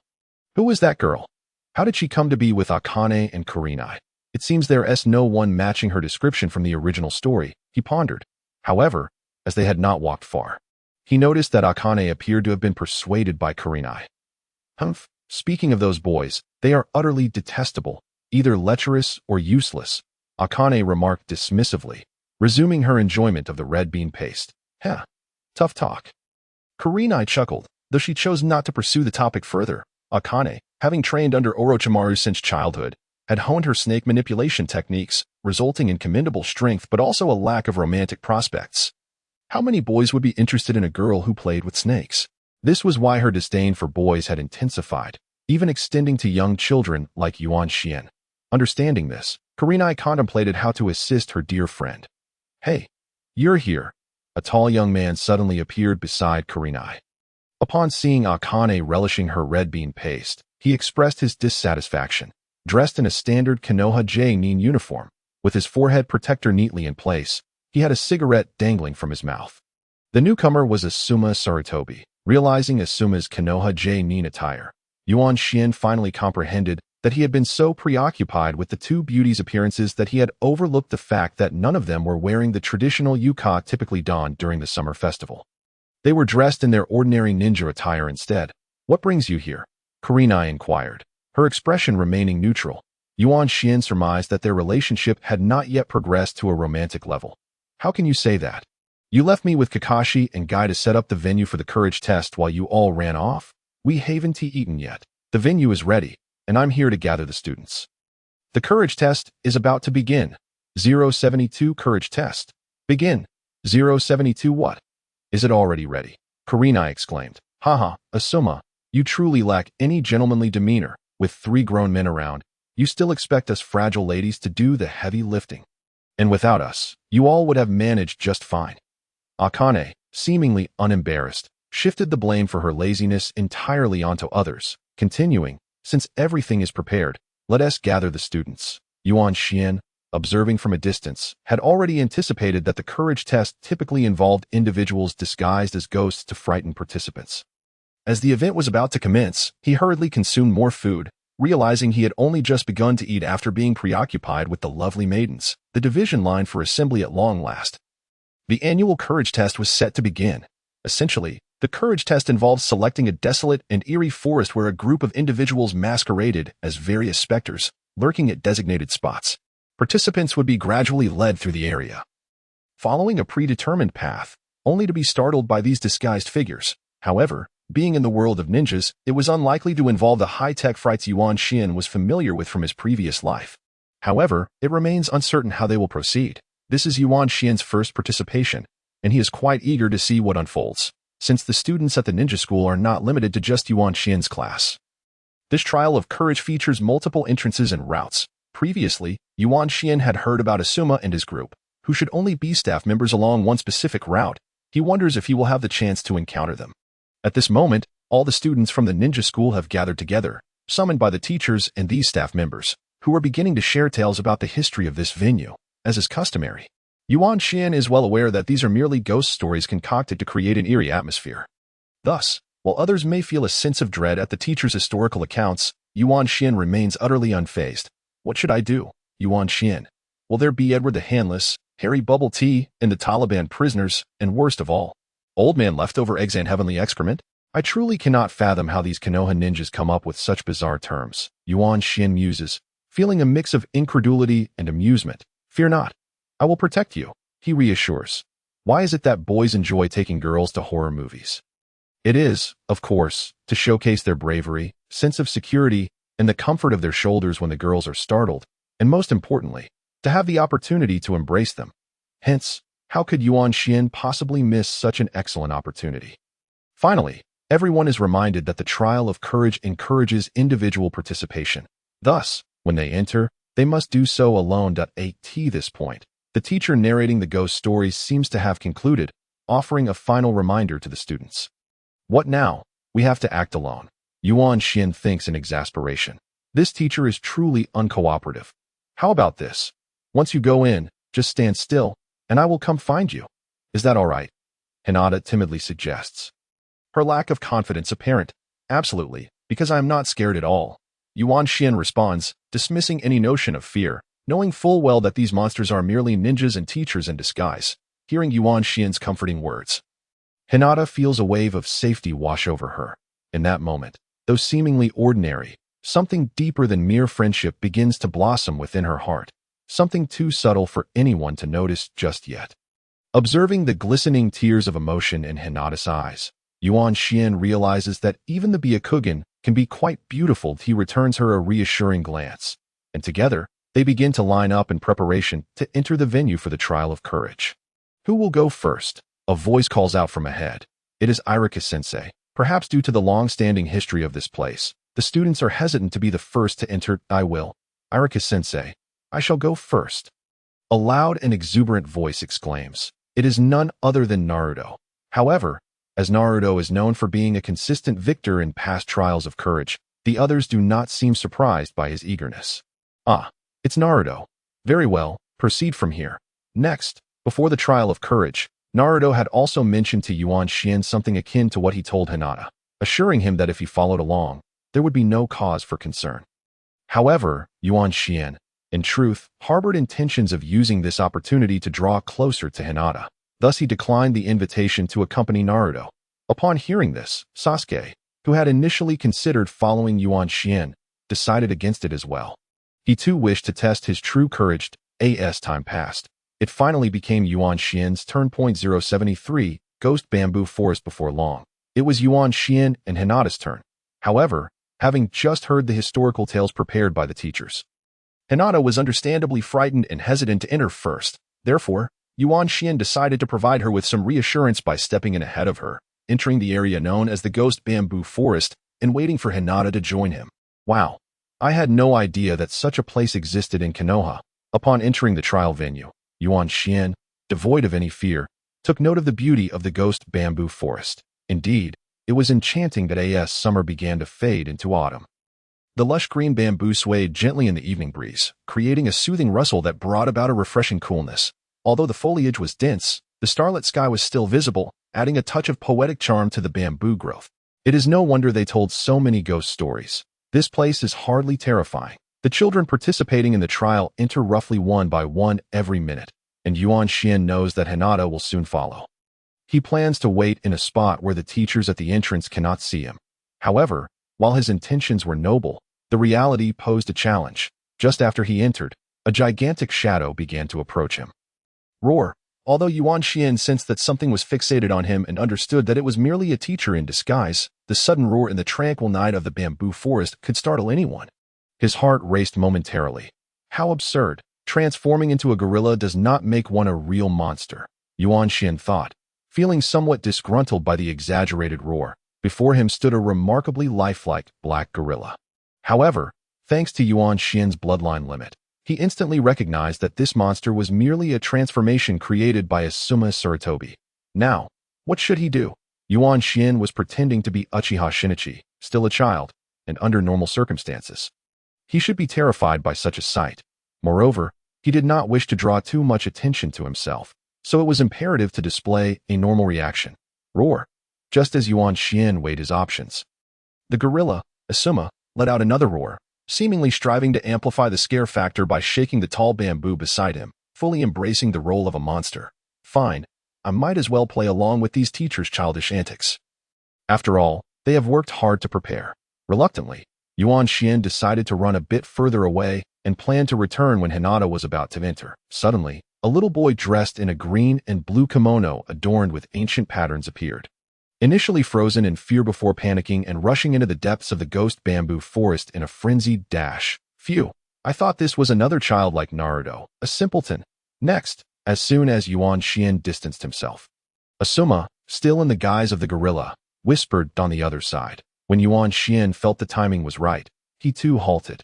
The ninjas likely intended to set up an ambush not far from the entrance. This way, any new students entering would be startled and run away, preventing them from waiting in pairs and exacerbating their fear and confusion about their surroundings.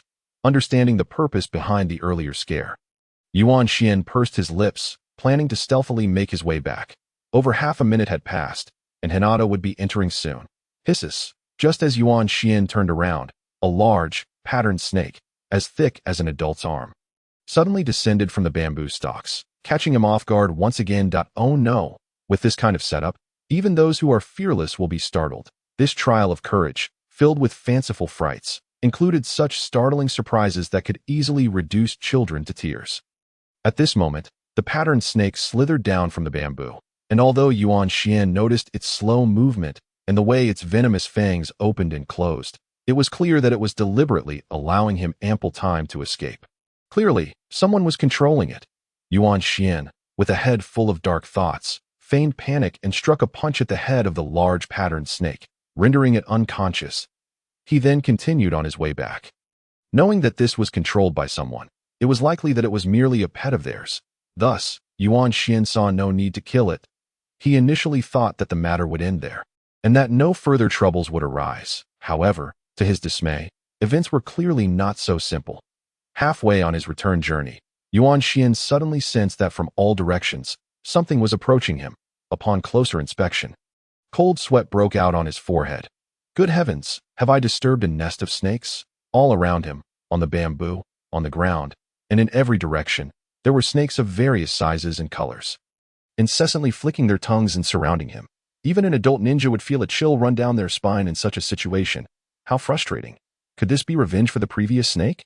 Seeing so many snakes at once, Yuan Xian surmised that the one controlling them must surely be the self-proclaimed little wolf Yoshinakane, the proud disciple of the legendary Orochimaru, as only someone with such exceptional snake-handling skills could manage this. Now, not only was he being punished for calling her Auntie earlier, but also for having knocked out her snake. Humph, I shall not stoop to your level. With so many snakes around, Yuan Xian could not feign panic while attempting to subdue them all. He uttered a few brave words and began to flee. Snakes. Akane, why are your snakes running amok? Within a certain area not far from the entrance of the ghost bamboo forest, the sounds of distress from the startled snakes could be heard intermittently. Finally, he managed to shake them off.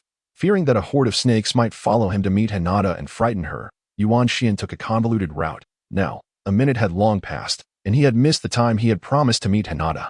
In a hurry, he activated his dragon's eye to locate her near the entrance. There she is. Meanwhile, Hinata, initially feeling at ease as she entered the ghost bamboo forest, knowing that Yuan Xian awaited her. soon found herself in a state of panic.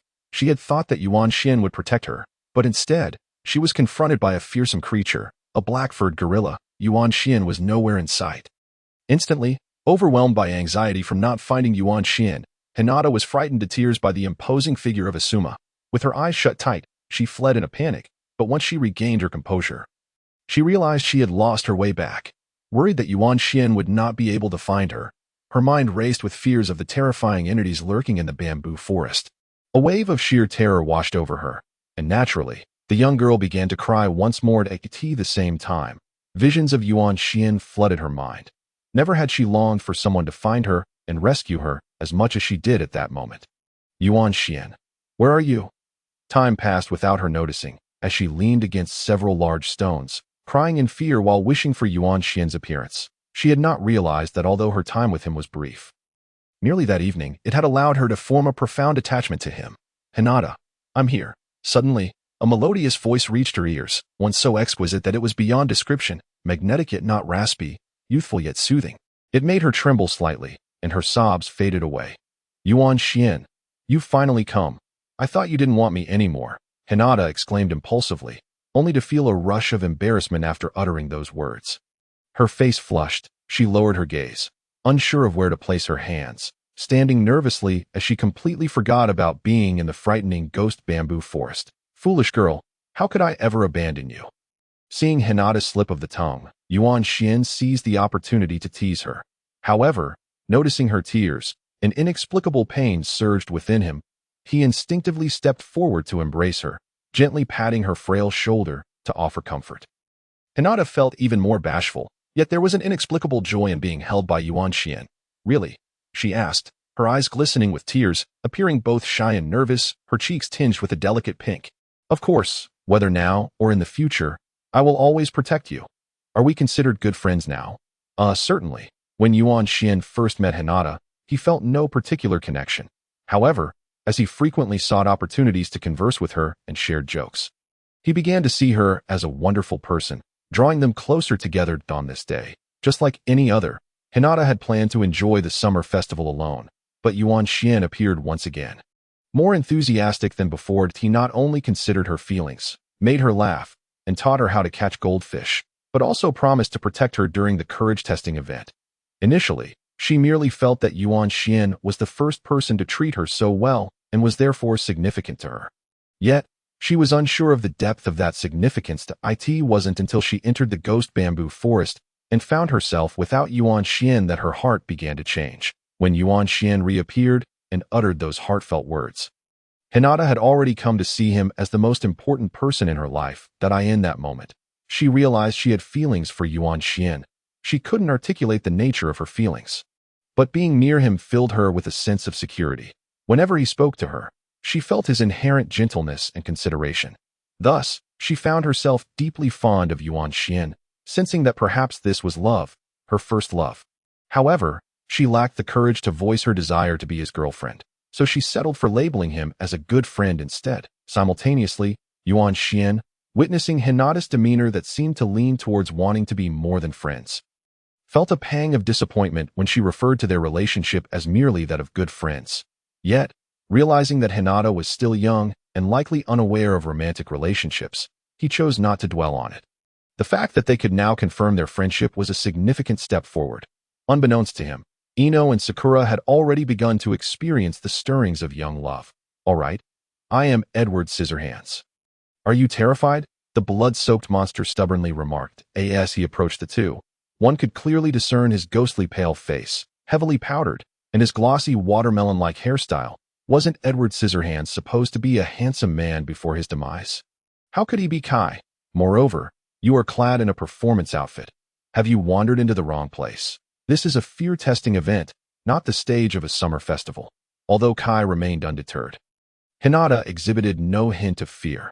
Upon catching sight of Kai's striking watermelon hairstyle, she pointed at him, innocently exclaiming to her companion, Yuan Xian. Simultaneously, Yuan Xian, upon noticing Kai's presence, regarded the Edward Scissorhands with a look of exasperation, saying, Hinata, let us not pay him any mind. We should continue on our way. Truly exasperating. At least the teachers had resorted to transformation techniques to enter Yet this peculiar Kai had the audacity to rely solely on subpar makeup. And still retained his watermelon hairstyle. No wonder Hinata, with her discerning eyes, remained utterly unfazed. Grasping Hinata's small hand, they attempted to bypass Kai and proceed toward the exit, while Yuan Xian silently lamented.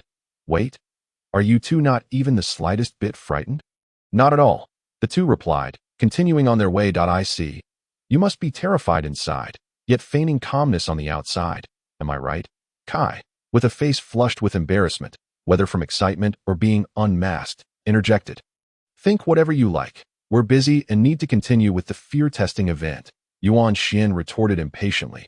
Kai, if you obstruct us again, I'll inform my father to cease teaching you our family's soft fist technique. Hinata added, unceremoniously addressing Kai. Upon hearing Hinata's words, Yuan Xian began to understand why she recognized Kai that moment. It seemed as though a colossal arrow had struck Kai's heart. Did you truly discern my identity? Kai asked, beads of sweat forming on his brow. Indeed, they both nodded in unison. How did you perceive it? Ah, was it because you caught us spying while you were applying makeup? Kai's eyes brimmed with tears. Who would bother observing your makeup? You simply looked so atrocious that we recognized you immediately. Can we leave now? Yuan Xian, utterly exasperated with Kai, insisted while trying to maneuver past him toward the exit. At that moment, it appeared yet another large arrow had pierced Kai's body, completely overwhelming him to the ground. Yuan Xian, it seems Kai has suffered a significant blow. Is he all right? Hinata anxiously inquired, casting a worried glance at Kai. Leave him be. His head is full of muscle. He'll recover in no time. Wait. I finally understand. Little Hinata possesses Byakugan, allowing her to easily see through my disguise. But you, the boy beside her, must have been frightened. Hence your urgency to leave. Haha. Kai quickly regained his composure, wiping his nose and wearing a self-hypnotized grin. Not at all. A great arrow struck Kai down once more. Hey, Kai, are you performing a comedy skit all by yourself here? Suddenly, a figure appeared between Kai and Yuan Xian and Hinata. Upon seeing the newcomer, Hinata gasped in surprise, clutching Yuan Xian tightly. Yuan Xian, despite having experienced numerous similar encounters throughout their journey, still reveled in the excitement. He soon discerned the identity of the newcomer. Clad in ordinary Konoha Jonin attire, with silvery white hair, his face obscured by a specially designed collar and forehead protector, leaving only one right eye visible. Yet, even that glimpse of his icy demeanor could not conceal the handsome features of this man, Kakashi Hitaki, a figure of utmost significance among the Konoha ninjas. Currently, he gazed innocently at the startled Hinata. One hand holding a book that Yuan Xian strongly suspected was Ika Paradise, while the other hand, likely due to the nighttime lighting hindering his reading, held a flashlight close to his face. The overall effect was as if a face had suddenly emerged in midair, with only one eye visible, which understandably startled Hinata. Kakashi, your trick is too insidious, coming to steal my target, and you've even managed to scare me. Kai exclaimed, having finally regained his composure after the shock of Kakashi's sudden appearance. What? I merely lost my way on the path of life. Kakashi paid no heed to Kai's dissatisfaction. Stop making excuses. Besides, what on earth are you wearing? We are still in the midst of a competition to see who can scare the most children. Sweat dripped from Yuan Xian's brow as he realized why Kai was so fixated on frightening them. It was indeed a competition. While this suited their personalities, it seemed rather absurd. How did they perceive this fear-testing event? I don't recall agreeing to compete with you on this. Ah, you infuriate me. Kai was nearing his breaking point. He had sacrificed so much for this fear-testing event, referring to his makeup, and was excessively agitated by the two youngsters' indifference. Yet, his opponent seemed entirely unfazed. Kai resolved to teach Kakashi a lesson. Hinata, let us go. What about them? They're rehearsing a comedy skit for the summer festival. Pay them no mind. With that, Yuan Xian and Hinata continued toward the exit, ignoring the two that once they had moved far away. Kai finally reacted. It's all your fault. My target has escaped. I haven't scared them yet. You must be joking. No child was frightened by you at all. Who said that? Do you want to fight? By the way, did you notice those two children? Yes, they broke the rules. The fear-testing event does not permit two participants to pair up. That's not what I meant. Watermelon Head, from the path I took. I overheard many ninjas discussing the boy accompanying the Hyuga girl. It seems he is another child who feels no fear, aside from Naruto. you're the watermelon head. You lack an appreciation for art. Behind Yuan Xian and Hinata, two Konoha Jonin watched their departing figures with keen interest. Meanwhile, Yuan Xian remained oblivious to the attention he was beginning to attract. At last, they emerged from the exit, only to find Naruto lying on the ground, covered in wounds. 076 Exit Crisis 076 Naruto. Naruto-kun. Yuan Xian and Hinata rushed to Naruto's side, and at that moment, Yuan Xian noticed that beyond this exit lay another realm. This is no longer the original place. It's an independent space. Yuan Xian, having traversed here, quickly recognized the surroundings, vibrant and reminiscent of various hues of paint. Within this space, he also observed the presence of others. Among them was a little girl with blonde hair clad in a purple cloud-patterned kimono, an exceedingly hideous dark green demon, and a girl wearing a cat mask with a white kimono. Ino, Yuan Xian. Ah, indeed. The girl in the purple cloud-patterned kimono was Ino Yamanaka. Upon spotting Yuan Xian and Hinata, she momentarily lost focus in her battle with the grotesque demon, resulting in her being flung away by the creature. Landing not far from Yuan Xian. Ino, are you all right? While Hinata remained by Naruto's side, Yuan Xian hurried to embrace Ino. You.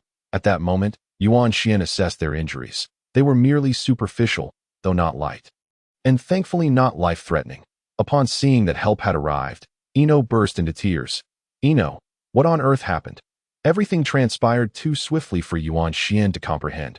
Naruto appeared to be in a worse state, unconscious from his injuries, prompting Yuan Xian to urgently question Ino while gently patting her back in an attempt to soothe her cries. You. As soon as I exited, I found myself here. I have no idea what's going on. Alas, there is more to this tale. That sister summoned a malevolent spirit to pursue me. It seems that Yuan Xian's method of comforting a weeping girl is indeed quite effective. His previous attempt to console Hinata was remarkably smooth, and this time proves no different. In fits and starts, Ino divulged all that she knew. Meanwhile, Hinata, observing Yuan Xian's gentle treatment of Ino, felt an inexplicable turmoil within her heart, though she remained uncertain of its implications. At that moment, Yuan Xian finally noticed the white-clad girl, donned in a cat-faced mask, quietly observing them while holding a pallet. Who are you? Why are you doing this? What of Akamichi and Akane? Yuan Xian recognized her as the girl who had been with Akamichi and Hikarinai during the summer festival. My teacher told me I cannot become a ninja. Therefore, I must prove to her that I am the strongest in the ninja academy, she declared. Yet you should not resort to violence. Is your teacher aware of your actions? Upon hearing her words, a faint sense of familiarity washed over Yuan Xian, though he could not recollect who she might be. Moreover, he found it hard to believe that any instructor from Konohagakure would condone their pupil engaging in such underhanded tactics against children. I had no better opportunity, she replied with a haunting calmness, as if entirely devoid of remorse for her actions. Then if we all concede that we are not as strong as you, may we be allowed to leave? With two children already injured, Yuan Xian was disinclined to remain here while this troublesome child continued her antics. Not yet. I must defeat all my classmates before I can prove myself to my teacher. You shall remain here for now. The girl summoned the grotesque, dark green spirit to her side, seemingly no longer intent on attacking, perhaps due to Yuan Xian's admission of their inferiority. How utterly willful. I shall teach you a lesson today. Witnessing the girl's behavior, Yuan Xian could not acquiesce to her keeping everyone confined here, especially in light of the wounded. In an instant, he charged towards the girl. Although he had no intention of employing any puppet techniques or ninja hounds, he was confident that his fists would suffice against this little girl. Humph! As Yuan Xian approached, the girl remained unfazed, producing a drawing board from seemingly nowhere, and began painting with her palette and brush. The sight struck Yuan Xian as somewhat familiar, yet he could not place it. He intended to deliver a few taps to her rear to compel her compliance. However, at that moment, the grotesque spirit, which had been standing idly by, unexpectedly unleashed a torrent of flames from its mouth, engulfing Yuan Xian in an instant. Yuan Xianken, Hinata gasped in horror, tears welling in her eyes as she witnessed him consumed by the flames. Ah, you think me an easy adversary. Yuan Xian had been mindful of the large spirit beside him, but he had anticipated a physical assault akin to that delivered to Ino, never expecting it to be capable of breathing fire. Nevertheless, this flame was not a fireball technique, but merely ordinary fire. Thus it posed no threat to Yuan Xian. Before the flames could fully envelop him, he leapt forth, emerging from the inferno and arriving before the girl. "Let us see your true face." To his astonishment, the girl appeared startled that he had breached her flames and now stood before her. Before she could react, he swiftly snatched the mask she had purchased at the summer festival from her face. "You are Arima Ayam." At that moment, Yuan Xian finally recognized her. In a wonder the scenery felt so familiar, and why the girl engaged in painting seemed so recognizable. She was indeed the girl from the Arima clan. Renowned for her powerful Jinjutsu lineage. "You know me?" Both Yuan Xian and the girl paused, the surrounding flames also coming to a standstill, creating an abrupt silence. "Your actions will surely anger Akane. Moreover, if you can find all your classmates within your realm, it will not merely result in expulsion. The Ninja Academy will dismiss you." Recognizing the girl before him as Arima Ayam, Yuan Xian's heart momentarily halted before he spoke, his tone sharp with reprimand. Despite his sympathy for her plight due to her lineage, her current actions were unequivocally erroneous, prompting his unreserved words. "Humph, let her be angry. I refuse to carry the guilt of being unable to become a ninja and disappointing my family." As Ayam spoke, the grotesque spirit beside her began to undergo a transformation. In Kanagakur, there exists an ancient clan, the Arima. This clan boasts a talent for Jinjutsu, yet as the number of those capable of inheriting this bloodline dwindles, the family has fallen into decline. In the current generation, the clan leader and his wife bore a daughter, Arima Ayam, who was expected to inherit this powerful bloodline. However, due to her innate frailty, despite her diligent efforts, she remained unfit to become a ninja. This inability to fulfill her aspirational role sowed seeds of resentment within her heart, giving rise to a monstrous negativity. Aware of this backstory, Yuan Xian, despite knowing her physical limitations, felt compelled to react. "Stop." He closed the distance to Ayam, brandishing a kunai in a bid to threaten her into ceasing her extreme behavior. Faced with Yuan Xian's kunai, Ayam suddenly straightened, the spirit standing vacantly beside her. Its eyes glazed. Ayam lowered her head, unsure whether to stare at the kunai or reflect upon his words. Yet, Yuan Xian's unease surged anew as he observed Ayam's shoulders beginning to tremble, though her head was bowed. Obscuring her eyes, her slightly parted lips revealed she was not weeping. Simultaneously, a dangerous aura surged menacingly towards Yuan Xian. He intended to utter more, but found himself at a loss for words. Ayam quivered silently before him, the atmosphere becoming increasingly bizarre. In that moment, Yuan Xian noticed a swirling mass of negative chakra emanating from Ayam's slightly parted lips, a manifestation of her turmoil. "Ayam, awaken. Do not succumb to the darkness within your heart." Yuan Xian exerted his utmost effort to assist the wretched girl before him, yet it seemed she remained oblivious to his cries. Before long, the mass of negative chakra, sensing its kin, fused with the grotesque spirit, rendering it more ferocious and colossal, its form shifting from a dark green to a pitch black, its visage growing even more hideous. The transformation of the spirit transpired in the blink of an eye. It then fixed its bloodshot gaze upon Yuan Xian. Realizing the severity of the situation, Yuan Xian understood that Ayam had succumbed to her rage. Regret gnawed at him. He should not have threatened her with the kunai, provoking her mental state. Yet, he had no choice but to retreat and distance himself from the monstrosity. As soon as he moved, the spirit unleashed another torrent of flames. This time Yuan Xian could discern the intensity was akin to the great fireball technique.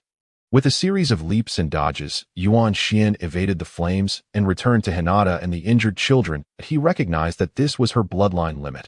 Although it was Jinjutsu, it possessed a terrifying ability to manipulate the five senses.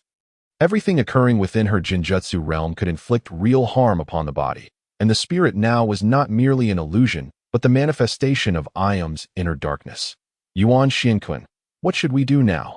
Hinata inquired nervously, her Byakugan revealing the malevolent spirit advancing toward them. "There are two potential strategies to confront it. One is to demolish this space with overwhelming strength, and the other is to help Ayam conquer the darkness within her heart. However, it is still beyond our capabilities to have her conquer herself at this moment, so we must shatter this space for her." Initially, Hinata's brow furrowed with unease, but as she beheld Yuan Xuan's earnest and anxious countenance, she took a deep breath, bravely rose to her feet, and stood shoulder to shoulder with him. striking the unique, gentle fist stance of the Hyuga clan. Hinata. Yuan-Chuan-kun, I do not wish to be someone who solely relies on others for protection. I, too, can fight, Hinata proclaimed, seemingly expending every ounce of her strength to voice her determination. Although Yuan-Shin could still feel her body trembling slightly, he was equally struck by the sight of her indomitable and courageous spirit. This was Hinata, always willing to step forth courageously when the moment called for it. Regardless of the fear that gripped her heart, Yuan-Shin gazed at Hinata with admiration, unable to suppress a smile. This was the girl he had fallen for. With our strength, breaking this space remains quite a challenge. However, escaping is still feasible. Hinata, I will provide cover for you. With your Byakugan, you should easily locate the exit we entered through. Make your way out and find our teacher to come rescue us. Just then, the enhanced demon unleashed another fiery breath in their direction. Yuan-Shin swiftly positioned himself in front of Hinata, simultaneously shielding Naruto and Ino behind him. He paid no mind to the fact that his cherished kimono was ablaze, urgently instructing Hinata, Yuan-Chuan-kun, seeing that she was still being protected by him, and with Yuan-Shin now engulfed in flames, Hinata's tears, which had been welling in her eyes, finally cascaded down her cheeks. Hinata, instead of crying, you should hurry and find a teacher to rescue us. We cannot contend with that demon right now. I must stay here to protect the injured Naruto and Ino. This task falls solely upon you. So please, go quickly. Yuan-Shin rolled on the ground to extinguish the flames enveloping him, all the while urging Hinata to act at Yuan-Chuan-kun. But you, Hinata hesitated. Hurry, obey me, Yuan-Shin interjected, his tone firm. The urgency of the situation left no room for delay to die. I understand. Gazing into Yuan-Chuan's earnest and slightly anxious eyes amidst the flames, Hinata finally gritted her teeth and sprinted towards the exit, leaving behind a glimmering trail of tears. Now, this is the Hinata I admire. Behind Hinata, Yuan-Shin smiled as he deflected another blast of the demon's flames. Once Hinata had fully exited, he let out a sigh of relief and approached the fallen Naruto and Ino, determined to continue shielding them from the flames. The demon, born from the darkness within Yakumo's heart, grew increasingly furious upon witnessing a girl escape its onslaught. It unleashed its wrath upon the sole boy who had withstood its attacks. Humph! Did you think I truly feared your flames? As the demon expelled another torrent of fire, Yuan-Shin, who had just extinguished the flames consuming him, couldn't help but smirk to himself. He positioned himself once more in front of the fallen Naruto and Ino. Then, Yuan-Shin became engulfed in flames again. However, as the demon paused to catch its breath, Yuan-Shin rolled on the ground, effortlessly extinguishing the flames once more, though his once vibrant kimono now lay charred and smoking. A testament to the reality of the situation. Maintaining a slight smile, Yuan-Shin regarded the demon with a hint of mockery that in truth, everything occurring within Yakumo's illusionary realm was indeed real. The flames from the demon could easily incinerate an average person. This is precisely why Yuan-Shin continuously shielded Naruto and Ino.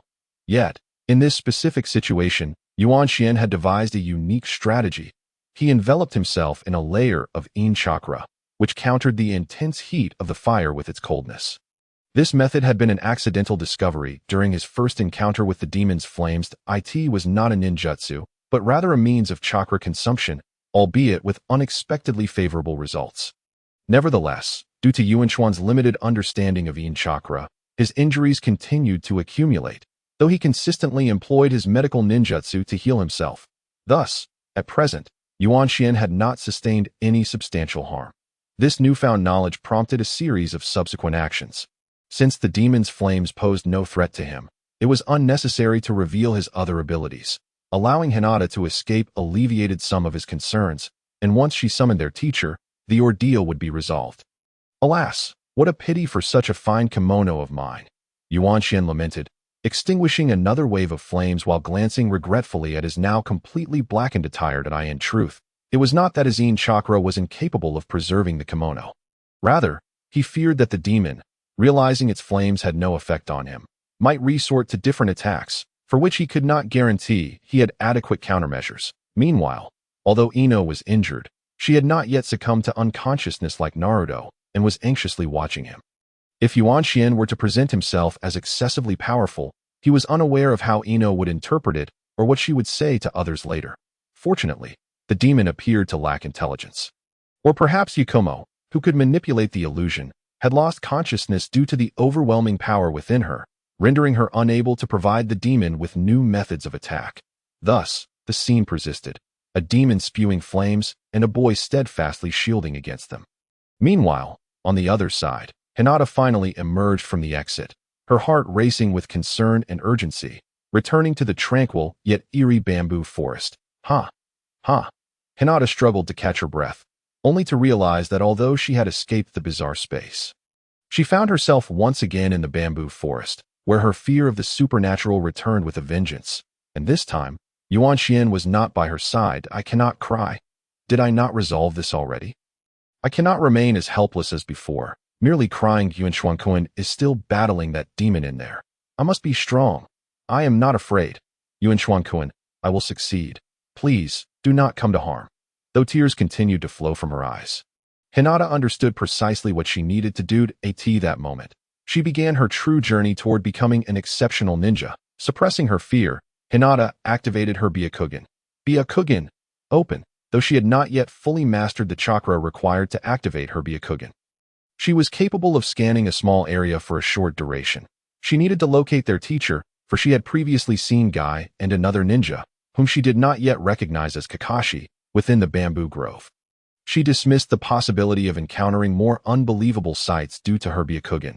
There was no time for fear as she boldly scanned her surroundings. That snake woman seems to be a transformation technique.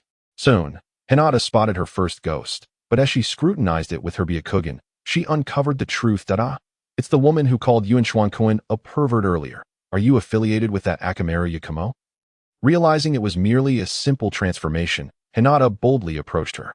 Upon recognizing the woman as the one who had been with Akamaru Yakumo and had called Yuan Xian a little pervert, she immediately assumed a battle-ready stance. Biting her lip, Hinata thought, am I truly so unfortunate as to have not found the teacher or other Konoha ninjas, and instead encountered a companion of that girl? Nevertheless, for Yuan Xuankuan, I must triumph over her. Hinata swiftly seemed to assess the situation, preparing to charge at the serpent woman before her. Miss Hyuga, what has happened to you? And what did you say about Yakumo? At that moment, the serpent woman transformed with a resounding bang into the visage of the woman Hinata had encountered earlier that evening. You are a ninja from Konoha? Hinata then noticed her forehead protector. Indeed, my name is Mitarashi Anko. You mentioned Yakumo. Hurry, we must save everyone. That girl who was with you earlier is currently lying in ambush at the exit. She declared her intent to defeat all the other students, proving herself to be the strongest in the Ninja Academy. Right now, Yuan Xian is engaged in battle with a fire-spitting demon. Naruto and Ino are injured. Woe is me. In the illusory space created by Kuruma Yakumo, the battle raged on. By now, Yuan Xian had lost track of how long it had been since Hinata had departed, nor could he recall how many times he had shielded himself from the demon's fiery assaults. Yuan Xian continued to silently protect the fallen Naruto and Ino, and witnessing his unwavering resolve, Ino, who had not succumbed to unconsciousness like Naruto, experienced an unimaginable transformation within her heart. The Konoha Ninja Academy's courage test was supposed to see Hinata, possessing the Byakugan, emerge as the undisputed champion, as her eyes could easily pierce through those illusions conjured by transformation techniques. However, due to her timid nature and lack of self-confidence since childhood, she had been consistently outperformed by Naruto, known for his brashness. Indeed, today it was Naruto who had first dashed out of the exit. Yet, today's circumstances were different, for Yakumo lay in wait at the exit, leading to her falling prey to the trap and subsequently engaging in combat, resulting in her current state of unconsciousness on the ground. Ino, as the heiress of the Yamanaka clan, was endowed with a unique mental prowess due to her family's secret techniques, even if she had not yet fully mastered them. This was why she excelled in Genjutsu and graduated from the Ninja Academy as the top female ninja in her class. Hence, during the courage test, she was the second person to reach the exit after Naruto. Of course, she too fell victim to Yakumo's attacks. Among the Konoha 12, Ino was the female ninja with the most ninja qualities. Thus her battle with Yakumo commenced simultaneously with Naruto's downfall. Nevertheless, despite being a strong-willed young lady, she had also led a sheltered life, and today's battle was unlike anything she had ever experienced. It was not long before she began to falter, overcome by panic as she realized the dire consequences should she be defeated. This unknown fear only served to heighten her anxiety. Just when she wished for someone to come to her rescue, both Yuan Xian and Hinata appeared. Upon seeing them, she felt a wave of relief wash over her, only to be swiftly followed by pain as she was struck. Ino, who had initially feared she might perish, found herself enveloped by warm arms, gazing into the eyes of the person holding her. Filled with concern for her well-being, she could no longer contain her tears in that moment. She felt a warmth and security akin to being in her father's embrace. So this is how comforting Yuan Xian's embrace feels. Ino thought, her cheeks flushing, though she masked her embarrassment with tears. However, their safety was not yet assured. The girl had grown stranger, and the demon beside her had become even more formidable. Witnessing Yuan Xian engulfed in flames while striving to protect everyone made Ino's heart race. Yet, the situation was far from over in a bid to ensure everyone's escape. Yuan Xian calmly devised a plan, relentlessly putting his seemingly slight frame in harm's way to shield the injured Naruto and himself from further attacks. Stirring Ino's heart. With each instance Yuan Xian risked himself in the fiery maelstrom, Ino felt her heart tugged by an inexplicable force in that moment. She yearned to assist Yuan Xian, if not for her and Naruto's injuries. He could have fled with Hinata. Yet, a flicker of joy emerged within her, astonished to discover such a commendable young man at her side, who was selflessly protecting her. His actions radiated an overwhelming sense of security. He was 100 times more handsome than Sasuke. How had she never noticed Yuan Xian before? Lost in her thoughts, Ino found herself captivated by Yuan Xuan's figure amidst the tense circumstances. Unbeknownst to Yuan Xian, the young lady behind him was lost in a whirlwind of thoughts. Perhaps due to the fact that he had not sustained significant injuries from her flames, prompting the demon to switch to physical attacks. Hey, let us fight up close. This will be much simpler. As the demon opted for melee strikes, Yuan Xian felt a surge of relief by entangling the creature. He could ensure that the two injured individuals behind him would be spared from any area of effect attacks. As the demon's fist loomed larger before him, Yuan Xian was about to evade and counterattack when a voice suddenly echoed behind him, altering his course of action. Yuan Xian, I went to find the teacher. We'll be all right. A subtle smile crept across Yuan Xuan's lips. Hinata, splendid job. This is just what we needed, he thought, elated that Hinata had successfully completed her task. This meant she was on her way to becoming the formidable Kunoichi. Hinata Hyuga. Yet, at that moment, his body had reached its limits. As he attempted to block the demon's fist, he failed to match its velocity and was struck with a solid blow, amidst the startled gasps of the girls. He was sent flying several meters before crashing heavily to the ground. Yuan Xian, don't die. Hinata's voice, tinged with sobs, rang in Yuan Xuan's ears, while he could also hear another girl calling his name from nearby. Surely, it was Ino. Soon after, an adult woman's voice joined in, and Yuan Xian recognized it to be Hinata's teacher. However, he no longer paid heed to their words, surmising they were likely admonishments or strategies to deal with Yakumo. Indeed, Yuan Xian had intentionally taken that hit to lend some credibility to his injuries. Now that help had arrived, he felt his role was complete. Should he emerge from this ordeal without a scratch? He could only imagine the consequences. Thus, he had acted as he did. Likewise, Yuan Xian had no intention of waking the two girls. After enduring so many attacks without L at that moment, Yuan Xian noticed that on the bed, Jing Yi was peacefully sleeping. Her little head peeking out from the covers, he reflected that he had slept so soundly the previous night that he could remember nothing afterward. Yuan Xian rubbed his head, contemplating how he had intended to feign sleep, but had instead truly drifted off, completely unaware of how he had ended up in this hospital room. Simultaneously, he observed that the room was a 4-bed ward, with Jing Yi occupying the bed closest to the window, followed by Yuan Xian, and then Naruto. The little rascal was also deep in slumber, displaying his usual lack of decorum, one foot kicked out from under the covers, drool adorning his mouth. Although various parts of him were bandaged, Yuan Xian felt no concern. After all, Naruto had not sustained any life-threatening injuries, and with the treatment from the Konoha medical ninjas, he should be fine. What made Yuan Xian's heart skip a beat, however, was the realization that the 4th bed was not occupied by his anticipated friend, Yagura, but rather by Sasuke. Sasuke, had some unknown battle occurred yesterday? Why on earth was Sasuke lying in a hospital bed? As he gazed at Sasuke, Yuan Xian immediately regretted his earlier pretense. Don't worry. He is not injured. He came here to take care of you after hearing you were hurt, but he ended up dozing off on your bed. So I moved him over to sleep there, comforted Jing Yi's father, as Yuan Xian excitedly called out to Sasuke. Oh, thank you. Yuan Xian let out a sigh of relief, realizing that he had jumped to conclusions. At that moment, perhaps due to Yuan Xian's earlier shout, both Sasuke and Jing Yi began to stir from their slumber, while Naruto remained oblivious, still in a deep sleep. How did I fall asleep? Sasuke murmured, finally waking up, slightly confused, but immediately recalling Yuan Xian that he looked around, and, upon noticing Yuan Xian sitting up in bed, quickly got out and approached him. Yuan Xian, are you all right? Despite his lack of elaborate gestures or words, the worry etched on Sasuke's face, along with his dark circles, warmed Yuan Xian's heart, making him grateful for such a brotherly bond. It's all right. You need not worry. Yuan Xian gently patted Sasuke's head. Smiling sincerely, the sunlight bathed Yuan Xian's gentle smile and Sasuke's relieved grin, creating an exceptionally heartwarming scene. Hee, you two brothers have such a great relationship, commented Jing Yi's father, seemingly touched by the atmosphere. Daddy. At that moment, Jing Yi also woke up. Perhaps due to the events of the previous night, she immediately threw herself into her father's embrace, exclaiming sweetly. However, upon noticing Yuan Xian and Sasuke watching her, she quickly shrank back under the covers, appearing quite bashful. Good morning, Jing Yi.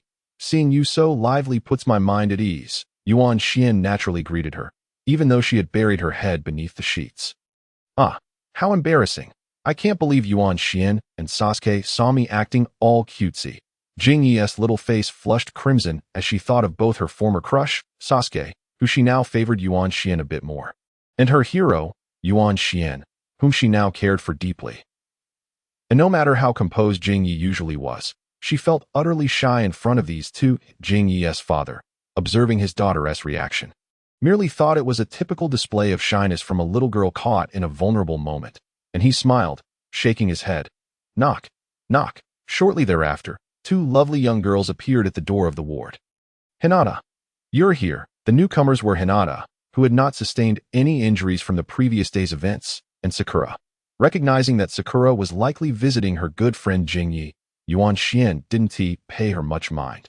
Feeling touched that Hinata had come to see him so early in the morning. Yuan Xian-kun, how does your injury feel now? Hinata inquired, a hint of shyness evident as she was still somewhat reserved in front of others, particularly since it was her first time visiting a male patient. Originally, Hinata had wished to stay with Sasuke at the hospital to keep Yuan Xian company, but due to her family's disapproval, she had hurried over this morning, bringing a breakfast porridge she had specially prepared for him. Good morning, Sasuke-kun. Good morning, Uncle Yushiro. Jing Yi, you're awake? As Hinata greeted Yuan Xian, Sakura approached Jing Yi's bed, placing a large bouquet of dahlias by her bedside. Yuan Xian recalled that these flowers were Jing Yi's favorite. However, it was clear that in Sakura's eyes, both Yuan Xian and Naruto were rendered invisible. Good morning, Sasuke replied curtly. Sakura. Upon seeing Sakura, Jing Yi had no choice but to peek out from under the covers, awkwardly greeting her. Good morning, Uncle Yamashiro. I brought some breakfast porridge. Would everyone like to share? Hinata, ever polite, offered, although she hesitated to admit that the porridge was specifically for Yuan Xian, so she phrased it this way, lifting a thermos in her hand. It's the young lady from the Hyuga family. But thank you for your kindness. I've prepared breakfast porridge for myself. Jing Yi's father replied graciously. Such a small amount. It seems barely enough for one person. Sasuke's remark jolted Hinata into realization, prompting her to hurriedly explain. I'm so sorry. I only made it for Yuan Xian-kun. This explanation, however, only made Hinata's cheeks redden further. Especially made for me. That is truly wonderful. Yuan Xian quickly interjected, attempting to smooth over the situation. I stayed up all night making it. Hinata blushed as she opened the breakfast porridge she had prepared, naturally reaching for a spoon to feed Yuan Xian. A gesture that left him momentarily taken aback. The scene was undeniably intimate. Had Yuan Xian not known that their relationship had only just begun to blossom, he would have been perplexed at Hinata's newfound boldness. Meanwhile, the others in the room, aside from Sasuke, who was somewhat oblivious to romantic nuances, were all astonished. Have they truly progressed to this extent? It seems I must put in more effort, Sakura mused, casting a glance at Sasuke. Are they? No, that doesn't seem right. Yuan Xian has only been in our class for such a short time, and judging by Yuan Xian's astonished expression, this must be some sort of jinjutsu. Jing Yi insisted, unwilling to accept the situation. Children these days are quite precocious. Jing Yi's father thought, eyeing his daughter. While everyone around harbored their own thoughts, they were all rather misguided in their assumptions. For Hinata, having been fed by her family during her childhood illnesses, simply believed that feeding a patient was the natural course of action. What's wrong? Don't you want to eat? As Yuan Xian continued to gaze at her. Hinata's face, which had initially begun to pale, flushed an even deeper shade of red, appearing almost dewy. Thank you. Coming to his senses, Yuan Xian opened his mouth, both surprised and delighted by how quickly their relationship had developed. Daddy, didn't you bring breakfast porridge too? Jing Yi suddenly interjected. Right? I'll get it for you. Daddy, you must not have slept well last night. Go home and get some rest. As soon as Jing Yi's father retrieved the breakfast porridge, Jing Yi urged. All right, please, go back to sleep. You needn't worry about me. We're all classmates here, and it's a bit awkward with you around. Jing Yi appeared rather anxious to send her father away, which puzzled Yuan Xian slightly, but he brushed it off as he continued to enjoy the breakfast porridge made by Hinata at tea that moment. Jing Yi's father, still puzzled, acknowledged his daughter's point. Although her insistence seemed a bit excessive, he indeed hadn't slept well the previous night. Being the only adult in the room, especially witnessing the interaction between Yuan Xian and Hinata, he felt it was best to excuse himself. Bidding them farewell before heading home. This is Mom's specialty vegetable porridge. Yuan Xian, would you like to give it a try? Jingya naturally opened her breakfast porridge with a smile, addressing Yuan Xian beside her with a warmth that was palpable. However, in an instant, the entire hospital room fell into a profound silence following Jingya's words. Jingya, Sakura, with a look of disbelief, glanced at Jingya, then at Yuan Xian, who was halfway through his porridge, and finally at Sasuke beside her. As Jingya's close confidant, Sakura was well aware of her preferences, and though neither had explicitly stated it, she could sense that Jingya, like herself, harbored a fondness for Sasuke. Yet now, Sakura was perplexed. Why was Jingya suddenly so enthusiastic towards Yuan Xian? Surely, she hadn't mistakenly called out the wrong name when intending to summon Sasuke. Observing Jingya's behavior, Yuan Xian noted that Hinata's eyebrows slightly raised, but she quickly resumed feeding Yuan Xian, as if she hadn't heard Jingya at all, only increasing her pace. Had Yuan Xian not discreetly shielded his mouth with chakra, he might have burned himself. Under Sakura's astonished and questioning gaze, Jingya, who had intended to appear naturally enthusiastic, found her expression faltering. Avoiding Sakura's eyes, she struggled to find words and felt her cheeks flush. Had she overstepped? It seemed fine, but what should she do now, after having been embarrassed by her two suitors witnessing her sleeping posture? Jingya realized that when faced with both Yuan Xian and Sasuke, she was, surprisingly, more concerned about Yuan Xian. Last night, Yuan Xuan's courageous and dashing demeanor while protecting them replayed in her mind, causing her initial excitement upon seeing Sasuke to wane, replaced instead by a rapid heartbeat upon hearing Yuan Xian greet her. Thus, this girl, endowed with exceptional ninja potential, decisively resolved to forsake Sasuke and pursue Yuan Xian instead. This was not merely a case of Jingya flitting from one crush to another. Her affection for Sasuke stemmed solely from his impressive grades and handsome appearance, whereas her feelings for Yuan Xian were rooted in the quintessential narrative of a damsel in distress being rescued by a hero.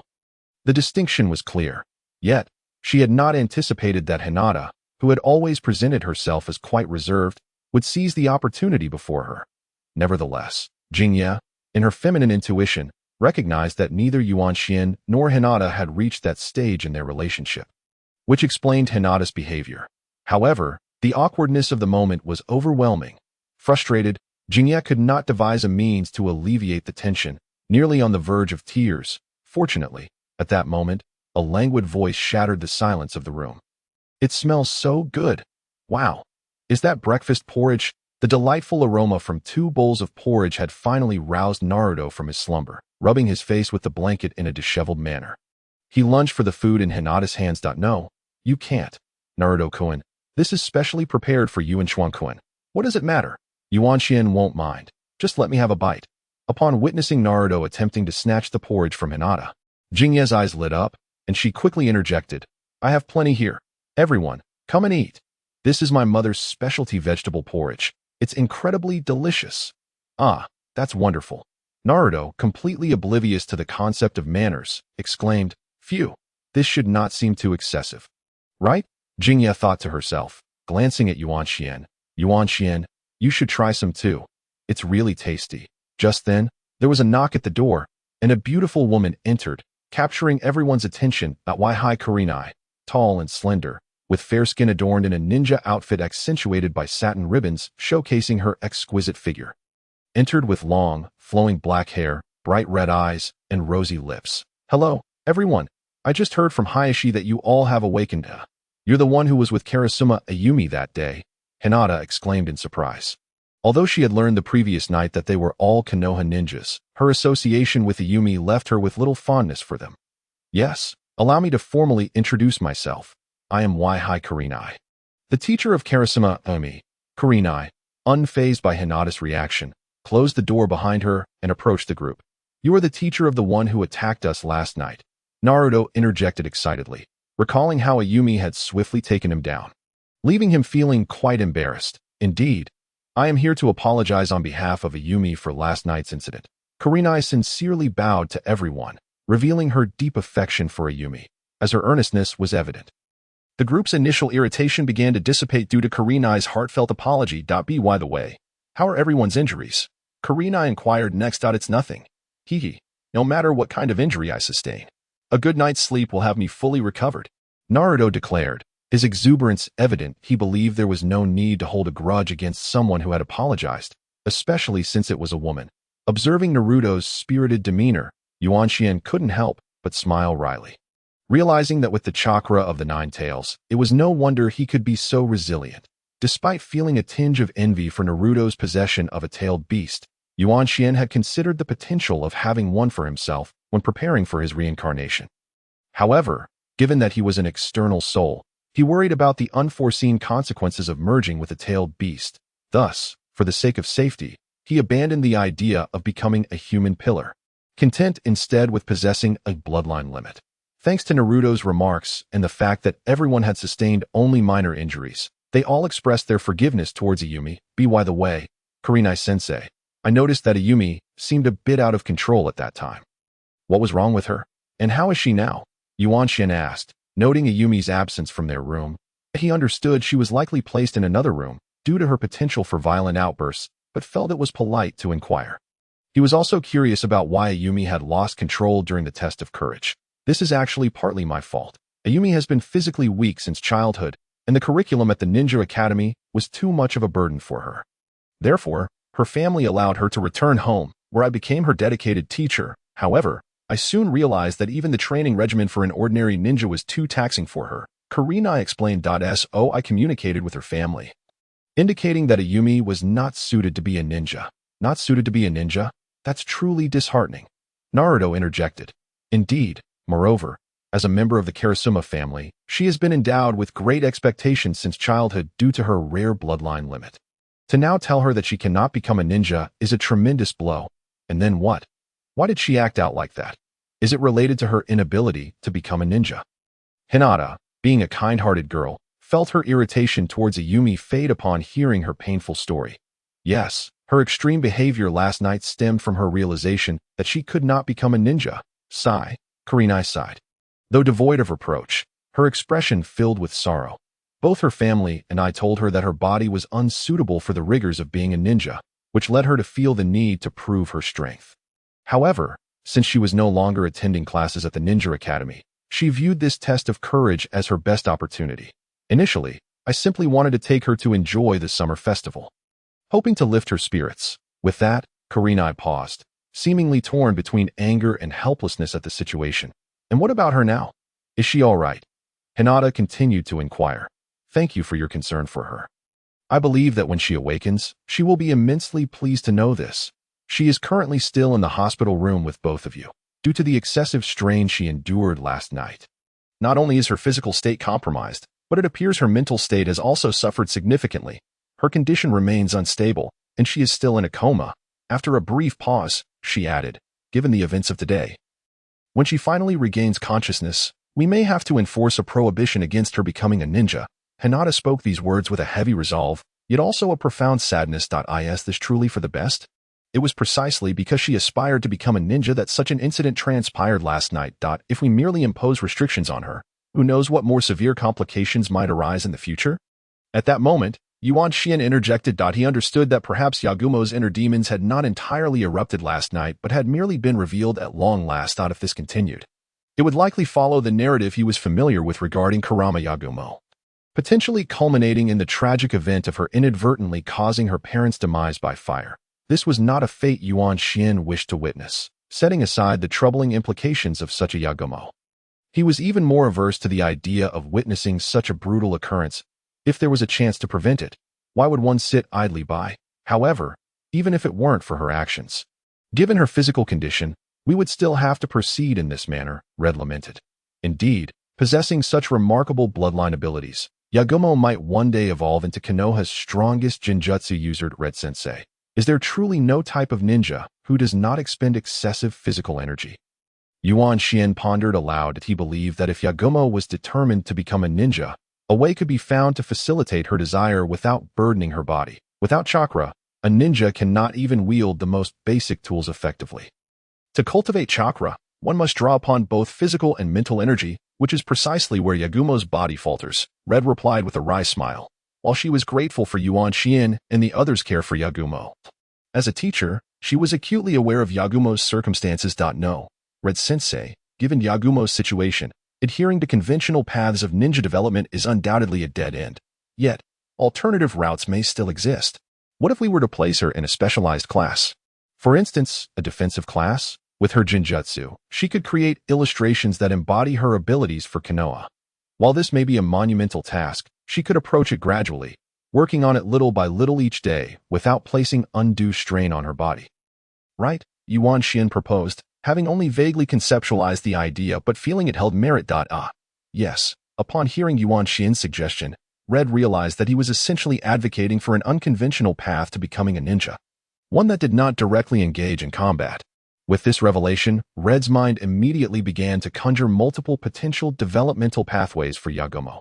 Yuan Xian's words, though his subsequent proposal may not have been a flawless solution, provided Red with a spark of inspiration.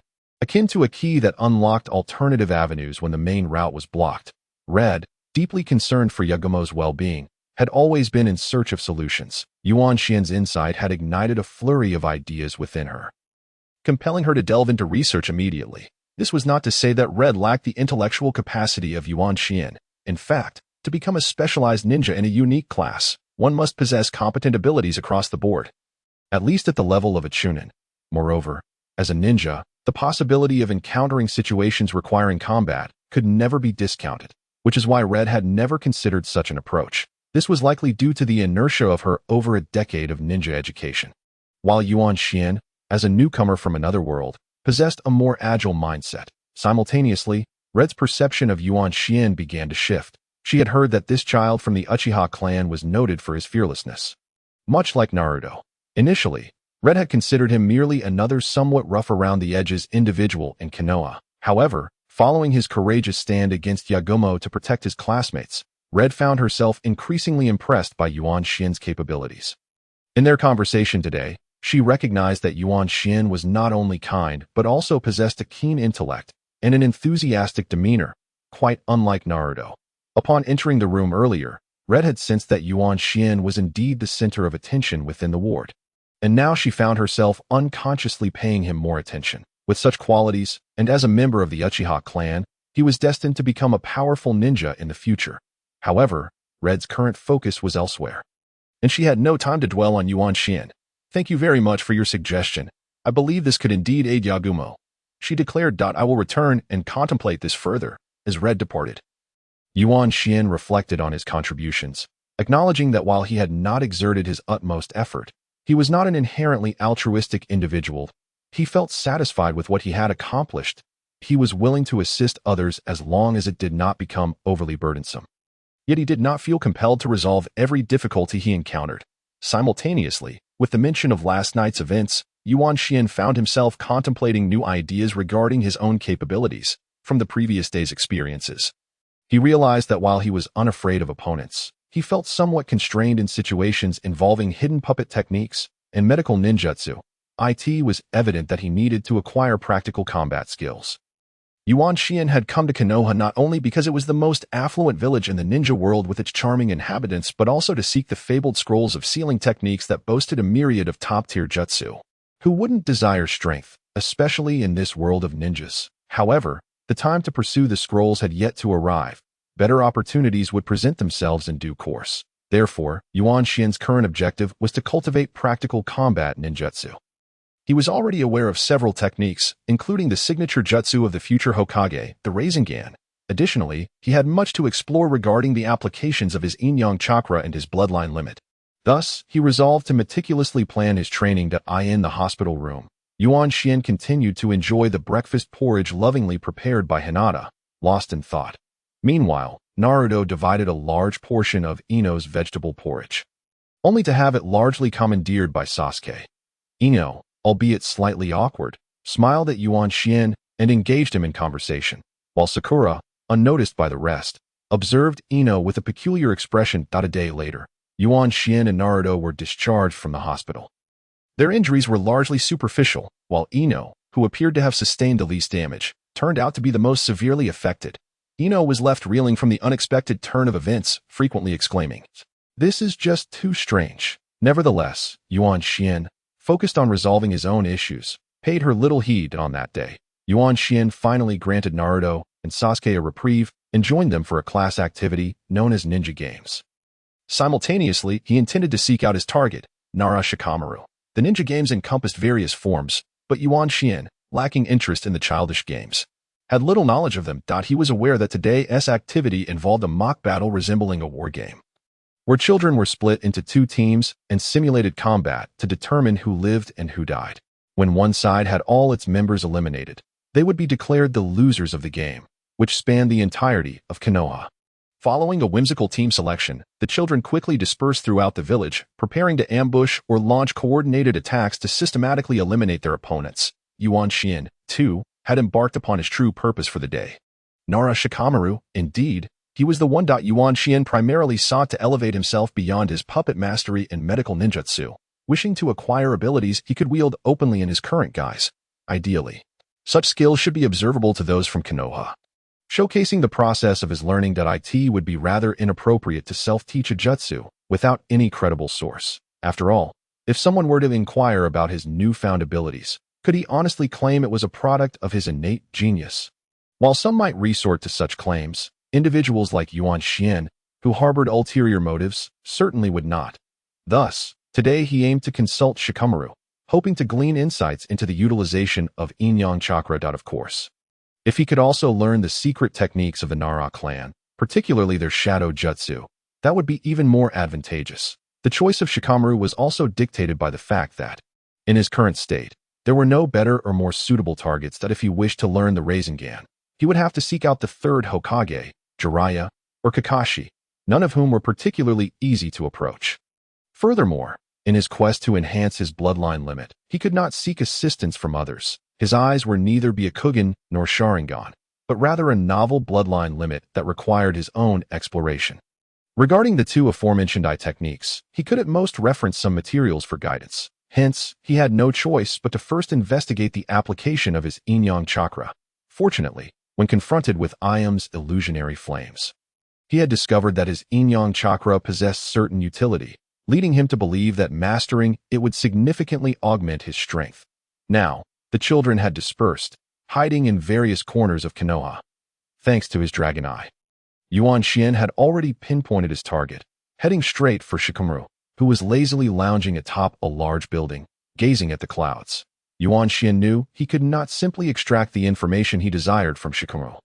Naturally, he would not resort to employing his still immature memory technique to forcibly extract information from Shikamaru's mind, as that would not only cause significant harm to this exceptionally astute and popular figure in the world of Naruto, but also risk detection from the Nara clan, who were adept in such abilities. The last thing Yuan Xian wished for was to jeopardize his infiltration of Konoha due to such an oversight. Conversely, if he could befriend Shikamaru, acquiring intelligence from him would likely prove much simpler. Even if Shikamaru would not divulge the principles behind his family's secret techniques, it would not be difficult to have him guide Yuan Xian in mastering Yin-Yang Chakra.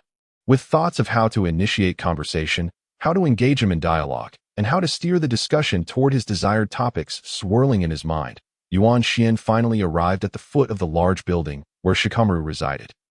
This building stood among the few tall structures in Konoha village. Although it was not particularly remarkable, it was indeed an excellent spot for cloud gazing. The ground floor housed several shops, while the upper levels served as residences. Just as in the original story, Shikamaru had always enjoyed retreating to such leisurely cloud-gazing spots during his childhood. Yuan Xian smiled confidently, preparing to ascend the stairs, having gained considerable experience and confidence in dealing with children thanks to his interactions with Sasuke, Naruto, and Hinata. He felt assured that this endeavor would not pose significant challenges. However, just as Yuan Xian was about to enter the corridor and proceed upstairs, an unexpected incident occurred. Around. Chubby head suddenly popped out from one of the ground floor shops. And while munching on chips, the voice called out, "Meat tank." "What?" I'm fainting." The individual before Yuan Xian was none other than Akimichi Choji, the last member of the Konoha trio known as Ino Shikicho. He struck a pose as if employing his family's signature jutsu, earnestly staring at Yuan Xian. Although the attacks were merely playful in this ninja game, he still regarded Yuan Xian with an expression that seemed to challenge him to fall. Upon witnessing this sudden appearance of Choji, Yuan Xian couldn't help but feel a wave of frustration. In his preoccupation with Shikamaru, he had neglected to notice his surroundings, particularly since Choji had been busy purchasing snacks in the supermarket before ambushing him. It was quite difficult for Yuan Xian to have noticed this little rascal who had momentarily drifted away during the game. "Why aren't you down yet? Are you trying to cheat?" Seeing Yuan Xian still staring blankly at him, Choji could no longer contain himself, regarding Yuan Xian with suspicion while maintaining his stance, as if to say, "If you dare cheat, I'll unleash the real meat tank on you." Fine. I'm dead now. Can I go upstairs to rest and meet up with everyone at the square when the game ends?" According to the rules, anyone who was dead had to remain in the designated area in Konoha to signify their defeat. Since Yuan Xian had yet to lay eyes on Shikamaru, he hoped Choji would not take things too seriously. However, it was evident that no one would take the game more seriously than a child of Choji's stature. Given his size, achieving a commendable performance in the ninja game was quite a challenge.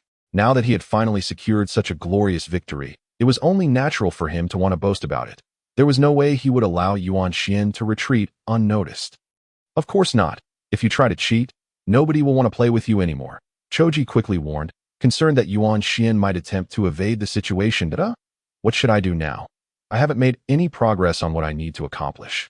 Yet, if he truly attempted to cheat, getting closer to Shikamaru might become considerably more challenging, especially since it would negatively impact Choji, Shikamaru's genuine best friend.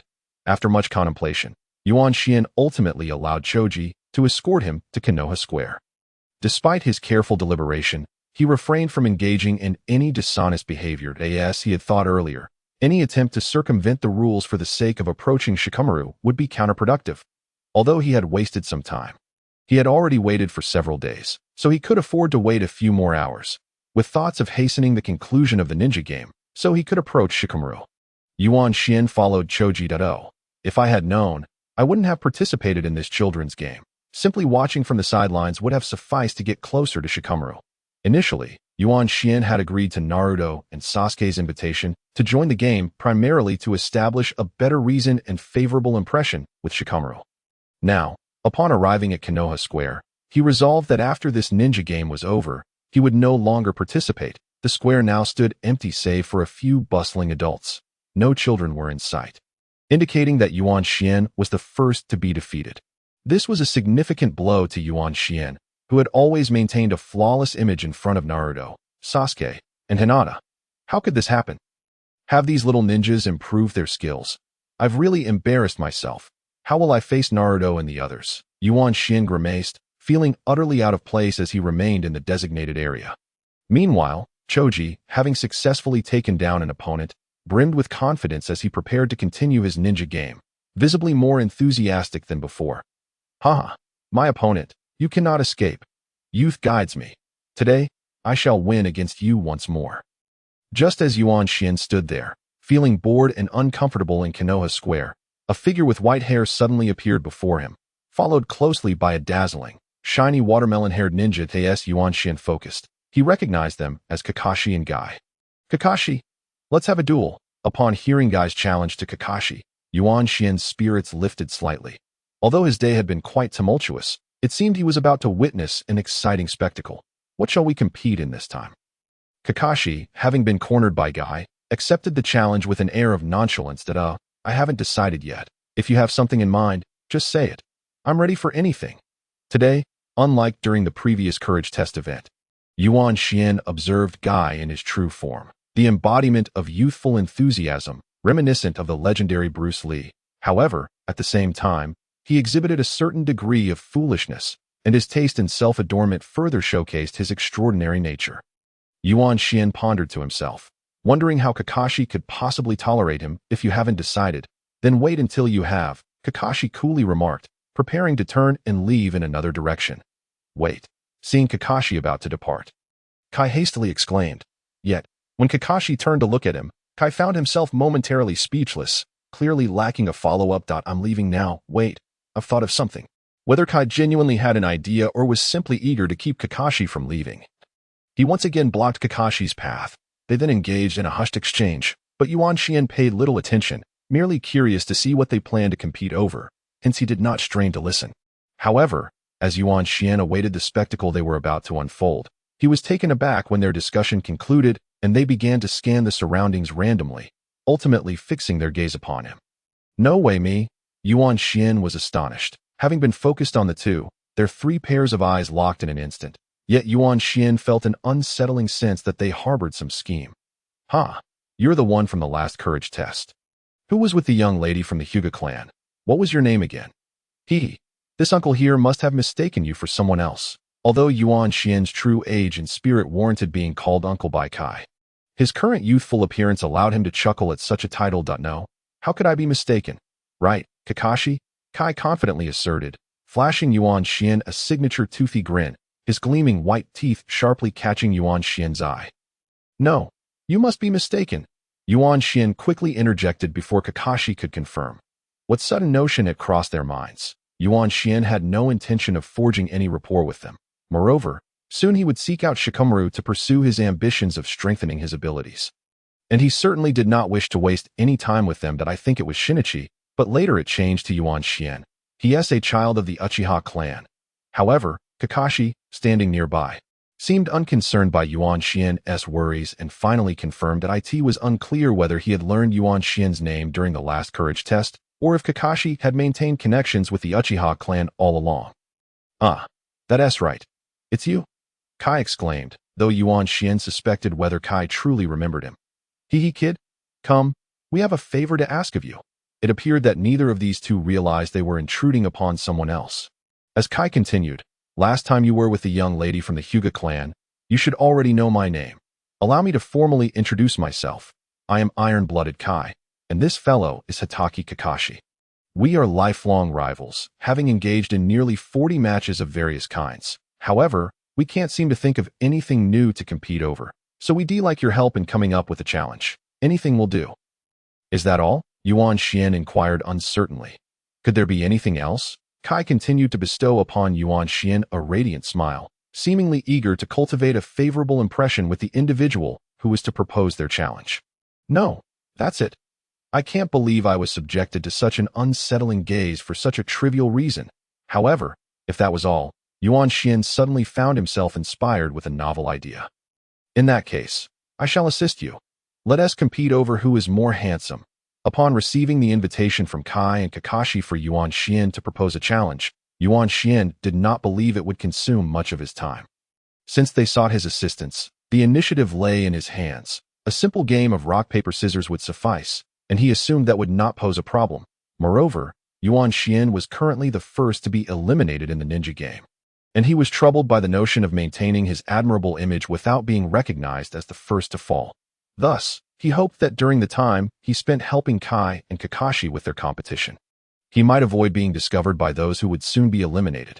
Additionally, Yuan Xian was curious to see Kakashi's appearance. In his previous life, he had harbored a fascination with Kakashi's looks, and he could not let such a splendid opportunity slip away. If he were to catch a glimpse, it would fulfill a small wish from long ago. How exciting. They say Kakashi is a peerless, handsome man. I wonder what he truly looks like. At this moment, Yuan Xian's emotions likely mirrored those of the young trio from Team 7 during the side stories of Naruto. Yet, while Yuan Xian secretly chuckled at the thought, Kai and Kakashi stood before him, each with their own thoughts upon hearing Yuan Xian's proposed challenge. They exchanged bewildered glances, yet neither voiced their agreement. Kakashi, remaining stoic, merely stood there without making a move, tilting his head to observe Kai beside him. Meanwhile, Kai's smile froze at half formation, taking a moment to react before suddenly proclaiming in a loud, spirited, and manly manner, "As men, I believe we should compete in matters of strength." Kai continued to elaborate on the necessity of challenges that showcased masculinity or ninjutsu prowess, resolutely ignoring Yuan Xian's suggestion regarding appearance. In the end, even Kakashi, standing nearby, found Kai's fervor somewhat insincere, prompting him to call out, "Hey, hey," before Kai finally relented. However, perhaps spurred by Kakashi's unyielding demeanor, whether out of excitement or embarrassment, Kai's face slightly flushed. Meanwhile, Yuan Xian observed, his expression a mix of bemusement and disdain toward Kai. Yet, Yuan Xian had already prepared himself mentally for this reaction when he proposed such a challenge. Knowing full well he was teasing It was no surprise that Kai would respond in such a manner. Nevertheless, Yuan Xian had no intention of sparing Kai's feelings. Despite Kai's future prominence, he could not afford to be outshone. If this competition enabled Kakashi to emerge victorious, it could solidify a rapport with him, potentially benefiting Naruto and Sasuke in the future. More importantly, Yuan Xian intended to join them as a member of Team 7 in the future. Poor Sakura. As a result of Yuan Xian's actions, her future path became uncertain. Thus, Yuan Xian resolutely continued, "What? Have you already competed in that?" About that, Yuan Xian-kun, I suddenly have something to discuss with you privately." Kai, looking at the young boy before him, felt a mix of irritation and resignation. Oh no, this kid wouldn't be trying to make me lose on purpose, would he? The entire village of Konoha is abuzz with tales of Kakashi's handsomeness. Yet this guy persists in hiding his face. It's no wonder people are curious about his looks. Damn Kakashi, I told you to stop covering your face like a bandit. Discuss privately? Yuan Xian interjected. However, he soon acquiesced to Kai's request, eager to see what Kai had to say under such circumstances. In a short while, Kai, wearing a grateful expression, led Yuan Xian away from Kakashi for a conversation. Yuan Xian noted that Kakashi remained aloof, seemingly indifferent, perhaps suspecting that Yuan Xian and Kai were scheming against him. This only served to enhance Yuan Xian's impression of Kakashi's cool demeanor. Yuan Xian-kun, let me be frank with you. We Haven T actually competed in what you suggested. However, I believe we should engage in something more masculine and spirited. That is what youth is all about. Kai whispered to Yuan Xian, "Are you saying this because you lack the courage to compete with him? Do you want me to propose another challenge?" Yuan Xian directly called him out. Today is a rare opportunity. And naturally, Yuan Xian would not be so easily persuaded. Who said that? Yuan Xian continued to regard him with a gaze full of skepticism, as if to say, if you have confidence, then prove it. Upon witnessing this demeanor from Yuan Xian, Kai suddenly began to question the validity of his suggestion to seek Yuan Xian's assistance in setting challenges for them. Initially, he had found Yuan Xian intriguing, particularly recalling his performance in the courage test, and simply wished to engage with this interesting young lad. However, now it appeared that he might have inadvertently stepped on his own toes. Clearly, the issue had arisen due to his own actions. And now he had no choice but to face it bravely. A man ought to confront challenges with courage. Under Yuan Xian's doubtful gaze, Kai unexpectedly recalled his own theory about masculinity, passion, and youth. And he suddenly found himself speaking with newfound candor. Actually, I have seen Kakashi's appearance before. Although I have never thought much of his looks, I must admit that he does resemble a certain quite closely. And though I am reluctant to say it, he is indeed more handsome than I am. All right. I concede my defeat, and I thank you for your assistance this time. With that, Kai prepared to leave. Possibly to engage in another duel with Kakashi. To his surprise, Kai displayed such forthrightness, even to the extent of acknowledging his defeat so readily. Was the competition truly ending like this, without even going through the process? A conclusion had been drawn. Yuan Xian had not yet even laid eyes on Kakashi. Furthermore, even if he could not see Kakashi's true visage, he could not let such a splendid opportunity slip away. There must be something that Yuan Xian could still uncover. Now, it was Yuan Xian's turn to feel anxious. Wait, Yuan Xian exclaimed immediately. Kai, your passion has moved me. I have decided to change the topic. This opportunity was indeed too precious to let go, and while it was a pity not to have seen Kakashi's face, he would first secure this chance though. Really? Then what topic will you propose? Since that is the case, teach me ninjutsu. What do you mean your passion has moved me? Yuan Xian uttered words he himself found hard to bear, all the while contemplating how to retain this rare opportunity. Fortunately, it seemed the outcome was favorable, as Kai, who appeared equally straightforward, turned back around though. Really? Then what topic will you propose? Kai asked, somewhat excitedly, unaware of the immense difficulty and pain it entailed for Yuan Xian to admit defeat to Kakashi. This was precisely why their competitions had never reached a conclusion. The question of who was stronger had never truly been resolved, merely a result of their contests that, of course, within their many trials. Neither of them wished to be bested by the other. Moreover, considering that their competition revolved around appearances, the gossip that would ensue would be utterly mortifying. Then, I shall propose a question related to ninjas. I believe this will undoubtedly pertain to your abilities, Yuan Xian thought to himself, wiping sweat from his brow, recognizing that he had, at least, managed to secure this opportunity. Meanwhile, although Yuan Xian lamented not having seen Kakashi's face, he was determined to seize this chance. That wasn't it true that his desire to engage with Shikamaru had led him to become the first to be eliminated? The embarrassing situation he now faced stemmed from his quest for information regarding the usage of his yin-yang chakra, which was intended to enhance his strength and enable him to wield abilities openly in the Hidden Leaf Village. And now, before him stood the perfect mentored My question is to evaluate your abilities in teaching ninjutsu. Yuan Xian continued, indeed, why go through the trouble of seeking Shikamaru when fortune had favored him with such an opportunity? Teaching ninjutsu. Upon hearing Yuan Xian's unconventional challenge, Kai began to deliberate. Perhaps it was because the previous topic proposed by Yuan Xian had been too unfair for Kai that he felt compelled to contemplate more deeply. On the other side, after Yuan Xian had stated this topic, he too felt a surge of nervousness. This was the best way he could think of to maximize this opportunity, and he certainly did not want Kai to engage him in a private conversation again. Fortunately, Yuan Xian's concerns proved to be merely worries, as Kai soon agreed to this contest. The two then approached Kakashi once more, sharing with him the revised challenge proposed by Yuan Xian.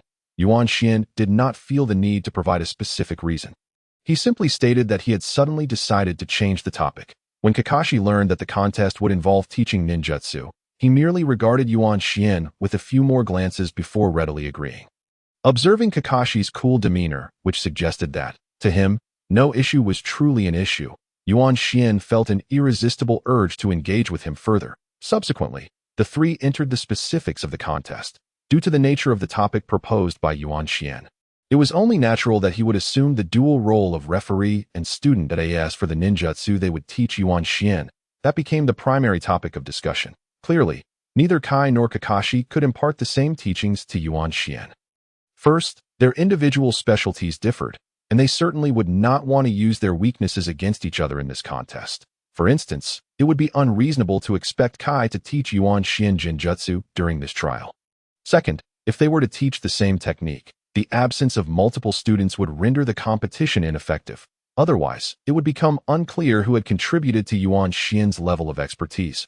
Ultimately, if they were to instruct two students simultaneously, not only would the varying abilities of each individual introduce discrepancies into the competition, but it could also lead to the formation of second-generation Kai and Kakashi, which would be wholly unfeasible. Thus, after a meticulous discussion, they resolved to teach Yuan Xian their respective specialties, ensuring that as long as he was the sole student, he would be able to gauge his mastery of their teachings.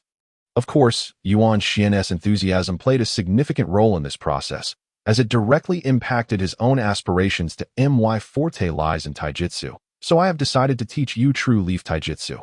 Once you have mastered it, I believe you will undoubtedly become the strongest taijutsu ninja of the new generation in the Hidden Leaf. Kai proclaimed passionately, as though igniting the flames of his youth, that I possess many skills.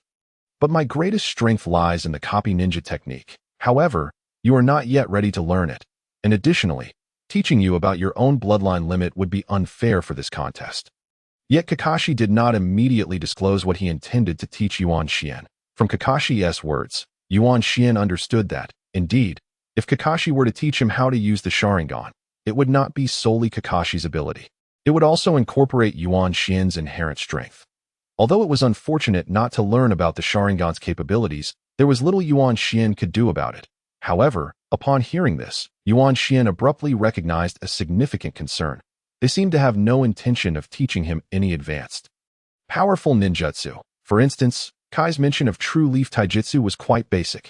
Thus, Yuan Xian hastily interjected, "Wait, why not teach me S-rank ninjutsu? That would truly showcase your abilities." Yuan Xian almost revealed the names of the 8 gates and Rasengan, which were his ideal advancements under the current circumstances. "That's not possible.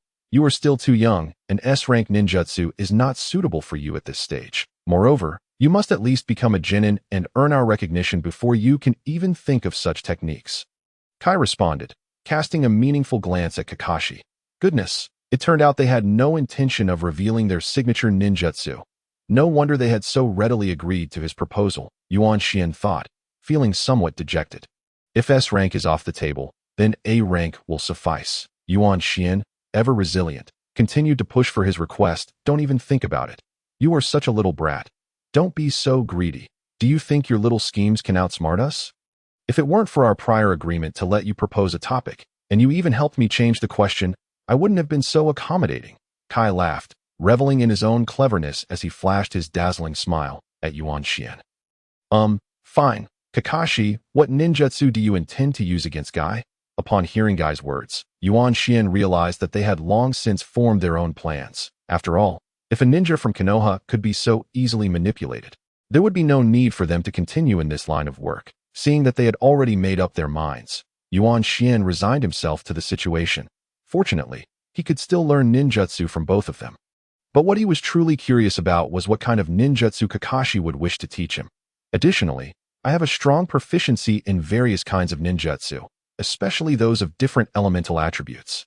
I am quite confident in my abilities, Kakashi continued, explaining that the ninjutsu he copied with his Sharingan could be utilized freely, regardless of whether they aligned with his own chakra attributes. Therefore, I plan to teach you ninjutsu that is suited to your own chakra nature. First, we need to determine your chakra attribute so that I can decide which techniques to impart to you, Kakashi said as he retrieved a piece of chakra testing paper, roughly the size of a playing card. From his pouch, it was evident that as an exceptional ninja, he was well prepared. Upon hearing Kakashi's words, Yuan Xian could hardly contain his desire to kiss him. However, such an act was out of the question. Kakashi was simply too endearing. Sensing Yuan Xian's anxiety regarding his chakra nature, he promptly presented him with what he sought. Although Kakashi himself did not possess yin-yang chakra, Yuan Xian was confident that among the techniques he had copied with his Sharingan, there would be something suitable for him. Not to mention, Kakashi had experienced the Third Ninja War, and the ninjutsu associated with yin-yang chakra was undoubtedly distinct from the ordinary 5 elemental techniques, owing to its exceptional nature, which Kakashi would likely have copied. Moreover, if Kakashi could indeed teach him this, there would be no need to seek out Shikamaru for assistance. Having a ninja like Kakashi as a mentor would undoubtedly yield far better results. With a smirk, Yuan Xian accepted the testing paper from Kakashi, effortlessly channeling a small amount of chakra into it. Instantly, he observed that one side of the paper felt dry and warm, while the other was cold and clammy. This was the manifestation of yin-yang chakra. Meanwhile, witnessing Yuan Xian's ease in channeling chakra, both Guy and Kakashi were mildly astonished. They knew that among those of Yuan Xian's age at the Ninja Academy, while they could also channel chakra, as only those capable of doing so could enroll, they did so with considerable difficulty. Yuan Xian's proficiency was akin to that of a nin. Could he truly be a prodigious talent? Kakashi pondered. He had heard that he had repeated a year and was also from the Uchiha clan, which explained his impressive level of skill, Guy thought. However, what followed astonished them even more. Once they discerned Yuan Xian's chakra attributes, their eyes widened in disbelief. This young boy possessed both yin and yang attributes. Kakashi and Guy simultaneously thought, gazing at Yuan Xian with a peculiar expression of awe. Initially in high spirits, Yuan Xian began to feel uneasy as he noticed their astonishment. He assumed they were taken aback by his chakra attributes. However, he soon realized something was amiss, as their expressions were not quite right. and the atmosphere grew strange, causing Yuan Xian to feel increasingly anxious under their scrutiny. Hey, what is happening right now? What kind of attributes do I possess?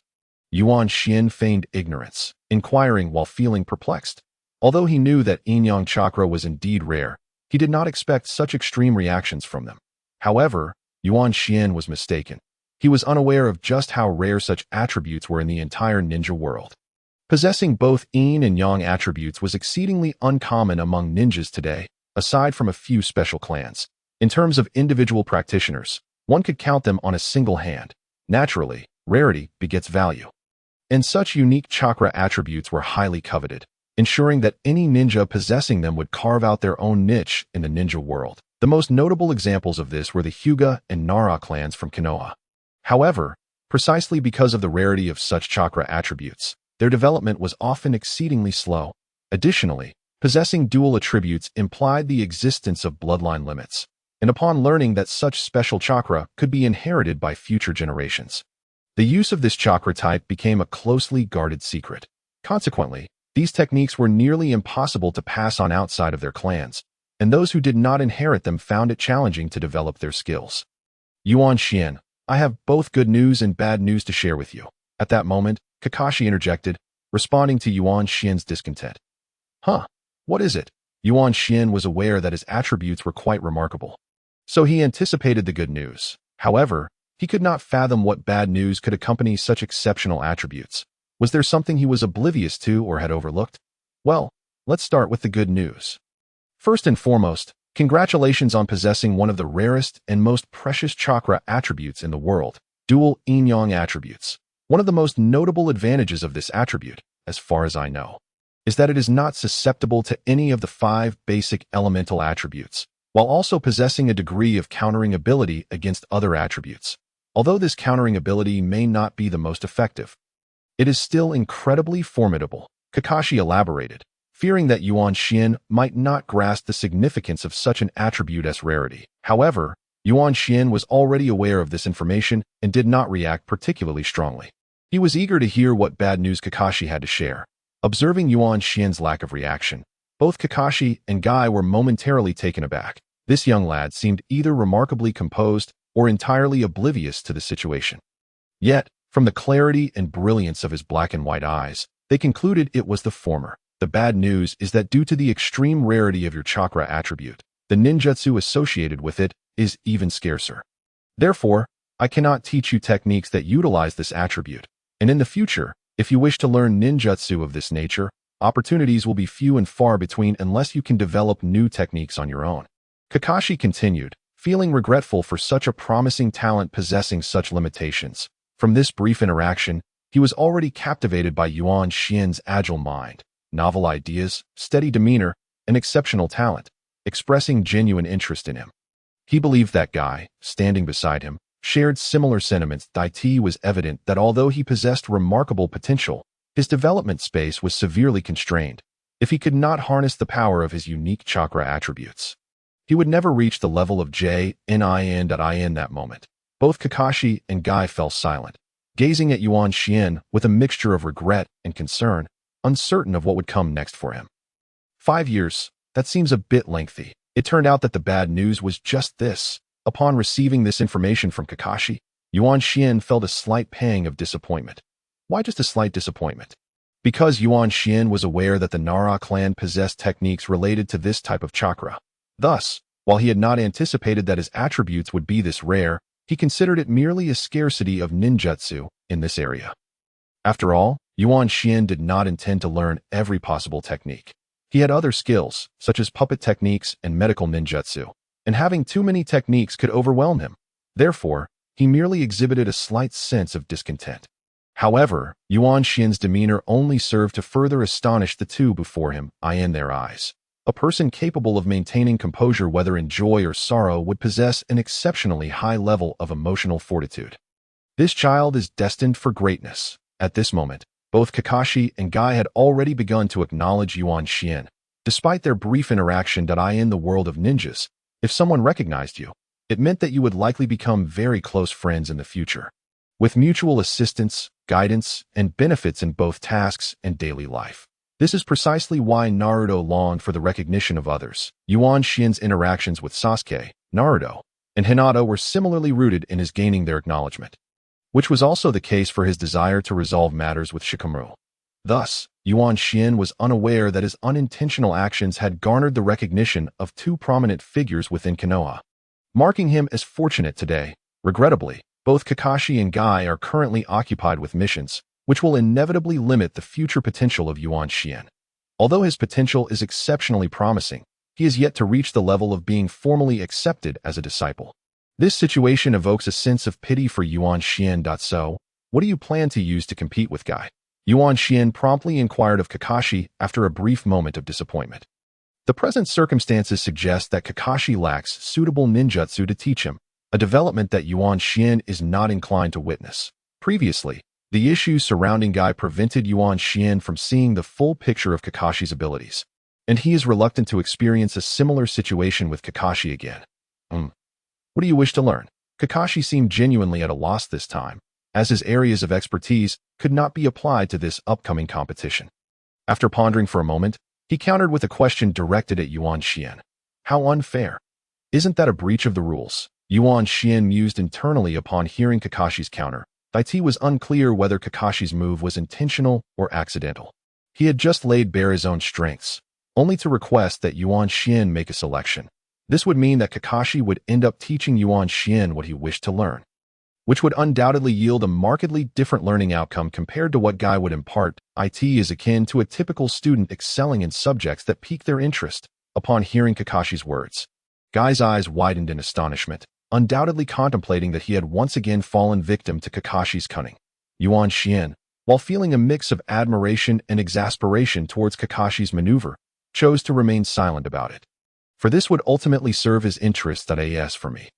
Let me think. Yuan Xian feigned contemplation for a moment before continuing.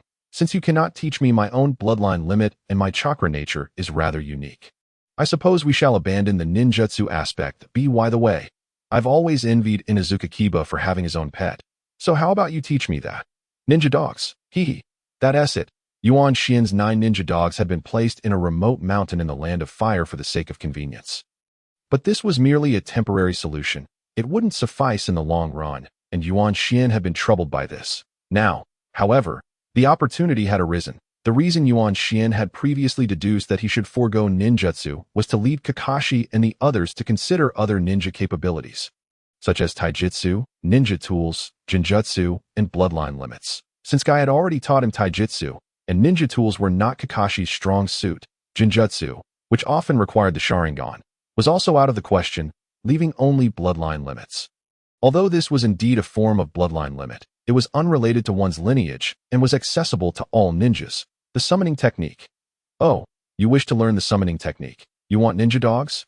Kakashi naturally inferred upon hearing Yuan Xian's statement that I don't know the specific name, but it's the technique that allows one to summon pets to battle. And of course, it's ninja dogs. Inuzuka Kiba's Akamaru is simply adorable. Yuan Xian continued to feign ignorance. At this point, Kakashi understood precisely what he should teach Yuan Xian. Little did he realize that Yuan Xian was already aware that Kakashi owned 8 ninja dogs, which were indeed his summoning beasts. Yuan Xian felt fortunate, unsure whether it was his good luck to have stumbled upon a technique Kakashi could teach, or if it was merely a coincidence that he mentioned a jutsu Kakashi was well versed in. Very well, I shall teach you this. Kakashi finally glanced at Guy, their eyes communicating that Guy had no objections to using the summoning technique for their competition. Thus, the subjects of their contest were finally determined. Considering the nature of these two ninjutsu, neither can be mastered in a short period. Learning and mastering are distinctly different. Therefore, let us set the competition date for 5 years from now, Guy added. All right, Kakashi quickly concurred. However, Yuan Xian was taken aback. 5 years. Isn't that a tad excessive? Little brat, we have missions to attend to. Naturally, it would be impossible to devote ourselves entirely to teaching you ninjutsu. Besides, 5 years is just about right. You are still young, and your body cannot be pushed too hard. By the time you are 6 months away from graduating as a ninja, we shall see whose teaching has proven more effective. Guy chuckled lightly at Yuan Xian while casting a spirited and challenging glance at Kakashi. Fine then. With the initiative not resting with Yuan Xian, he had no choice but to acquiesce to their decision. All right, let us begin our training now. Now, Yuan Xian thought to himself. I knew he would try to pull a fast one. 5 years, although Yuan Xian initially perceived this as an excessively long duration. Upon reflection, it seemed a reasonable arrangement given the current circumstances. One must consider that the young ninjas of Konoha typically spend a comparable amount of time in the ninja academy, with each student learning a signature technique. Now, Yuan Xian needed to learn too. It is worth noting that while Naruto may learn ninjutsu quickly, he primarily focuses on advanced techniques due to his use of the shadow clone technique. Although Yuan Xian would certainly employ this method for training, Kakashi and Guy were unaware of this, and Yuan Xian had no intention of revealing it to them just yet. Thus, in the context of Kakashi and Guy's normal schedule, the time frame was not excessively long. Furthermore, as Jonin of Konoha, both Kakashi and Guy had demanding missions, which explained why, until the plot unfolded, they had only engaged in approximately 49 or 50 matches. Nevertheless, Yuan Xian merely needed an excuse to demonstrate his capabilities. As Guy had remarked, learning and mastering are not the same. He only needed to learn a technique sufficiently to showcase it to others, and that would serve as his justification. Consequently, Yuan Xian's anxiety diminished. Presently, Yuan Xian, like Naruto and his peers, was in the second grade of the Ninja Academy. Typically, children begin their education at the age of 5, which means that in 5 years, Naruto and the others would be just over 11 years old, while Yuan Xian's current body would be 12, coinciding with the time 6 months prior to graduation from ninja training, when the results of this competition would be revealed. However, to begin training now, Yuan Xian was taken aback by Guy's impatience, as he was still engaged in a ninja game with his friends. Furthermore, since Kakashi was unable to teach him ninjutsu utilizing Yin-Yang Chakra, Yuan Xian still needed to cultivate a good relationship with Shikamaru. He had just achieved a rare accomplishment with Choji and couldn't simply abandon it. Nevertheless, Yuan Xian harbored a desire to leave at that moment. Now, I'm still playing ninja games with my friends. Child's play is not true ninja training. Training is far more important. Just leave them a note saying we've borrowed you. Guy remarked nonchalantly. Yuan Xian had been waiting for him to say that. Before Guy could finish, Yuan Xian immediately feigned reluctance and assented. All right then, with the excuse of having a teacher to instruct him in ninjutsu. Yuan Xian believed that Shikamaru would not harbor any significant prejudice against him for this incident. This way, he would not have to concern himself with Choji, merely leaving a note for him to avoid misunderstandings. Once Yuan Xian prepared everything, Guy continued with his unfinished thought. From now on, every Monday, Wednesday, and Friday, Kakashi will teach you the summoning technique, while I will instruct you in the true Konoha Taijutsu on Tuesday. Thursday and Saturday, Sundays will be reserved for collective training. How does that sound? Whatever. It doesn't matter. Yuan Xian and Kakashi replied in unison. Very well. Today is Saturday, Yuan Xian. Let us proceed. It's rare to have a day without missions. We must make haste. To become the top ninja in Konoha, one must possess not only exceptional taijutsu skills, but also a sharp mind. No wonder Guy is so eager. He had this strategy in mind all along. Although Kakashi had previously outmaneuvered Guy using Yuan Xian's desired techniques, Guy now took advantage of Kakashi's aversion to complications to proactively organize their schedule. This way, he secured at least 2 days of training advantage. Today was Saturday, so after teaching Yuan Xian the true Konoha Taijutsu, there would still be Sunday, while Kakashi would not begin instructing Yuan Xian until the following Monday, making their schedules align thereafter. Simultaneously, if Kakashi were to be assigned a mission next week, the gap would only widen further. In contrast, Kai decided that today he would impart a portion of knowledge to Yuan Xian, subsequently entrusting him with the content for his own training should he take on a task. It could be said that this would not consume any time at all. Following this, the trio departed from the Konoha Square. Shortly after their departure, surprisingly, Dinxi became the second individual to be eliminated, subdued by a minor character who had brought him to this location. Did you not claim to have defeated the elder of the Uchiha clan? Where is he? He truly fled. I knew he would resort to trickery. Although he had been vanquished, the thought that at least he was not the first this time, and moreover, that it was Dinxi he had dispatched, provided him with some solace. After being eliminated, he immediately recounted his achievements to the one who had bested him. Yet now, within the Konoha Square, there was no sign of Yuan Xian to be found. I knew it.